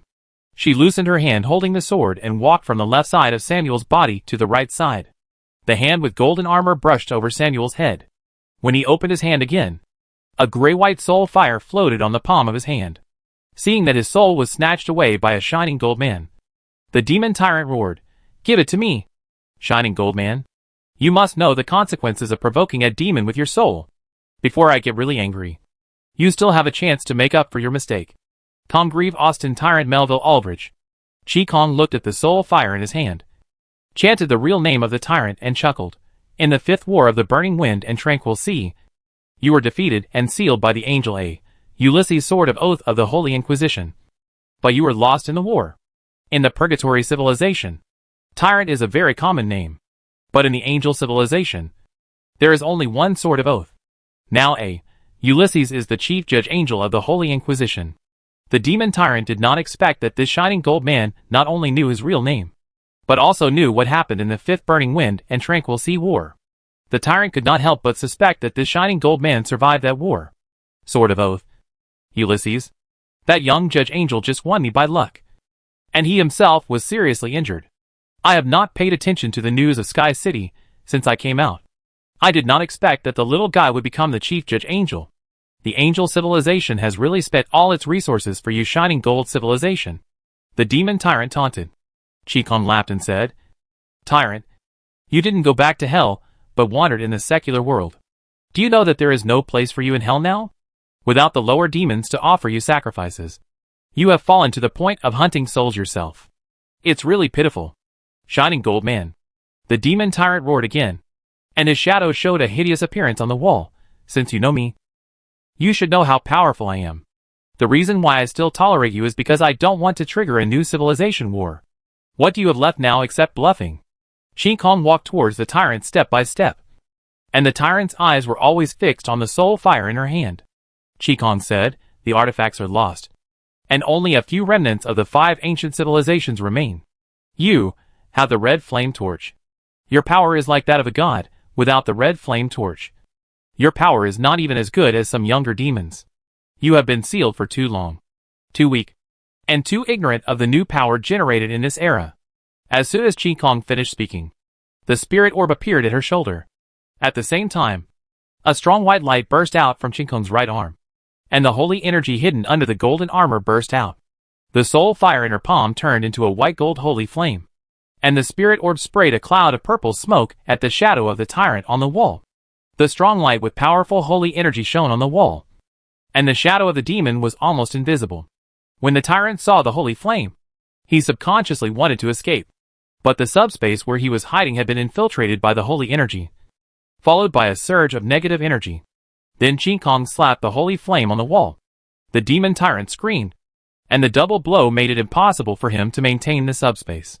He peeled off from the wall, revealing his tall demon body. But the tyrant did not attack Qi. How could a living being control the shining gold energy, holy energy, and negative energy? The tyrant was very scared. In fact, he had been living in fear since he was freed from the seal. The connection with the artifact was extremely weak, causing him to lose most of his power. He returned to hell and found that not only was the former glory long gone, but there was no place for him there either. For so many years, he had been wandering in the secular world, marveling at this newly rising civilization. He had been active in the heyday of the 5 major civilizations, and he could feel that this new civilization was on its way to the top. The power possessed by the shining gold man in front of him was beyond his cognition, and his combat experience and intuition made him feel that he had to escape now. Behind him was a wall burning with holy flames, and his retreat was blocked. At this time, the flames burned from the feet of the demon tyrant. He wanted to escape underground, But the raised ice surface suppressed the fire that had just started. Ice energy. What kind of monster is this? The demon tyrant was frightened and jumped high, trying to escape from the ceiling. But a force pulled him back. Time. She can still control time. The demon tyrant didn't know how to describe the shining gold person in front of him. If she was really the shining gold person. Tyrant, if you still want to escape, I will kill you. Qi-Kong shouted loudly to stop the demon, and reached out to take out a dragon head from the space backpack. She grabbed the dragon horn and put the huge dragon head heavily on the ground. From the appearance, it can be vaguely identified that this is a red dragon. But the head is cut very badly, and one of the eyes has been dug out. This dragon head didn't look majestic at all, and it was even miserable enough to make people feel a little pitiful. Qi-Kong threw a dragon head, causing everyone in the main hall to exclaim. Kuai-Tui even called out its name, Red Dragon Nierkalin. The demon tyrant retracted his hooves, and the flames coming out of his body were greatly retracted. He lowered his head and looked at Qi-Kong, who was much shorter than him, and asked in a calm tone, Shining Gold Man, what is your name? Qi-Kong. The Clear Sky. The tyrant looked at the people in the main hall again and asked, Shining Gold Man is a twin. Where is your other half? This, you don't need to know. Seeing that the tyrant was frightened, Qi-Kong told him the purpose of forcing him out this time. You should have seen that I did not completely kill your contractor. And the soul fire is also fake. The purpose is to lure you here and let you cancel the soul contract. If you don't want to die, do as I say. Who knows that the demon tyrant said, Death. Even the sword of oath can't kill me. Now that the artifact is gone, you can't even seal me. I admit that the power you hold is very strange. But I am not a red dragon born after the artifact was lost. I am a demon who can be resurrected in the flames of hell. I will not cancel the contract. This soul is mine, and no one can take it away. The demon tyrant showed his ferocious appearance again, and the flames on his body gradually brightened. Qi-Kong looked around, and there were many shadows swimming on the walls of the whole hall. Tell your servants not to act rashly. Qi-Kong warned the tyrant, I can really kill you. But if I prove that what I said is true, then you will really die. I'll threaten you in another way. Do you want to listen? The demon tyrant stopped the servants from approaching. This shining gold man named Qi-Kong is very strong. And with the other hidden twin, he is not someone he can deal with now. Then listen. Qi-Kong sat back, and a golden chair appeared to support her. The demon tyrant also sat back, and the magma pushed the ice layer on the ground and gathered into a rock chair. You should know the origin of the title of a Ulysses Sword of Oath. The demon tyrant replied, I know. After the Shining Gold civilization conquered the angel civilization, it trained the angels to become warriors, and also described the demons as the angels' mortal enemies on the grounds of energy restraint. The fallen angels joined hell, further deepening the contradiction between Sky City and hell. The radical fighting angels established the Holy Inquisition, which specializes in attacking high-level demons and fallen angels in war. Each Holy Inquisition angel will choose something to entrust their self-proclaimed sacred and great beliefs. A Ulysses' Sword of Oath. The weapon of faith is the Sword of Oath. He will abide by and fulfill the oath he made to the Sword of Oath. Qi-Kong smiled and said, It seems that you know your opponent very well, and it saves me the time to explain. The Sword of Oath defeated and sealed you. But the young Holy Judge Angel was also seriously injured, and lost you on the battlefield in the following battle. You definitely don't know what happened later. The Sword of Oath, who returned to Sky City to recuperate, was very upset. He thought that you were rescued and returned to hell, and would cause great damage to the Angel Legion in the future. So he made a vow to his sword. He would defeat you again, and would not make the same mistake again, because he wanted to seal you in his sword and guard you forever. The successor of the Sword of Oath will also guard you forever. You lied to me. The devil didn't believe it. Demons and angels restrain each other. Angels will also be eroded by evil energy while guarding demons. Therefore, angels will not keep demons in their hands for a long time after catching them, but will find a place to lock them up and check the seal's strength regularly. This gives demons a chance to escape. The Sword of Oath wants to seal the demon in its own sword and guard it personally, which is equivalent to torturing itself. And it is a lifelong torture every moment. Qi-Kong said, at that time, the Sword of Oath had just been recruited into the Holy Inquisition, and it was the most fanatical time. Defeating you and losing you caused him a huge psychological gap, so that he made an ascetic oath to show his determination. Now the Sword of Oath is the chief holy angel of the Holy Inquisition of Sky City. And you are the only oath he has not fulfilled yet. The oath is the source of the Sword of Oath's belief and power. What do you think he will do when I tell him about your appearance? There are beads of fire flowing down the face of the demon tyrant. Death is not terrible. But being sealed and guarded by a holy angel for life is the most terrible. Now I don't have the status I used to have in the Purgatory civilization. And the young Sword of Oath is now the chief of the Holy Inquisition. Hell will never fight another war with Sky City for an ancient demon. After the war, the Angel civilization and the Purgatory civilization hid from the world because they didn't want to meet and fight again. Even the few remaining fallen angels have lost the ambition to retake Sky City. The 5 heirs of ancient civilization were so decadent, which was the biggest feeling of the demon tyrant since he escaped from the seal. And even his back was not straightened.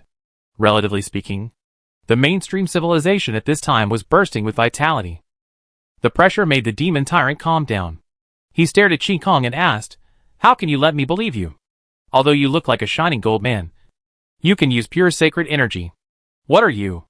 It's hard for me to answer this question. Qi Kong removed the golden armor on her body, revealing her original clothes, and then took off the black long gloves on her right arm. Her right arm was a solid body condensed by light, and the sacred light it emitted was very soft.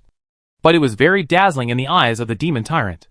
Qi Kong said, "I am a collection of various new technologies in this new era. You'd better believe I can hand you over to the Sword of Oath.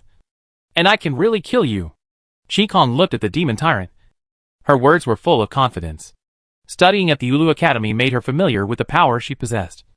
And meditation and exercise also made her power grow rapidly, especially after she could use the glittering gold language. In other words, at the same level, her strength is much higher than when she just came to this world. After getting the spirit orb, Qi Kong had a more intuitive understanding of her own strength. For example, when dealing with the red dragon Nirkalon, she didn't need to push the level to 120. She could kill it at level 100 with some buffs. Therefore, Qi Kong was very confident in facing the weakened version of the demon tyrant. This bluffing guy was not much stronger than the dragon with its head cut off. Qi Kong's momentum and dominance over the scene forced the demon tyrant to take every word she said seriously. The tyrant squinted at Qi Kong's right arm. How did she get the power of the angel? It was incredible and puzzling to the demon. So can she really kill herself? The demon tyrant was a little shaken.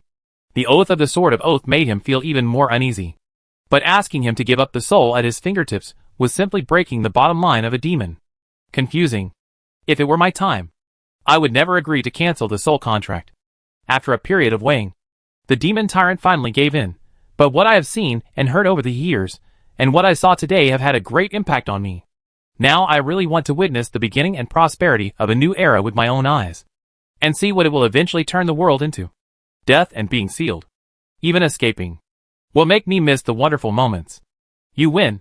The demon tyrant summoned the soul contract and tore it apart in front of Qi Kong. Thank you. Qi Kong thanked the demon tyrant. Please rest assured, I set up a silent barrier, and no one can hear what we say. As for your real name, only the people here know it. And keeping it secret is their specialty. You can go now. You are so powerful that the space here has become a little unstable. Qi Kong's compliment made the demon tyrant laugh.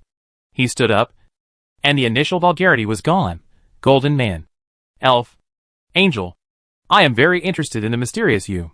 Since you know my real name, I will give you the power to call me. Looking forward to meeting you next time. The demon tyrant took a step back and melted into the wall. The shadows of the demons dispersed and returned to their original positions, returning to their original forms. Qi Kong stood up from the chair, grabbed the faucet, and put it back into the space backpack. The golden chair collapsed into gold powder and disappeared. Then Qi Kong walked back to Samuel's side and stretched out his hand to pull out the golden sword that pierced his chest. Samuel stood up suddenly, opened his eyes, and breathed deeply. Qi Kong threw the golden sword up and let it dissipate on its own. I have made an agreement with the demon tyrant. Your soul will be yours from now on, unless you sell it again or encounter the necromancer. As for the power you got from him, he didn't seem to take it back. Cherish it. My mission is completed. Goodbye. Chapter 277 Preparing for Encirclement. Qi Kong turned around and walked out the door. Samuel looked at his chest. The wound had healed, and the power he got from the demon tyrant did not disappear with the cancellation of the contract. although he was in a state of suspended animation and did not know what Qin Kong and the tyrant talked about. It was obvious that it was not just smooth, but Qin Kong had an overwhelming advantage over the tyrant in the negotiation. That was an ancient high-level demon. Samuel shouted to Qin Kong's back, "Thank you, Miss Qin Kong." Qin Kong did not stop. She walked out of the main hall without looking back. Han Shan retracted the rapier that was holding Bingmu and followed Qin Kong away. Bingmu saluted the departing Qin Kong, and then closed the door of the castle. Luke, who was waiting for the incident to end, said, "Then it's our time?" Samuel immediately stood up from his seat, walked in front of Luke, and knelt on one knee. "Lord Governor Meteor, you fulfilled your promise to calm my soul, and I also fulfilled my promise to offer you my loyalty. From this moment on, your will be the direction of my progress, and I will defend all your honor and majesty with my weapons." Luke said to Samuel, "I accept your allegiance. Get up. Let's talk about the Abyss Temple. They should have a plan to assassinate me." "Thank you, sir." Samuel stood up and sat on the chair to Luke's left. He took out a map from his pocket and spread it on the table. The person in charge of the Abyss Temple in the Imperial capital is the 4th Abyss Apostle Radley Morris. The Grand Duke of Celtic has issued assassination orders against members of the Imperial royal family and many high-ranking ministers, including you. Originally, these assassination missions were carried out by the Blade Brotherhood in the Imperial capital. But this suicide assassination was rejected by most of the Blades, so the Abyss Temple killed them all. Speaking of this, Samuel couldn't help but sigh. After all, he participated in the attack under pressure, and couldn't help but feel sorry for the miserable current situation of the Blade Brotherhood. Luke said, "In this war, the dead are dead, and the living have to find ways to live. There is no right or wrong, only cruel reality. Go on." "Yes, sir." Samuel, who had surrendered, told the truth about everything he knew about the Abyss Temple, including the number of Abyss mages lurking in the Imperial capital, their hiding places and disguised identities. While telling the story, Samuel also marked the bases of the Abyss Temple in the Imperial capital on the map. The Abyss Temple used the identity of a grain merchant as a cover, and had many grain stores in the Imperial capital. The sale of grain and the channels for delivering grain formed a network of connections between them. Dessert shops, bakeries, and restaurant kitchens throughout the city form the tentacles of their intelligence system. In addition to these, there are many people of status who are controlled by the Abyss Mage using secret techniques and secretly serve them. The Celtic Grand Duke has long felt the crisis of war, so he established an intelligence system in the Imperial capital very early. The Blade Brotherhood is one way, and the Abyss Temple is another, and it is hidden deeper. Luke listened to Samuel's story while comparing it with the records in his mobile phone. Most of it is correct, and the other part should not be that Samuel deliberately did not say it, but that he really did not know. It is already very powerful that he can find out so much information about the Abyss Temple. Luke put the map away and said to Samuel, "Your information is very valuable. When I eliminate these Abyss mages, it will be like pulling out the nail that is nailed to the heart of the Empire. Your mission is to continue to lurk and gather the remaining thorns in the Imperial City. Don't make your relationship with me public for the time being, and see if Grand Duke Celtic will reactivate your only remaining intelligence network in the Imperial City." Luke stood in the position of Grand Duke Celtic and thought. Although the Imperial City Thorns, who had undergone the Great Purge, could not undertake important intelligence and assassination missions after the Abyss Mages in the Imperial City were wiped out, he could only rely on the remaining Thorn intelligence system to obtain intelligence about the Imperial City. Samuel continued to serve the Grand Duke of Celt, and with the correct intelligence, he assisted the Barbarian Legion to attack the southern army of the Empire in order to gain the trust and reliance of the Grand Duke of Celt. Conducting intelligence fraud at a critical moment will definitely yield miraculous results. Samuel certainly understood Luke's intention, and he said, "Yes, sir, I know what to do. We can't meet often in the future. If you have any instructions, you can give me orders through Bingmu." If Bingmu hadn't told me personally, I wouldn't have known that he had a connection with Fast Legs. They are both excellent thorns. Luke looked at Bingmu, who was standing with Fast Legs at this time, and his expression was much more relaxed than before. After all, we are one of them, so we don't have to be torn between loyalty and friendship. Do it well. I will ask the City of Raging Waves to allocate funds for your activities on time, and I will never let you have any difficulty in developing your intelligence. Luke then said to Fast Legs, "Tell Viscount Iskalin about the situation here. and Samuel will solve any needs as soon as possible. In addition, we must rebuild the training system of the Thorn Blades, as they will be needed in a wider battlefield in the future. Samuel, Fastlegs, and Bingma answered together, yes, Governor. Luke ended the meeting with Samuel and asked Bingma to send him out of this space-safe house. Back at the 6th Special Agent office, Luke did not rest, but reorganized all the personnel and bases of the Abyss Temple in the Imperial capital overnight, according to Samuel's intelligence and his own supplements, especially the location where the 4th Apostle Morris was hiding, and his range of activities. The next morning, Luke handed the information he had sorted out to the professional spies he brought with him, asking them to verify and check the information above. When Sinclair came to work in a formal manner, Luke called him to his office, and the two of them formulated a plan to encircle and suppress the forces of the Abyss Temple in the Imperial capital based on the intelligence. At this time, the eldest Prince Fania had already handed over the available troops to Sinclair. Sinclair, who had rich war experience serving in the north, now made a great effort to formulate an airtight encirclement and suppression plan. In the afternoon, the spies sent out to verify the intelligence returned. The Windmill Flour Mill is the core of the Abyss Temple's intelligence system in the Imperial capital. It is located in the western suburbs of St. Louis City, and is a steam-powered flour mill with a very large output. Food is a rigid demand for a city. The flour mill connects grain merchants and flour end customers, and can analyze a lot of valuable intelligence through food supply. The Windmill Flour Mill is not only one of the food suppliers for the city garrison, but also participates in the food supply and transportation to the Imperial Corps on the southern front. It must be destroyed. The owner of the Windmill Flour Mill is named Peter Austin, and his identity is the nephew of a powerful office manager under the Imperial Food Bureau. Austin is obsessed with the secret arts and is deeply involved in it. When studying the forbidden secret arts, he met an Abyss mage and then joined the Abyss Temple. With the help of his uncle and the secret support of the Abyss Temple, Austin became a very important food supplier in St. Louis City in a short time, and also bought a very large house in the upper city. The 4th Apostle Morris was hiding in this house. After completing the battle plan to encircle and suppress the Abyss Mage, Sinclair said to Luke, as long as there are enough troops, it will be no problem to attack the house where Morris is hiding. But according to your information, the Abyss Mage dug a large secret altar and a complex maze-like tunnel underground. If the Abyss Mage retreats inside and holds on, it will take a lot of casualties to wipe them out. And if we delay too much time, it is very likely that important enemy figures will escape. Morris is an apostle of the Abyss, who has lived for more than 100 years. To deal with him, we need the help of the Royal Knights. Luke said, my informant told me that Morris has met with the close followers of His Majesty many times. If our plan is known by the Royal Knights, the plan to encircle and suppress the Abyss Mage may be hindered. Hearing the revelation of Meteorite, Sinclair was shocked. Is your informant reliable? How could His Majesty secretly contact the Abyss Temple? These are all told to Luke by Samuel. Considering the current situation of Emperor Augustine, he believes this information. Luke said to Sinclair, the current Emperor Augustine is no longer the fearless emperor of the Empire. The fear of death made him secretly start many experiments related to prolonging life. The power of the Abyss allowed the apostles of the Abyss, who are also human, to live for more than 100 years.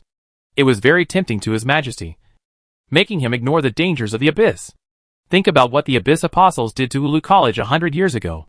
Whether for the sake of the Empire or for His Majesty's reputation, we must solve this matter as quickly as possible. This fact hit Sinclair hard. He regarded his grandfather as his idol since he was a child, and a large part of the reason he joined the army was because of the influence of Augustine the Great. When Emperor Augustine was young, he led the Imperial army to win many influential victories.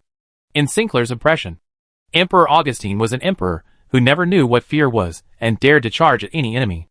And now Emperor Augustine wants to transform into an Abyss Apostle in order to prolong his life? In the Golden Shield Empire, people hate the Abyss Temple as much as they respect the Ulu Academy.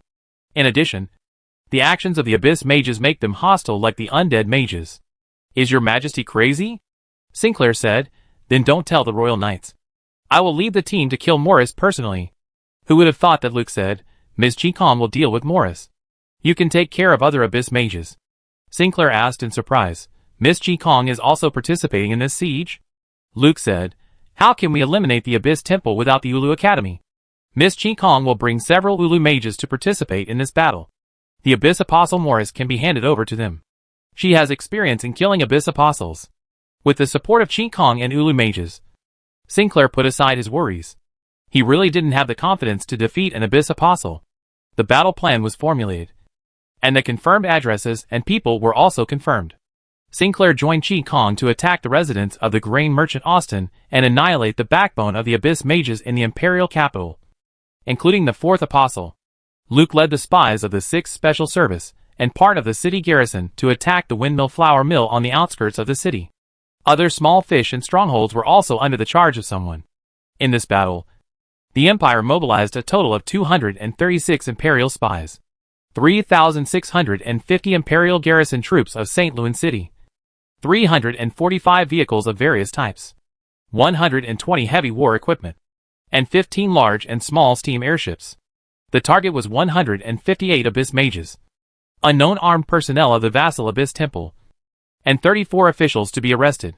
Attack time, 1 a.m.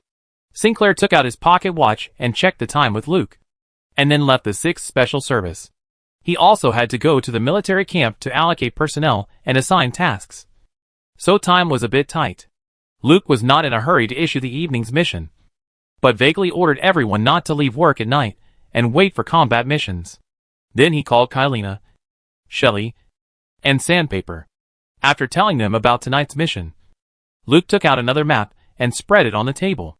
Sandpaper immediately recognized the area with the most symbols on the map. This is the Crusaders' armor factory. Yes, it's the Crusaders' armor factory. Luke, who had not rested for a day and a night, took out a bottle of potion from the drawer and drank it, relieved his fatigue and continued, after my careful consideration, if the action tonight is expanded, it will be a good opportunity to deal with the Crusader project. Then Luke told the three of them his temporary idea. Since his sisters could be rescued so quickly, Sandpaper would of course support it with both hands and pigtails. But Sandpaper's vote was useless. Luke asked Shelley, this kind of military problem is your strong point. Tell me your opinion. Shelley looked at the two tactical maps carefully, and his mind quickly deduced tactics based on his own troops and the target's troops, with the governor's goal as the result. Governor, there are not many Abyss mages in the windmill flour mill, and the factory guards and workers are no match for the regular Imperial army. The Imperial City Garrison is an elite corps of the Empire. 1,000 garrison troops, and our spies are enough to end the battle in a short time. The armor factory where the Crusader project is located is a military factory. It not only has a strong guard force, but also has a military camp of the city garrison nearby. If the purpose is to occupy, it is difficult to achieve your expectations. Luke said, the support of the nearby city garrison is not considered, and the purpose is not to occupy the factory. Is it feasible for a large force to attract the main force of the target and cover the elite team to advance and capture people? Shelley conducted another tactical deduction. Yes. With Shelley's affirmation, Luke made up his mind. Sandpaper, go find Red Falcon. In order to make the operation go smoothly tonight, you should check all our equipment carefully. Sandpaper jumped up happily and saluted Luke. Yes, Governor. I promise that all combat equipment will be in the best condition tonight. Watching Sandpaper run out, Luke said to Kylina, you and Shelley prepare all the supplies needed tonight. Keep it confidential. Before the action, not a single word can be leaked. Yes, Governor. Chapter 278 The Truth. After nightfall, St. Louis City is very different from Raging Wave City. The citizens of Raging Wave City are willing to enjoy a period of nightlife after work. So Raging Wave City will be lively for a long time at night, and some entertainment venues will be open all night. St. Louis City used to have a strict curfew. After 10 o'clock in the evening, ordinary citizens were not allowed to go out at will, although the curfew is now relaxed. Most of the citizens of St. Louis City, who are used to going home at night, will not stay outside for too long. The lonely street lamp illuminates the quiet street. Only a few windows of the houses on both sides are still lit, and wandering night crows make calls from time to time. Suddenly, the sound of a truck engine disturbed the quiet night, and the heavy wheels made a rhythmic sound on the stone road. Fierce dogs followed with barking. Many citizens were awakened. They opened the windows and looked out, and saw military trucks carrying fully armed city garrison soldiers rushing past. Something serious happened. The panicked citizens immediately closed the windows and turned off all the lights. There was no sign No notification to anyone. Near the early morning, a city garrison suddenly entered the city and blocked and controlled some streets and urban areas. The City Security Bureau responded first. But before they sent someone to inquire, the garrison took out the order of the eldest prince. General Sinclair Augustine is leading the army to cooperate with the Secret Service's 6th Division to eliminate enemy spies lurking in the imperial capital. Please fully cooperate with the City Security Bureau. The City Security Bureau immediately dispatched sheriffs to assist. The freed-up city guards concentrated their forces to complete the blockade and encirclement of all targets. The House of Grain Merchant Austin was surrounded by heavy siege. Heavy war machinery was at the forefront, and technical soldiers quickly assembled puppets for the advance. Some magicians released the buff state for the soldiers preparing to attack, providing them with mental protection, while some magicians prepared the spells needed for the attack.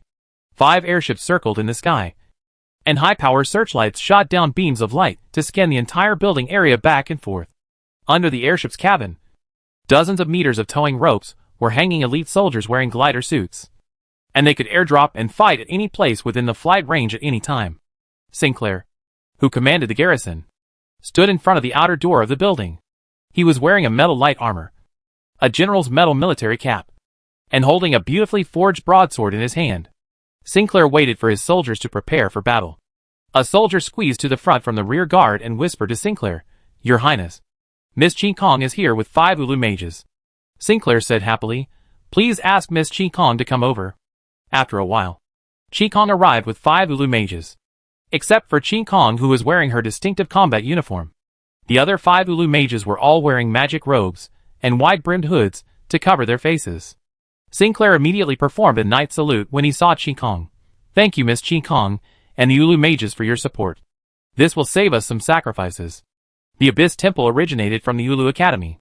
It is the duty of every Ulu mage to eliminate the Abyss mages. Your Highness Sinclair, are you and your soldiers ready?" Chi Kong said modestly while observing the current situation. The House of the Grain Merchant Austin occupies a large area. There are open lawns and gardens around the main building, and there is an iron fence outside, facing the siege of the city guards. The people in the room did not react at all.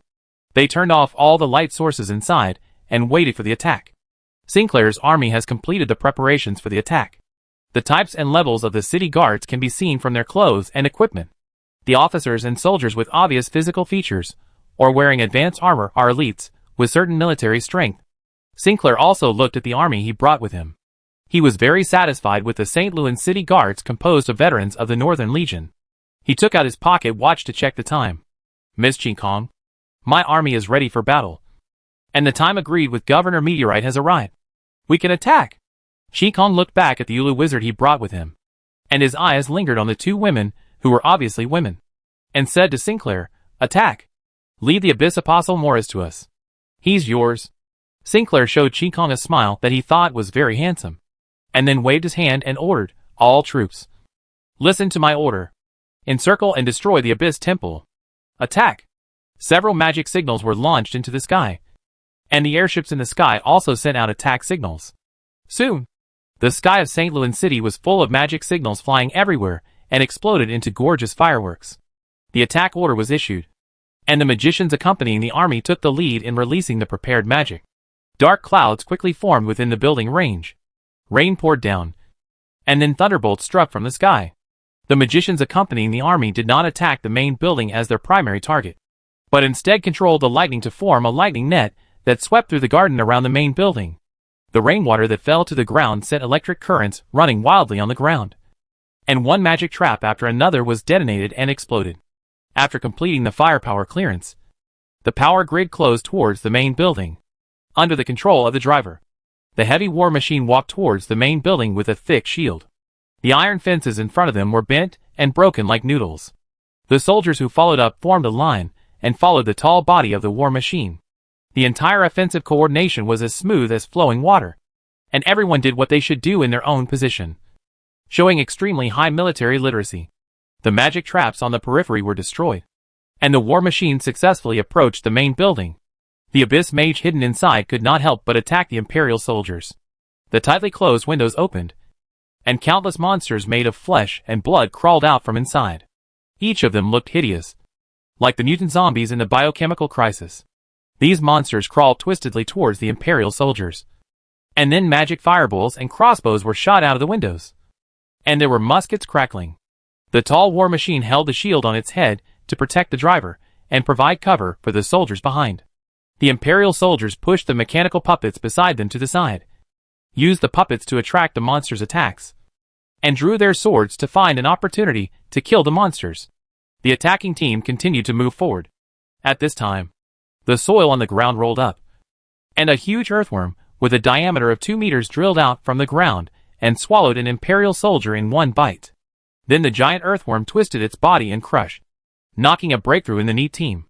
The fearless monster broke in, and an Imperial soldier commando immediately fell into a bitter battle. Sinclair, who was standing on the periphery, waved his hand, and a team composed of all elite soldiers rushed in. These soldiers cooperated seamlessly and had rich combat experience. They quickly gained the upper hand against the monster with only killing instinct. The giant earthworm was cut into 2 pieces by a soldier with a knife. The 2 pieces of earthworms grew heads and tails again and continued to attack. But they were quickly divided into irregenerated fragments under the attack of the elite team. The Abyss Mage's counterattack did not cause too many casualties to the Imperial soldiers. The war machine led the team to the wall of the main building, and the professional soldiers stepped forward to prepare for the explosion. A steam airship drove to the top of the main building, and more than a dozen cylindrical objects were thrown down from the pod. The flying elite soldiers untied the ropes tied to their bodies and dived down. The cylinder broke the roof of the main building, leaving a hole for people to enter. The outer wall was exploded, and the Imperial soldiers with weapons rushed in. The airborne Imperial soldiers landed on the roof and attacked through the open hole. The fierce battle started in the main building. Sinclair looked at the time and was very satisfied with the speed of his army's attack. He asked the follow-up soldiers to follow up, and then said to Qi-Kong, "Miss Qi-Kong, do you want to go in now? Or wait for my soldiers to find the entrance to the underground altar? Go in now. I can feel that the smell of the abyss here is getting stronger and stronger. The Abyss Wizard must be preparing a large-scale secret technique. If it is released, it will destroy this entire city." Qi-Kong led the Ulu Wizards to the battlefield. Sinclair followed with a team of elite soldiers. He swung out a sword and split a sneak-attacking monster into 2 pieces, and then said attentively, "Miss Qi-Kong, you can deal with Morris without worry, and leave the other miscellaneous soldiers to me." Qi-Kong walked through the destroyed garden and entered the main building, as if entering another world. The inner wall of the building was full of bulges like blood vessels, and black liquid could be seen flowing inside. Tumors would grow where blood vessels converged, and a monster would burst out from the tumor. The monsters were generated very quickly, and the attacking Imperial soldiers were in a bitter battle with these monsters. Qi-Kong summoned the spirit orb, and the spirit weapon fired fireballs like a turret with unlimited firepower, burning all monsters and tumors within the attack range. The Ulu mages also released magic to help the trapped Imperial soldiers. Qi-Kong said to Sinclair, who followed him in, "You take your people to guard here. Don't let these monsters run away. We will go find Morris. Only by killing him and destroying the altar can we stop these monsters from growing. Be careful that there are Abyss mages hiding in the form of monsters. They can rely on these veins to move and attack quickly." Sinclair asked in surprise, "Abyss mages will become such monsters? These monsters made of flesh and blood are almost not human-like. Who would turn themselves into this?" Qi-Kong raised his hand and shot out an ice cone, nailing a monster to the wall. The monster did not turn into blood and be absorbed by blood vessels after death like other monsters, but struggled a few times and then became limp. This is the effect of the abyss on a person.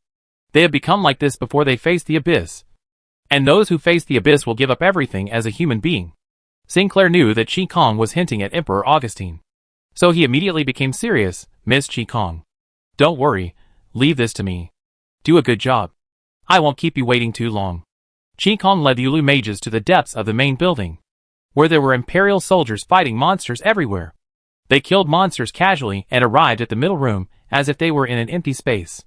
This is a square room, with no disgusting blood vessels on the walls, no monsters, and naturally no soldiers. "Jennifer, close the door."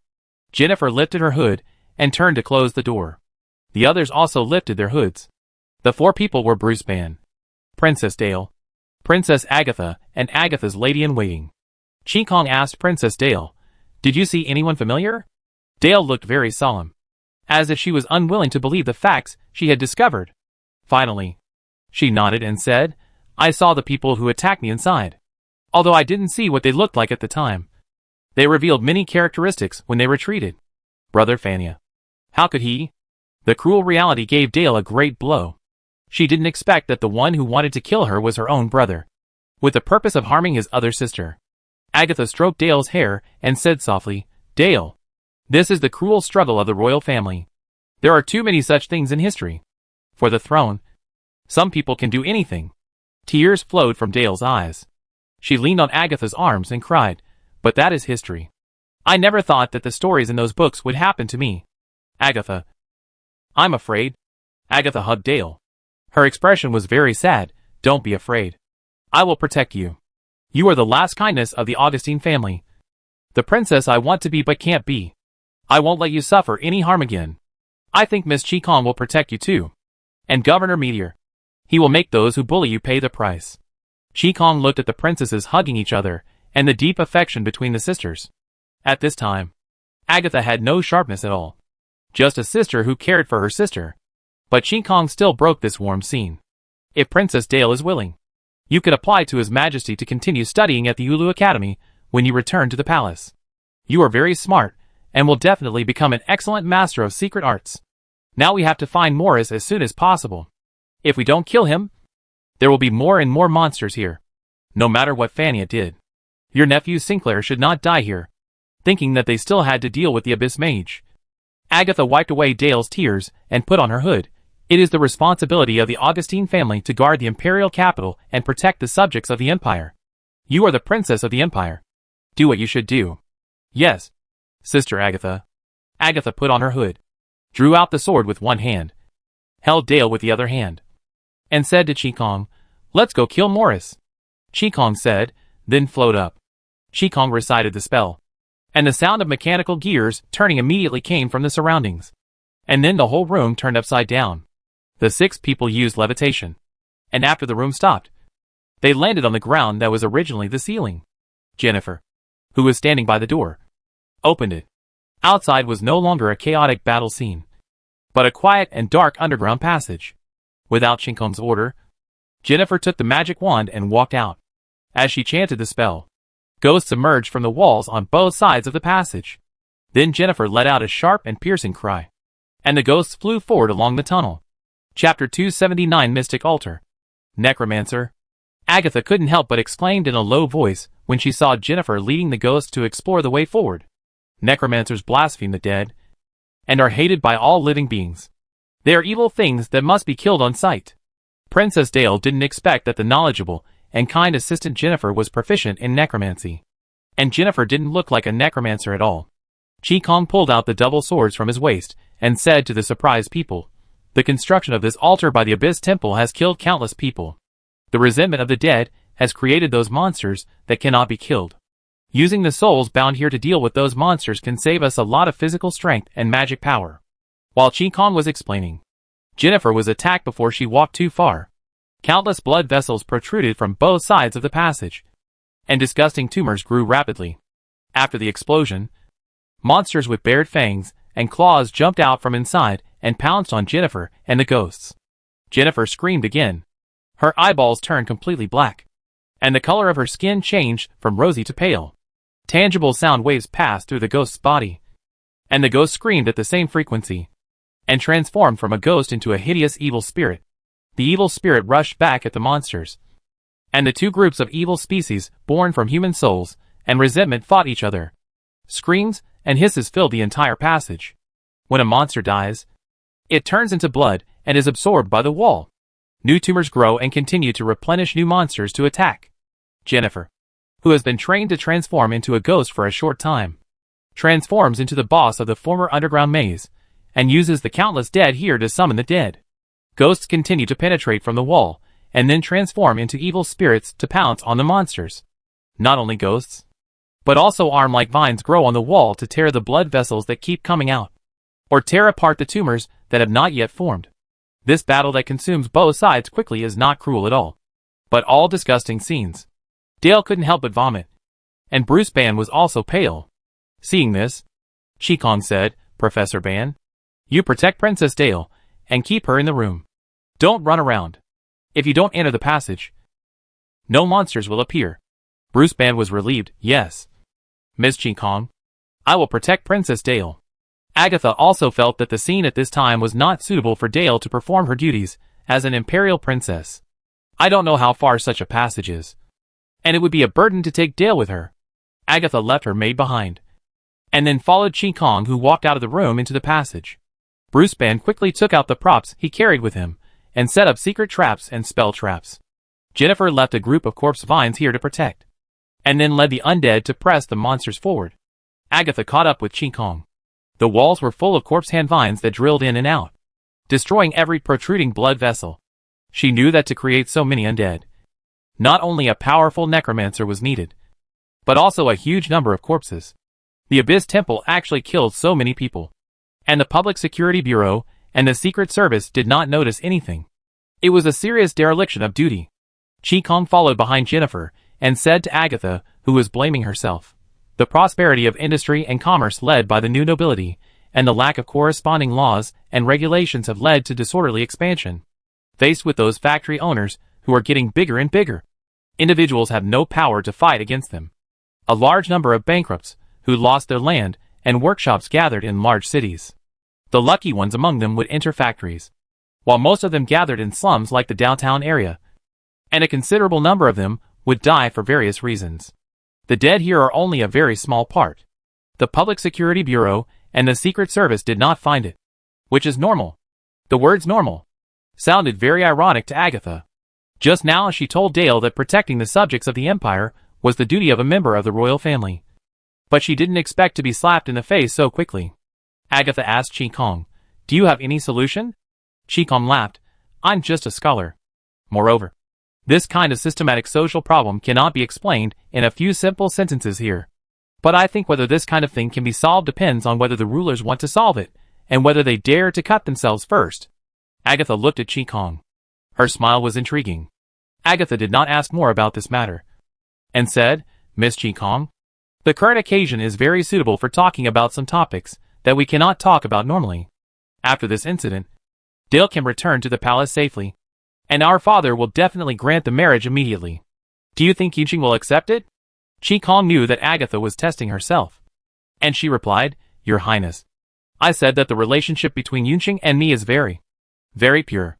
Whether Meteorite accepts it or not is his problem, and it won't have any impact on me. I just think, why don't you ask Dale? I like her very much and don't want her to be hurt in your game. You just said you would protect her." Agatha felt that her face was slapped again.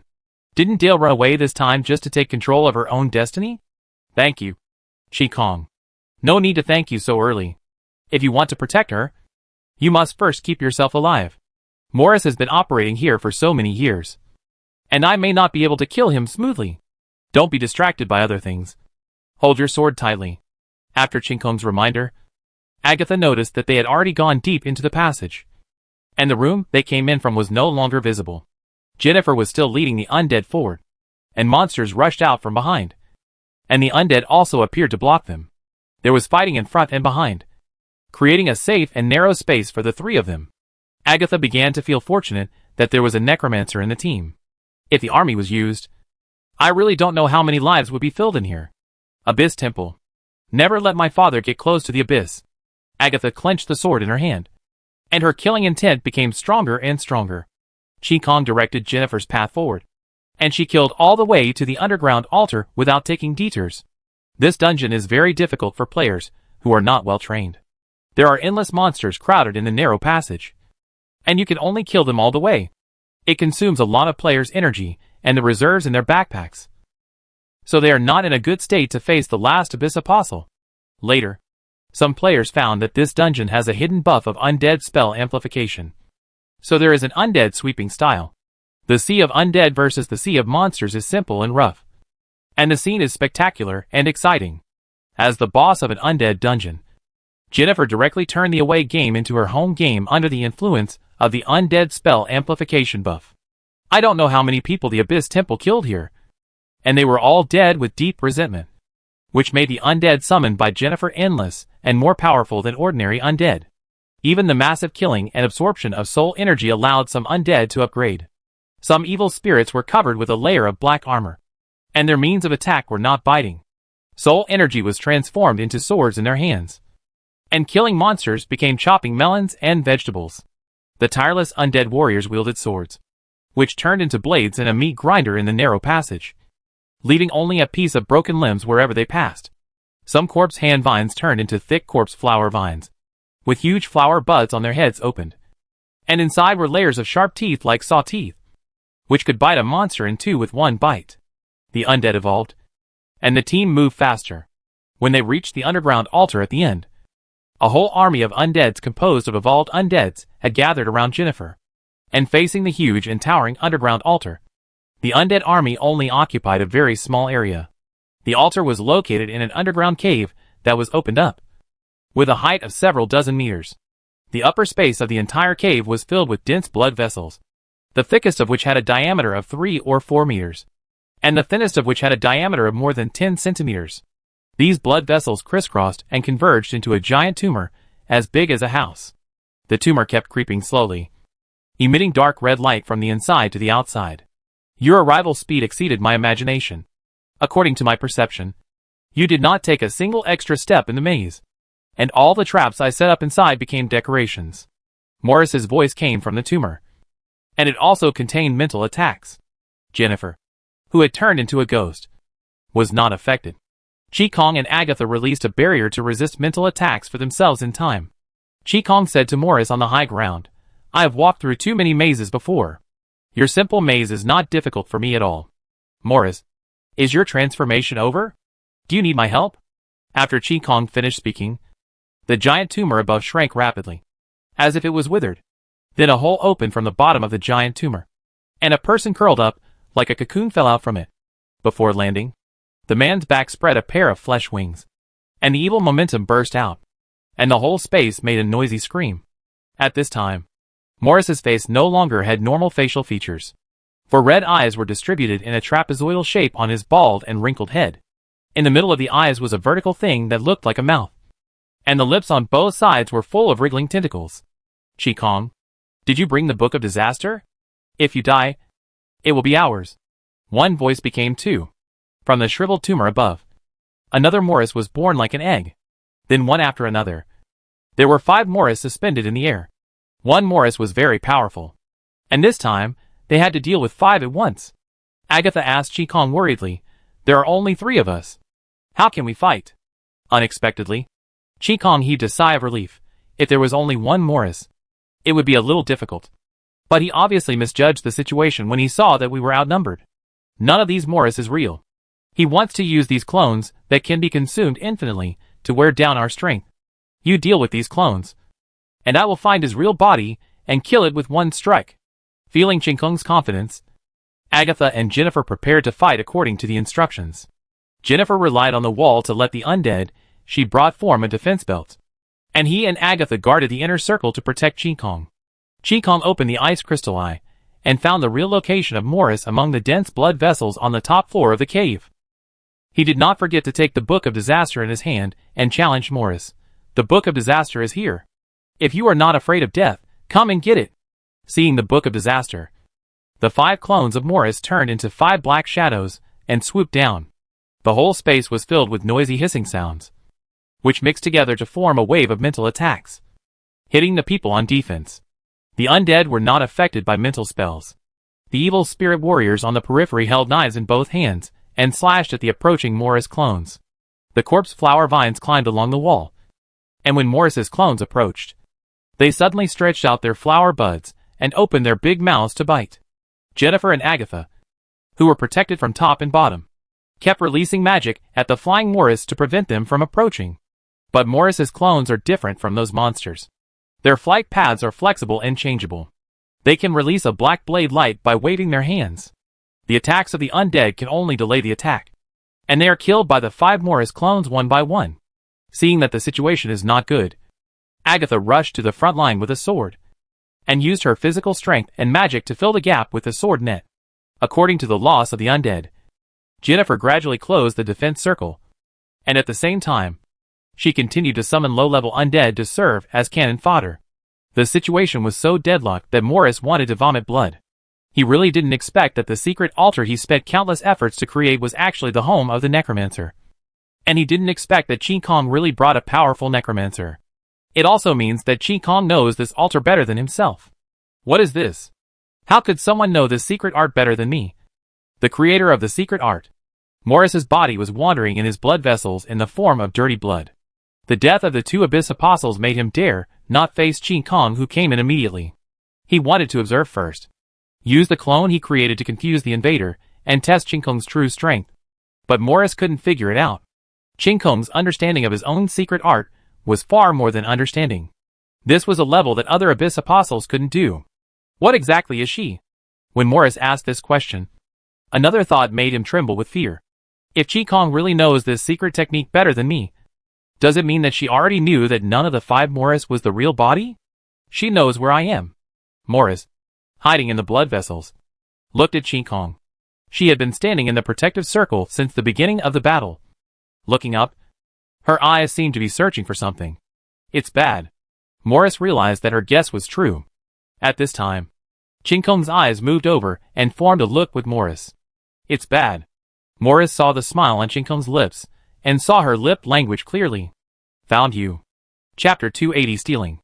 The sense of crisis and the killing intent locked by the clear sky made Morris move towards the tumor immediately, and ordered the five clones fighting with the undead to fly towards the tumor. He had to recover all the scattered power and face this powerful and frightening opponent in the strongest form. But as soon as Morris and the blood vessel moved, a rotating ice wheel shot up and nailed on the thick blood vessel leading to the tumor. With a sound of freezing, the dirty blood in the blood vessel was immediately frozen, and the freezing spread quickly in the blood vessel with the infusion of ice energy.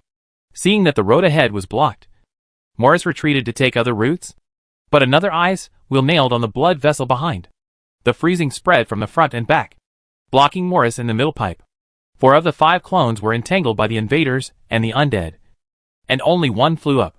However, before the clone could get close to the tumor, Qi Kong flashed in the air continuously to move in space, and an ice step would appear under her feet every time she flashed. The ice step broke into ice and exploded after Qi Kong stepped on it, allowing Qi Kong to maintain an upward speed during the short interval of space movement. Qi Kong arrived later and stopped one of Morris's clones, and had enough energy to glance at the battle below.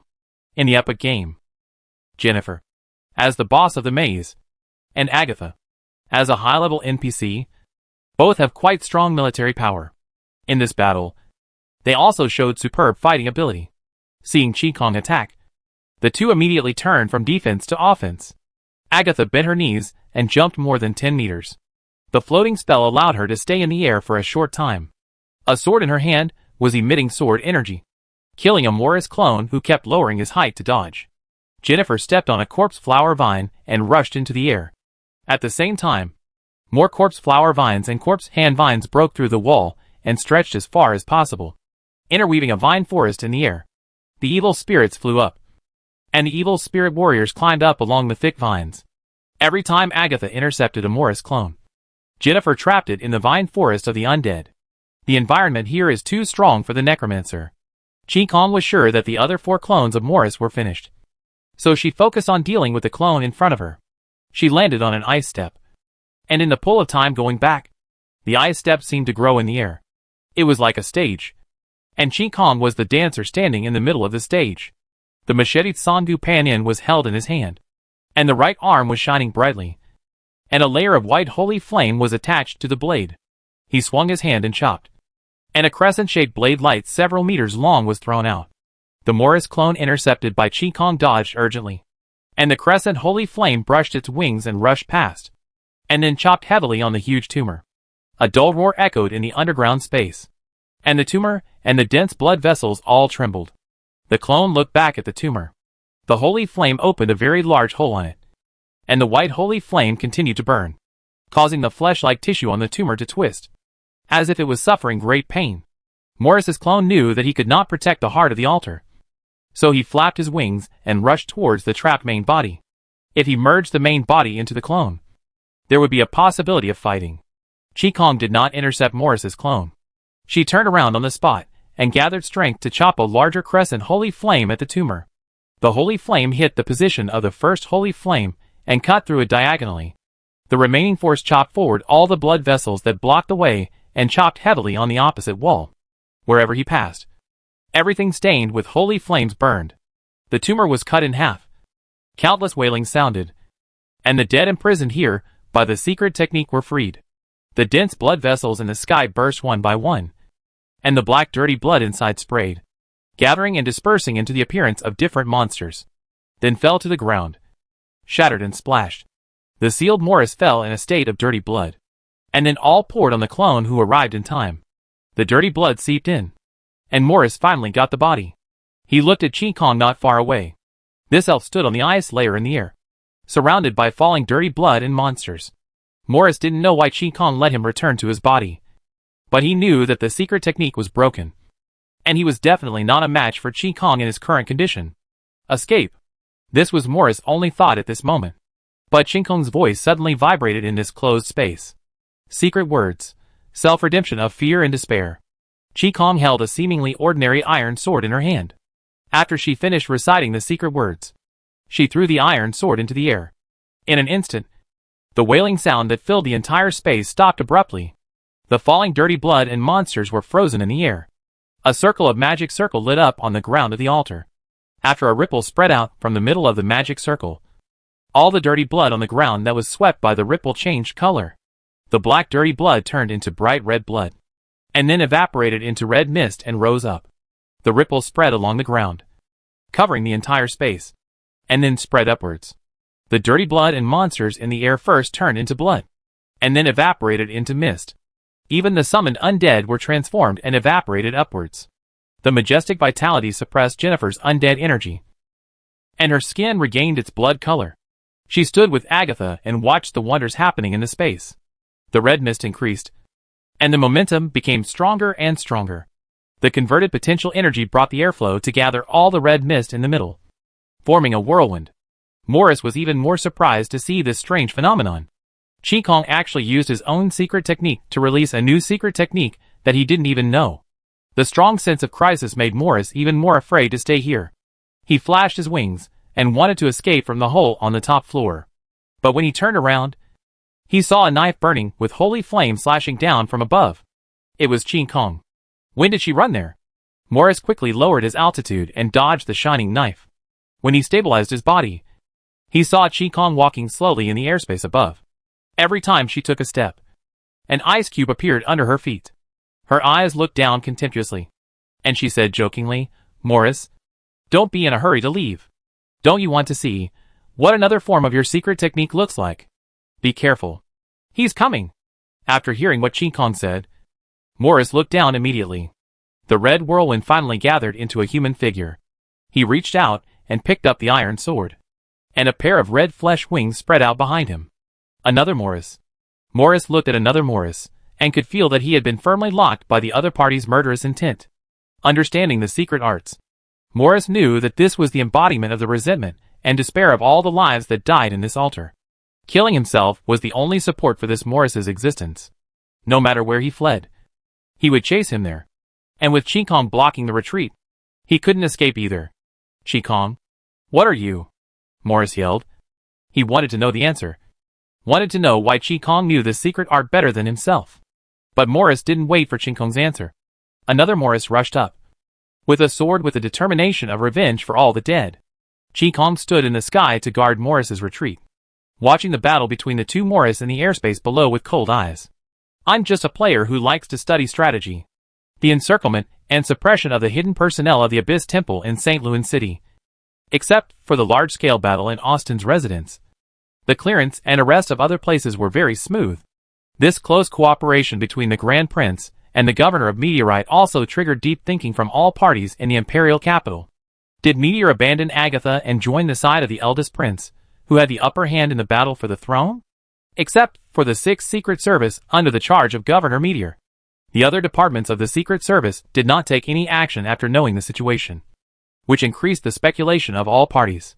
At this time, Luke was leading the army to attack the windmill flour mill outside the city. The open terrain outside the city made better use of the army than the urban area. Even though the windmill flour mill built a tall wall, It was attacked by the city garrison in one charge. The main force of the Abyss Mage was not here, and the flour mill did not dare to hire 2 strong guards for camouflage. Therefore, the battle was basically a one-sided push. Except for the dust explosion that caused slight damage to the garrison. The battle ended in a very short time. The soldiers of the garrison army were arresting people and searching for evidence in the factory. And the airships in the air were creating rain to put out the fire. Luke walked in the factory square, where there were tall grain bags everywhere, and the air was full of the smell of blood and flour. The bodies were pushed in the middle of the square, and the workers who didn't know what happened were gathered on the other side for custody. They curled up and squatted on the ground, looking at the vicious soldiers, worrying about their lives. A garrison officer followed Luke, looking very happy. Although the treatment of the St. Louis City garrison army was good, it was really difficult to make military achievements. This time, the destruction of the Abyss Temple lurking in the imperial capital will definitely be rewarded heavily by His Majesty. The officer said to Luke, "Governor, although we haven't found any physical evidence yet, we obviously encountered many wizards during our attack. And we were also attacked by evil secret arts. This is definitely an important base of the Abyss Temple in the imperial capital. And other evidence will be found soon." Luke took out a candy from his pocket and put it in his mouth, looking at the tragic scene after the war around him. He said, "Lieutenant Colonel Isaac, according to my intelligence, these lurking Abyss wizards intend to assassinate many royal family members and court ministers, including me, pulling out the dagger that Kelt inserted into the heart of the Empire. Your contribution can at least be promoted to Colonel." "Right. Talking about promotion." Lieutenant Colonel Isaac couldn't hide his joy. "I have to thank the trust of the Grand Prince and the help of the Governor. I thought I would have to wear this Lieutenant Colonel rank until I retired, but I didn't expect to be promoted to Colonel." At this time, a spy came and whispered in Luke's ear. Luke asked with a serious expression, "Is the information true?" "Governor, I saw with my own eyes the person you asked me to keep an eye on went in." Seeing that the Governor of Meteorite frowned, Lieutenant Colonel Isaac immediately asked, "Governor, what happened?" Luke said, "My agent followed a lurking Abyss Mage to see if he would bring us a few more undiscovered strongholds when we launched the encirclement and suppression. Just now my agent said, the Abyss Mage entered the Caltrop Armor Factory." Hearing the Caltrop Armor Factory, Lieutenant Colonel Isaac said in surprise, "That's the arsenal." Luke said angrily, "I didn't expect that the Abyss Temple not only infiltrated the Imperial Army's food supply system, but also the arsenal. The Empire is fighting the barbarians in the Tadega Hills. The soldier's physique is originally at a disadvantage. Now there are problems with food and armor. How can we win? Investigate. We must investigate thoroughly. Pull out all the termites who collude with the enemy." Lieutenant Colonel Isaac was also very angry. The St. Lin City garrison he commanded was the direct line of the Grand Prince Fania. Now the Grand Prince was responsible for fighting against the Celtic Grand Duke on the southern front. And there might be problems with food and armor. How could he bear this? "Governor, what do you want to do?" Facing Lieutenant Colonel Isaac's desire to fight, Luke was also eager to fight. "Does Lieutenant Colonel Isaac want to be a general?" Lieutenant Colonel Isaac immediately replied, "The order His Royal Highness Sinclair gave me before leaving was, tonight, my regiment, and I will obey the orders of the Governor. If the Governor wants me to be a general, I will be a general." Lieutenant Colonel Isaac was willing to fight. And Luke said loudly, "Immediately gather the army and march towards the Caltrop Arsenal. Don't let a single rebel go today." "Yes, sir." Lieutenant Colonel Isaac saluted Luke and turned to mobilize the army. Flares representing different commands were fired into the sky, and several airships turned around and drove out of the flour mill. The ground army left a group of soldiers to guard the flour mill, and the other soldiers quickly got on the car. In less than 20 minutes, the army drove towards the Caltrop Armor Factory. In the bumpy carriage of the command vehicle, Luke, his agents, and some garrison officers discussed how to attack the armor factory. The map was spread on the floor.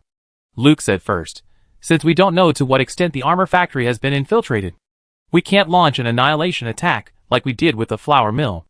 After arriving, we will first surround and then negotiate, and try to take over the control of the armor factory without fighting, and then search for people."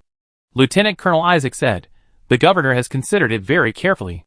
The guards of the armor factory are much stronger than those of the flour mill. A strong attack will cause us very heavy losses. But if the armor factory does not let us take over, it means that the situation is more serious than we thought. We will launch an attack immediately. There is a garrison camp nearby, and we can ask them for help. Luke smiled and said, the St. Louis City garrison is worthy of being the elite corps of the Empire. I am also infected by your strong fighting spirit. However, the situation of the arsenal is too special. If the battle situation cannot be controlled, it will cause unnecessary losses to the Empire. The officers of the garrison nodded. There must be a lot of important equipment in the arsenal, and not all the personnel are passers-by. Unlike attacking the flour mill, it doesn't matter if some people are killed by mistake. If important personnel are killed by mistake, it means that there is no merit. Lieutenant Colonel Isaac asked, does the governor have any suggestions? Luke introduced Shelley beside him, and said, my subordinate Shelley is the captain of the Special Forces of the Secret Intelligence Bureau in Nuteo City. She used to serve in the North. She has experience in military command, and knows how the Secret Intelligence Bureau handles things. This military operation is under her command, and the credit will be shared by everyone. If something goes wrong, my Secret Intelligence Bureau will take care of it. How about it? The officers of the garrison were overjoyed. We obey the orders of the governor, and are willing to accept the command of Captain Shelley.